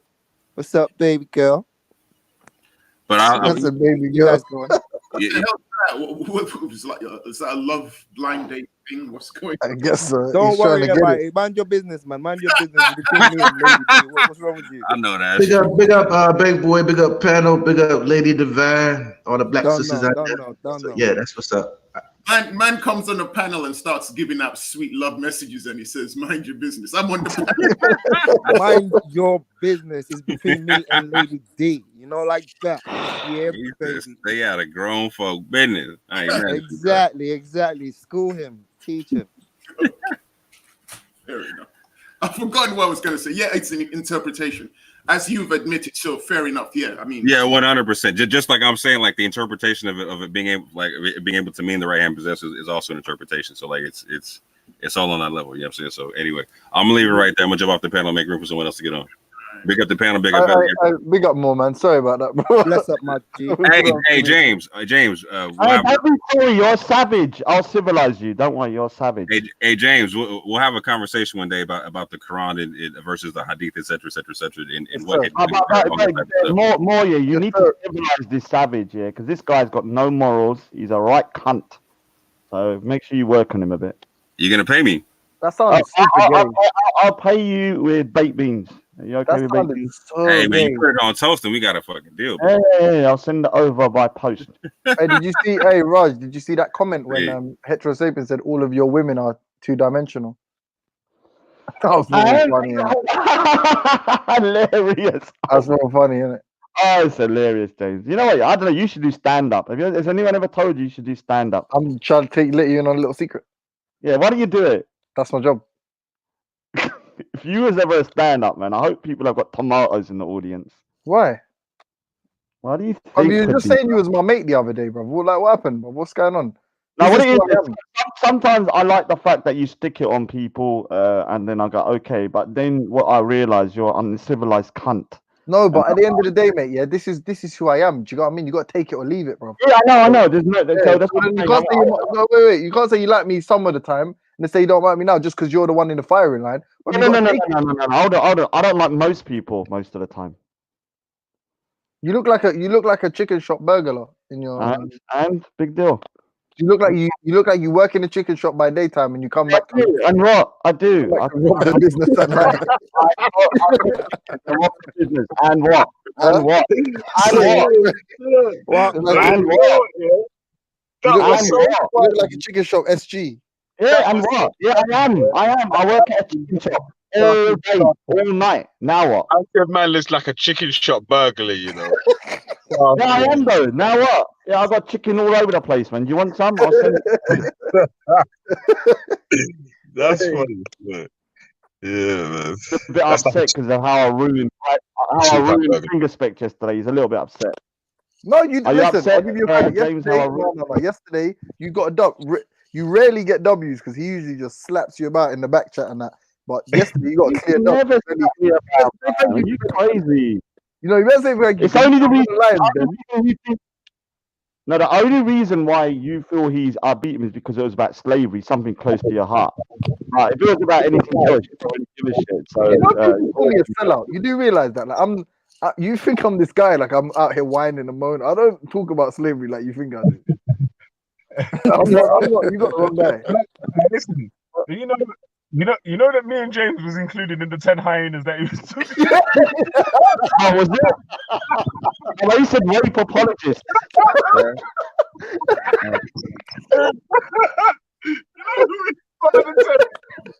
I was talking about in the lions then.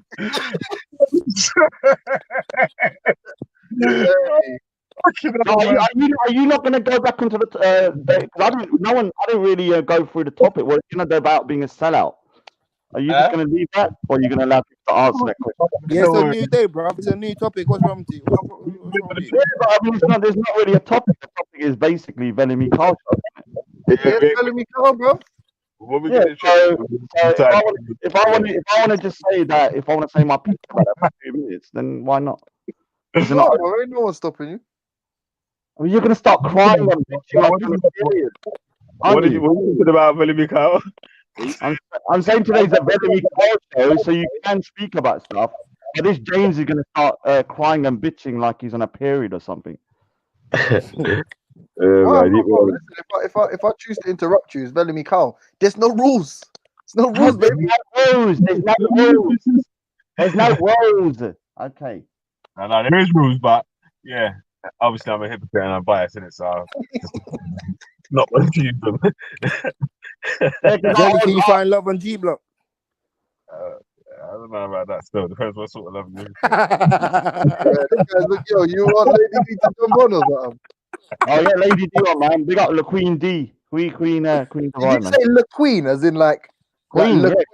Like as in like a black woman's name, La Queen or something? Oh, that's what you hear because you got racism on your brain. This guy's a victim. You're a victim. Racism. I said Queen. You know, Rod. You know why? You know why you come across as a little bit gay, yeah? Because why have you got bare chicks as your friends? You have got. You are now the new finger spect. What? Constantly bitching and whining about racism. Oh, shut up, bruv. You jump here all the day. Hey, Sikhs. This what happened to Sikhs. Yeah, and I can do that. Sikhs are raped. You understand I'm a Sikh, so I'm going to talk about Sikh issues. You get that, don't you? You do get that, don't you? The same way you lot are black, you want to talk about black issues. When I want to talk about Sikh issues, I'm going to talk about Sikh issues. That's my people. Everyone was raped. We were all That's my raped. people. Rape. Just shouting about rape all the time, bro. Just jump onto your first fucking fingers. Hi guys, rape. I want to talk about rape. It's either that or he wants to talk about respect. One or the other. Yeah, respect. And then even when he talks about respect, he's talking about finger this. He's talking about rape. It's rape again. It's true. All right. So once again, yeah, let me say, next time I mock slavery and raping of black women under slavery, don't get. Why would you do that, Raj? But why would you do that? What's that going to do? Because this guy is mocking my women from my past. Well, mock him then. Innit? We're talking about mocking black women getting raped. No, but he's mocking Sikh women. He's mocking Sikh women who are enslaved by the Mughals and raped. No, he's mocking you. He's mocking you, brother. He's mocking you. Hold on. I spoke earlier about Sikh women being captured by the Mughals and getting raped. And that's what I was talking about. And he's mocking them getting raped. No, he's mocking you. No, he's not. He's saying that Raj only comes going rape. Yeah, exactly. Raj only comes on and says rape. So if you not start talking about black issues and about your women being raped under slavery, and I start mocking it, you're gonna be cool. But no one talks about rape as much as you do, Raj. Man, what's wrong with you? You're gonna be cool. You're gonna be cool. Yeah, cool. You're gonna be cool. No, you know what happened. Yeah. I'm gonna do it now. Raj, not black. No, do it now. Raj, do it now. I'll tell you what, Raj. I'm better than you. I would have mocked. I would have mocked. Do it now. Go on, Raj. Go on. I wouldn't do that to females. So what you shut up, then, bro. I'm better than you. I'm better than you. Yeah, I'm better than you. You find it funny with lick off your face. You get me? Hey, my people are raped, yeah. Like the females, and you're joking about it. But the only thing Hey, Raj, you know that, Raj. Listen, Raj. Shut your mouth, James Jones, you little prick. Hey, listen, Are you listening, Raj? You can't even say your face. If you ever try to talk about raping of black women, yeah? You're an internet gangbanger. You're an internet gangbanger, James. The only thing, yeah. You're right. Listen, yeah. If you ever try to talk about, you are. No one even knows who you are. I know you're gonna, Raj. If you ever said it, we're gonna kick your head and we're gonna kill you. I didn't say that. I'm not saying. I didn't threaten you, bro. You can say about my females. You can say about you can say about Sikh females, yeah, and we're getting raped. My cousin got raped. Even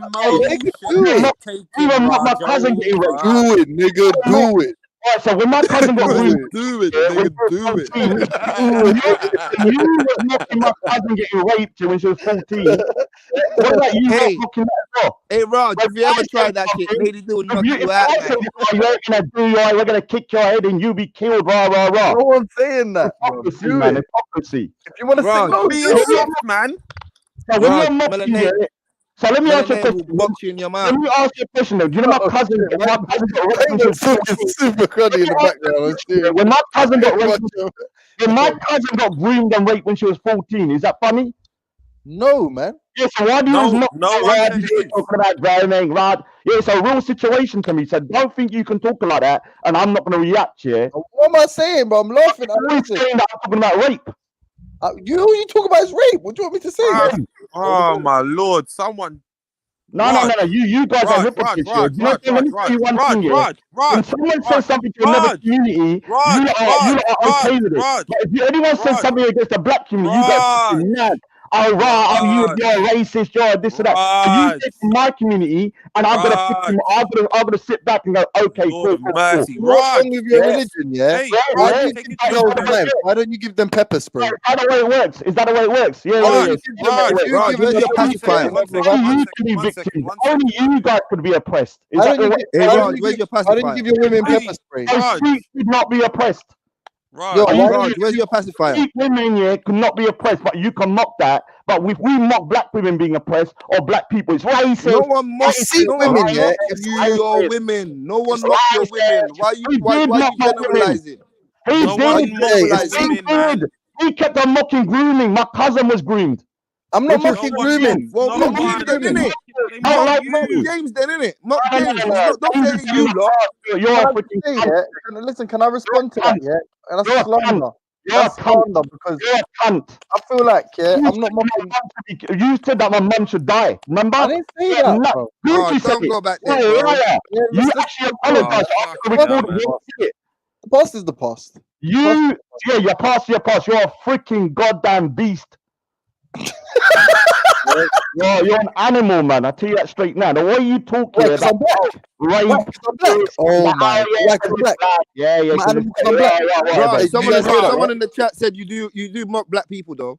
Oh, because I'm black. You call me an animal because I'm black. You're a black animal. Right. I'm not black people. You call me a black animal. You just call me a black animal. Did everyone hear that? Animal. You're not a black animal. You're an animal. Everyone did hear him call me a black animal. You're an animal. Right? You are an animal. I can't believe you just said that.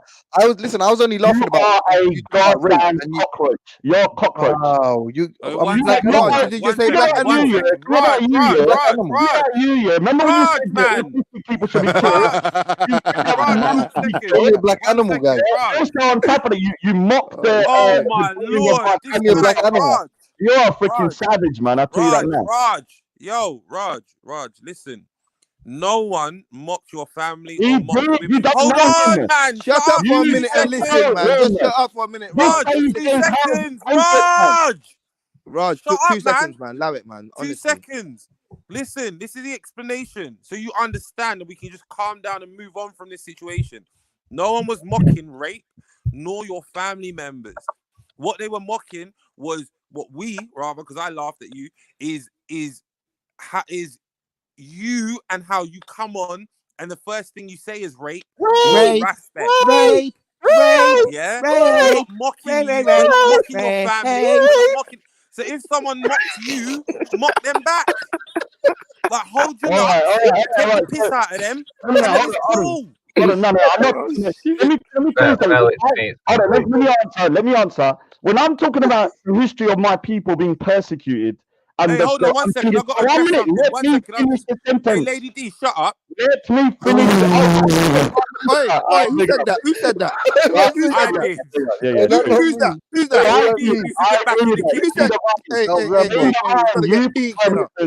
So let me say something. And I'm talking about the history of my people, a very serious topic about rape of females. This guy's in the background going, yeah. And if I did that against black people, when they're talking about... He was not doing it against Greek people. He was doing it against you, Raj. I'm talking about... All right, so let me say that. If you're talking about... Let me answer the question. Let me answer the question. And then answer it. If you was talking about your people and them being raped and abused, and then somebody like me starts going in the background, Can I answer the question? Let me answer the question. Do you not find that offensive? Let me answer the question. You do not find that offensive. No, let me answer the question. Let me answer then. Let me answer. Yeah? To be honest, knowing James's character, I would just know it's just how just if I did it. If I already know James's character. Do you really think he's being malicious? If I did it. You're a clown. It's all right. If I did it. Do it then. Do you honestly think he's being malicious? Back, man. I did it. Stop being emotional. Now let me tell you something. If I did it, let me answer. If I did it here, I'd be called a racist. I'd be called a slave apologist. I'll be totally ruined here if I was to mock slavery and the women here. Bro, just try it wherever you are. Just try it in public. Try it. Try laugh a black woman in public. You can mock my females getting raped and abused there under the Muslim empire. You ain't got no females. Shut up. Shut up. You ain't got no females. You ain't got no females. Racist. So you got double standards, man. Shut up, bro. Calm down, man. You're racist. Stop playing the victim, Raj. You can mock other people. For real, you are being a victim. Yeah, I'm a victim. Stop playing the victim, Raj. I'm gonna be a victim. I'm gonna be a victim. You're not a victim. You're a big grown man. Watch your ear. No, I'm not a grown ass man. I'm a kid. You're So a let grown me- ass man. You should No, go you're buy a your fat hair or man. something. You're a I'm fat not. ass man. You're a fat I'm ass man. not. He's I'm right. not. You're a fat ass man. I'm not. Yeah, I'm gonna say what I want to say. Yeah, and the thing is, yeah, you guys are hypocrites. If anyone was joking in the background about your female Hamburger. Why you just like the hamburger? being What's wrong saved with and you? raped, yeah, you And guys would be freaking 45-year-old man just like the hamburger. You would have freaking well done shows after shows. Like Rastic would have been Raj, man. human being, abuse. Raj, bad shit, Raj, Hey, bad but shit. Raj, That's can on I you. ask you a question? Don't tell me, man. You're not a hypocrite, man. You think Raj, you can I got? ask you a question? You think you got special privilege with your people? Raj, You can I ask you a question? Hey, You stop generalizing, Raj, man. You're gonna get boxed for that, you know. Raj, can I ask you a question? You not think that my people also got abused? Stop the Raj, people can I ask you a thing, man. question? Just talk about Yeah. you, man. Yeah, do Seriously, you just talk about you. Raj, also got abused, also Hey, Raj. get persecuted. But you don't think it's funny. Raj. That's hilarious. That's hilarious. Yeah. You come up, yo, when you come up. Did you hear what I said, Raj? I called you. I said you're Japat man. You know, like Batman, but Japat man. Big up. Yeah. Like a Japati, like Japat Hey, man. Raj. You can see who I am, yo. Who Hey, are you? Raj. You're nobody. You can't even Who show are you? Who are you? Yo. Hey, Who are Raj. you? Show your face, pussy, yo. Hey. Raj. Let's see you. Okay, so Raj, Raj. Avatar. We can't take you whatever seriously. will be, You're an avatar. We don't take you Hey, Raj. seriously. You can't even show your face because you're a pussy. Hey, I'm Raj. calling you a pussy, James. I'm calling you a Raj. pussy, old James. Hey, I'm calling you Raj. a pussy, old James Jones. Hey, I'm Raj. calling you a pussy, old James Hey, Jones. Raj. But you see how he's I'm responding calling to you you. a He's pussy, not old. taking you You seriously. cannot, even show Raj. your face. That's how much of a coward you are. At least we can know what I look like. And when I walk around, I'm by myself. You're an avatar. You're using Hannibal. Hannibal was white. Raj. He wasn't a black man. You know that. Dave. So you got an avatar of a white man. Dave. You're a disgrace, man. You're a disgrace, pussy. Dave. You can't even show your face. Dave. That's how much of a pussy you are. All you are is a pussy, an avatar of Hannibal is a white man, and that's all you're doing. All see my you're face, doing, Raj? I'm not taking you seriously. I'm not taking you seriously. Raj. You're calling me a boy, yeah, but what about you? You Raj. show my face. What you see is what you get. When Raj. you see me, I'm about. Show your face, pussy. I'm not that rude, Turn mate. your You hear me? camera on. Turn Raj. your camera on, pussy. Turn your camera on, pussy. Turn your camera on, pussy. Raj. Yeah, he's a Raj, joke. Hey, Raj. Yeah, what's up? Does Lady D belong in the kitchen? All women belong in the kitchen. All women belong in the kitchen. No doubt. Hey, guys, don't bully him. He's cool. No, you're not bullying me, yeah? Let me say something. You can't bully me. You're avatars. You're nobody. I can't see your face. The man up there showed his face. Big up to you, yeah? Big up to Shady Bank Boy London, yeah? Put your camera on, James Jones. Raj, No, did you go put your camera on, James no, Jones. no, I'm Put no, your Raj, I'm camera scared. on, James Jones. No, I'm scared. Put I'm it scared of on. rape. I'm I scared don't of know. rape. You are a pussy hole. That's why. No, Oh, Rami. come on, man. Yeah, you are. You are the definition of a puddida. You know what Yeah. puddida is? A Yeah, pussy you hole. You know, you're the Raj. definition of You're rape. a definition of a You're the definition puddida. of Puddida. Show your face, man. Let's see You're the Hey, definition who you of Raj. rape, are. I've man. never actually seen your Because face. Let me see you- your face, Raj, real quick. Wait, I'm at Speaker's Corner all the time, man. Everyone sees me all the time, man. Can I just say something quickly? Are you gonna see me? No, you cannot, Lister. No, you don't want to see. It's a bit of a scary No, face. let Lister speak. Let Lister speak. I got a quickly. Go on. scary face. No, if you Go go on, Speaker's Lister. Corner, I'm a regular at Speaker's Corner. Go on, Everyone knows Lister. what Go I on, look Lister. like. Hey, Raj, let Lister You speak. can't miss me. I'm one of the only seat guys here that walk about. Raj, I'm on the you only know seat. you're one of the only Sikh guys. Every fucking Yeah. day, oh, So we're what? only Sikh, oh, Well, you're so what I was you're saying to James Jones, oh, yeah, you I can't don't fucking take show you your face, show seriously. your You know face. that? It's just You're right, yeah, because repeated this guy, ad James nauseum Jones, yeah, for has been on the fucking ever, internet, and yeah, it's and the big tiresome. man Jesus for like a Then year. he put Raj in the back, man. He's just talking for the sake of fucking He doesn't show his face. He's a pussy hole of the highest order. Yeah, He's we got a ran it. white man as We an made the avatar. argument, He's got a and white then man as it's an fine. avatar. Yeah, We that's don't what need to you hear call it a again, pussy Raj. hole. Raj, we want to move this conversation forward into something new, what we've not been discussing, or something Okay, go on then, interesting for the audience to hear. But all we hear is just the same shit, the same 6 fucking words coming out of your juvenile mouth. Yeah, move on then. Move on then. Move on. Raj, How did you come know you listen to the white boy and not the black guys? Exactly, Raj. I've been here for like 6 hours trying to get you to shut up. The white boy just said, like, all right, then. He's like, yeah, cool. No worries, mate. No cool, worries. Hold on, It's all good. Right? Oh, it's about race again. It's about You're a race. sellout, you know, I Raj. says he's white man. He's the white man. You're a sellout, you know. Is it because he's a new? Is it because he's a new guy? Is it because he's a new guy that jumped on the panel? And Raj, you're so because you are a sellout. Because of that. What do you think? It's called a joke, man. It's called a fucking joke. Get over it, Raj. Yeah, all right.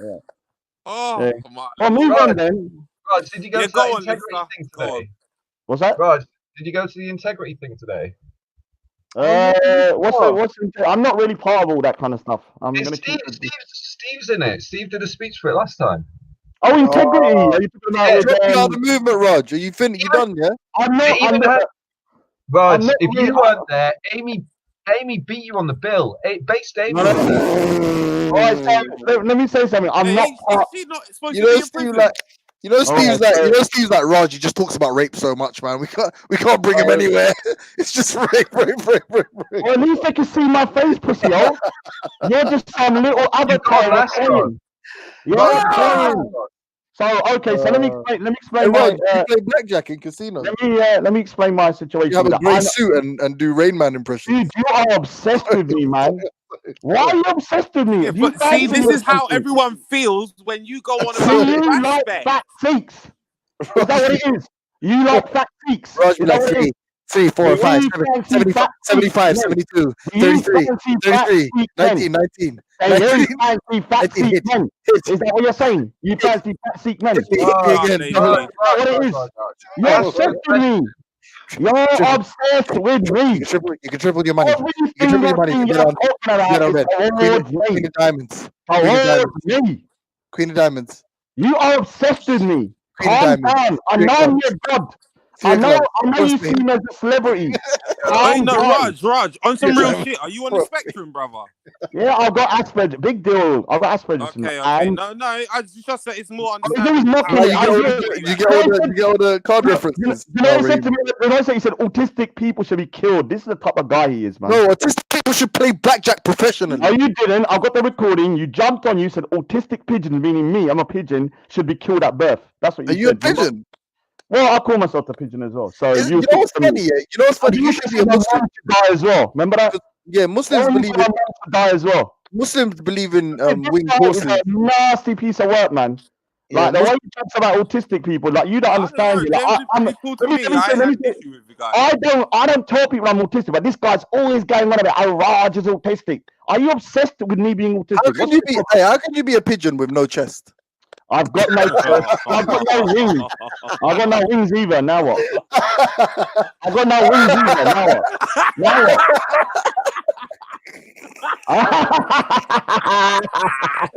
Hey, no, you know what, yeah? I'm sorry. Do you know what, man, James? You should be a comedian, man. You should be a comedian. Raj, go on, get it, Raj. You know what? But make sure you put a bag over your head because y'all are pussy hole. Why do you sound like Peggy Mitchell? You're a 40-year-old Asian man. You're a 40-year-old Indian man that sounds like Peggy Mitchell. What's that? I want to sound like Peggy Mitchell. Is that a problem with you? Raj, did you say passy? Problem, Padida? Raj, did you say passy? Is that a problem, Padida? It's a bit weird. Is that a problem, Padida? So it's a bit weird, isn't it? I don't know. Show your face, Kanjar. I'm offering you up, Kanjar. Is your favorite actor Dustin Hoffman? Or Edward Norton in the movie The Score? What it is, James, until you show your face here, I don't take you seriously. I don't take you seriously. I take you very seriously. I take you as seriously as the corona, man. Because you are part of a person, an internet gangster. That's who you are. I was still laughing at this pigeon test remark. You know, that was kind of funny. Still. Thank you for that, Raheem. That was actually a good one. We should get that in a joke book. Let's get it in a joke book. Does anyone know a joke book so we can put it into it? Like the A to Z. I guess we're just having jokes, innit? A to Z. Man, chill out, man. This isn't as serious as something like rape. It's not serious as like rape. We're not talking about the topic anymore. Yeah, we're not talking about rape. Friday. It's not serious as rape. Talking about James. Come on. What? Oh, should we stop with the rape stuff?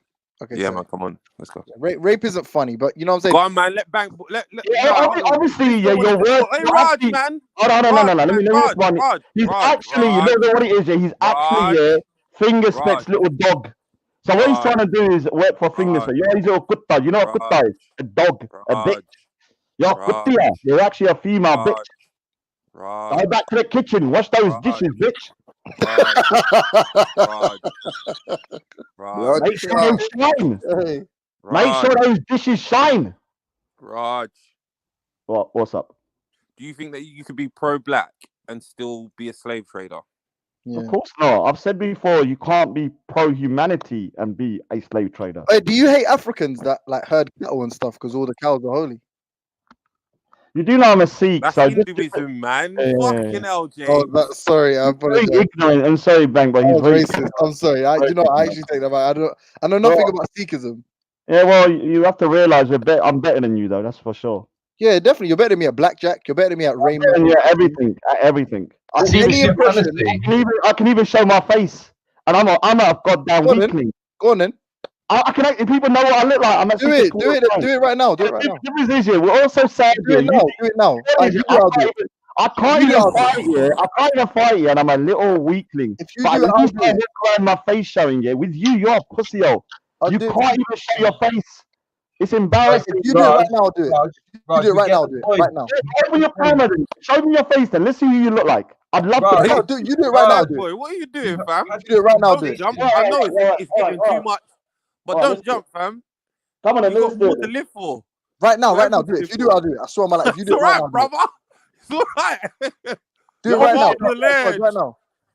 You're obviously not gonna. Now, see, Timo, we don't worship cows. Sikhs do not believe in any worship of any animal. Do it right now. Do it right now. Do it right now. Do it right now.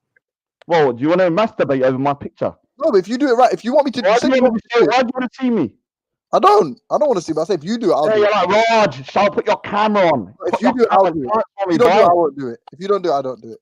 It's up to you. But everybody knows what I look like. I'm at Speaker's Corner. Last time I just did a live stream. You're not on it. Last time I just did a live stream with my face phone. You're not on it. You don't want it. I got a big nose. Huh? I got a very big nose. You're not on it. You're not on it. Stop acting bad. You're not on nothing.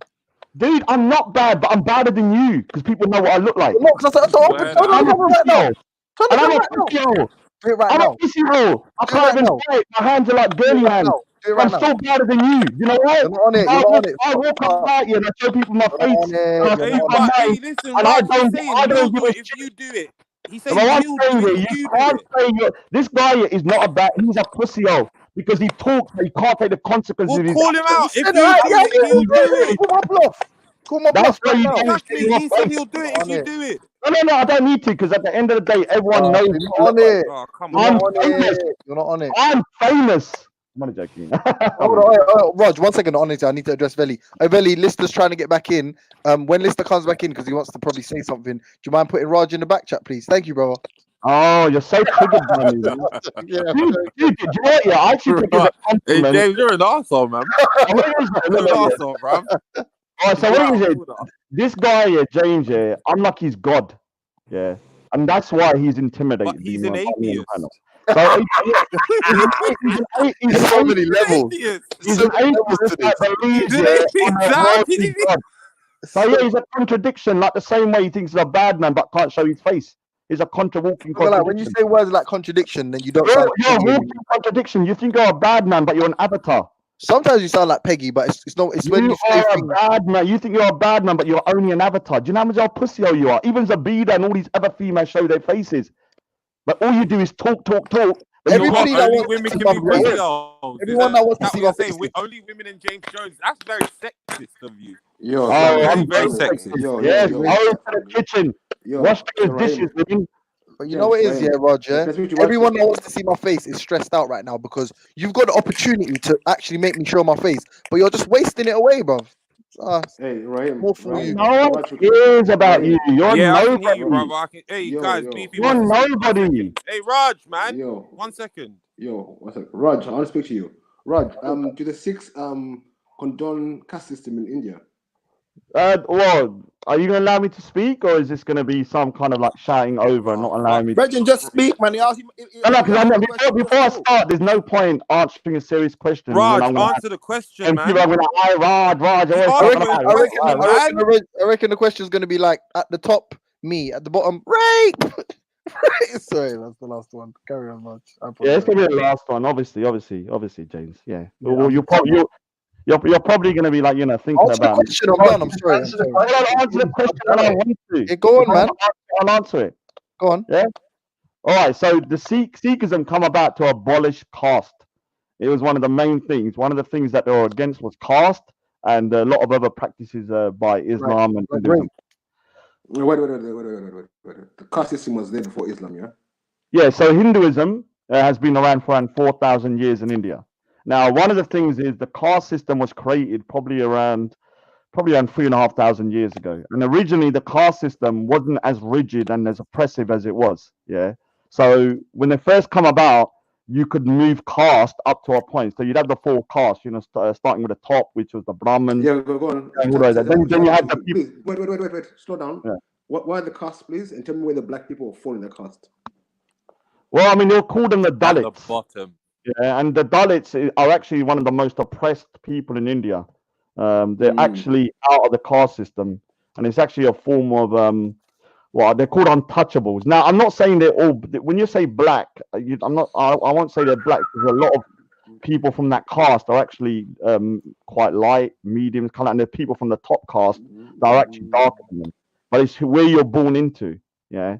So Brahmin is the top, and then you have the rest of them. Like 4 other Brahmin, castes. light, white people. No, they're not light actually. They used to be in the beginning. So when the caste first come about, I think it was based upon some form of racial supremacy for the light people at the top. But over thousands of years, people started mixing, and so then Okay, wait. So you're saying the Sikh thing, but Sikhism is an offshoot of Hinduism, yes?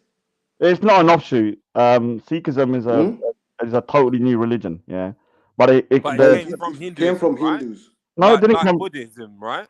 How Where new did it is come it? from? How new is it? Well, Sikhism come about in the 15th century, so it's not. It's you could say it's part of the Dharmic faiths, the same way that Christianity, Judaism, and It's a Hindu. Judaism and Islam is part of that Islamic. Wait. Let's get back to casting. When the Sikhs were in power, did they abolish caste system? Yeah, I mean the caste system, as you know. Now you need to let me speak because otherwise people are not. You're going to keep interrupting me. Let me speak. Bro, no one's interrupting you. Just talk. Oh no, yeah. So when Sikhism come about, it abolished the caste system. Unfortunately, because of the culture of India, it's infiltrated the what you call the culture, not the religion. So the religion is totally against. But even why are you laughing for, man? Because, bruv, people make religions. No people, no religions. All right, so let me finish then. No, but he was talking though. Let him finish, innit? Let me finish. So for me, I think so. What's happened is over time, the caste was supposed to be abolished, but there's a form of caste, but it's not the same as a Hindu caste in the Punjabi Sikh community. It's not to do with Sikhism, but it's not as rigid. It's more to do with, say, who you can marry, not where you can work. Now, I totally disagree with. That's why when people ask my caste, I never answer it because I don't want to play into the game or believe in caste. So no, I don't. Is it the same as the caste system in India? Wait. No. It's totally. Oh, I've got a thing. Hold on, because you know what I watched the other day. I saw a documentary where basically, if you're, one sec. Let me just say this. I want verification. Basically, if you're not Sikh and you marry someone else, like the Sikh community will come together to basically try and stop No. from happening. Because I saw it like there was like a white woman and a Sikh man tried to get together, and the whole of the fucking town come and shut down. That's a separate, or whatever it's called. All right, so my sister's marrying somebody that's not Sikh in August. He's a Christian, and they're going to get married. Now, the problem isn't that you can't marry someone from outside the faith or a different race. What the problem is, they don't like people doing a particular ceremony, which is specifically only for Sikh people. So in the temple, it's called a Nand Karaj. Only 2 Sikhs can do it. A Nand Karaj, yeah? A Nand Karaj. Yeah, it's a Sikh ceremony. But only 2 Sikhs can do it. You can't have a Sikh and somebody that is, say, Christian do that ceremony. So they were protesting, and they were wrong for protesting, in my opinion, because what they did was to kind of scare people. But they're not against... But what if the Sikh person wanted to do it? Yeah, I mean, unfortunately, my sister wanted to do it, and we're not going to do it because we're a little bit worried about people maybe trying to interrupt because we got hardliners in the Sikh community as well. So there are. She's not gonna get stoned, is she? No, nothing like that. All that would happen is they'll probably just like do a little bit of a protest, or they might try to interrupt the wedding. But it's nothing like, you know, they're not going to stop them getting married. They're just going to like be, because you can't. So just imagine you've got a ceremony which is between a religious ceremony, so very what you call kind of like a sacred religious ceremony. And if people do it and they're not Sikh, they don't really understand it. So it's a bit of a complicated situation, but it's not. Would When your you family be as welcoming if he was a black man? I think my family would, but I do know one of my relatives in the 90s married a black guy. I think it was my cousin's And he's cousin. not your relative anymore? No, they actually. All right, so not me. So her father and mother, they actually excommunicated her for around 15 years. Now they're back together again. Wow. I admit there is a problem. But I'll be honest with you, it's actually harder for a Muslim to marry into a Sikh family than any other people. And I know that sounds weird. Black Even, people. yeah, I mean, for me, I wouldn't have an issue. Like my sister, she's Black getting married. Muslim. Yeah, that's a bit of a combination. No, but the thing is, I'm saying that if my sister come home with a black guy, white guy, I'll be like, all right. But I'm not gonna lie. If she come with a Muslim guy, I'll be like, all right, what's going on here? I'm not gonna lie. A black Muslim. It was a black Muslim. I wouldn't think about the fact that he's black. The only thing I would think about. Rasta, why are you always obsessed with race? You're the guy that's. Why are you always obsessed with race? No, we're asking the whole thing, like to learn how the Sikh community works, to understand if any of us chose to integrate into that community, what the likelihood is. And it seems like it's slim to none. Let me get back to the point. For what? For who? Black people. Wait, well, let me talk. But you, no, let me just see where right. No, stop. You like talking too much. Take a pause, bro.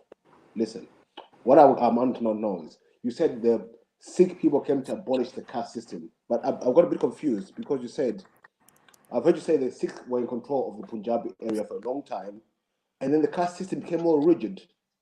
Now. No, you're not even understanding the timescales. Oh, timescales, go on. All right, so when the caste, look, Sikhism has only come about 500 years ago. The caste system was created 4,000 years ago. I know that, but you said Sikhism, you said, your words, Sikhism came to abolish the caste system. But now it has become more rigid, and you guys have been you're not, all right, so if you let me finish the whole sentence, talking about the Hindu caste system, bro. Oh, the Hindu caste system started 4,000 years ago. It started. But caste system in India. I don't care what you're let talking me about finish India. the sentence, otherwise you're going to be confused all day and keep on crying racist. So basically, when it comes to the caste system, Hinduism put in a caste system. It was probably based upon some kind of racial hierarchy. Yeah? I do believe that in the beginning. What happened is that originally the caste system wasn't so rigid, so you could move caste a bit. So somebody from someone could become a Brahmin, or someone can go lower. But over time, the caste system become rigid. So if you was born, I'll be back, yeah. if you was born in a particular caste, yeah, over a period of time, the caste system become like solidified. So there was no way to move. So if you was born in a low caste, you couldn't move upwards. So that particular caste system lasted for around probably 3,000 years, and it's still prevalent even today. Yeah, Sikhism come about 500 years ago, and one of the things was to actually destroy the caste or stop the caste system. Now the caste system has been taken out of Sikhism and even the Sikh culture, but there is one particular bad aspect of the caste system that somehow stayed, and that's about marriage. It's not about what job you can do. So somebody can do any job in the Sikh community, but it is a little bit difficult, and I totally disagree with this, to marry between castes. If someone sees another caste as lower, they might have a problem with them getting married to them. But that's not the same as in India, where somebody who's born into a Dalit caste, which is the lowest, literally has to sweep shit on the floor, and it doesn't matter how intelligent they are. Wait. Are Sikhs in India? Are you Indian? I'm Punjabi. Are you? Is that in India? From India. Yeah, from India, but I'm Punjabi. So, bro, so this don't play that's a mind trick games, yeah. The Indian caste system is different from the Sikh caste system. You have all Indian. It's Indian. No, it's a no. You can't. No. Don't play silly. Don't play silly. Don't be simplistic about this. No. The caste system. We're two different religions. I see people with turbans in Delhi. Religions. Rajinder. Yeah. So, Raj. So you're saying that because Sikhs are in Delhi. It's Khan, your Aryan brother. Are you there? Can you hear me?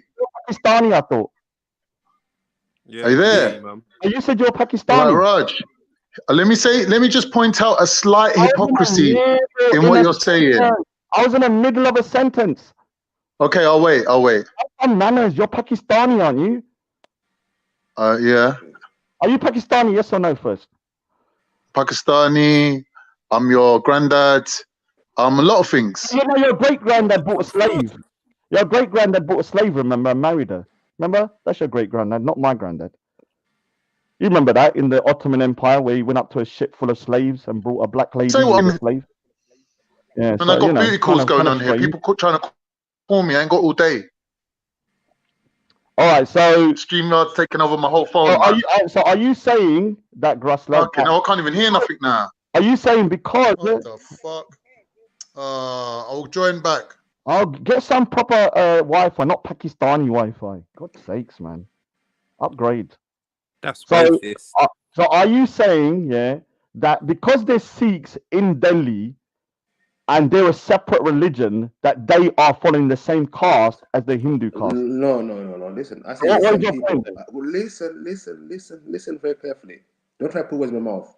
Well, you try to make a difference between Sikhs and Indians, and I said no, they're the same people, and I'm correct. You're trying to make a difference, and a different people because of religion.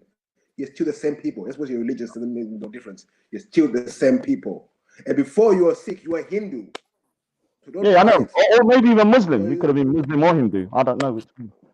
So you're still doing this. You're the same people. So my thing is Hindu, Punjabi, Indian is still the same people in the same area practicing this caste system. No, we're not. We're not. Somebody who's a Sikh will not be a Dalit. Somebody who's a Sikh will not be. Vellemy. Bank boys backstage. Let him back in. It's like saying that you have a Christians and Jews living next to each other, and they look the same and they're behaving similar, so they're exactly the same. Does that make sense to you? We got two separate religions. Well. Listen. Wait. Chill, bro. If you come to England or Germany, the German Jew and the German Christian are the same people. How about that? But they still have a different religious set of rules, do they not? But they're from the same country as this point. And the country they live in, they've got a caste system. The country with the rules they abide by has got a caste system. What are you talking about? But what I'm saying is within the Sikh religion, yeah, we don't abide by that. So we don't have what you call a Dalit caste. The Hindus have that. They have a caste which is out of the caste system. They're the same people, Hindu, Sikh. We're the same people. We follow a different religion. What do you not get about that? Same religion, different sect. Different religion. Same religion, different sect. Different religion. Nah, BB, nah. Two different religions. We are one recognized from the other, but we are recognized. Yeah, we are recognized. Big up to Zabida, man. Oh my God. But we are recognized as the 5th largest religion. I don't care what you think. Yeah, exactly. Who are you? Are you the new Sikh Baba from India, from the Punjab? I'm not Sikh, bro. I am. I'm not your brother. Wait. Can you choose your religion, or can you choose your religion? What do you mean? What do you mean? If I want to become a goddamn Jedi, yeah. Answer the question. Of Smurf, listen, I can do it. Just answer yes or no. Just answer yes or no. Can you choose your religion? Yes, of course I can. Can you choose your race? No, you can't choose your race, obviously. Oh, there's a big difference there. What is your point? You're all Indian. You all do the same thing. That's what you. No, we don't. That's race. We all do the same thing. You're an Indian. You all look the same. You all do the same thing. What if I said that about Africa? Oh, you're all African and you all do it. No, there are different places in Africa, even within your own countries. I'm talking about a specific area you're from, I think, or whatever country is in Africa. Are there not communities living side by side that are slightly different because of their religion? I didn't say anything about Bangladesh. I did not say anything about Afghanistan. I said about India. The Punjab, where you are from, where you try to differentiate yourself as two different people. All right, so let me answer then. Are you going to let me finish my sentence? Yes. India is a new concept in terms of the way it was created. Prior to the British coming in and because they basically created India, Pakistan, and Bangladesh. Prior to that, There was lots of different kingdoms. Let me finish it. Beefy. I want to ask him a question. Yeah, Raj, you're taking it back to when Sikhism was created, and you had this opt out of the caste system. But let's be honest, the caste system was introduced to India by invaders. Are you saying that you are not related to the invaders and you are aligning yourself with the population who the caste system was brought in to control? Because I know that me and you descend from the tribe of people who introduced the caste system. Whether or not you lot opted out of it after is irrelevant. What did I say? My people were Hindu before, so obviously they were part of You was Hindu before, but what was you before you was Hindu? Probably a pagan or I don't know, a Smurf. Right, and they were the ones that introduced the caste system. Obviously. So you're related to the people that introduced the caste system in the first place, but you're very conveniently leaving that bit out, and you're starting your history from when Sikhism started. I think you're being a little bit disingenuous, my friend. You're being a little bit disingenuous. Khan, I gotta stop you there, bro. That's not how that conversation went. That's not how it went. You must have jumped in at the wrong point. We were talking about how his faith came to be. We're not talking about the start of the caste system or anything like that. That's not what happened there. But what I'm saying to you, what I'm saying to you is, Raj. Sorry, 1 second, Khan. Raj, he's trying to show that his religion has come up with an improved version of the caste system where there's no Dalits. Oh, we're not racist that much because it's all about marriage. It's not about jobs. It's an improved version of the caste system. That's bullshit. That's bollocks. I'm still against. Hold on. Let me answer. Yeah, 1 second, Raj. 1 second, Raj, man. Answer the question. Lady D wants to know: can she marry you? Oh, she marry a Sikh. As long as I can be a king. As long as I can be the king. Loud that. Lady D didn't say that, man. You said, can you marry a Sikh guy? Yeah, you can marry a Sikh guy. We'd welcome you, man. Definitely. You'd be a good addition to the Sikh community. No, so I didn't say that. Not the black men, yeah. So I said, I don't have an issue. I'm saying there are some people with the Asian community that would, and I know somebody that it happened to. I didn't agree with it. I'm glad that they've now, not the girl that they ostracized. The family are very close now. The children are growing up though, so it's a bit sad I didn't see them grow up. And they're mixed race, half I think Jamaican and half Sikh.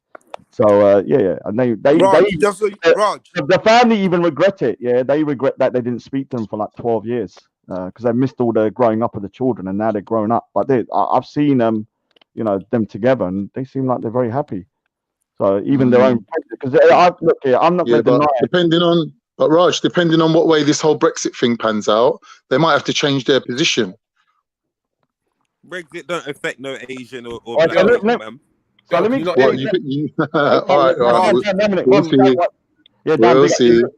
Let me just explain. Yeah, I said that the people of India, including myself, my ancestors, at some point followed a rigid caste system, which is based on some form of racial hierarchy within India.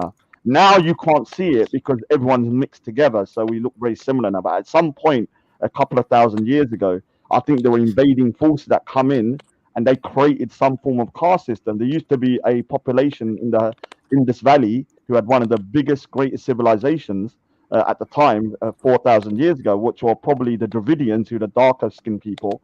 And when the new people from the Caucasus come in, they subjugated them and probably pushed them downwards. And so, yeah, exactly. I agree, and it's right. And the caste I'm gonna subjugate Raj if it doesn't stop.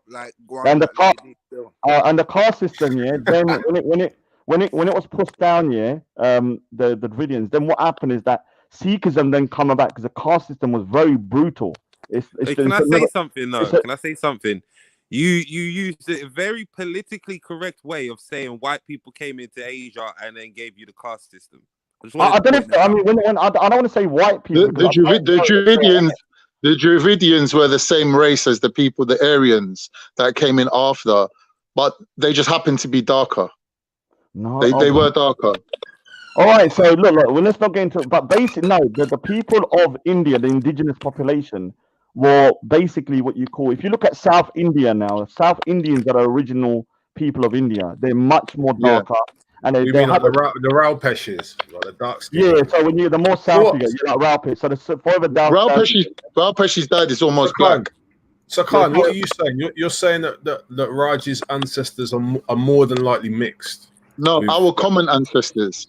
If you took it back far enough, me and Raj would be from the same people. No, I wouldn't go as far as that. Don't go mad. But there were Turks. So if you listen to when me and Khan speak here. Before Turks. Before the Turks. So people from the Caucasus come down. I mean, this is a theory, though, because some people have different theories, but it's called an Aryan invasion. Remember, the word Aryan doesn't mean what you think now, because the word Aryan, you think about Hitler. But in the past, all it meant was noble people in the Sanskrit. And so they come in, and I believe they created a caste system based on race in the beginning. But then slowly, people started mixing, and then it became a caste system, not necessarily based on race, but just about what you was born into over thousands of years. When Sikhism come about, they were there to abolish it, yeah. But unfortunately, because of how pervasive the caste system was, we still in the Punjabi community, not the Sikh community, the Punjabi Sikh community, even Big Odds calls himself a Jat, yeah. So in the Punjabi Sikh community, including the Muslims, the Hindus, they still have a form of caste, which is still bad.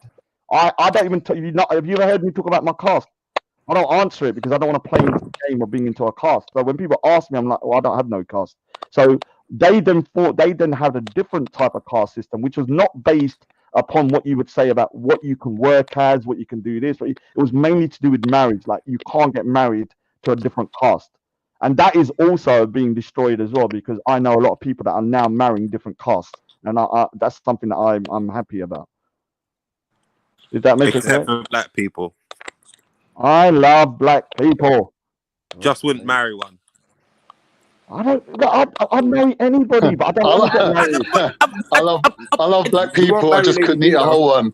I don't want to get. I'm not stuttering, Raj. The stuttering, man. Your preference is your preference. No. Let me tell you the truth. Hold on. Let me tell you something. It would be easier for me to marry someone out of the Sikh community, because when you marry a Sikh girl, all you get is family. You get one woman with like 50,000 relatives, and that to me is a nightmare, because I've just got rid of my own relatives, and I don't need another lot. But Raj, you crack me up, because you're separating marriage from work, and you're saying there's two focuses in a caste system. But marriage, you're talking about inheritance, and that could actually, over the course of a lifetime, add up to a far greater sum of money, than working.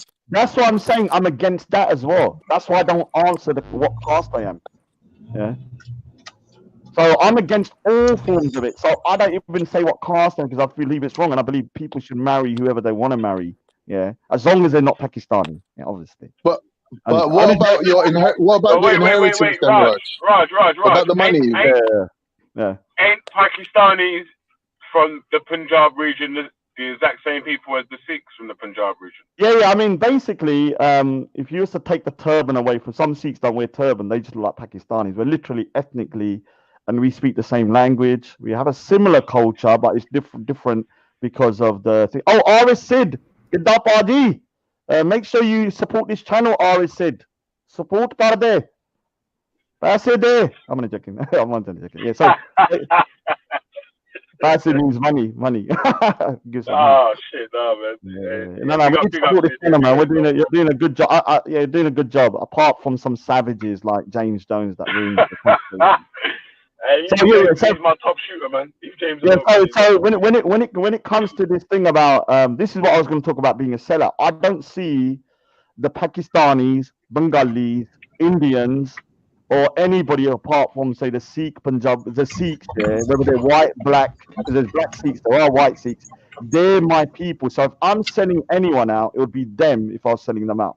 But I don't see Pakistan. When people see me kind of gunning for Pakistanis or doing it for Bengalis, I don't see them as genetically, though, Raj. Yeah, they're genetically, Big Odds is the same. You and Big Odds have got the same genetics sort of thing, innit? I want to say that. Well, he's a bit dumb. Sort of but you know what I mean, though, like your bloodline and your DNA sort of thing. No, literally the Muslims. Exactly right, Veli.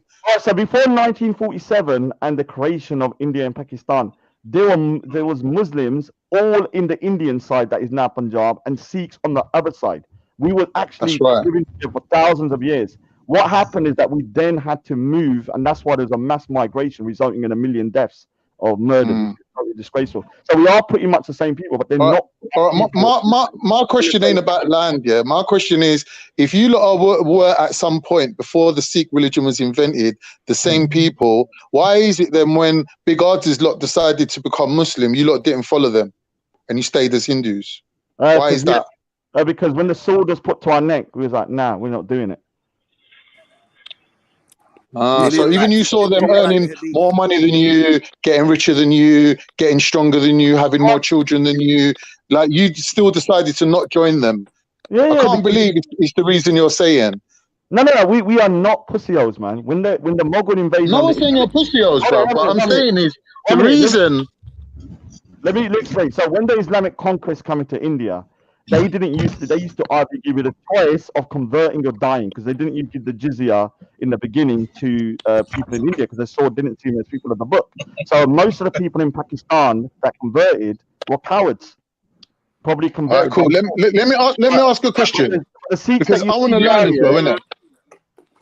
Raj, what I'm saying to you is, when the Turks come in, or the Muslims come in, and they made big artists lot up into a higher caste, or to join with them, basically, to join the leadership, the aristocracy, whatever you want to call it. My question is this: did the invading people recognize you lot, Punjabis in other words, as having the same bloodline, the same history, and being the same like people as them, or did they put you lot in with the Hindus? Yeah, they would have put us with the Hindus, because obviously they saw us as non-Muslims. But there is still, even though I do kind of like give shots towards Punjabi Pakistanis, when I meet them, I tend to be able to, like, because we speak the same language, we have the similar kind of mindset. Because whether the Punjabi Sikhs here from Punjab and the Punjabi, you have the same food. Yeah, same food, and we have the same temperament. We're very hot. So when you look at India, the people from the north tend to be much more hot-headed than the people from the rest of India. So what I'm saying is this, though, Raj, when you're saying that the caste system was implemented on racial supremacy lines, then that's wrong. What you're saying is a wrong account, because really what it sounds like, it was divided up on religious grounds rather than genetic grounds. Because if big artist lot was able to ascend and become from the Hindu level up to the Muslim level, then your lot should have been able to do that as well. No, you're not. Because you're the same as them. You're not understanding the. God, why are you trying to convert him, man? Leave him alone. No, you're not understanding the time scale. So Hinduism, is much older. So the caste system came about 4,000 years ago. Islam only coming to India 1,000 years ago. So think about that. Yes, Islam coming to India in the 10th century. But Hinduism has been around for like what I'm saying is the invading people, the Muslims, didn't have the knowledge that the people that they were invading were actually their ancestors. They were actually their original people that they come from. They had a Muslim mentality and they saw themselves as Muslim. They didn't look at Punjabis and say, oh, they're the same as us. They didn't say that. No, can't. He's agreeing with that point, but he's saying that the caste system was already implemented in the region. So Islam coming to the region didn't change the caste system. It could. So I know it was already implemented. The Muslims didn't implement the caste system. No, that's what I'm trying to say. Raj not did. No.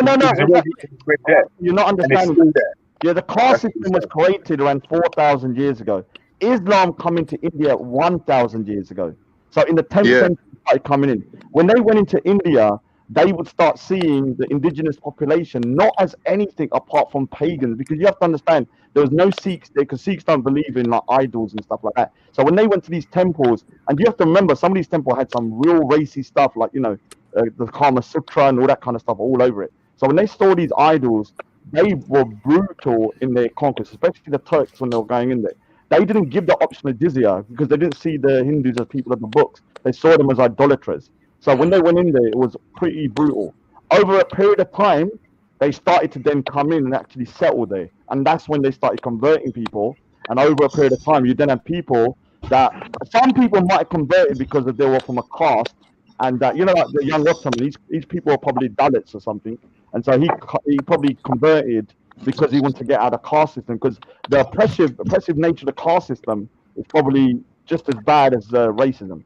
So a lot of Muslims converted from low caste, yeah, and moved into Islam because that gave them more prestige because the caste was then gone. But even Ard called himself a Jat. Even in Muslim Pakistani still have caste to a certain degree. You can ask them; they'll call themselves Jat and stuff like that, and they think they're higher than other people. So what? I hear what you're saying, bro. So what does that actually mean then, if you call yourself a Jat? So if you're looking at the one caste that people think they're better than everybody else, they'll say Jat. So when you say Jat, they think they're better. So I've met a lot of Jats. If you listen to a lot of Punjabi songs, Bhangra, they're always singing about Jats, Jat. And so there's Muslim. In what ways do they think they're better? Like richer, taller, stronger? No, yeah, because the Jats they see themselves as more from a kind of like a higher kind of military class. And the Jats, why is it? What's it based on? Because they were the conquerors. They were the ones. It weren't just that they're military. They actually had a conquest. They actually come there and won. So they believe they're from so both Ard, Mani Sinha and Big Ard here hate each other, but they both say they're Jats here. And both of them believe they're from Scythian genealogy. So they're ancestors. So Turks. Yeah, basically, Turks. they're proto-Turks. Yeah, so they believe their lineage is from the Scythians. So the Jats. That's why you're bigging them up, Khan. Yeah, they're my peeps. So is Raj, though. Not really. So the Sikhs. I got bare love for Sikhs. Okay. Where do you think they get all they got their honor from? Where do you think they get that from?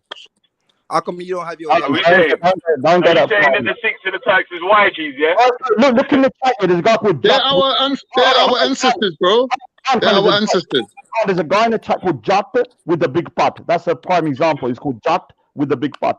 Why is he called Jat? He's a Pakistani guy with the big butt. What's putt mean? What's a putt? I've actually done what a putt is. Does anyone tell me what a putt is? I've not heard of that word. It's got to be something rude, isn't it? No, it's not. Big Ard said it was fires or something like that. Valley. Yo, you hear me? Yeah. Is that Malik? Go on, Malik. Yeah. Big up everyone. Good. Somebody's at the background. He said he wanted to take my spot. He said he wanted to say something. I need to go for it like a little bit. I'll be back later on. No way, man. Ali can wait, man. He's alright. Ali, I'll leave him. Yeah, Ali just gonna come in with his castrated nuts and start screaming like a little girl. All right, cool. I didn't know that was him. Cool then. He's castrated nuts. Islam's the best.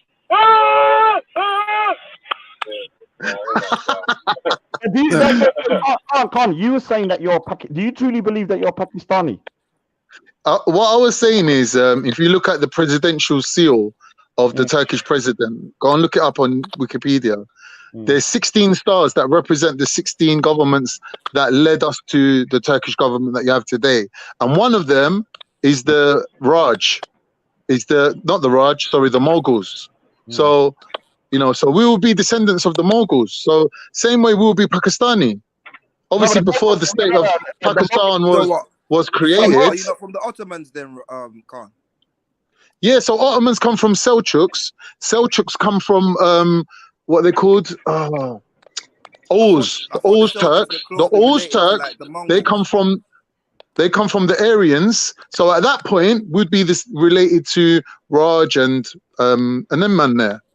What about the Mongols? Are you related to them? No, you do. You don't. No, not as much. Not as much. Let me just clarify something. The Turks come in the first, like from the 10th to around the 13th. No, you're talking about the Turks that invaded. No, I'm talking about the Turks that left that area and came into the West. No, I'm That's saying a different thing. The Mongols that come in for were descendants of the Mongols, though. So they weren't Turkish. Yeah, they were distant relatives. I think they actually fought the Turks, I think, when they went into India and stuff. So the Turks that originally come. So when you like I was saying earlier, that it's kind of surprising how many Turkish words are the same as Punjabi words, because obviously when they invaded, the language kind of was left over. So parts of Persian. But that's not necessarily the case. You're saying it's because they invaded. I'm saying it's because they had a common ancestor. Oh yeah. I mean, there's an Indo-European language, obviously, that was prior to that. Yeah, that's definitely true. But I'm saying the words are very different now. But now, when you see the words so if you used to look at the real old words from thousands of years ago, it'd be hard for us to recognize them. But when you're looking at now, like it'd be impossible. When I said the word garden, you was like, oh, that's the same word for neck in Turkish. Remember? Yeah. So yeah. So, that's a very distinctive word, though, garden. Yeah. No, it's not something that it's not something that could be a fluke. But you know what was making me laugh about Tava? Yeah. Because Tava is black, isn't it? Yeah. Yeah. That's funny. Raj, got a bag of words know that where you you share, stand with Tommy Robinson. I'm in a little bit of a weird space with all this situation. I don't want to say too much, but I'm in a weird space at the moment. How does your brother-in-law feel about Tommy Robinson? Obviously, he ain't a big fan, is he? Oh, no. I mean, none of my family is. My family's very left. I mean, yeah. That's why I'm always arguing. Raj, That's one. Let me just say sorry, Dan. That's why I had to go speaker's corner, because I was always arguing in my house, and the neighbors thought I was fighting all the time. But I'd always argue with everyone, and so everyone hates me in my house anyway. Most of them hate me. You know when people say, "Oh, listen." No, you know when people say, we're going to tell your parent, we're going to tell you. I'm like, they don't like me anyway. They're always arguing with me. Because you don't listen. You live in Speaker's Corner. You was already living in Speaker's Corner. They bloody hate me. They're the ones that are kind of glad I went Speaker's Corner, because all I was doing, say my nephew come round, he's like a 19-year-old boy. I was freaking shouting at him, like, oh, you bloody little lefty cock, shut your mouth, rah, rah, rah. And so my mum was getting upset. She's like, look, you're always abusing him. And the neighbors started kind of like probably thinking we're fighting, but yeah, I need to go Speaker's Corner to kind of like say my piece, man. That's it. All right, what did you saying, Dan? I completely forgot what I was going to say, to be honest. Sorry, Dan.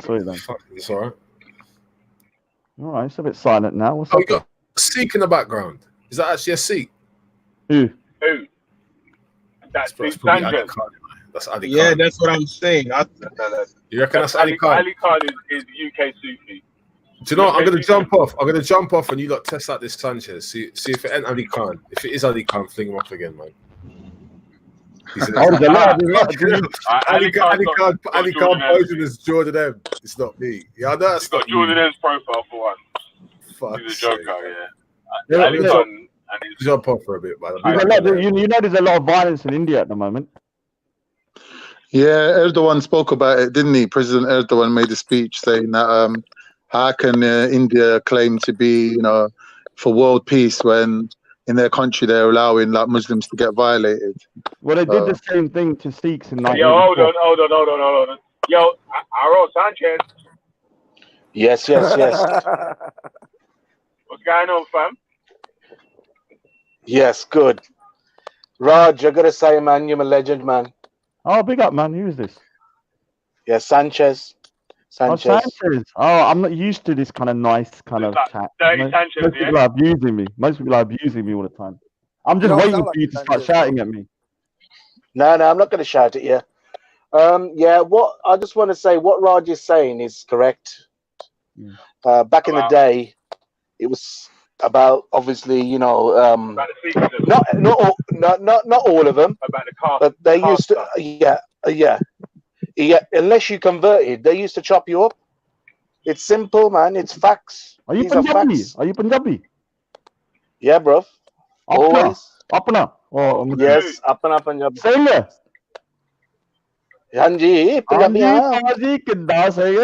Oh, great, man. I didn't know, man.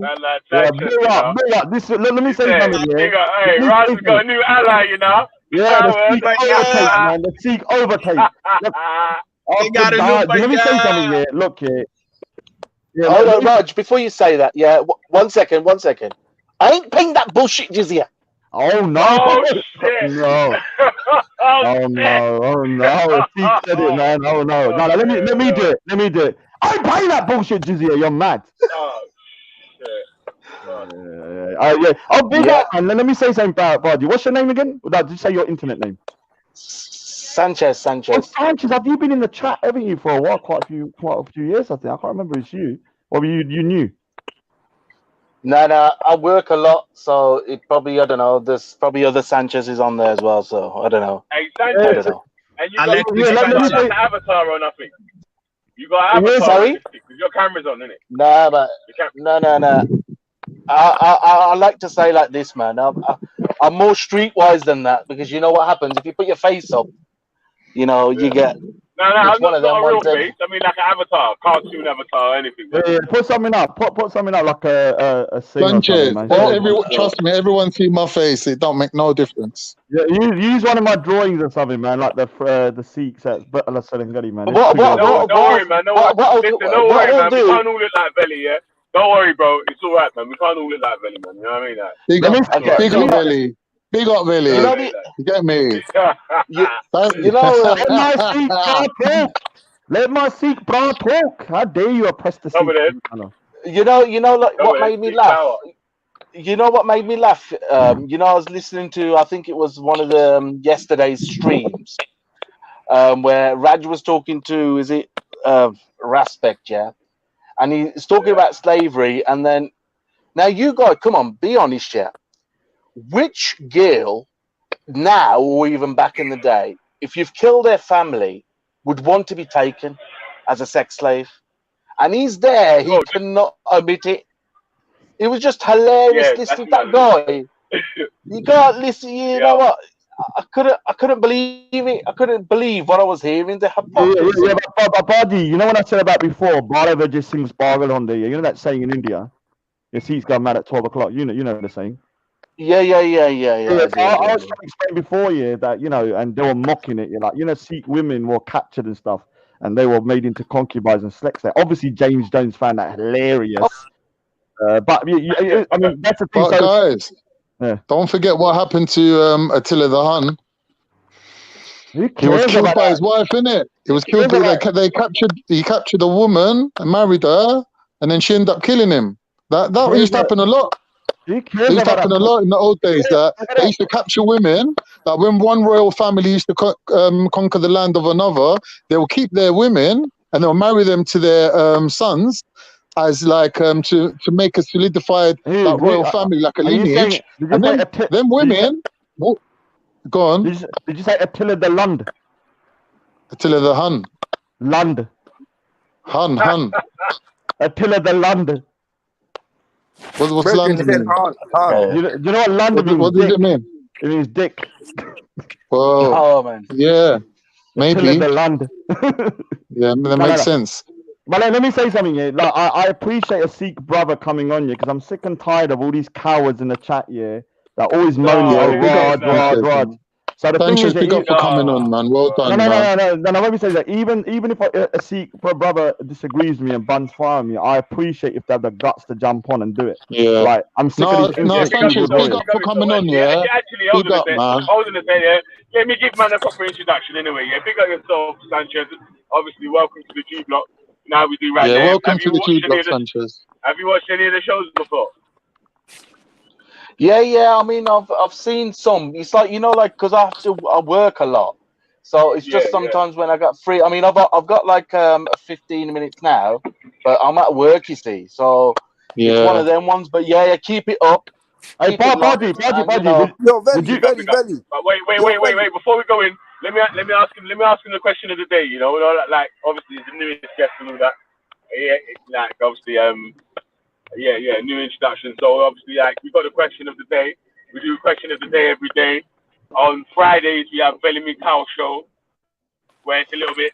We let our hair down a little bit. You know what I'm saying? We let things might get a little bit hectic and insults might get thrown now and then, and that. But we always have a question of the day, though, innit? Yeah. So the question of the day is: can you be a pro-black or Pan-African leader and be a slave trader? I think in your case, could you be a Pan-Asian Indian sort of leader and be a slave trader? So so what my understanding, I'm not like Raj would say, I'm not a baptized Sikh, but I would go on what my religion teaches me.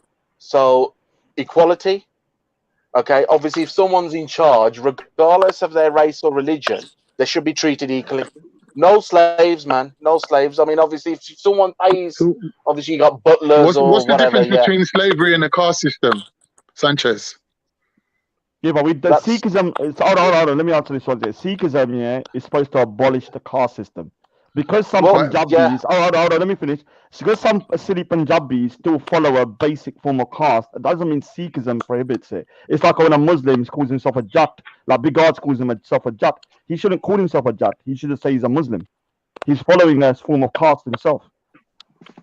Okay, so in that case, who came to abolish the caste system? Was it the Muslims or was it the Sikhs? No, so this is an interesting topic because when Islam came in, they did abolish the caste system. One of the things is that I have to give credit where's credit due. One thing, but they also then enforced another form of caste system, which was you're either Muslim or Kafir. But you had the option of becoming a Muslim. No. Yeah, we had an option, but the Kafirs were treated badly. So in a way, it was a different form of caste system, but you could move into that caste. Yeah, whereas Sikhism abolished it. Yeah, and although our people, unfortunately, my Sikh pra, we have a bad habit of doing things that are against our own faith, which is like the caste system is not supposed to be there, but we have a basic form of it though. Let the man like Reggie's going mad. He's going, let him speak. Go on, speak, Baji, go on. Yeah, man. Let him answer the questions for himself, man. Yeah, sorry. Bro. I'm trying to save everyone. So my understanding is when obviously Guru Nanak Dev Ji came, obviously he didn't see no high, no low. It was. I'm just giving my opinion. So obviously, apologies if I get this wrong, but he came to because obviously you had like the Hindus and at that time the Muslims or whatever, yeah. But everyone should be treated equally, regardless of your religion. Like now, I am a Sikh, but what's happening in India as well? Obviously, a lot of Muslims are getting murked up there. That's wrong. You shouldn't. Yeah, disgraceful. Because it's a disgrace. Because of your religion, you should not be. Well done, bro. Well done for saying that. Yeah, it's not easy for a Sikh to say that. So no. Hold on. It is easy for us because it happened to us in 1984. The exact same thing. No, but I mean, to stick up for Muslims, it's a bit of it's a sticky one. It's not for Sikhs because for Sikhs, man. Like if we got to say it's wrong, it's wrong. It's evil. Obviously, Khan, you're really talking about you and Raj. You cutting out there, thing? You cutting out, Bill? Hello. I still have anybody. Yeah, go on, carry on talking. He'll come back in a minute. Yeah, so basically, what's happening there now? Obviously, like Modi and his little silly ideas. It's absolutely disgraceful. If that's a place of worship, no one should be going there. They should be treated fairly, and it's a disgrace. Well, I wouldn't stand for that, and so it's one of them things. But people, it's like, you shouldn't be tortured because of your religion. You should be treated the same, and that's the way it should be. It's simple. It's facts. Yeah. It's facts, man. Big up, Sanchez, man. Are they going to have to, Sanchez? Do you think they should redesign the Indian flag now and take the green bit off? Because the green bit obviously represents the Muslims, don't it? I'm not sure about. They'll never change the flag. I'm going to be honest. I'm just giving you my opinion. You can't kick out all the Muslims and then keep the green bit on your flag. No, but then what you're doing is you're actually capitulating to the RSS, and you're saying, okay, Muslims don't believe in India, but shouldn't be in India. And Indian Muslims are part of the Indian fabric, so you can't get them out. Like they are part of India. Like they've been there for thousands of years. So before they were Muslim, they were Hindu. Before they were Hindu, they were probably pagans. Before they were that, we don't know what they were. So just because they're Muslim, it doesn't mean they're not Indian. They've always been there. Although I'm a Sikh. Are you a Khalistani by any chance, or you're not, Baji? Sanchez? I would just rather have a place where everybody could coexist, and I can understand why some Sikhs are obviously annoyed and angry, and I am. Obviously, there's a lot of people. What would in an ideal world, the people that are responsible then justice.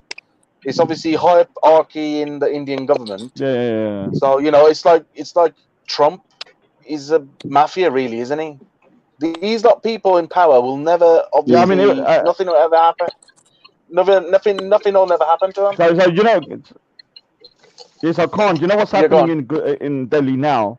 A very similar situation happened in 1984, where the Sikhs are being rounded up and killed. I think it was like maybe 5,000 were murdered over like a couple of days. And so we've had a similar kind of, we called it the 1984, and we're still trying to get justice. We've only, for the first time, got somebody convicted after 30 years for one of those crimes. Yeah, so India is a mess of a place. Outside of India? Like inside of India, but it took a lot of time, effort, and you have to understand what they used to do is that the government colluded and they gave the addresses of all the Sikhs in Delhi.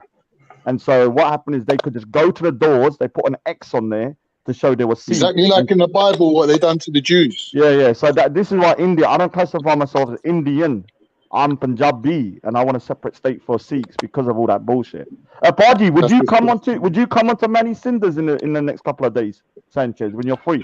Yeah, when what time is it going to be? Like what time? I don't know. I mean, like, what time are you free on this? Everything. It'd be good to get people on them, man. I'm going to do a Sikh kind of show. But Sanchez, if you're going to go on Many Cinders, you got to come on Lions Den as well, because without Raj now, we need some more Sikhs now. Nah, don't go on there, man. You know, like don't do that. Hey, Raj, man, don't do that though, man. No. Let me hold on. Finger Spect only likes pussy Sikhs. Yeah? He doesn't like Sikhs with a bit of fire in their belly. I'm not letting you get brainwashed by Finger Spect. Are you mad? No. I'm sorry, man. He's going to my show first, and then I'm Raj, let Vellemy speak about something else. No, but listen to what I'm saying. Listen to what I'm saying. And listen how you're being disrespectful as well, yeah? Like, boom. The guy jumps on the panel, innit, yeah? And then you've invited him to a whole different YouTube channel. And then, like, when someone else is saying come to another YouTube channel, you're like, no, don't go to that one. You're like, bro, come on, man. Give the man a chance. You can go where you want, man. You might not like it. You might like it, but you might not like it. You might like both. You never know, man. I'm sorry, Belly. I apologize. Sorry.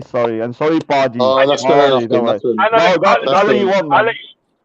And you know what, yeah? Differently, I let people on panels invite people to their shows, yeah, promote their YouTube channels and all that. The only thing I don't do is let people jump in the type in the comments, this show's live, come over there. Now I'm blocking you for that. I'm banning you or timing you out at least. Oh no. That's a little bit like because when my channel's live, yeah, I'm not going into anyone else's live stream and saying, my channel's live. Come over there. There. I'm letting them get their shine in it and let them get the viewers up so the people can watch them. And the same thing here, I want people to tune in and watch as well. You know Vellemy, I actually wait till your show's over to do my live streams. That's how, like, you know, I don't want to take away so I normally, even yesterday, I waited until the live stream was ended. Then I did my own live stream late at night. I don't mind if anyone has a live stream running at the same time. I don't even mind that. And I don't mind if the people swap between streams or whatever. Yeah, that's not really an issue for me. Yeah. It was just if people are coming into say someone's going into Jedi's live stream and going, Velley's live, come over there. So and so's going on Velley's stream. Yeah, that's bullshit, bro. Don't do that, man. Let the people who were interested there stay interested there, innit? And if someone misses it, it's recorded, fam. Let them watch the replay, rewind. That helps out with the numbers as well, man. Yeah, Sanchez, what part of UK are you from? You north or south? You sound from you're from Derby. Derby. Oh, Derby. Oh, Derby. I think I got relatives. I definitely going to say Midlands, man. You sound like you got Midlands accent, fam. I need to go Derby one day. I know a lot. One of my mates, he got a lot of relatives down Derby, man. There's a lot of Sikh population there, isn't it? Yeah. There's a lot of Sikhs in Derby. It's a nice little place, you know. So, but I knew a guy called Derby once, Terence Trent Derby. Do you know him? No. Really? You see, guys, for respect, I know. Have to do with respect. Keep it locked. Happy. So thank you for having me on. Bardi, do me a favor, yeah. Bardi, Raji, 1 minute. Yeah, I want to write my email address in the site in the thingy. Just copy that and give me an email. I'll tell you a date to jump on. Okay, can you? I'm not really. Could you? How would just send it me? Yeah. Okay. All right. Yo, Yeah, I don't have to you send it to never you. gave me like a proper intro. I'll see you later, Paji, man. See you later, man. Thank you for jumping on, Say man. again, bro. So I'll see Never you. gave me a proper intro, you know. I'm jealous. You see that? You never gave me a proper intro like the rest of the man. Them, like, I'm proper jealous. Nah, bro, I gave you an intro when you jumped on. Well, big up Bank Boy and all that. Do you know why? Because I wasn't on the panel. Do you know why? Oh. Because I wasn't on the panel. Remember, I wasn't on the panel that time, innit? Oh, Like, I was at work, innit? I was at work still, man. Cause you know how we do, bro. Obviously, if I'm on the panel, then I would definitely do the welcome to the block and them things.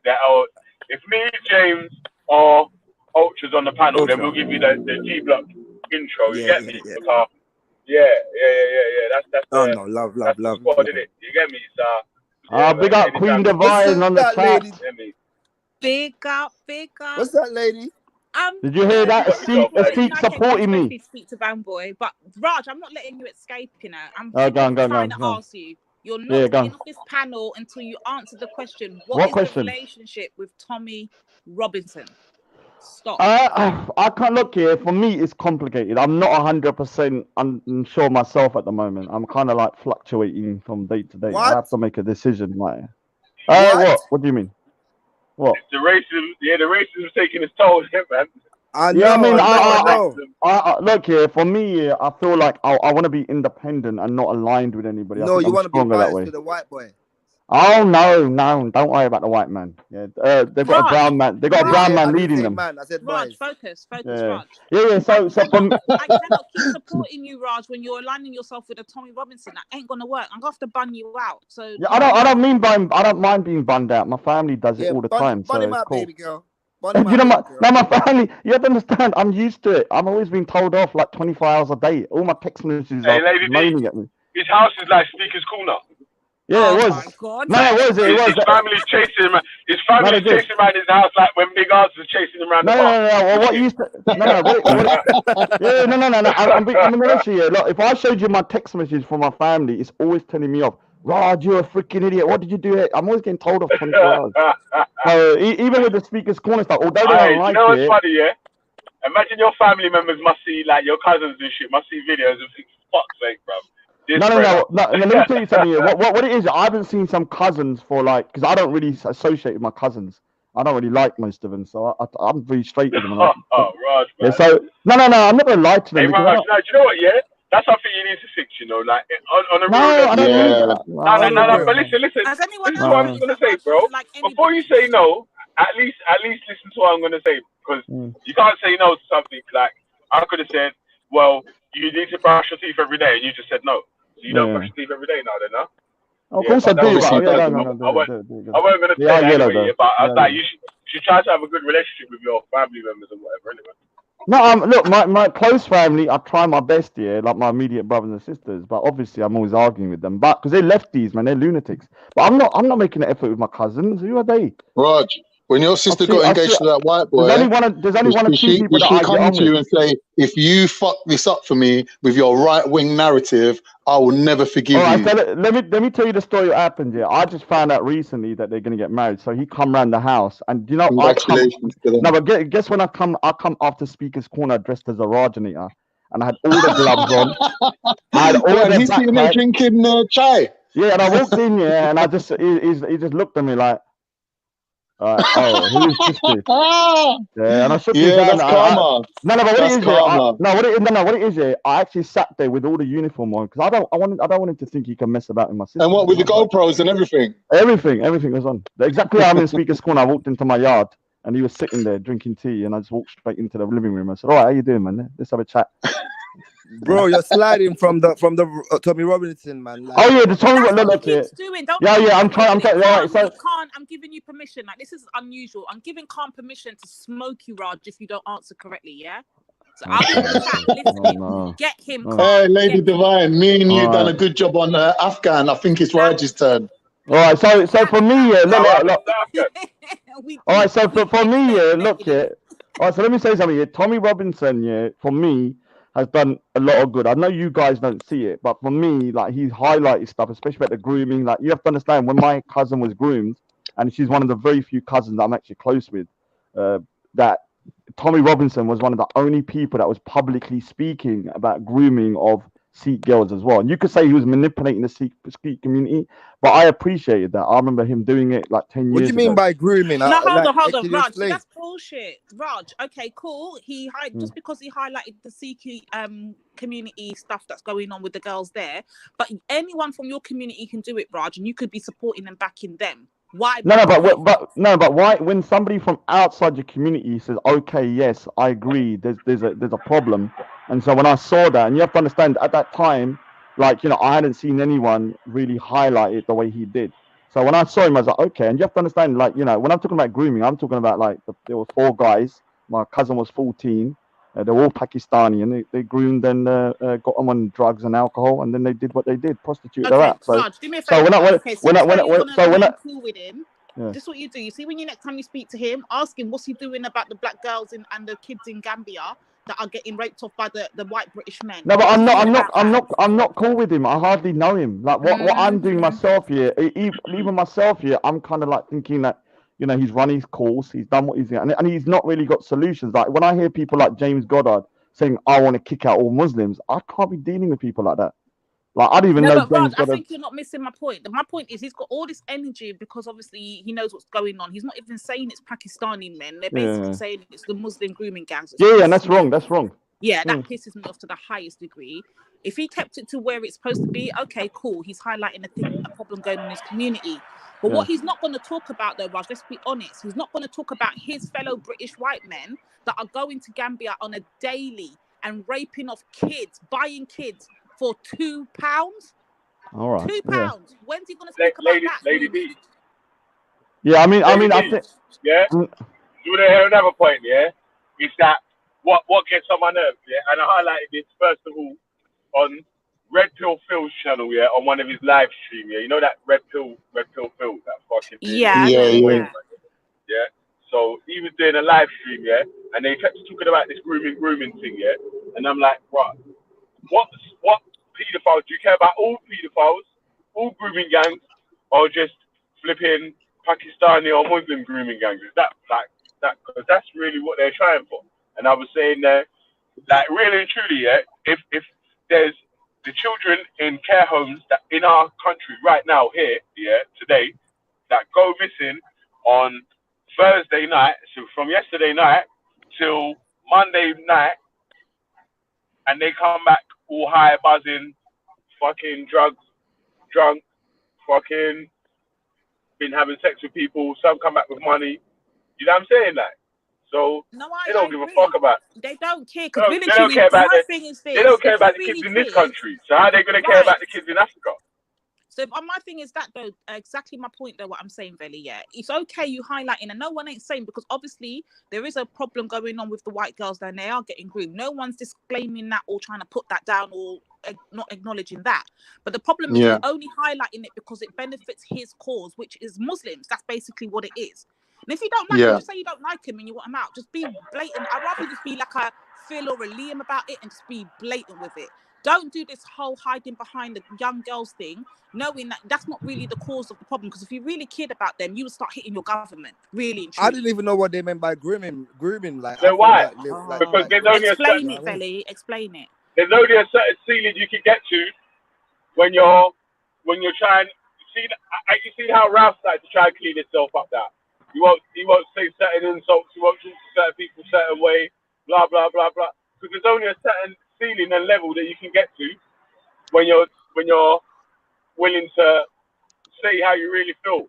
When you're gonna contain it and hide it and speak the sneak speak, you know what I'm saying, and pattern it up or whatever. You know, if you're willing to pattern up, yeah, you can get further in it. But if you're gonna talk your mind all the time, yeah, then people are gonna know what they're talking about. So they won't get me. Yeah, I'm careful, Raj, man. Yeah, no, okay. For me, like, when I first come Speaker's Corner, you have to understand, like, I was very pissed off because, like, I also, as a Sikh here, when I'm walking about and there's, like, people blowing themselves up and they look similar to me, Like, it pisses me off because I know it's not nothing to do with my community. I'm not saying it's the Muslim community's fault either, but it's frustrating. Like, you know, so for me, like, I don't really, like, a lot of people say I'm a sellout, but I'm not a sellout because I don't see the Pakistani Muslim community. I don't see the Bengali community or most Indian community as my people. I see the Sikh Punjabis as my community. You're gonna upset. You're Sikhs. gonna upset Khan because Khan already just said like you're his people. Well, he's not, unfortunately. We might be kind of linked some way genetically, but they're not my people. So when you Khan, look, Khan, you're gonna have that. so when you look see me kind of like saying stuff, you think I'm being a sellout, but I don't see people like what is it, like Bigards or all of these people as my community per se. They're genetically similar to me, and they're from the same ethnic group, but they're not my people. But then, Ross, when you see how from an outsider looking in, so then say from me looking at you two, then I'm looking at you two like you two are the same guys. No, the ethnic mix is like their original granddaddy's the same, but they've been mixed with different groups. They mix with different groups of people, though. Bruv, listen, they both come from the Punjab area in between Pakistan and India. Yeah. The starting position's the same. Yeah. So I'm from the same land, and even the Sikh, all the Sikh people have got the same sort of. You know what I'm saying? Like, see. You're saying we all look the same. Yeah, the Punjab area, isn't it? Looking at I don't know, brother God on the panel, or one of the other brothers that maybe from another country, Africa or one of the West Indies country. I'm saying, because they're not from my country. Yeah. So imagine like. So when I see so when I see people in Somalia fighting, from the outside it looks like, why are they fighting each other? They're the same people, but I know that they see each other slightly different. Like for me, like as a Sikh Punjabi, my history kind of separated after my people become Sikh. So we were fighting against the Islamic conquest, whereas the people that Bigardi's people were actually part of the Islamic conquest. They become part of it, and so they mixed with the whole of the Islamic gene pool at that point. Yeah. So you'll see a lot of so there's a lot of Turks that come into northern India, so Punjab. Alexander the Great went into Punjab, and so you see a lot of mixture. Yeah, he got beat up by an elephant, innit? Yeah, elephants and big bones. we got the same great granddaddies, the same, man. Well, I was gonna go further than that. You're talking about like me and Vellemy have the same great granddaddy as well, you know. So I look, when you're talking about sellout, because people saying the thing, I'm a sellout. Yeah, I don't see myself as a sellout because I'm looking out for my personal community, and they don't like me, a lot of them. I'm not gonna lie here, but I'm not here to be liked. Like, I don't care if you like me or not. I'm doing what I've got to do. And so for me, like, I see the Sikhs as my community. And whether there's white Sikhs, there's black Sikhs, there's whatever, there's Chinese or whatever, anyone that's a Sikh, they're my community, and that's the people I'm looking out for. What you're saying is like you're gonna call Chinese like closer to you, but someone who looks more like you, like your brother is not your brother. No, he's not my brother. But the Chinese one is. Of course he is. He's a Sikh brother. We follow the same faith. That's very weird, man. It's not weird. It's not weird because you're looking at things from a purely racial standpoint. I'm looking at things from bloodlines. You know what I'm saying? And do you understand then how the Muslims relate to each other like that? They're just by being the same religion. Because I never really got it, like how you can see like how a white Muslim could see a black Muslim as more of his brother than someone that is his own countryman. It's directly related. Yeah, but Veli, you're not taking into consideration how much Muslims are actually mixed blood in terms of blood. So when someone says I'm from Turkey, no, you didn't hear what I said. No, one sec. Pause. Go on. I said that a white Muslim, like a white guy in the UK who's a Muslim, and then a guy from Nigeria who's a Muslim, how them two would see each other as more brothers than the Nigerian guy would see the Christian guy from Nigeria, and then the white guy would see the white guy from the UK. Even though they've grown up around, they might have grown up around the same thing, around the same area. They might even, you know what I'm saying, like went to the same school, all sorts of things like that, this, that, and the other, and blah, blah, blah. I don't know. I don't know, man. It's a very individual It's an individual thing. Like, you know that Hindu boy at the park that become a Muslim? Oh, Deep. Yeah, he's Punjabi. Yeah, him, for example, and Jordan. Yeah, they'll be my Muslim brothers, but like, I wouldn't feel the same. Like, if Raj invited me to his house for dinner, I would probably feel more comfortable. I'll probably feel more comfortable around at Raj's because I know that they got the same culture. No, it's They true. got the same. All right, but Khan, I've only let one person around my house in the last 10 years. Why is Khan going to come round? You mad? All right, forget your house then. How is it possible that a brother via religion or a religious belief is more of a brother than somebody genetically connected? That's what I'm saying. When Muslims say that they love each other because they're Muslims, they're sort of not really telling you that underneath the surface layer, they are all mixed. During the Ottoman Empire, everyone was mixing, free mixing. Asians was mixing with blacks, blacks was mixing with whites, whites was mixing with Asians. And everyone's got that little touch of something in them. And that went on for what, 600 to 800 years? Yeah, but I you can't find me a Turkish person who doesn't have that little touch of Arab in them. Yeah, but you know what I mean? But they hide that. They don't want to tell you about that. Yeah, but when I meet a Punjab, the reason why me and Big Ards, you know, when we first met, we were really at each other's throats. But we then come to a commonality because we were both proud Punjabis. I was a Sikh, proud Sikh Punjabi. He was a proud Muslim Punjabi. The problem with a lot of Muslims, they lose what you call their ethnicity. And when they become Muslim and very kind of religious, so if they're Jamaican, they're suddenly just Muslim. They don't want to know their Jamaican heritage. When you have Punjabi Muslims become very religious, they lose the Punjabi. They're just Muslim, and that's when I start having problems when people lose the Punjabi connection. Now, Big Arj, yeah, the reason why we got on He is wasn't because like that though. Yeah, he wasn't like that, was he? Big Arj. Big Arj wasn't like that though. He used to tell man about Pakistani politics and all that sort of stuff. Yeah, and he was a very proud Him and Punjabi. Raza used to debate on some Pakistani politics that I had no clue about. I didn't know what they were talking about or nothing, but I was still just listening. No. But what happened is that you know when he what I'm saying? started, when ISIS Bob suddenly jumped on and radicalized him in like 4 hours, yeah, he then started saying, I don't believe in nationality and I don't believe in this, and then I lost all connection with the guy because if he doesn't think of himself as a Punjabi, really about nationality. Like, okay, so take for example, Vellemy, where are you from? Like country, Jamaica. Like Jamaica. All right, so Velly's Jamaican. I'm Nigerian, yeah. I'll still see him as my brother. You feel me? Like, yeah, but you lot never had a war.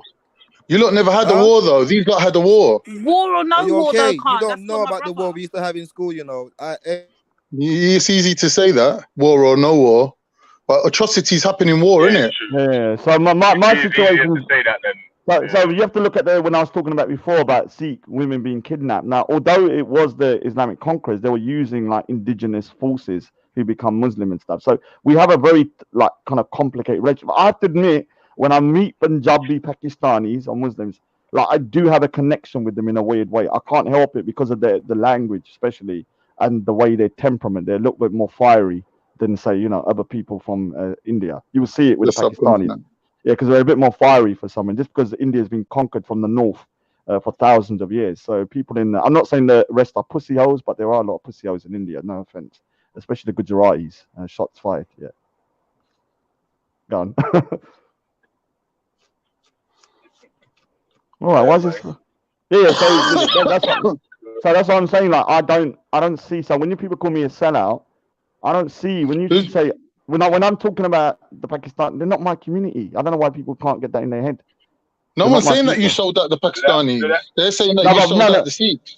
No. They're saying that you're misrepresenting Listen. Raj. The only reason why I would say, yeah, the only thing, yeah, what Raspect can say that he's got you banged to rights, yeah, is when he stuck it on you in Speaker's Corner and you was like, I hate Sikhs. All right. So I pulled him up on that as well. Right, so let me clarify something. Yeah, that is the one time. There's very few things here that I've regretted at Speaker's Corner, even when I've been an idiot. But that's the one time I look back at. But you have to understand, yeah, that I don't want to talk too much about the guy at the lodging because we've actually made up now. But this guy was saying to me that I'm not a Sikh, but I know stuff about him. He's a freaking nutcase behind the scenes. So he's telling me I'm not a Sikh because I do X, Y, Z when I know he does X, Y, Z. So I got pissed off, and for me, that sometimes we have religious people telling you, oh, you're not a good Sikh, and all that. And then I just lost my temper. I was like, oh, what about you? I said, F you then, because Sikhism. So if you look at Sikhism, when I say F Sikhs, although I regret it, I was saying the people, not Sikhism. Sikhism and Sikhs are different. So the same way Islam and Muslim are. Muslims. So what you're saying is you feel judged. You feel judged by people, so you reject them.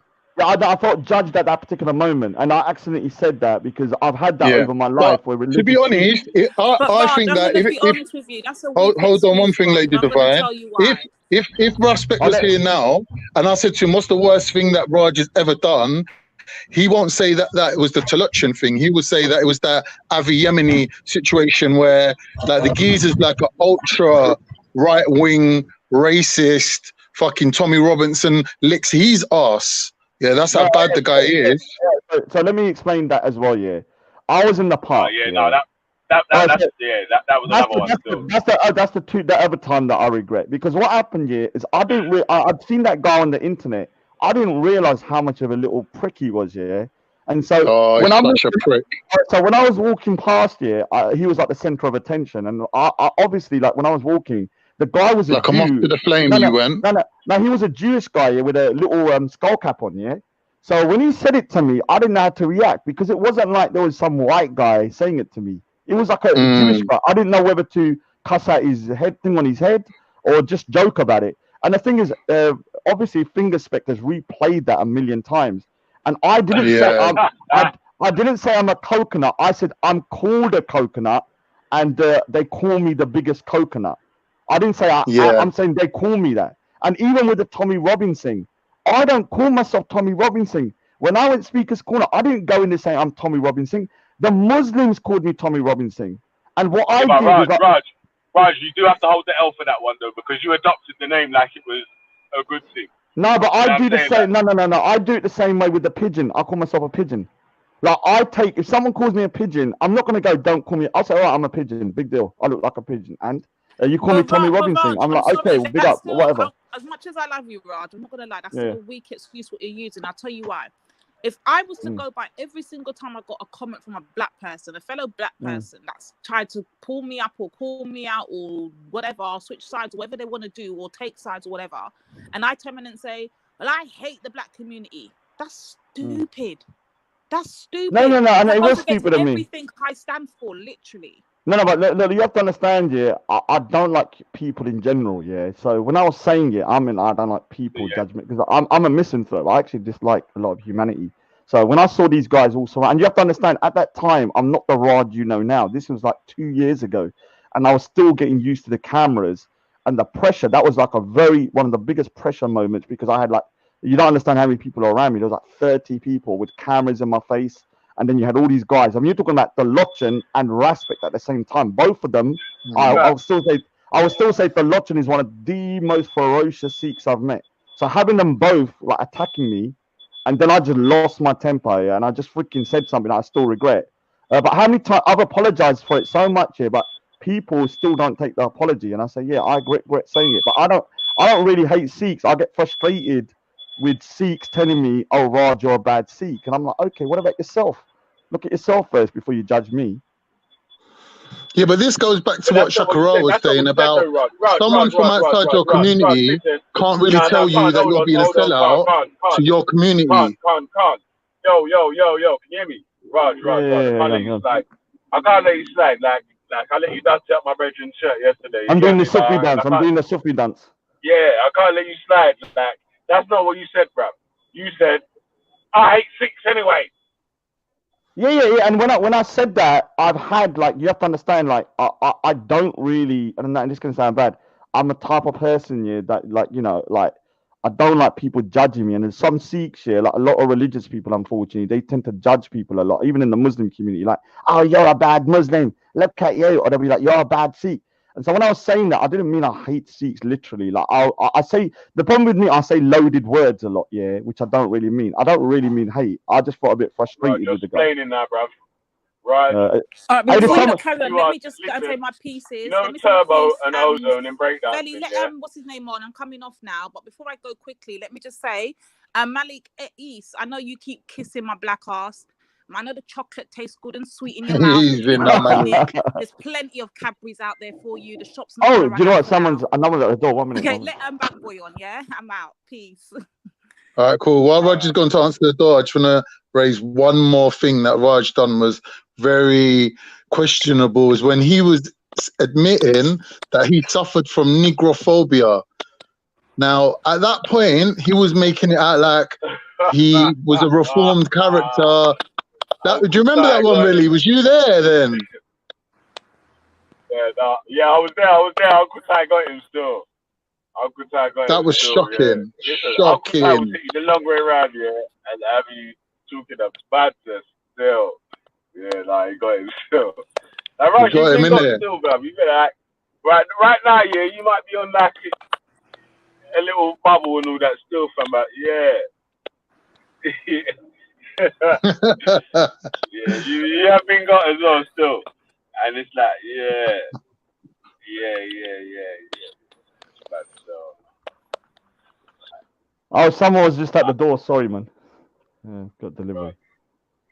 Yeah, that's what we were talking about when Uncle Ty got you as well. When you were saying, yeah, I used to be negrophobic as well. No, but this is the problem about me. Yeah, like the thing is, yeah. So let me explain something. Yeah? These are my confessions. So the thing I've realized is that I'm hold on 1 minute. Yeah, I'm very open about like my beliefs. Yeah, so if I don't like something, I just say it. And I was trying to be honest about my own prejudices that I've tried to fight, whether it's towards other Asians, whether it's towards black people. And when I'm very open about stuff, you know, people think I'm kind of like, you know, that when I say it. And then you look back at it years later, and at the time I said it, and they were congratulating me. Oh, Raj, well done for being so honest. You know, you fought your prejudices, and now because they don't like me, they're like, oh, Raj, you're a racist. Raj, you're a racist. But the actual day when I was there, respect was actually, or sellout spec was actually like compliment. Oh yeah, well done for doing that. Yeah, but after now they're using it against me, obviously. Raj, would you say you're still trying to find yourself? No. I mean, everyone's always trying to like. Look, I basically just do what I want to do, yeah. And even with my family and stuff, like I just decided like if I want to speak my mind and I want to do what I want to do and find myself, I'll do it. Like I'm an full-time artist now. Who's got the music on? Yeah, but you're banning your other family.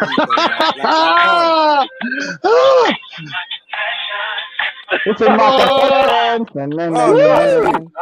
Yeah, this is Raj's confessions. Let me sing over it, man. I'm actually got a singer.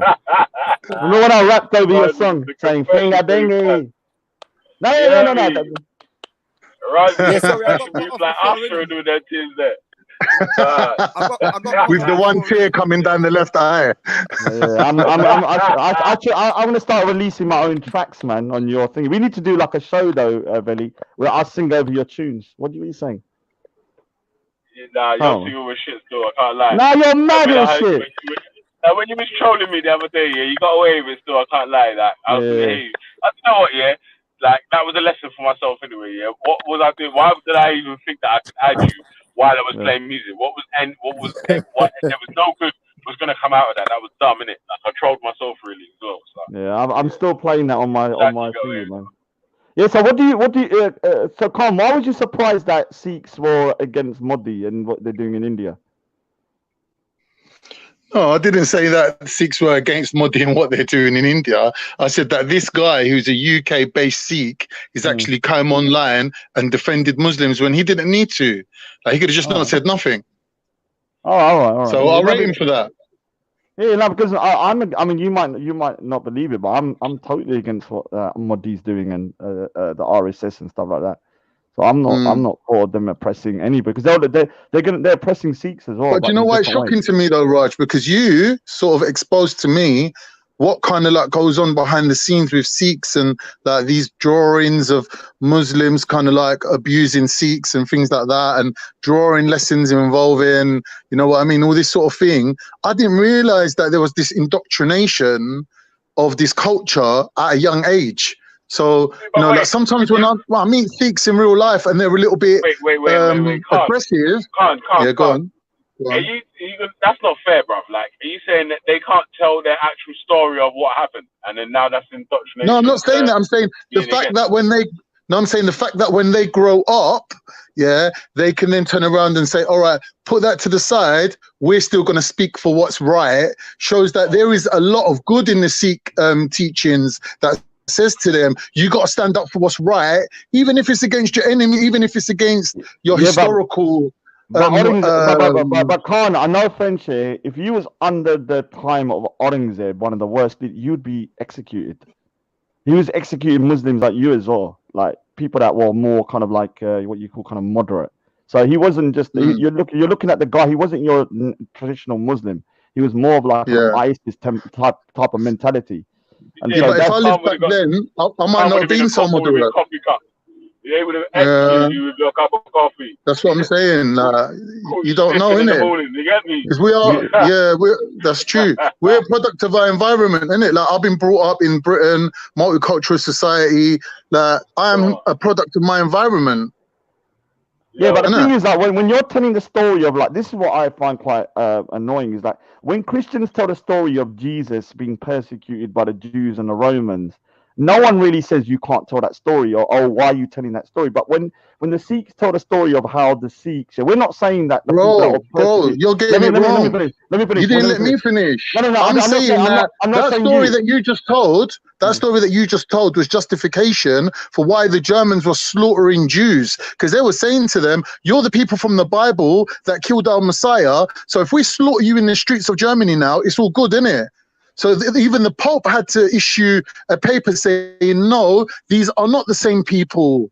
We cannot hold them responsible. We have to the original people that did do that, we have to even forgive them.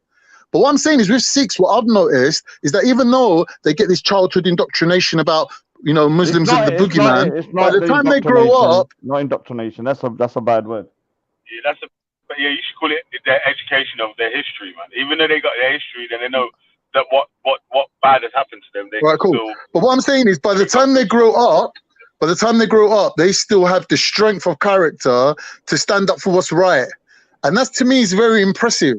I don't know if it's because of their DNA, their genetics. They've got that warrior caste mentality. Maybe it's that, or maybe it's the fact that there are elements of the Sikh teachings that overrides the what's it called?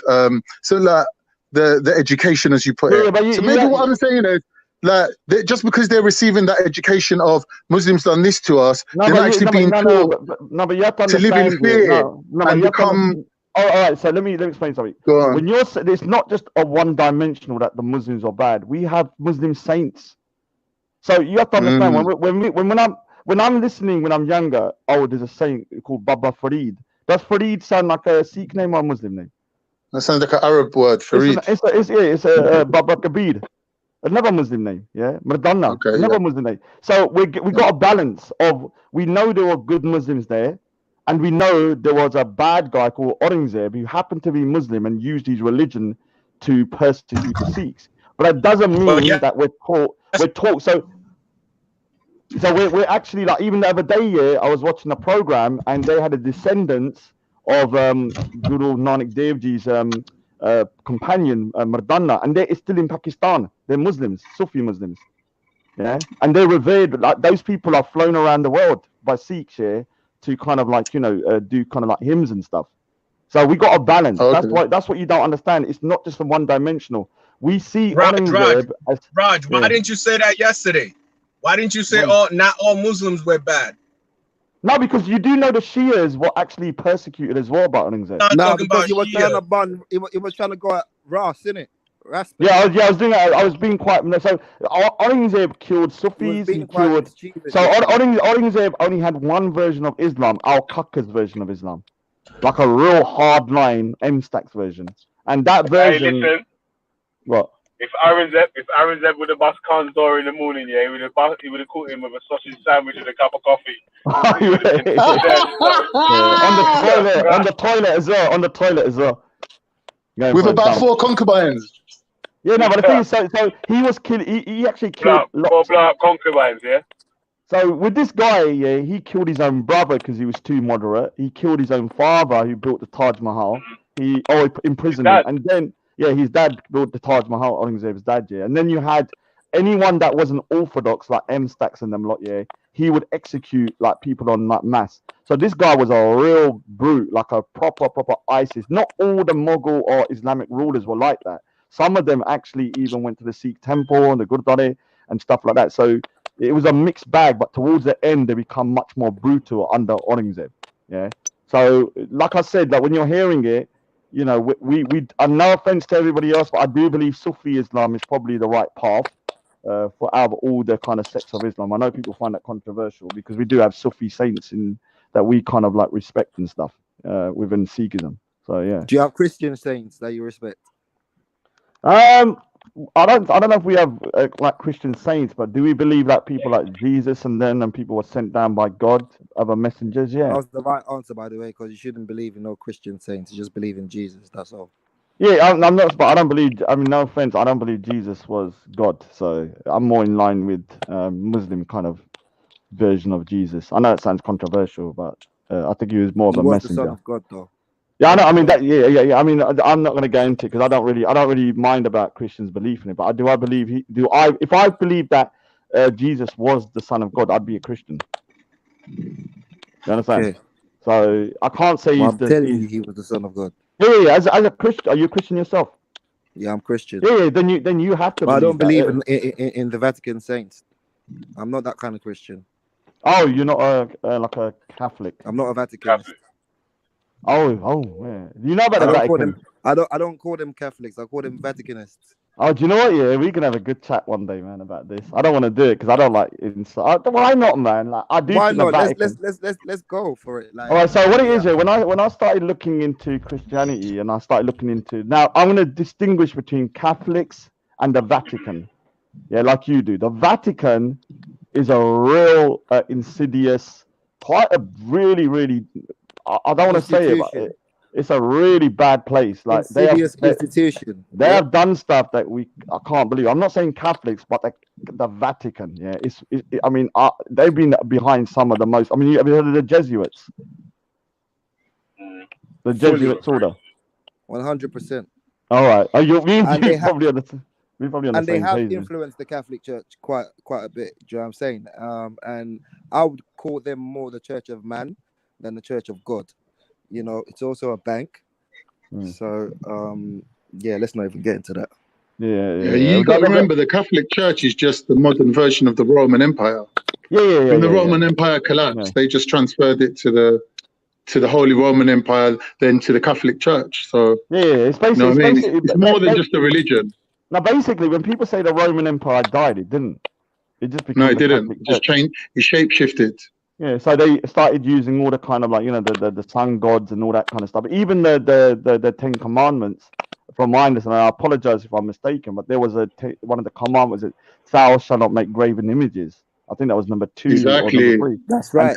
And then they took that out because the problem was that look at Rome here. Imagine all those beautiful statues. And then in the commandments, it says you can't make graven images. You're going to have to take them all down. So instead, what they did, they took all of them.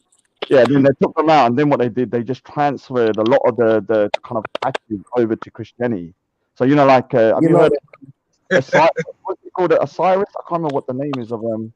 Yeah, Osiris. Yeah, and all of these kind of stuff. So I'll be honest with you, when I started looking into the Catholic because after all the abuse scandals, I was like, how the hell did this happen, man? So I started researching. I was like, how did the Vatican allow this to happen? And the more I dig deep here, then I started realizing that the Vatican is not a good place. It's not a good place. It's the seat of the devil, as far as I'm concerned. But not all of them is bad, though. Oh, so you don't believe? You're not. Yeah, that's what I was gonna say, Bob. The Catholics really started the main strain of Christianity, though. They was running things in Europe for the longest. No, but I would say it's from Saint Paul. It's from Paul that was the first ones to start trading in African slaves and shit. Bank boy, you don't believe that? First Europeans, anyway. Can I ask? And I do have Portuguese in me, by the way. So, God. Is that Bang Boy? Is that Bang Boy? I don't know if that is. Man. Yeah. Do you believe? And now I'm gonna ask you a question. This it's a bit controversial. Do you believe that the Catholic Church is the whore of Babylon? 100%. Oh no! Oh no! This is real. Well, we need a Catholic on it. I don't want to go down there. So you believe that it's the whore of Babylon that was prophesied? But there's a lot of Catholics in Nigeria, though. You know, it's not on YouTube. Yeah, I know. Yeah, I know.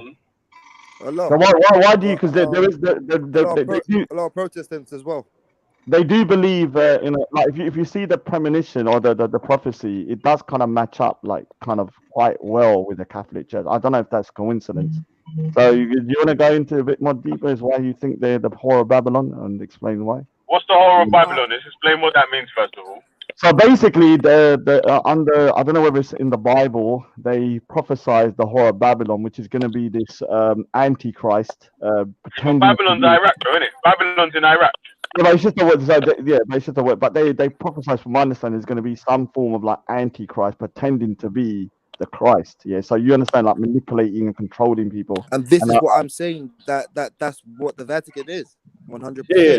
So why do you? All that, like for example, having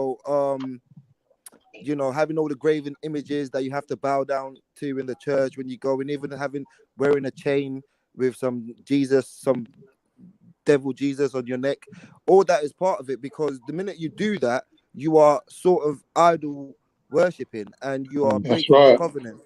You know what I'm saying? You've broken your covenant. So even if you're praying, overload. Sorry? Shadak attack.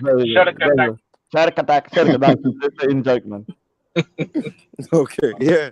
So even when you're praying, I feel sorry for the people who don't really know, because you got some good-hearted like Catholics who they truly believe. You know what I'm saying? That's what they don't really know like what it is that they are actually serving and worshiping. So when they go and bow down to these to these statues in the church, they are breaking their oath and their covenant with the Most High. Bank boy, let me ask a question. Hold on. Let me ask a question on that, yeah? Because obviously you're saying that with a lot of conviction, like what you're saying is right, innit? How do you know what you're saying is right and the Catholics are wrong? Because it's shirk. It's the first commandment. I don't worship idols. I don't have no chains. We don't have no crosses with some Jesus, whether it's white or black, on it in our church. So do you know how the priesthood was set up? Do you understand? Or do you understand how the priesthood? You know, now you have the priests that are made celibate, and they now doing all this bullshit. You know, in the past, the priests were not supposed to be celibate, because in Sikhism, we don't believe in having people of religious, like you can have like someone at the temple, but they shouldn't just be for the temple. They should have a family and children. Do you understand? There's no point like just having somebody that's celibate, because it says in the Bible, I think that makes it more nonsense. So what happened is, in the beginning, that was how the priests were. But what happened is that, you know, when the priests started becoming like the head of the villages, because they were the only people that could read the Bible, so they become very wealthy. And when they had children, they would pass the wealth on to their children. So the Vatican wanted the wealth. So what they did was to say you couldn't marry, and so they couldn't have no descendants. Listen, if you're a Catholic priest, you're a fighting man, because how can you stay next to the Bible and never go next to no girl? No, never. Oh my God! Yo. Never. Oh, yeah, that's very you are the biggest fighting man in the world.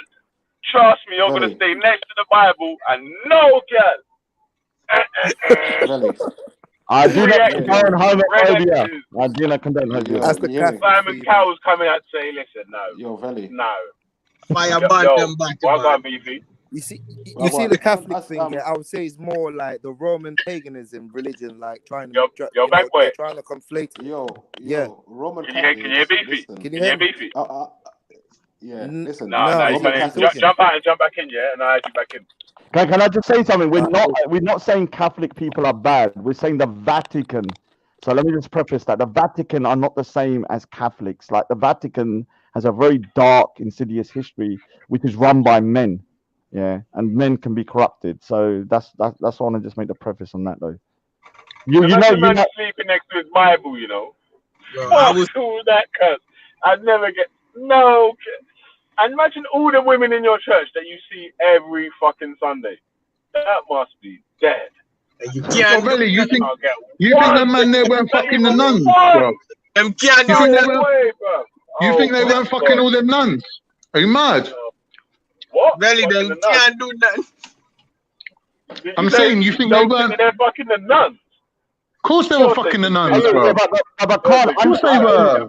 Khan, in Islam, you have the same kind of premise that, you know, people in the religious order shouldn't be celibate. They should be married and stuff like that, isn't it? Because we don't have a religious order, but we have people that look after the Gurdwara. You have people that look after the mosque, but they shouldn't be what you call kind of like priests that don't marry and stuff. You're supposed to live a normal life. Is that correct? Yeah, obviously, like, you know, man cannot live by bread alone, innit? You need to have a woman, otherwise you're going to be like some sort of werewolf. You're going to be like a fiend.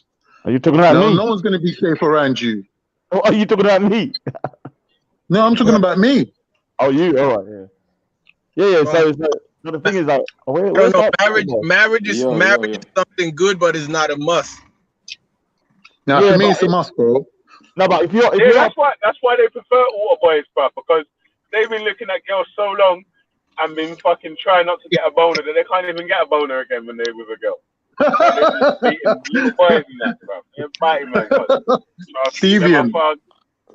Yeah, man. Yo, can I ask a few questions, if possible, Veli? Oh, Banksy's in the chat. Why don't you get Banksy on? Yo, liven it up a bit on a Friday night. Yo, Yeah, we Banksy, can come hear and you, tell man. us about the Persians. Beefy. Hold on a second. Yo, you, man. Beefy, your mic's roll low, though, you know, cuz. I don't know what I'm going to It's the low mic nowadays, man. God did it. God did it. He doesn't want him to be heard. Can you hear me now? Thank God, yeah. Son, Yeah, I'll ask kind of a few questions, if that's okay, Khan. Is that yes, brother? Is Bank yeah, there? no, how long have Turks been in modern day Turkey today? Because I want to hear why you know when someone says Raj, shut up. You know when someone says the Vatican is the whole of Babylon. Raj, let him ask Kai this question, bro. Come on, man. Testing 1 2. Anybody hear me? Later on. Yeah, Walter, we could hear you. Just hold on for the question. Where's Kai? Where's Kai? Is he there? Yeah, if you're talking about the Ottoman Empire, yeah, that goes back to like the 12th century. Yeah. No, I'm saying but obviously the Ottoman Empire was born out of the Seljuk Empire, so you got to take it back. If you rewind it from the Ottomans that was near Istanbul, like them sides, where the empire started from within Asia Minor and spread out towards Greece, across the sea there. Yeah, that was my lineage. That's my lot in it, the Ottomans. But we descend from the Seljuks, who came into Turkey from India. So out above India, where is the Caspian Sea and all around there. Forget about all that. They come from there. I know, but how long have the Turks been in modern day Turkey? The modern day Turkey, the Turkish Republic, has been running for about 80, 90 years now. Now, I'm not talking about the Republic, the country of Turkey, but how long have the people been there, that region? Well, when they done the DNA test on the population of Turkey, 90% of them were indigenous to the area. So they've been there for like maybe 30,000 years. Okay, so can you tell me where was the first Christian empire? The first Christian empire was 1 minute. I know it. I think it was there's two ways. No, it wasn't. There was before that. There was a kingdom. Constantine was the first. There was a kingdom, and the head of the 1 second, bro. According to what I know, there was a kingdom, and the capital was Urfa, and Urfa is in the eastern part of Turkey, where it borders onto Iraq and Syria, and their capital was Urfa, and the people were predominantly Kurdish in that area because they were from the same line as who's like Selahaddin Ayyubi, the Iraqi Kurd, and they had a big empire that literally took up half of Turkey, went all the way down to Egypt, yeah, and up until the Euphrates, if not further, going in the direction of Syria. So they had a little empire there, them Kurds, and one of their people had a capital in Urfa, and he was the first person to take Christianity as the religion of the state. So that's where No Christendom, No Constantine. might as well say, started. No Constantine. Not Constantine. It's No. If you want to know about so what is Constantine, Constantine? like with us, obviously, Fatih Sultan Mehmed, which is the Mehmet the Conqueror, yeah, he took Constantinople from the Romans, and the Romans had it. I think was it for about 1,000 years they had it. And who the person he took it for was who? Was Constantine, right? Yeah, he was a Constantine, but he was the last And Constantine. he was the first. He was a descendant of the Roman. first Constantine. Yeah. He was the first Roman Christian. No, he was the last. He was the last Roman emperor of Constantinople. He was the first Roman Christian emperor. I don't know. Yes, he was. Yes, he was. So okay. In the history of Turks have been first Christian. They've been Muslim. Have there been anything else where they've just take over? Yeah. So originally, Turks have their own religion, which is like a shamanistic type religion. And in their religion, there's one god, and it's the sky god. Yeah, and they call it like the Mongols, An. like the Mongol god. Yeah, like An. Yeah, like it's like similar to African religion. Okay, can I ask a question? At any point of the Turkish Empire, were you Jews at any time? Yeah. So what happened when not our lineage, but obviously with Turks we have tribes in it. We call them boy. Boy means different tribes.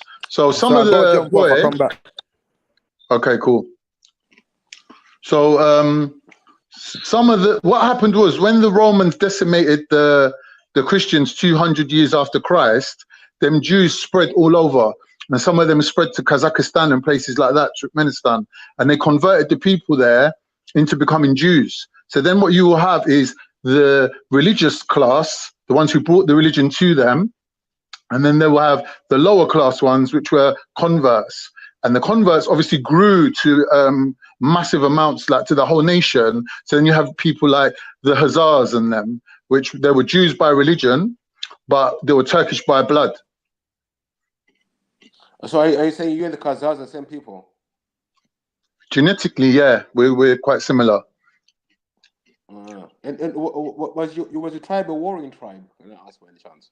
Yeah, but you can't. They were horsemen, so you can't really say that they were the same as us because we have our own lineage. They have their own lineage. But if you go back far enough, it will reach to the original place. Like they will have a common ancestor. So what you're saying is that the Jews of that time converted the pagans to Judaism? Is that what you're saying? I'm saying the Turks. After 200 years after Jesus. Sorry, someone's talking. You said that the Israelites of that time who didn't accept the Messiah were converting Jews after the Roman Empire took over, or yeah, of course, because Jews Christianity don't convert. Christianity starts with Paul. Christianity don't start with Jesus. Christianity doesn't start Paul. Christianity starts with the 12 apostles. What are you lying for, Walter? You're lying. Do you know the 12 apostles? You think there was only Paul? Don't you know that what happened to the 12 apostles? What happened to the 12 apostles? They went around preaching through the world. Thomas went to India. Yeah. John went to. There was one other one. But what were they? What were they preaching? But what were they preaching? The gospel of Christ.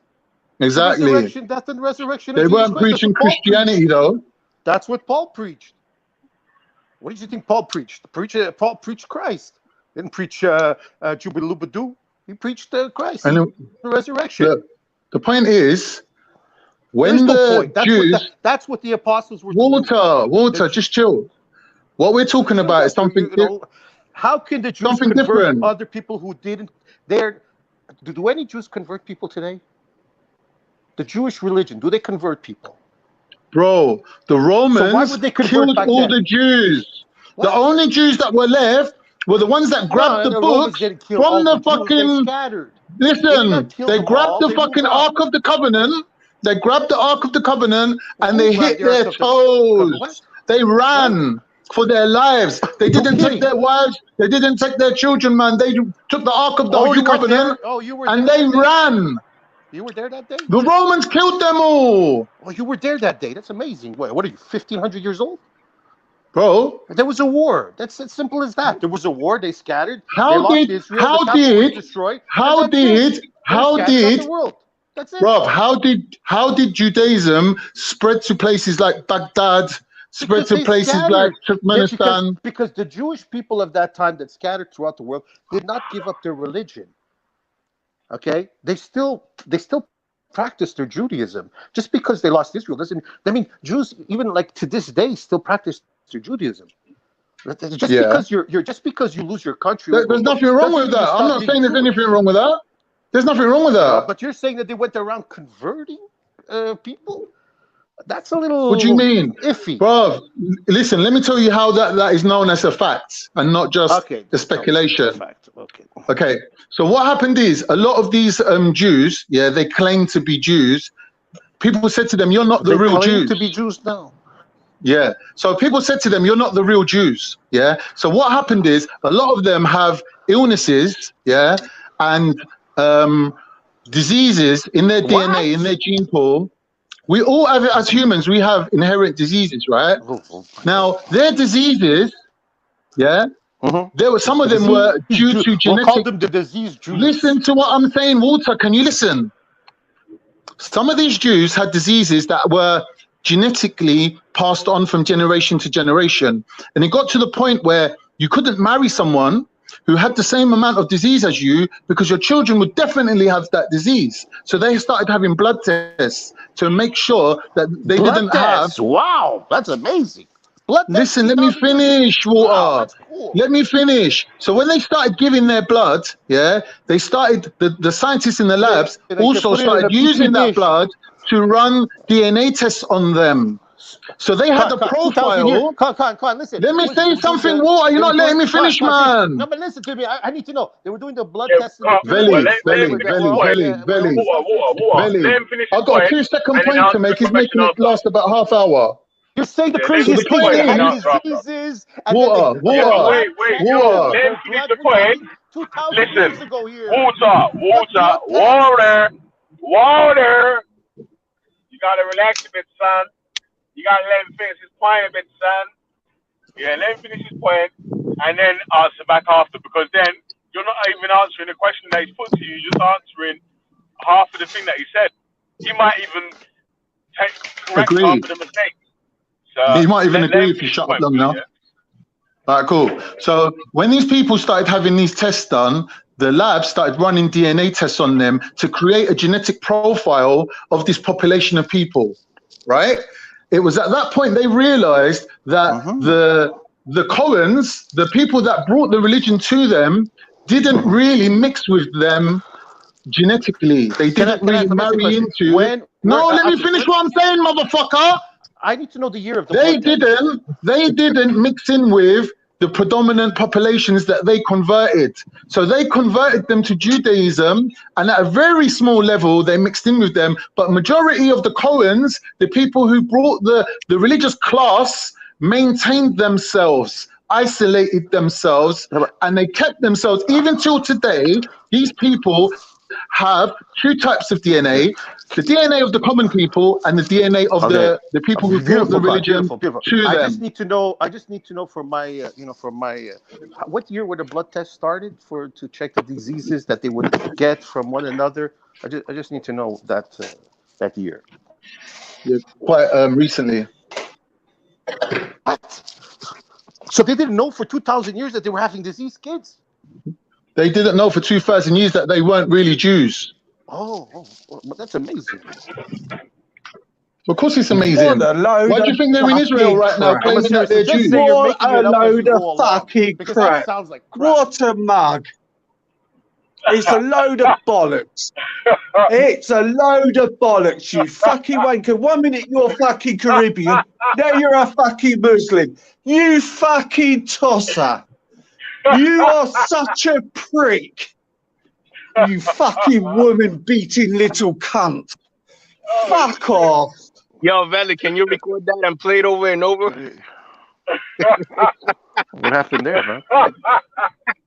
Tell your mum to stop wearing that pearl necklace I gave her the other day, and then we can talk. That should be your intro on Fridays. Yo,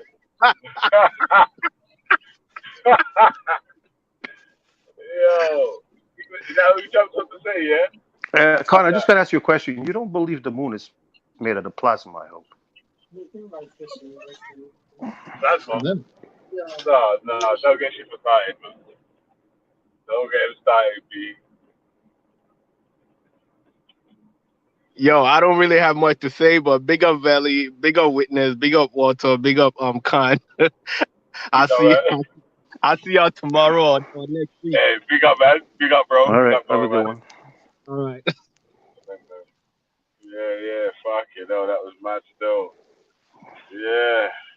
Did I shock Connor First out you're of the West panel or Indian. something? No, you're Muslim. So you can't be a West Indian Muslim Turkish guy then, can't no? Is that what they're saying? Is that what man's trying to say to you, can't ya? You can't be a West Indian Turkish Muslim guy no more. But fuck off. Oh, man. Man dropped up. Yo. You still there? Yo, Witness, you still there?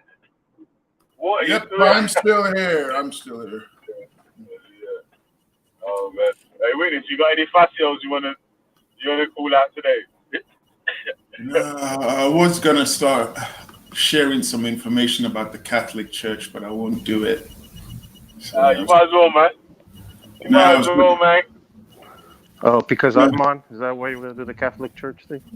Yeah, I was gonna... Yeah. Share the info, man. So you can go right ahead. Share the info in it, man. You know how we do on G Catholic Church doesn't know what about things, so if you want to put it, go right ahead. All right, here we go. I'm sharing my screen.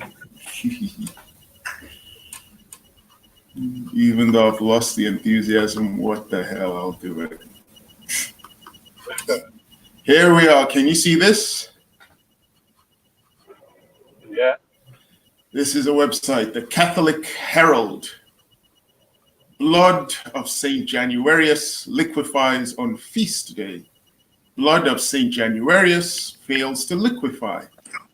Blood of St. Januarius liquefies once again in Naples Cathedral. What is the blood of St. Januarius, you might all be asking? It is the blood of a man who died 500 years ago, whose blood is kept in a container. And twice a year, the Pope, as you can see, with cardinals, they celebrate and they hold the container containing this man's blood. Which I find. What did they do with it? Sorry? Bloodsucker. They're a vampire. And what did they do? You never know that. So let's read here. The miracle of the liquefaction of the blood of early church martyr St. Januarius took place Thursday in Naples. The blood was shown to have liquefied shortly after 10 a.m. during Mass in the Naples Cathedral of the Assumption of Mary. The Mass was celebrated by Cardinal Crescenzo Seppe, Archbishop of Naples, who in his homily strongly criticized the violent crime of Neapolitan streets. So it seems to be one of these rituals they have where this man who's a martyr who died, they have his blood and then they celebrate it. And it's supposed to liquefy on cue, but it didn't on some occasions. Came across this other piece of information you might find interesting, Belly. Hey, witness. It's probably what happens when you take it out of the freezer. Sure, I suspect. It says here, the blessed hand, the forearm of St. Francis Xavier is currently displayed in the Church of the Gesso in Rome. And here is the forearm of a man who died, and it's been kept as a relic. So we can all look at it. Oh, so it's forearm. Yep, that's his forearm there. His elbow to his fingertips. Or yes. His wrist to his elbow. Wrist to elbow. So here's the hand, there's the wrist, there's the forearm. Oh my days! And then we have this interesting thing. Sign of sainthood, the incorrupt body of Saint Paula Frasinetti in the Convento di Santa del Riotto, Roma, Paula's body has been bathed in carbolic acid since her death in 1882 and is displayed for all to see. Or is that some kind of mummification that they did? Yep, that's it. But what's the reason for doing that though? What's the reasons why they displaying the decapitated parts of bodies in these churches or what? They have a thing they call in what do you call it? They call them relics, holy relics. Right. Now, what is a holy relic, you might ask? Let's find out together if I type in holy relic. So I'm not seen to be making stuff up. Relic. Yeah. So I click on it to see what the basic definition is. In religion, a relic usually consists of the physical remains of a saint or the personal effects of the saint or venerated person preserved for purposes of veneration as a tangible memorial. Yeah, so we would consider the Shroud of Turin, the shroud of what do you call it? The Shroud of Yo, you man, can you hear me? Yeah. Well done, man. I'm gonna go back to the chat and listen to the thing still, but I just wanted to quickly answer the question of the day. Yeah. Because I don't think the question makes too much sense, yeah? Nah, you know what, yeah, really and truly, yeah, Ras, let me tell you what it was, yeah, is I was chatting with Issa a little while ago, yeah, and me, Issa and James was talking, and he was saying that he could be a slave owner and be but I'm very surprised at these relics because when I was a kid and I used to go to church. Yep. Hold on. Yes, he was saying he could be a slave owner and be pro-black and all that. Yo, you do that? Yeah. Walter, the discussion of relics is on hold. It's on hold for the time being. Yeah, but what I'm saying is, because I know like the Catholic Church had. Talking, man. Oh, sorry, I can't hear him. Oh yeah, Velley's talking, man. Yo, hear me. You have to come back out and come back in, Water. Water's gonna have to come out and come back in. What? Come, just finish. I'm only gonna be 1 minute. Sorry to. Yeah. Anyway, make your point anyway. No, all I was gonna say is that most Africans before white supremacy was capturing black people, innit? Do you know what I'm saying? So even before religion, this is before Christianity or Islam. Do you know what I'm saying? Most black people was capturing black people. Most white people was capturing white people. Slavs, it's white people that actually created the whiteness. They created whiteness to justify, enslaving other people. So that's why I'm saying it doesn't make too much sense, because after they've done that, there hasn't really been any slave trades predicted by black people. So black people haven't enslaved like white people and Asian people for us to say you can't be pro-black and enslave black people, if you know what I'm saying. Because most people... Like you're saying, because the label Pan-African and pro-black is a later concept in the life of, say, Africans or whatever, it's like, obviously that probably can't relate to some of the Africans before the Pan-African settings was there or whatnot. Yeah, because pro-black and Pan-Africanism is a response to white supremacy, innit? Right. It's not something that was there prior to that. And then on top of that, like before that, most Asians was capturing Asians because that's who they was fighting against. Most African black people was fighting black people. Most white people was fighting white people. Do you know what I'm saying? So most people had captured people of the same race because that's who they was, they was having beef with their own tribes and that. We had tribal warfare, innit? Yeah. So I just thought I'd give that little 2 pence. But yeah, let's get back to that relic thing, because that's a nut thing. These men are bloodsuckers and vampires. Still. Hey, Ras. Hold on as well, yeah. It's like a man tried to come around and dusty up your shirt a little piece, yeah, but ended up getting a little bit dirty still. So, yeah. What you saying? Racist Raj? Racist rapist Raj? Massive. Big up. We say, what's up, Ras? Everyone check his dirty around there, cuz you're gonna be like, yeah, man, so it's mad around there, cuz like, just be careful what fucking can you open, man. You get me? Might open the wrong can, yeah. Yeah. Big up my sister melanated every time, sis. Yeah. Big up. Where Walter gone? I jump on because I want to tell Walter he cannot be talking nothing about our ancestors and his people over here got arms and frozen blood and all kind of business. Saving arms and blood. Nah, don't even come for the spiritual people. I'm gonna leave you to roast that melanated because you know about Catholics long time still. Yo. Yeah, but you know what, yeah? Basically, what we have to do first of all, yeah, is go through the whole thing in it, because what we'll do now is get stuck on them bits here, and the witness might have even pulled out some worse things or some things that explained what it is. So we've got a better understanding, and then man's got nowhere to run. So yeah. Go back to the blood one witness. We need to know what's up with this frozen. You freezing it, defrosting it, freezing it, defrosting it. What do they put? Jello, something in there. I'll check, but no, it's supposed to be. They claim it's supposed to be the real blood of this man, Saint Januarius. I could give you a lowdown on who he was and why they want to hold on to his blood even after the fact that he's dead.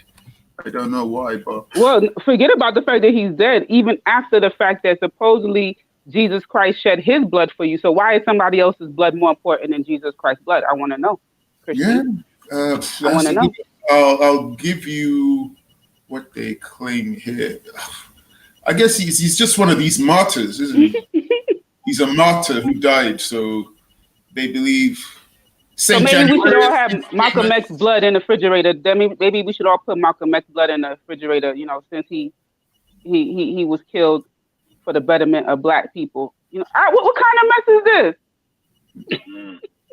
And it says here, it says the blood is stored in 2 hermetically sealed small ampules, held since the 17th century in a silver reliquary between 2 round glass plates about 12 centimeters wide. And so they bring it out to celebrate it. When did he die? What do they do? What do they do? Drink it or something? No, they just hold it and they wait for it to liquefy. It's supposed to liquefy on cue. When it liquefies, it's a good sign. But apparently 2 or 3 times in its history, it didn't liquefy. It didn't liquefy when the Pope was there holding it. So they wait for it to liquefy.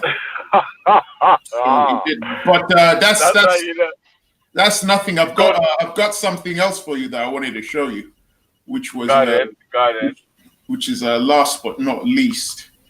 Let's see if I've still got it here. If you can see, where is it? Yep. Can you see my mission? Will Walter, come back, Walter. There you go. Bonjour tout le monde. Talking about people, ancestors, and look at your ancestors. What am I talking about? People's answers. What are you talking about? Oh, you talk about people, ancestors all the time in the chat. Don't play. And are you able to see my screen? I don't remember talking about anybody's ancestors. Yes, you do. You talk about Water. people praying to their ancestors. Hey, Water, do you think that is a moral act to save someone's blood? Right, it's kind of stupid, but what do you want me to do? I mean, they're saving it. If anything, maybe they thought like, the way they're talking about it, it's some kind of miracle properties, but I think that's all smoke and mirrors. So for that one, what is that? What's that on the screen with it? This is Saint Catherine of Siena's divine head, mummified. So I'll read it for you. One of the most captivating displays of saintly relics is at the Basilica Caterina di San Domenico in Siena, Italy. Worshippers and tourists who visit this church can see the mummified head of Saint Catherine of Siena behind a locked gilded gate. She was known for her incredible religious visions, and she was also an influential church reformer and distinguished papal ambassador. And this is her head that was taken off her dead body, and it's in the chapel in Siena. So but why did they take her head off? Let's see if I give you more. Well, she claimed to have had vivid religious visions throughout her short life. Let's see if we go further down. she did something bad, or like, you know, did she have a boyfriend when she wasn't supposed to? Like, what's going on here? Like, I'll tell you, the good thing that she did that was why they decided to hold on to her head. I don't know why witnesses showing this. So people taught backwards a few hundred years ago. What do you want me to do? What are we going to do? That's the church of Tony Maton, yeah, because. But this ain't a few hundred years ago. They over here holding up the cup of blood now. They holding the blood now. Yeah, not I know, but back it's a in the day. mentality. So, it was a mentality that was, you know. No. Sorry, you're worshiping dead blood. You're venerating dead people, not Jesus. Sorry. That's only that one person that that kept that blood, right? There's the Pope holding the blood of St. January. Lady's head, a dead man's blood, a one man's forearm. It's crazy, cuz. Put together, yeah. I mean, it doesn't make sense. They might make the fucking Green Power Ranger. If they saw the parts, but I think that's why. Together, But I think that's why the Protestant religion, I believe, started, is because the Catholic Church were doing all these kind of silliness, and so the Protestant Church. That's the foundation, though. That's the foundation, and they broke off, but they still got remnants because you still eat the body and drink the blood of somebody.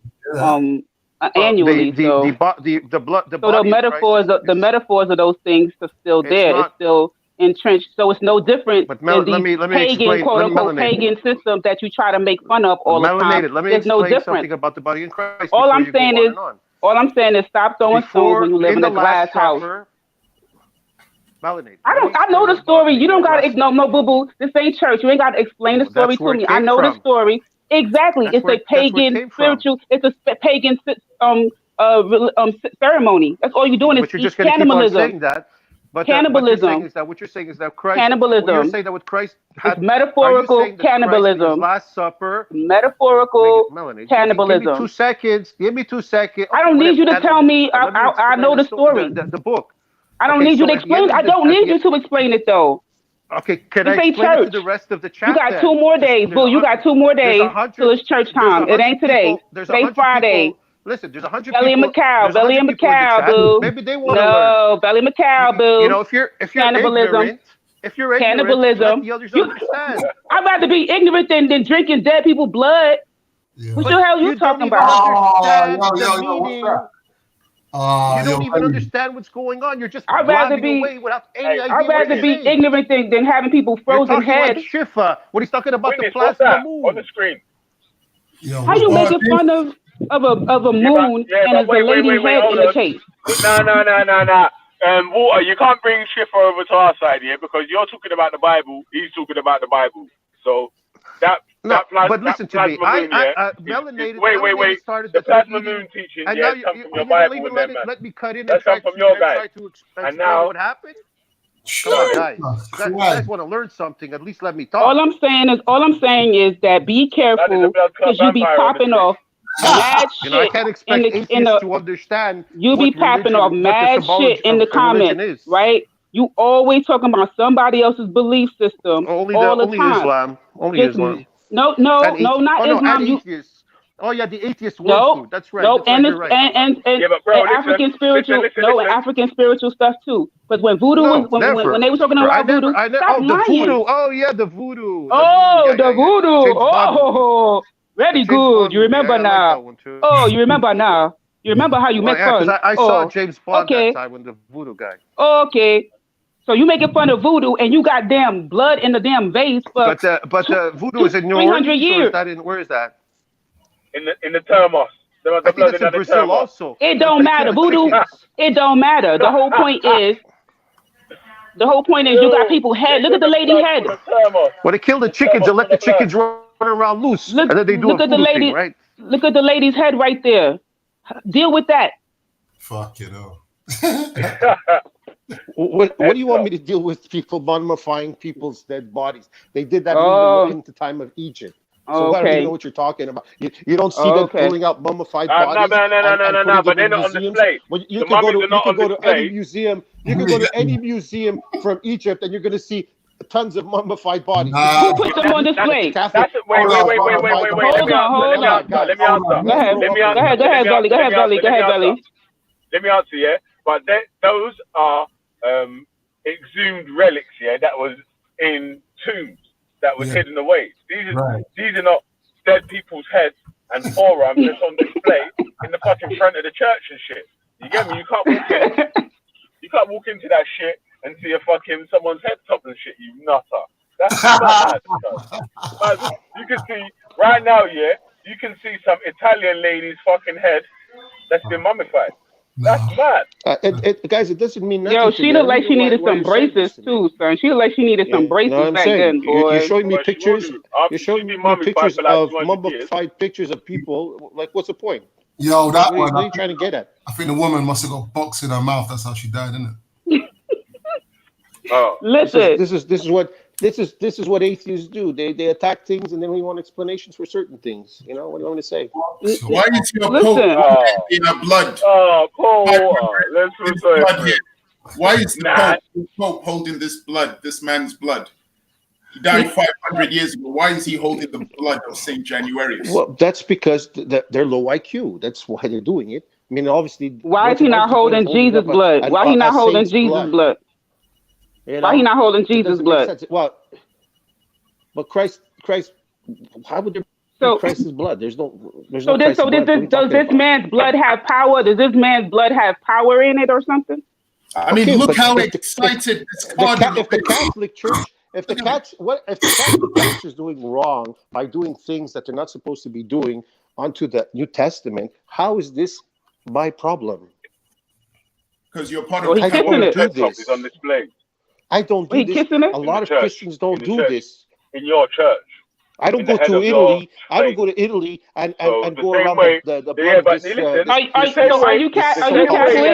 Yeah, but the same way that you talk to Islam, the same way that you talk to Muslims about stuff that's happening in Mecca. Oh, this happens in Mecca. This happens in Saudi Arabia. Yeah, but that good point. That is done. The Vatican. That's their. Let me ask you this, Walter. To the scriptures. Walter, you said that you was Catholic. You said you was Catholic. Scriptures, but if you go to the New Testament, Walter, you said you were Catholic. There is nothing about this. It doesn't. Walter.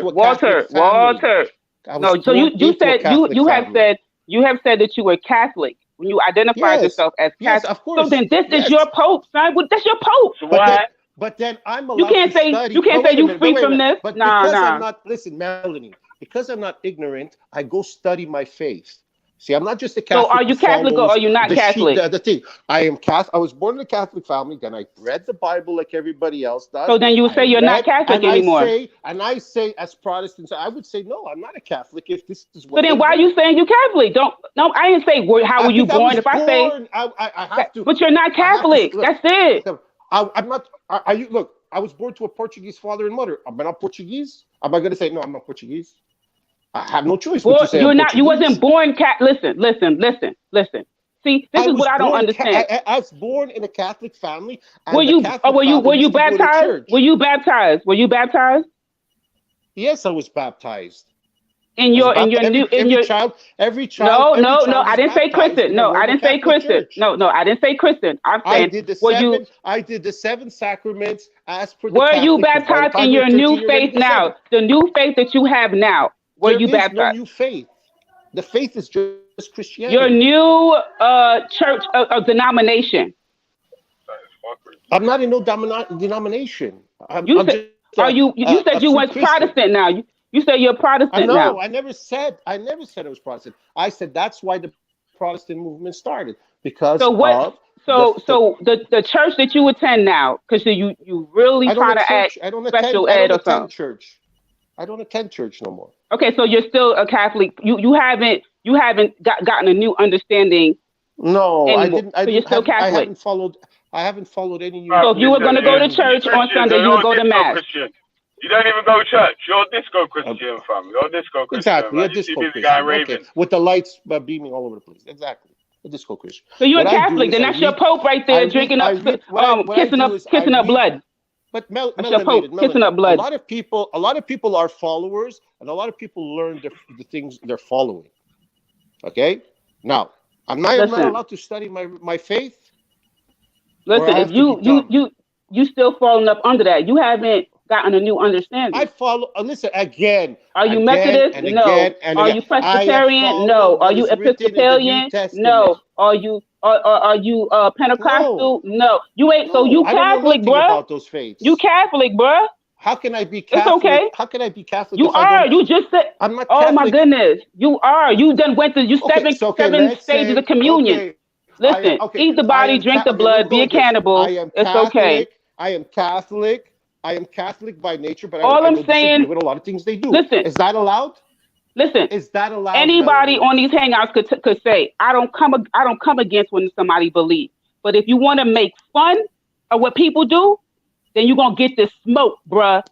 Fucking cannibal. You Melanin, you don't know what you're saying. First of all, you don't even understand the ritual of the body and blood of Christ. So because it has an explanation, it's supposed to make it nice.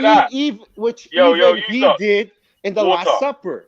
Now, when Water, Jesus look at the passed screen. his body and Look at the he screen, didn't bro. cut himself, and he didn't cut himself in pieces when he passed. You understand? When Christ was at the Last Supper, he said, I don't want to hear none of this wine, foolishness. I don't want to hear none of this foolishness. He took the No, bread, yes, took the and he bread, said, "This be is a my cannibal. body." Once, He didn't cut yes, himself so up. you could be renewed. Be a cannibal. Wake up, melanated. Yo, Learn yo, to yo, yo. understand. Just like Witness, I have. explain to us what's on the screen, man, because that is mad. This is Saint It's Catherine only of natural Siena. that the atheists always want to try to destroy religion when they start to understand how things evolved through Christ. What they do to her head? They put stuffing in it or something? So yeah, I was just waiting. Here it is. Saint Catherine's mummified head was placed in a gilded bust and displayed in the Basilica Cateriana di San Domenico. When the basilica had the skull x-rayed in 1947, church officials discovered that there was no vertebra attached to the back of the skull. This finding gave a bit of credibility to the story That's where you of guys how her we all head died. was We're removed gonna all go in the ant farms. from the rest of her body. A couple of worms might get in. Officials also saw that the skull had smaller, smoother features associated with female remains. When church workers opened the saint's tomb inside the basilica, they saw that her head was indeed missing from the rest of the body. Witness is going to write the Gospel of Witness. So somebody cut her head off. Well, here, this is the part. This is the answer. Get out! They cut off his head. Wow! They didn't find her all together, and then they just took the head. Like the head was just not with the body. This is what it says. Catherine's skull wasn't the only body part removed from her grave in Rome. Parts of her body were distributed amongst churches throughout Italy. Christine Quigley, in a book called A Corpse, A History, states that 3 of Catherine's fingers and her left foot are at a church in Venice. I'll be in the chat since you guys. A Roman church has a hand and a shoulder blade. What's the matter? You don't want to hear about your faith? What's the matter? Don't worry, it should be educational. It should be educational. Let him for mal, man. Let big man not for cry, man. So they don't teach him this in the mass. They don't teach him this at mass. I'll start it again. We're looking at your big head, Catherine. Look at this. Wait. That Catherine's head is massive as well. Like someone else that. Yeah, it is. It's. It is very big. What was I going to say? Oh, yeah, I was just going to read this part for you. Catherine's skull wasn't the only body part removed from her grave in Rome. Parts of her body were distributed amongst churches throughout Italy.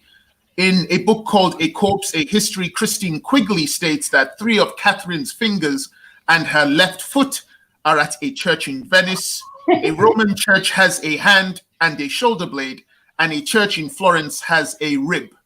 She was canonized by Pope Pius II in 1461, but because of Saint Catherine of Siena made considerable contributions to the church in the 14th century, she was given the title of Doctor of the Church in 1970, and here she is in all her glory, Saint Catherine. So that poor woman has not been laid to rest to join wherever, you know what I mean, the rest of the earth and that. They just lock her up in a fucking box and that's it. Well, she's not in a box. This is actually in a chapel. So if you go to the chapel or church in Siena and you sit down in the pulpit, this is the pulpit, they call it where the congregation sits, you will see this head. Bruv, you know what, yeah? Even as I'm alive, yeah, I wouldn't want to fucking sit in in there like all day. Fuck it. Do you know what I mean? Like this is mad. Yeah. Like what's wrong I with came you? across. The brother sitting around that, Yo, yeah. wait. And he's never seen. That's the only girl that he's seen. Wait, so this is another lady right here. This is a whole different lady right here, witness. Yeah. This one I found is called Holy Shrine, the incorrupt body of Blessed Anna Maria Taigi is displayed in the San Crisogno Church in Rome. A closer look shows that the wax has been set over her bones to aid in preservation. So underneath this is they make her smile in that because she looks like she's smiling, bro. Yeah, I guess.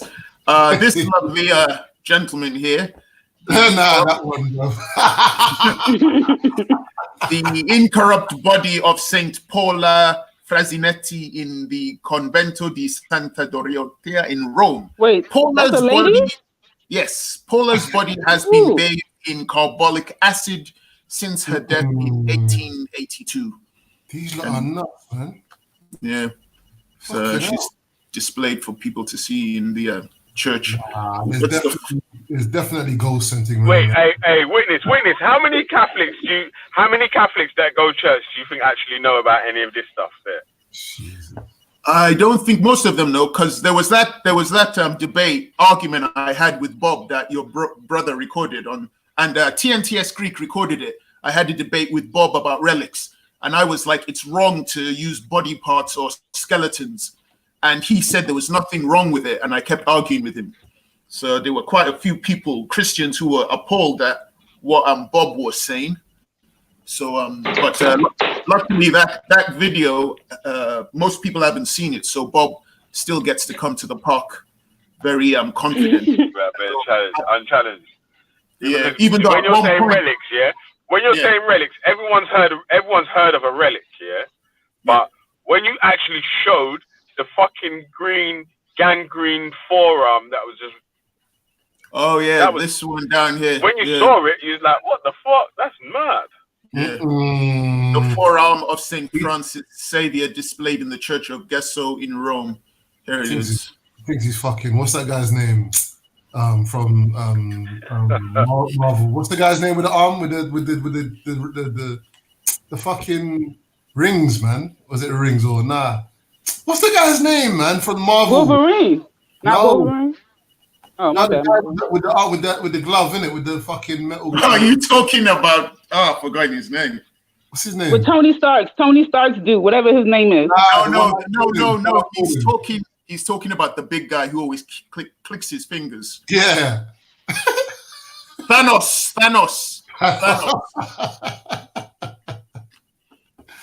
That's Thanos. Yeah, so sorry if anyone's watching and you've lost your appetite to eat, but yeah, this is displayed in a church. I'm gonna have my dinner. You know what? Yeah, tell the truth. Yeah, it's not gonna put me off my dinner or anything. Yeah, I'll say that still, but it is nasty. Yeah, and it is quite bizarre. You know, the blood thing, the Pope kissing this thing, which has the blood of a guy who died 500 years ago, who was canonized as saint. Why are they still holding on to Januarius's blood? It's weird. A lot of this is weird, but that's the thing is, you know, everybody had their system and their beliefs and so forth. And if you can just say, you know what, I got some crazy stuff going on with my stuff. Let me not ridicule and make mockery of other people's beliefs. But Walter wants to sit in the chat and be like, why don't you ask your ancestors to do such and such? Maybe your ancestors would do, maybe the moon or the sun, all of this mockery stuff. And y'all over here got hands and heads and all kind of shit. You know what I will say, yeah? Whether it's this belief or some other African spiritual beliefs or whatever, I don't agree with retaining body parts and shit of an individual who's supposed to join the ancestors on the earth, in the earth or in the ocean.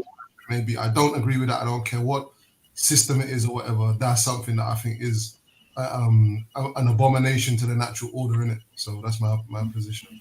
I mean, look at this picture here. See how excited this cardinal is looking at the blood of Saint Januarius. Despicable behavior. Look at it here. Look at his smile. It's gross. And why? That's what I'm saying. It's like, why is man so happy? Because I mean, if we're supposed to return back to the earth, he looks like he's got makeup on anyway.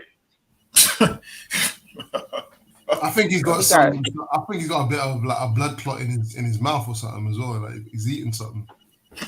He's eating, bro. He looked like he needs some concealer for them bags under his eyes. I'm just saying. Jesus. He looks like it's just a blood pudding. Oh, I thought he was. Oh, fuck it up. That's what them Guyanese people eat. Ugh. I'm sorry for anybody who's from Guyana. I'm sorry. That guy, Vellemy, yeah? Vellemy. You know, when you play like Mortal Kombat or whatever, yeah? And there's a character that you can't choose a character, innit? And he's great. Oh, he looked like he's dead. Look how light he looked right there. Like when you when you defeat a man and go on to the next level, it's like my man's grayed out, boy. Yo, yes. Oh my gosh. He looked like he needs some vitamin. I think he got a little excited during the ceremony and he fainted, so they had to help him. So maybe the blood didn't, because you see, look at him here, recognize his face, right? And he is the guy standing right next to the Pope here. Nah, bro. That's him. So I guess along the celebration he got really weak and he fainted or something, and he ended up there.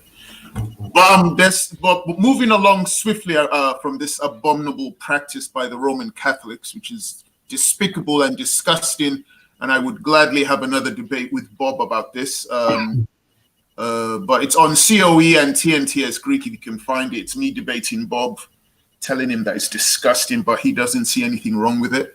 But anyway, moving away from this nonsense, I was going to bring this more back to politics.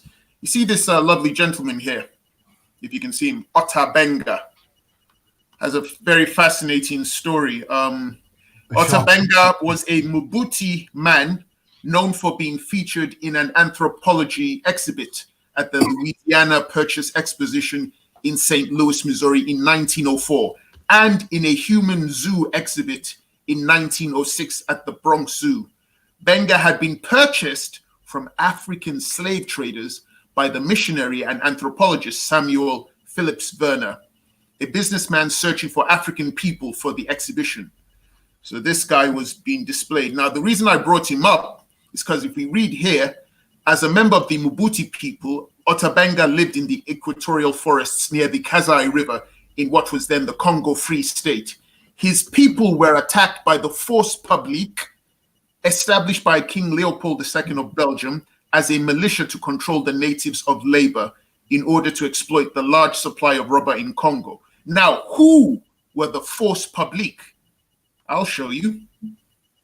Look at these. Now, would we say that these men are sellouts? They are black men, and their leader is a white man here. Now, these bastards would go into the forests or the towns, villages to suppress the Africans and kill them at the behest of their Belgian masters. So this is an example of what you could say are sellouts, if you wanted to use that term. Traitors, I would rather use the term traitors. Yeah, man. Yeah, Force Publique, traitors. You're saying that man there in the uniform were in a fucking catch them or die sort of thing, innit? Because what if they say that they're not going or they run away when they in the forest thing? What's gonna happen to them?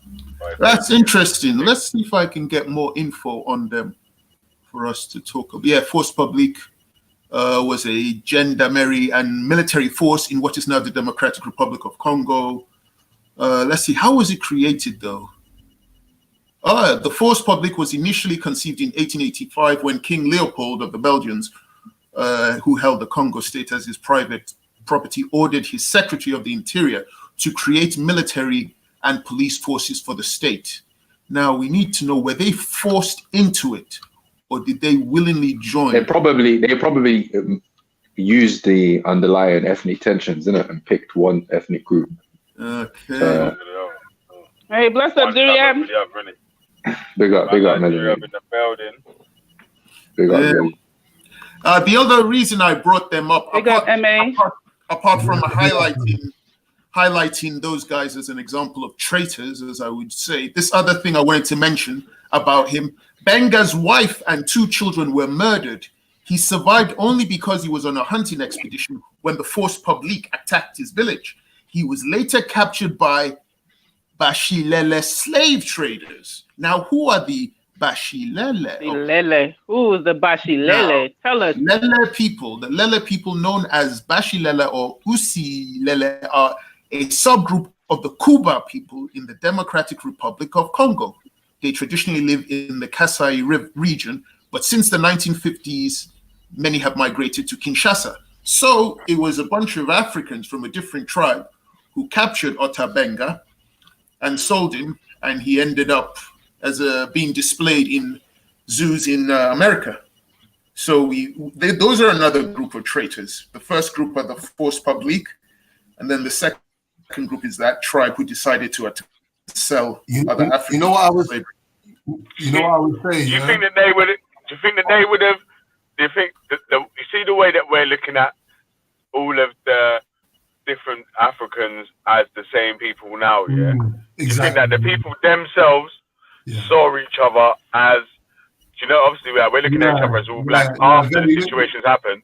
Let me think that they see each other as like all black, or they recognize like you're, even though you may look like you're from the same land, but you're different. You're totally different. You see, like what Raj was saying. What Raj was saying, he was saying about. Yeah, let me answer that. Saying about his tribe, but hold on, but he was saying about he only feels loyalty to his Sikh thing, innit? Like not even to the Punjab. It's literally to the Sikh thing, he was saying. So I was gonna say exactly the same thing. I'm gonna make the same premise as well. Like if your only opposition is a tribal opposition for tens of thousands or hundreds of thousands of years or whatever, then obviously you're not really gonna see yourself necessarily as a brother like that. Like the amount of conflicts that the Congolese people had up until that point, like dictate that that the ops is the man that you're catching in the jungle anyway, or in the whatever. So I think that extended brotherhood that we're now talking about, in terms of Pan-Africanism, and that is something that is unique to a development over time, innit? Like it's not, I definitely don't think I was gonna make exactly the same premise as you, Veli, and answer the same question as well. So yeah, man, them man will probably just even after that, even though like looking. Because we're looking back in hindsight, I would still say, right, it's fuck reason, I'm against it, and blah, blah, blah, blah, blah. But I was just saying, trying to understand why an African person would want to enslave another African person at that time. Yeah, I think if you go wherever you go in the world, at whatever point in history, you're going to find people that look the same killing each other for one reason or another, innit? True. Can't disagree with that. Yeah, very true. I mean, if they killed each other right here. In this case, in Congo, you've got it 2 layered. One where a private person or independent person is controlling a whole people, land, and resources. And then, so you've got the first step of colonization. Then you've got the second, and it's also a layer of slavery, because essentially that whole Congo region was the back garden, or, the personal property of one individual. And then he's using that situation to raise up a certain type of troops who then go on to further enslave people from that region. So I think it's twofold in that particular example. But yeah, man, I think it will be a pattern across Africa where you have, what do you call them, traitors, or you have people who are serving out external forces. I think that will be a pattern across Africa. My thing is, like, if someone's willing to kill somebody else, regardless of, like, the conversations we've been having about slavery and types of slavery and whatever, like, my argument would be that death is technically, death is worse than slavery, isn't it? So from when someone can kill somebody else, like, everything else, it comes below that and follows on from that, innit? So, like, really and truly, this argument of when we're discussing whether Africans were enslaving Africans, or what type of enslavement was happening and all these details, African people tribes will kill other tribes, innit? And like that's the bottom of the barrel as far as I'm concerned. The further conversations can be had about the details of said conflicts and the relationships between individuals. But you know, as Africans, we didn't always do the best thing, that we take the best choices that we could have done in history, innit? And that's something that we need to understand, and it will help us understand the current context as well. You get me? So yeah, for me, yeah, we can talk about what type of slavery and whatever, but from when the man is willing to kill another man or a woman or a child, it's like we have to start from that point, I believe, and move forward morally from that position. So what then? Is it ever justified to kill another man? Mm. Is it ever justified from using what kind of measuring stick? Like what justified by? Because you're saying you have to start from that point, no? Yeah, but it's not. Yeah, because that. Yeah, it's not justification I'm looking for. Yeah, go on, Billy. Yeah, what was that? I was going to say the same thing as Zira was saying there. Still, like, what's the justification that we're sort of going to be able to say for literally attacking someone else on their property, to kidnap them to work for you or to whatever, to do your bidding or whatever you was going to do for them, whatever you want them to do for you. Like, I think maybe you misunderstood what I said. There's no justification for it outside of the people who are perpetrating the thing, innit? Yeah, like there's no. You know what? Yeah, I wasn't saying that you was making I was just trying to ask the question, like, what justification can there be made? What justification can be made? Make any justification you can make any justification you want for any action, innit? Like it doesn't really matter. It could be that the rain spirit told you to do it, or God told you to do it, or you're mad, or this is just the way we've been for thousands of years. Like there's any justification you can choose, innit? It really doesn't matter. What matters is obviously if it's harmony you're looking for in a particular region of the world with a particular people, then you have to find ways to do it. And you could look inside your existing traditions to find those moral foundations to move on from. But obviously more time, yeah, those traditions may be there somewhere, but they're superseded by greed and by desire for more and more and more of this, or more and more of that. And then you have the external influences that come and take advantage of those immoral kind of internal conflicts that each individual has anyway. You know what I mean? So, but given time, like my opinion is given enough time, any civilization that is allowed to what's the word? Like to mature, like I would expect eventually the actual nature of those people to come to the surface, to come to the fore in it. But those places that have had so many conflicts that they're going back and forward, and this new thing is coming in to influence the people, and this particular part of their way of being is being suppressed, and whatever, like you're gonna see a whole bunch of fucking confusion and cross wires and madness in it. So yeah, where the Chinese people are concerned, for example, there's obviously some very beautiful parts of culture in the Far East, but what you're also seeing is some inherent greed as well. But that's obviously coming from the top. Like there's farmers in China, in parts of China, who have lived on their land for maybe dozens and dozens of years, hundreds of years maybe, and they have no intentions to be doing any fuckery, but then they're just, you know, usurped by the government, told to fuck off, and then even made to work on the land that they used to own in the first place. So yeah, man, I'm just chatting still. So let me ask you a question though, real quick. Yeah. Let me just ask this: Is there a scenario where, Carl? Obviously, we're sitting here with the luxury of hindsight, and it's all well and good making moral statements on the history, but can we imagine or envisage a scenario where in history there could be, because there was a relationship, whether we like it or not, like this is obviously the brute fact that we're staring at, in different points in history on the continent of Africa, African people decided to sell other African people. So what the question, I think this is twofold, isn't it? One, can we envision a scenario where that's acceptable, you know, away from our like current position? And two, what would those scenarios look like? So kind of ask the first question second and ask the second question first. I would say in regards to the first question, it's never acceptable. Even at the time when there were African tribes attacking other African tribes to sell them, there were Africans who chose not to do that. I did know the name of some of the people. I used to hear their names and the tribe from Tarhaka and Shakarat. So there were tribes during that period that did not get involved in the slave trade, who rebelled against it in Africa.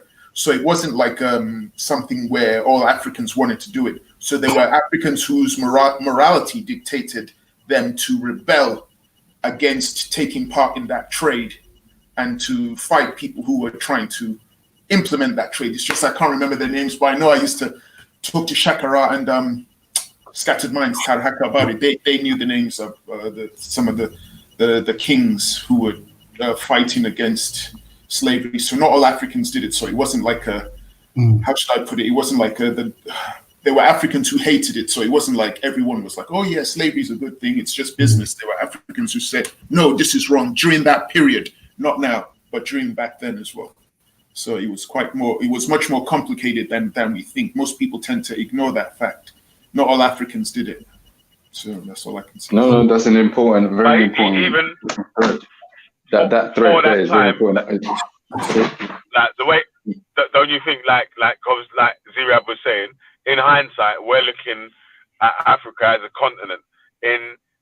At that time, the man then was looking at their tribe as the continent. You know what I'm saying? Like, so your tribe is the continent. No, anyone else that's not in the tribe.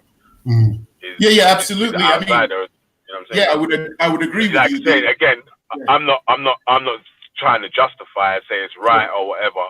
I'm just trying to say what the mindset of how you could sell someone from your own land, what can make it more easier for you to do to be able to do that. Yeah. It's because back then they didn't have Pan-Africanism or pro-black. That came later on in the 20th century as a reaction to white supremacy. So I just wanted to mention on that thread that Witness was mentioning. It's an important thread because it's a very true one, and the name does come to mind. And I just checked it. Yeah, there was a man in the late 1700s who's called Abdul Qadir Khan. Yeah, Khan, and he was a West African Muslim and was one of those people who was virulently anti-slavery and anti-slave trade, and was arguably, and the argument is made in the book by Rudolf Ware called The Walking Quran, that he influenced the British abolitionist movement. So we're talking about people in that time going against it. And of course there was, and that's an important thread alongside the one that I mentioned. But yeah, being as that may, right? Or being as it may, we're still faced with a situation where we are almost retrospectively applying modern standards on history. So whilst it's one thing to point out contemporary people who were going against it in recent history, it's another thing when it's the norm across, let's say, Africa, right? To kind of then apply retrospectively these moral judgments that we have today, or norms that we have today. Yeah, I agree 100%. I think it's an interest. Like every time we talk about the size of Africa as a continent, we can't only use that argument when we're trying to defend, the greatness and all this kind of stuff. We have to use that when we're talking about the variation of conflicts and the amount of conflicts, and even further delving into the migration patterns and that, just to even find out how different tribes came to be. Because really, that's something that hasn't necessarily been explored enough to give us a fuller picture of why these conflicts exist in the first place. You know what I mean? So, I don't know, maybe someone has that information now and can share it, but I don't know, for example, how the different tribes in Congo came to blows in the first place, and how whether they were the same Bantu tribe in the first place, how they migrated this way, that one went that way. You got Zambia just below, and Zambia is essentially Congo anyway. Beyond the colonial, obviously, beyond the colonial carving up of the continent. Like, I don't know. Well, I'm sure witnesses on the panel, so I'm sure you can tell us about the Oyo Empire and other Yoruba tribes, or that part of the world, and the conflict that was existing between them. But it was apparent across the Gold Coast, across the eastern seaboard. I think it was, it just depends on who you talk to that can explain it, who has a knowledge or background in it. Do you know what I'm saying? Yeah, when you say besides colonial, anyway. Yeah. Outside of the colonial, because we know about the colonial already. I mean, what would be interesting to me is to specifically know, obviously, how larger tribes or more concentrated tribes split up and became different tribes, and then how they're because obviously it's, on one hand, it's a land issue, and it's a land and resource issue. That's where the conflicts come from. But then also, on another hand, it's probably a spiritual belief issue where different spiritual systems develop over time and then become diametrically opposed to other people's spiritual systems, and that defines the separation even more so than the desire for resources, isn't it? So yeah, Witness, if there's anything you can add to that, then yeah, man. I was just doing some research in regards to the idea of splitting. And I always remember there was a group called the Ndebele in Southern Africa, like in Zimbabwe, Ndebele tribe. And I did some research on them. They became quite powerful as a nation in Zimbabwe. They were massacred in the end by the British, because the British had the Maxim gun, which would kill like hundreds of warriors within a matter of seconds. But I found out, and I came across this article. It says the history of the Northern Ndebele began when a Nguni group split from King Shaka in the early 19th century under the leadership of Mzilikazi, a former chief in his kingdom and ally. Under his command, the disgruntled Abanguni went on to conquer and rule the chiefdoms of the southern Ndebele. This was where the name and identity of the eventual kingdom was adopted. So here we're reading about a group of people who were actually part of the Zulus under King Shaka Zulu, but they then split off and they went on to form their own thing, which became a dominant kingdom in Zimbabwe. So I guess they were disgruntled politically with the leadership and decided to go off and form their own thing and form their own kingdom, which the British ended up fighting against to conquer Zimbabwe. Yeah, but this is a great what can I say, area to study, man. Like, it's a great area to study. I think this will tell us, we'll actually learn a hell of a lot more from studying how tribes split up in the first place. Because even if we do manage to form some Pan-African bloc, like, that is always going to be a possible eventuality, in it. If we do have a history of conflict once, originally having like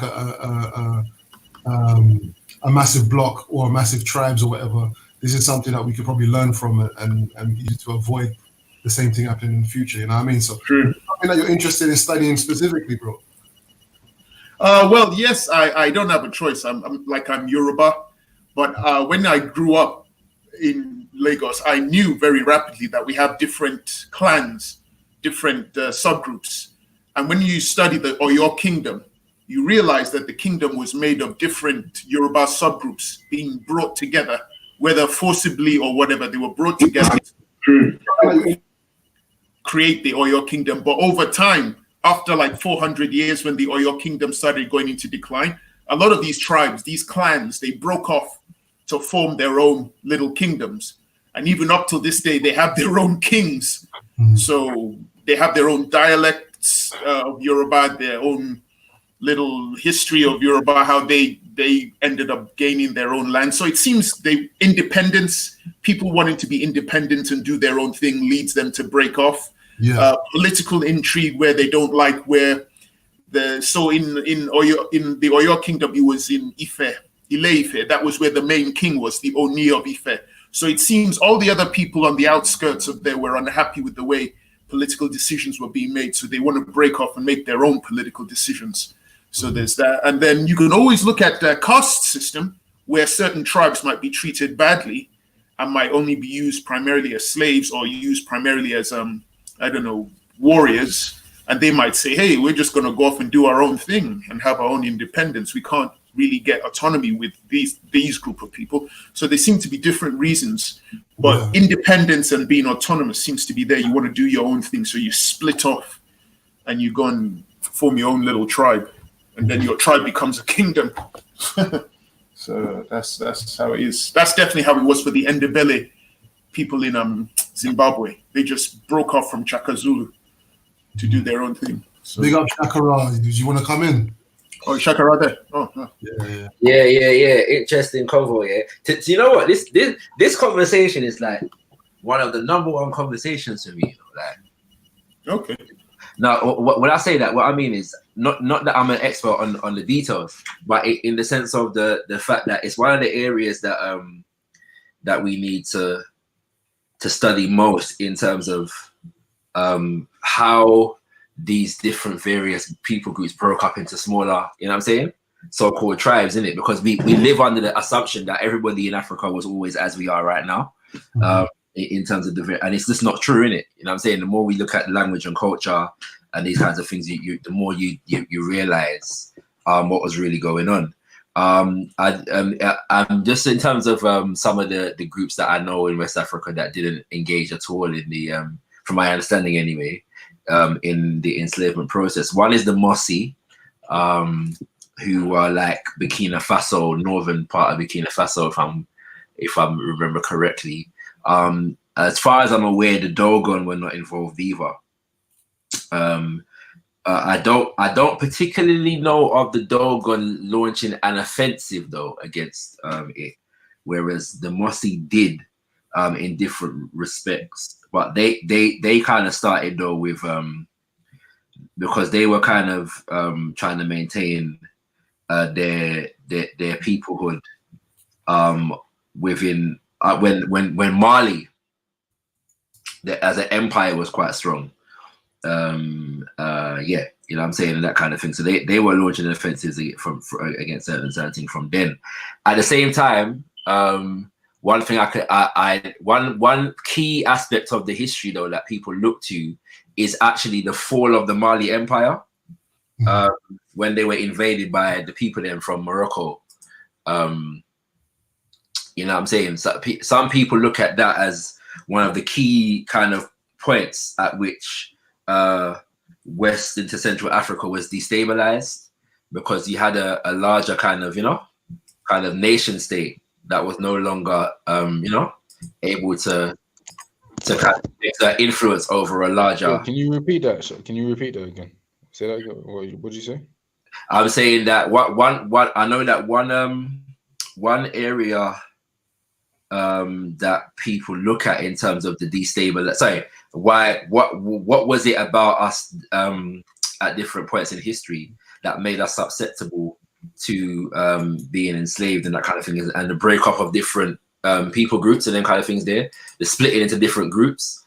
And I know that one area that people deal with is the fall of Mali as an empire, and the extent to which that destabilized, West Africa, because it gave rise to different city-states rather than a larger. How did that decline happen to Mali? The decline of Mali is predicated upon an invasion from the north. I like to bring references for these things. Hold on. But yeah, continue. But yeah, basically some folks from Morocco came in and invaded the people in a minute, and basically destroyed the empire, among other things. It wasn't. Yeah, you're gonna have to reference that.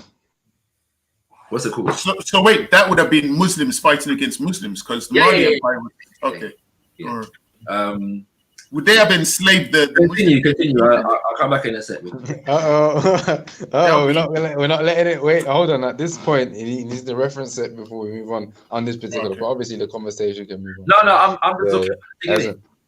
It's not. But are you not familiar with Mali, Zirian? Are you not familiar with the discussion on the fall of Mali? The idea. Are you asking? I mean, I would ask you to present evidence for your point, but I think it's definitely. No, yeah, I'm going to. Sorry. And I say that. Sorry, hold on. I say that because it was in fashion in the time. Sorry, can I famously. Sorry, Zira. Yeah, go ahead. I'm misspeaking. I'm actually speaking of Songhai and not Mali. Yeah. Sorry, but anyway, go on. Go on. Yeah. So on the point,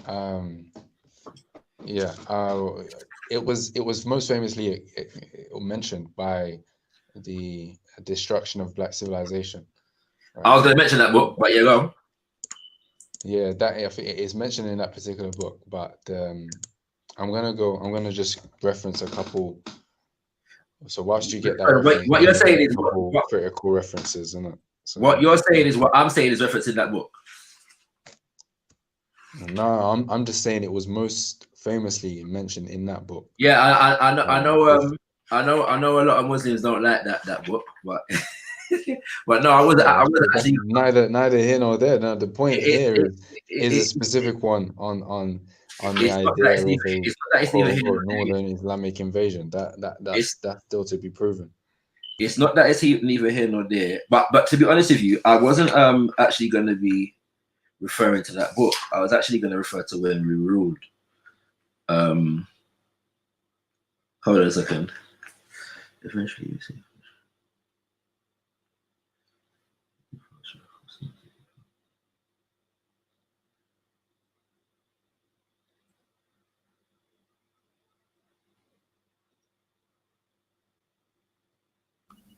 I was just going to say, people were saying you can only be a slave if you're a captive at war. And there were people who were protesting against slavery in Libya. And I think somebody mentioned yesterday, I think it was Reggie in the debate, he said the first group of Black people who were enslaved, they were like soldiers fighting on the side of Gaddafi. So if they had been defeated and enslaved, that would have been basically in line with the rules of slavery, like Islam. If you're a captive of war, then you can be a slave.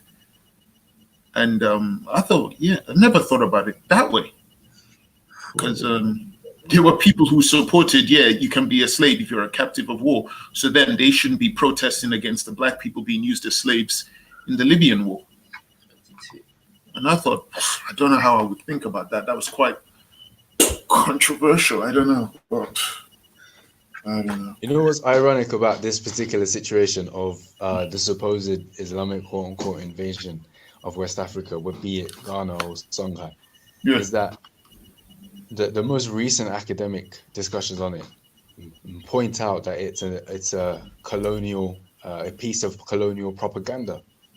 It's the most recent discussions on this particular point started in around 1982. And there's an article which anyone can go and look up, and it's mentioned. It's the quote you need to put in is the conquest that never was, Ghana and the Almoravids, 1076, by the historian David Conrad and. Yeah, I'm familiar with that, but I'm not sure. Ghana is like hundreds of years before Songhai, bro.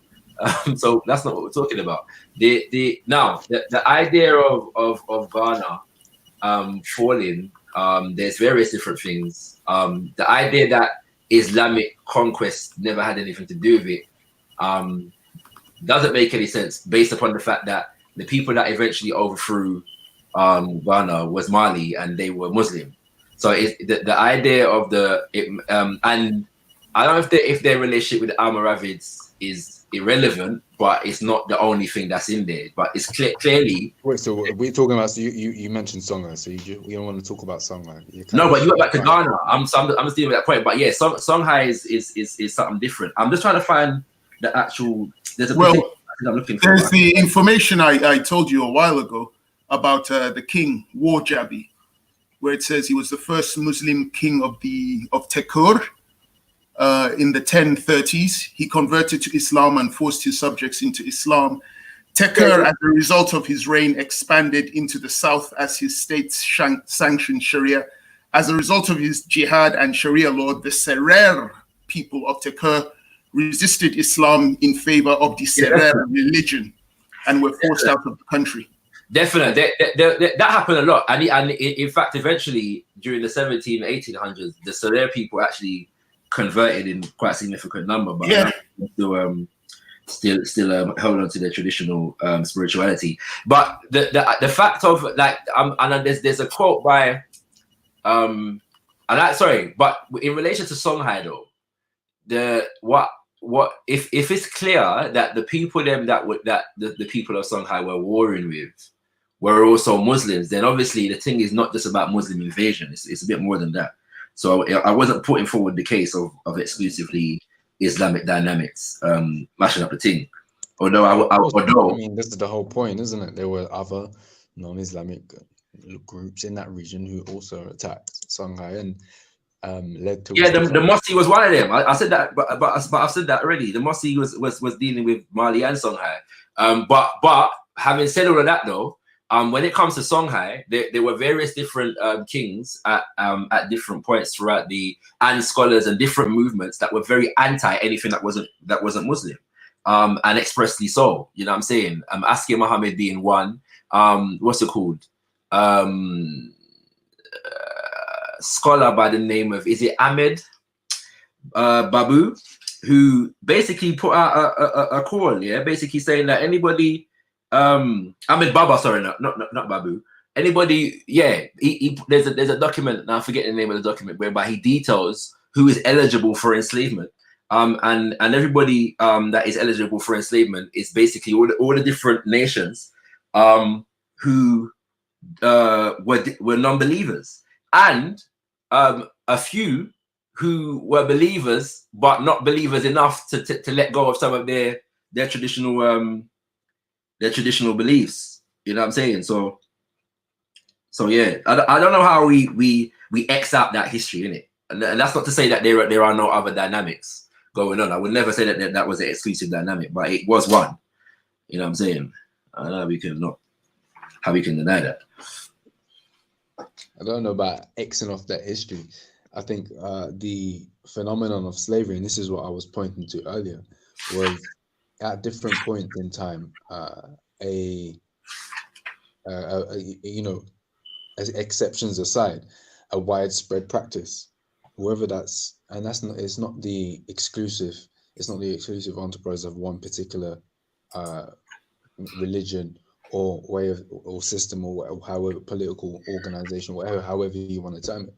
Now, that being said, any particular example you would proffer would only be representative of that people or that person or that political organization or which is doing it. So I mean, this is what I'm saying. I could easily point out. Just one sec. I could easily point out any number of West African political entities which then had a society in which certain classes of that society were eunuchs before any external as an internal norm. But can you identify? The role of a eunuch is obviously definitely akin to that of a slave. Yeah, they so have a certain position in society, which is no. But the point here is the widespread nature of the practice of slavery in whatever form it is. All right. So do you regard the transatlantic slavery experience to be unique among systems of slavery? I don't know why you're trying to kind of kettle the conversation. I wasn't, bro. I came in and made a point here that was non-descriptive, but you decided to probe this thing in it. So I'm asking you a question. Do you consider the original probe was on whether Songhai was invaded by obviously? No, I wasn't probing that. No, I was actually answering. That's what I was probing, isn't it? I was actually, that's the point. I was exploring MA's question concerning how we ended up breaking up into these different smaller groups. And I started talking about invasions and migrations as a result. And I mentioned the fall of Songhai. Now, me mentioning the fall of Songhai, yeah, I'm not a Muslim, right? But I am saying that part of what took place, with part of the implications of the fall of Songhai as an empire, there are some historians who suggest that it created a destabilization, whereby people were breaking up into smaller groups that didn't have a centralized power. And so therefore it was easier to pick off the different groups, to chart them against each other and so on and so forth. I didn't come with an anti-Islam, narrative, like inherently. I think that's not what I came with. I personally believe you misunderstood. I haven't said or implied that you are coming with that energy at all. I was again, like I pointed out, probing the initial point of, Songhai being exclusively destroyed by, a northern court of Islamic power. And then obviously, yeah, he carried on, and you mentioned all of that. That's cool. That the conversation can run. It's not something that I feel like we need to get bogged down into. If you're addressing MA's points, and that's cool, man. Yeah, that's what I was dealing with. Yeah. Now I'm trying to find a reference in this book here, but from my recollection, the Saadi dynasty, which resided in Morocco at the time, led an invading force into Songhai. Yeah. And that's not to say that Songhai was the strongest at the time anyway. There were things that were leading to the breakup of Songhai in the first place. But I'm just saying that that was the final blow, from my understanding, that disturbed the thing. You know what I mean? Let me see if I can. I'm still looking for this thing anyway. But yeah, I don't know where we was going with the eunuchry thing. At the same time, this idea of mass eunuchry as associated with slavery is not something that I identify with systems of servitude or even unjust systems of enslavement that are indigenous. The eunuchry that I know of is related to people that served feudal families, yeah, the royal families and them kind of things there, in particular queen mothers and that kind of stuff.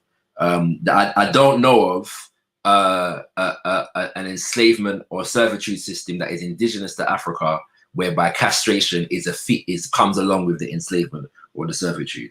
So I'm willing to be educated about that if I'm incorrect. Well, it's not about that particular scenario. It's about the existence of eunuchs in any particular society. But you do take the point that the existence of eunuchs, yeah, that because castration, like, the fact that castration has occurred in a society does not make it inherently tied to enslavement, right? So I'm saying that that's a point that you're making, but that's not something I've said as an affirmative statement. You've literally just set it up and you're knocking it down. Oh, maybe I misunderstood. Maybe I misunderstood what you mean. So no, I was mentioning eunuchs as a subcategory of slavery. So when I was the wider point I was trying to make, and maybe this is where you can address the point, is what your view or your take is on superimposing our kind of modern perspective or point of view on a time where it is a norm, barring exceptions. No, but I would say that we have to define what norm is. So is it, because like if I look at Europeans and when they came and what they did, that was not a norm. You see what I'm saying? So what are we defining as norm?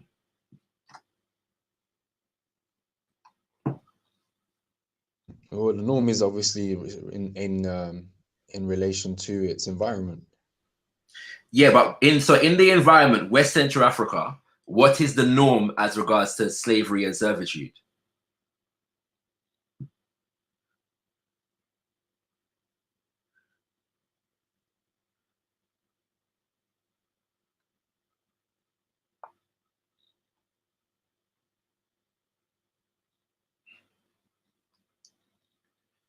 Askia Ishak. Hello? Everything gone quiet. It's me.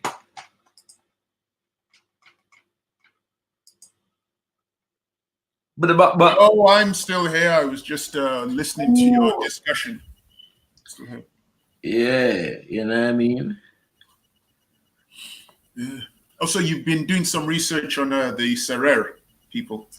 Yeah, no, just in general, like not necessarily the Serer specifically, but just in general, kind of revising my and developing on my my knowledge of pre-colonial West Africa. So these things come up in it. But obviously, I have an interest in those who were resisting conversion to Islam and Christianity. So yeah. Did you ever get information on their famous battle, the Battle of Fandane? Yeah, I literally came across an article on that the other day, but I haven't read it in depth. Yeah. It's worth reading whenever you get a chance. It's interesting. Yeah. I also came across some information in a part of Africa I didn't expect to. In the north, I came across two people who had been leading a resistance. I came across a guy called Kusela. He was a 7th century Berber Christian king of the kingdom of Altava and leader of the Auraba tribe of the Imazigan and possibly Christian king of the Sanhaja. He's known for prosecuting an effective Berber military resistance against the Muslim conquest of the Maghreb in the 680s. Okay. That's the 7th century. I was like, wow, I didn't even know about that. I didn't think I thought I'd struggle to find anything in the north. I found that. And then some of them, like obviously you must have heard, you must have come across Kaina before. Yes, she was the first one I came across. Yeah, really bad girl, you know. Yeah, leading them in Numidia. Yeah, so I was surprised. I thought I wouldn't see that in the north, but yeah, I came across two of them in the north of Africa. Yeah, so it's fascinating, that stuff. Yeah, but I've always said as a Yoruba, because I used to speak with that group of people, you know, the ones that I talk to, the teacher who teaches stuff, and I asked him, should we forgive our ancestors? And he said yes, that we should, because reading about the things that our ancestors did to our fellow tribesmen or people from other tribes, I just think is abominable. Yeah, and that's kind of really where I was coming in the conversation to it. I know we kind of got left, but in the sense of like it's more about the lessons in it that we learn. You know what I'm saying? Because obviously there were things about whatever formations that we were in at the time. There were things about our social formations and how we related to each other. There were things that helped and there were things that didn't help. Do you know what I'm saying? In terms of what facilitated slavery, enslavement to take place. You know what I'm saying? Yeah. So it was always, this is my take on it, it was always a case of almost offering tribute, in the sense of in the rare cases where you have outside engagement, say in the North African section specifically, that the first or the earliest contact between actual Arabs and Africans was one where a treaty was ultimately signed and the Africans offered other slaves. Where are you talking about? We're talking about, is it Mercuria or the other kingdom? The Buck Treaty, yeah? Yeah, may well be. Did we talk about the earliest section? And yeah, so you're talking about that. Yeah, what I'm honing in on is the point of tributary or the use of tributes. Yeah, there's something important there, because it's a question of, like, even if you look at the Oyo Empire, you've got a situation where they would extract tribute, and one of those tributes would be slaves. Yeah, what's the point you're making, sir? So we're talking about how the facilitation, how this occurs. I'm honing in on tributes as a way. So it's almost what you're saying in societies. But are you saying that? But okay, so that happened. But normally tributes are offered in that kind of way after a process of war, like battle. I don't know of a situation where people just come and say, yeah, you know what, all a couple thousand man still. You know what I'm saying? So you're comparing it to something that's external. I'm saying tributes. What I'm saying is there's a context for tributes, isn't it? So what's the context for tributes? Extracting tributes would necessarily be in a war situation, or in a situation where you have a treaty with the other party, as I mentioned in the first example. Right. So you're saying, so the argument then is that treaty, so it would either be a treaty or war. Right. So a treaty, yeah, but treaties would often come after war as well, innit? Yeah, often, but not. Right, so as a resolution, we're going to provide this, that, and the what. Often, but not always. Yeah. So that's what I'm saying. So give me another context. Then I'm looking for the other context in which people would. Those other situations where what a war doesn't precede a treaty. A treaty would be an example, and then the conclusions of a war would be an example. There would still be two distinct examples. Right, but I'm saying, do you have an example of tributes being given in the form of enslaved bodies outside of the context of war?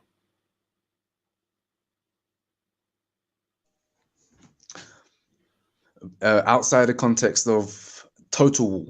This is because there's different types of war. So if we're talking about, no, imagine you have a scenario where there's a conflict between two parties, and let's say oil in one of its tributary states, and you've got a minor skirmish that occurs in a particular situation, and the oil empire wins, right? What I'm saying is there would be no total war where it would look like any other thing. It would look like the local variety, which would be that, okay, we've won this, and we're now taking the situation into our hands where we're extracting this tribute, to save us both from expending more energy. Because this is the whole point.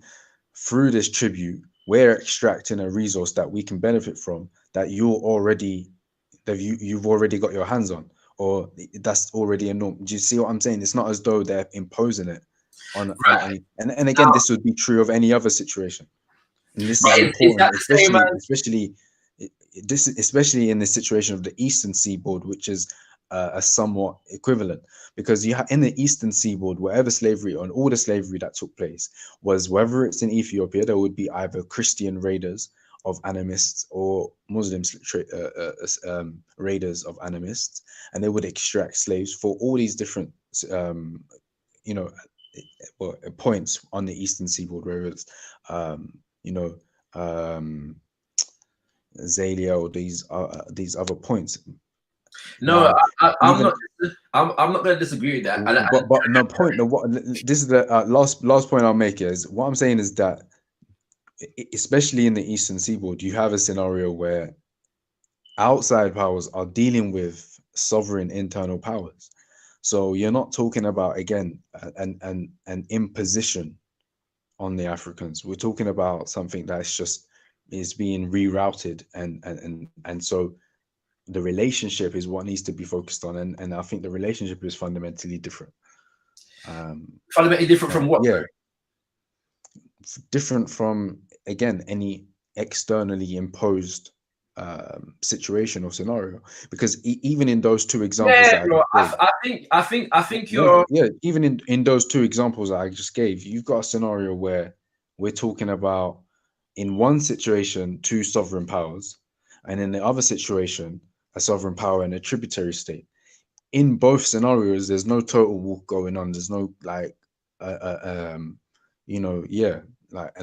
All right, so let me ask a question, because obviously, if we're talking about East Africa, we're talking about quote unquote Arab slave trade, from across East Africa into India and China and all kind of different things, so what is it that the sovereign states on the East Coast then were getting for, what was their benefit to them? Or of selling slaves, some type of, well, I don't know the specifics. Some type. But you're saying that this took place between two sovereign groups of people. So basically, you're suggesting that this is an equal relationship, in it. Like there's no superior force in this Yeah, dynamic. of course, especially when we're not talking about, in the majority of cases, this is what I would say, in the majority of cases, we're talking about two equal powers. We're talking about a trade. We're talking about a scenario. We're talking about a scenario where So would you argue then that when the Portuguese came, it was the same thing? Or at different points. You see, this is you'd have to get So into let's say when they came initially and the detail. You know, in terms of the detail, when we're talking about the earliest European contact with Africa, they were engaging in a trade of sorts. I'd agree. They were obviously reliant. They were. Say that again. Yeah, no, I'd agree with you. Yeah. Yeah, and it obviously it kind of moved on to like total war and annihilation and total subjugation. Now, what I'm saying is that is one thing, and I'm not really trying to focus on it. What I was just trying to highlight is whether it's a tribute or a situation of war. You know, we're talking, and this kind of feeds into the wider point of certain social realities that I called it a brute fact earlier. These are just brute facts in African history. So what do we do with them? I'm saying, is it kind of of any benefit for us to pass some type of, you know, moral judgment on realities of that, or superimpose? It's one thing to have a position now, obviously that's one thing, but it's another thing to kind of superimpose any particular view on the past and those relations. Now we can definitely highlight different points, and that's might be interesting, might not be, but obviously that's just how the conversation goes. For me, it's less about superimposition, but rather learning lessons. I'd ask, so for example, you see when the Portuguese came here, and I forget in the year, but the royal family in Congo took on Christianity. I believe sometime in the 16 or 1500s, I'm forgetting the year, as a state religion. And many of the people under which they were who were ruled under them were very much fought against this new religion and so on and so forth. What it facilitated though was the sending of people to Europe for the sake of learning the religion, especially members of the royal family. And the Portuguese, within that relationship, began to take advantage and began to kidnap people. You know what I'm saying, for the purpose of enslavement. So in that and some of the people that they sent never came back. So whereas they sent them to get Christian education and, you know, learn the good faith, the Portuguese had other ideas in mind. So in that regard, there's a lesson to be learned there. I wouldn't say it's about superimposing.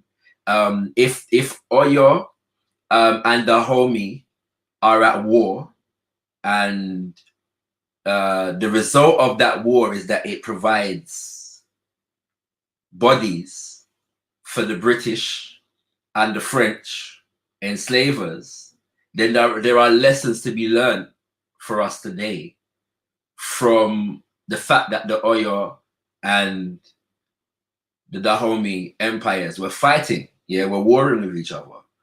In that regard, and whatever they were warring over. And I think that's the essential point in terms of, if we're talking about, I hear that. Africanism. You know, go. It might not sound related, but it is related. I was watching this little segment on, I think it was Euronews, and it was the Chinese presence in Portugal. So there was people who had just traveled back from China in Portugal. And the community there was able to mobilize a number of flats to accommodate these people that had just come back from China, right? To put themselves into self-isolation. And they made this whole segment, which is basically like propaganda, but they were basically making a point like, you know, we love this country, and, you know, it's not we want to keep it this way. You know, there's no cases in Portugal, and we want to keep it this way. But what I'm saying is, like you mentioned earlier, they're a nation of many different ethnicities. They've been able to kind of move past all of that, and in a pandemic or a kind of pandemic situation, mobilize in a particular country which is away from their base or their home, so to speak, and like box themselves up in a way to, and not just that, but also then benefit from it in terms of like propaganda, like a propaganda win. So I thought that was interesting. I'm just saying in terms of tying that with the lesson that you're pointing out. I think I hear what you're saying.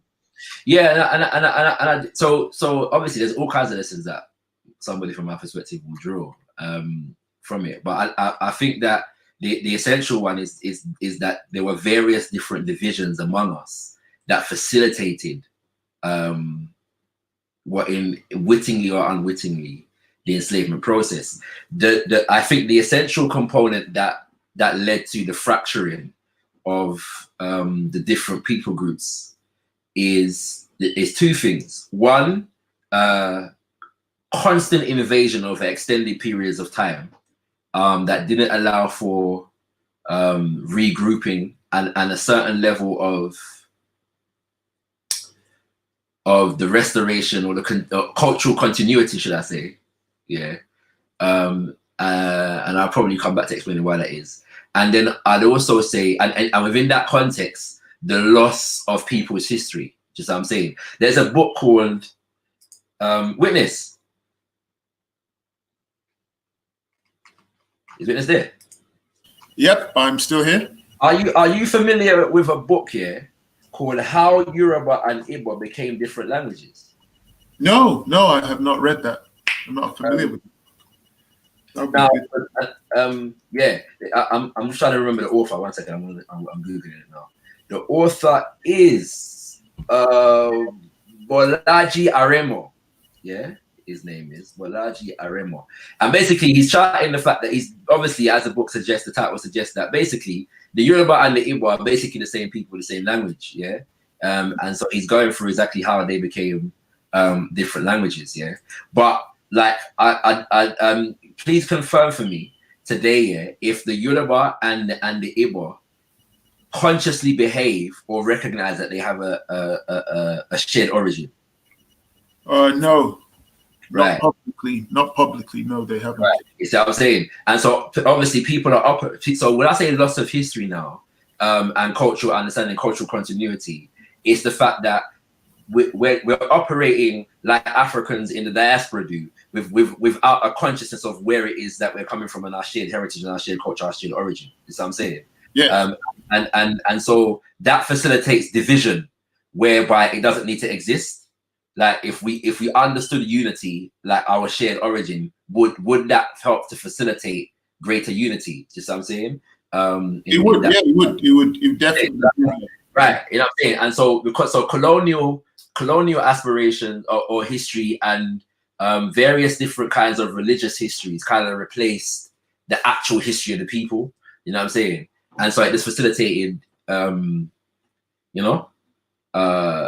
cultures of division rather than cultures of unity in that regard, isn't it? I'm not so sure though, man. I'm not so sure that if people had known their shared heritage, that it would have somehow offset conflict. I'm saying it would be a contributory factor, partly because people are not seeing themselves and the people that are right next door to them as completely distinct and separate peoples. Do you know what I'm saying?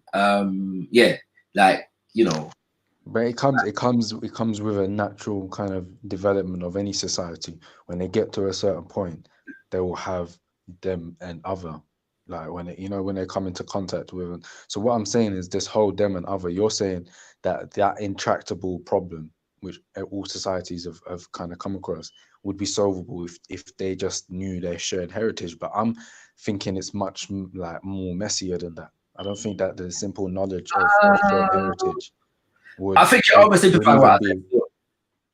I'm just saying, no, in terms of like, because you can imagine any two parties in any whether it's north, east, south, or west of Africa, and tie up everything that we know today, and then even just run the thought experiment, right, at the height of conflict for it to work, right? Imagine these two parties at the height of their conflict. That you got their elders to sit down. Would that be enough for them to just be like, let's bury the hatchet and, you know, build? Yeah, but all I'm saying is when you're looking at people groups, because what we're talking about is larger people groups that were split up into smaller people groups and lost the knowledge of their shared heritage and began to war with each other.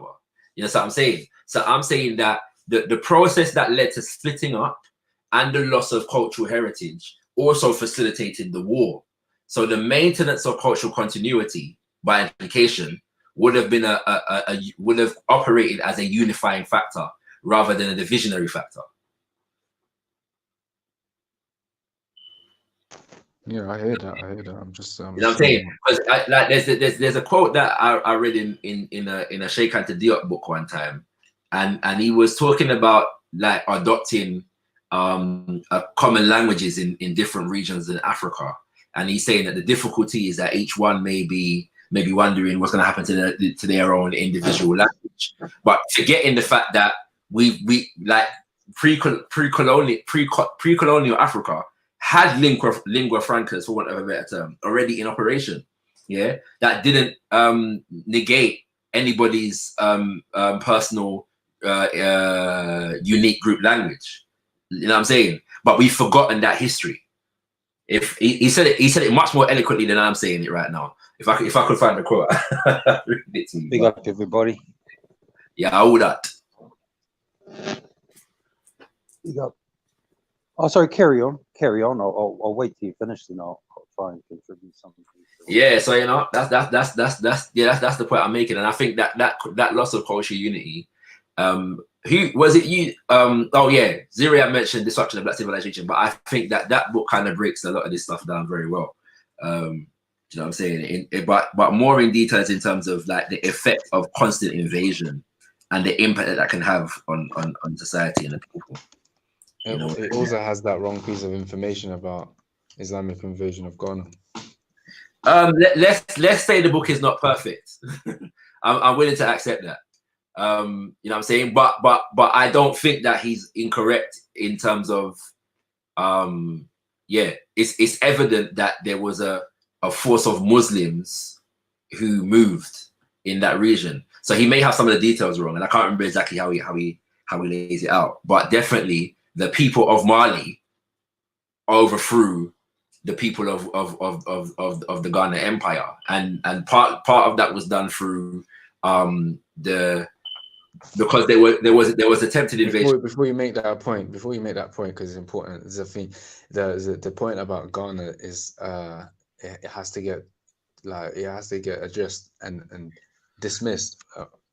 The point is because there's two authors, right? Fisher and Masonen,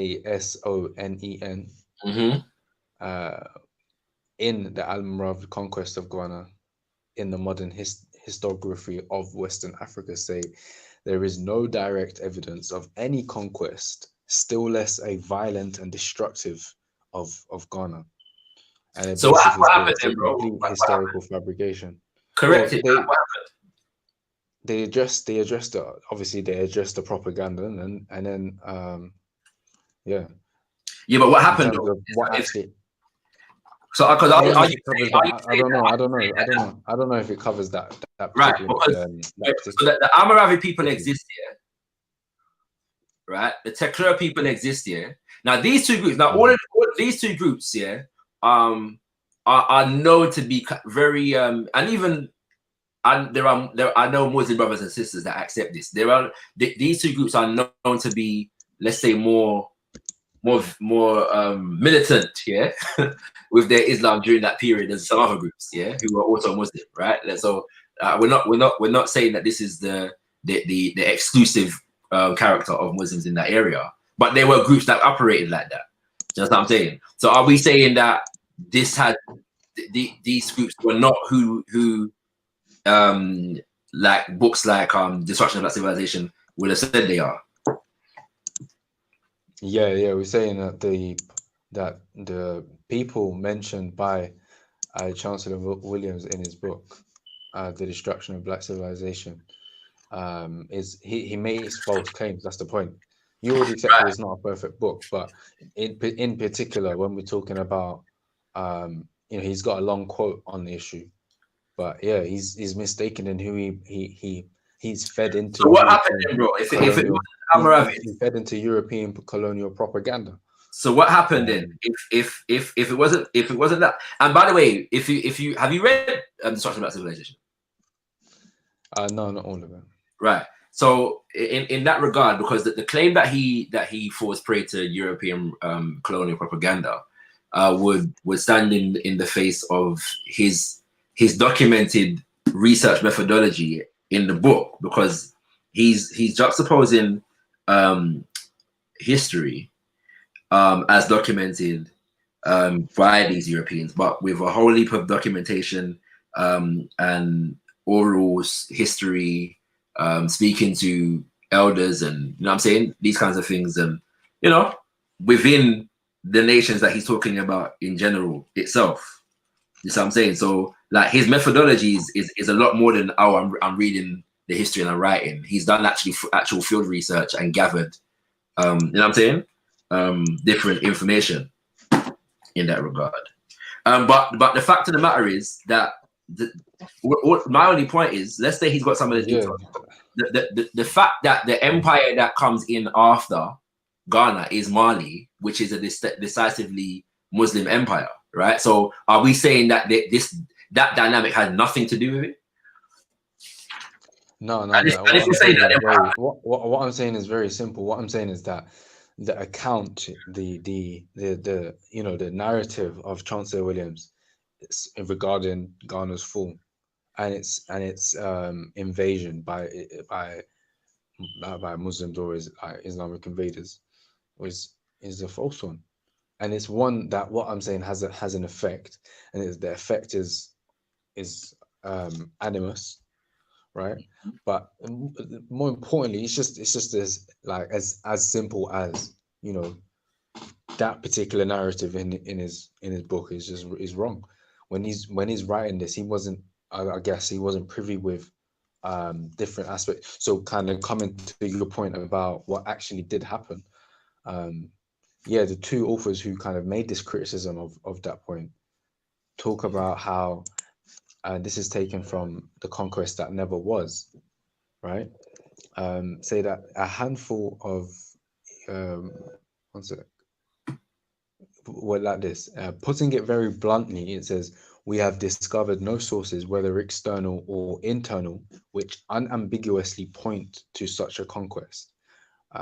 A handful of sources suggest some link between the rise of the Almoravids and the decline of Ghana, but with a puzzling vagueness, a vagueness which decreases as the number of centuries between the alleged event and the report of it increases. And then he continues to say all the materials covered. But the language there, though, is very beautiful, though, because it's actually not saying that it didn't happen. It's saying that they haven't got any sources that unequivocally attest to the fact that it happened, which would not be unusual. Because Ghana was not a literate in terms of having a written text language society at the time. So that fact is not necessarily surprising. So this is the point. So that the absence of what was the word that they used? There's a word that they also addressed the oral section. So what they say is, after the first, in the second half of our study, it will be the turn of internal sources, internal Ghanaian sources, mainly oral traditions. We use the terms external and internal advisedly, since the simple distinction between written sources and oral traditions is too artificial. And oral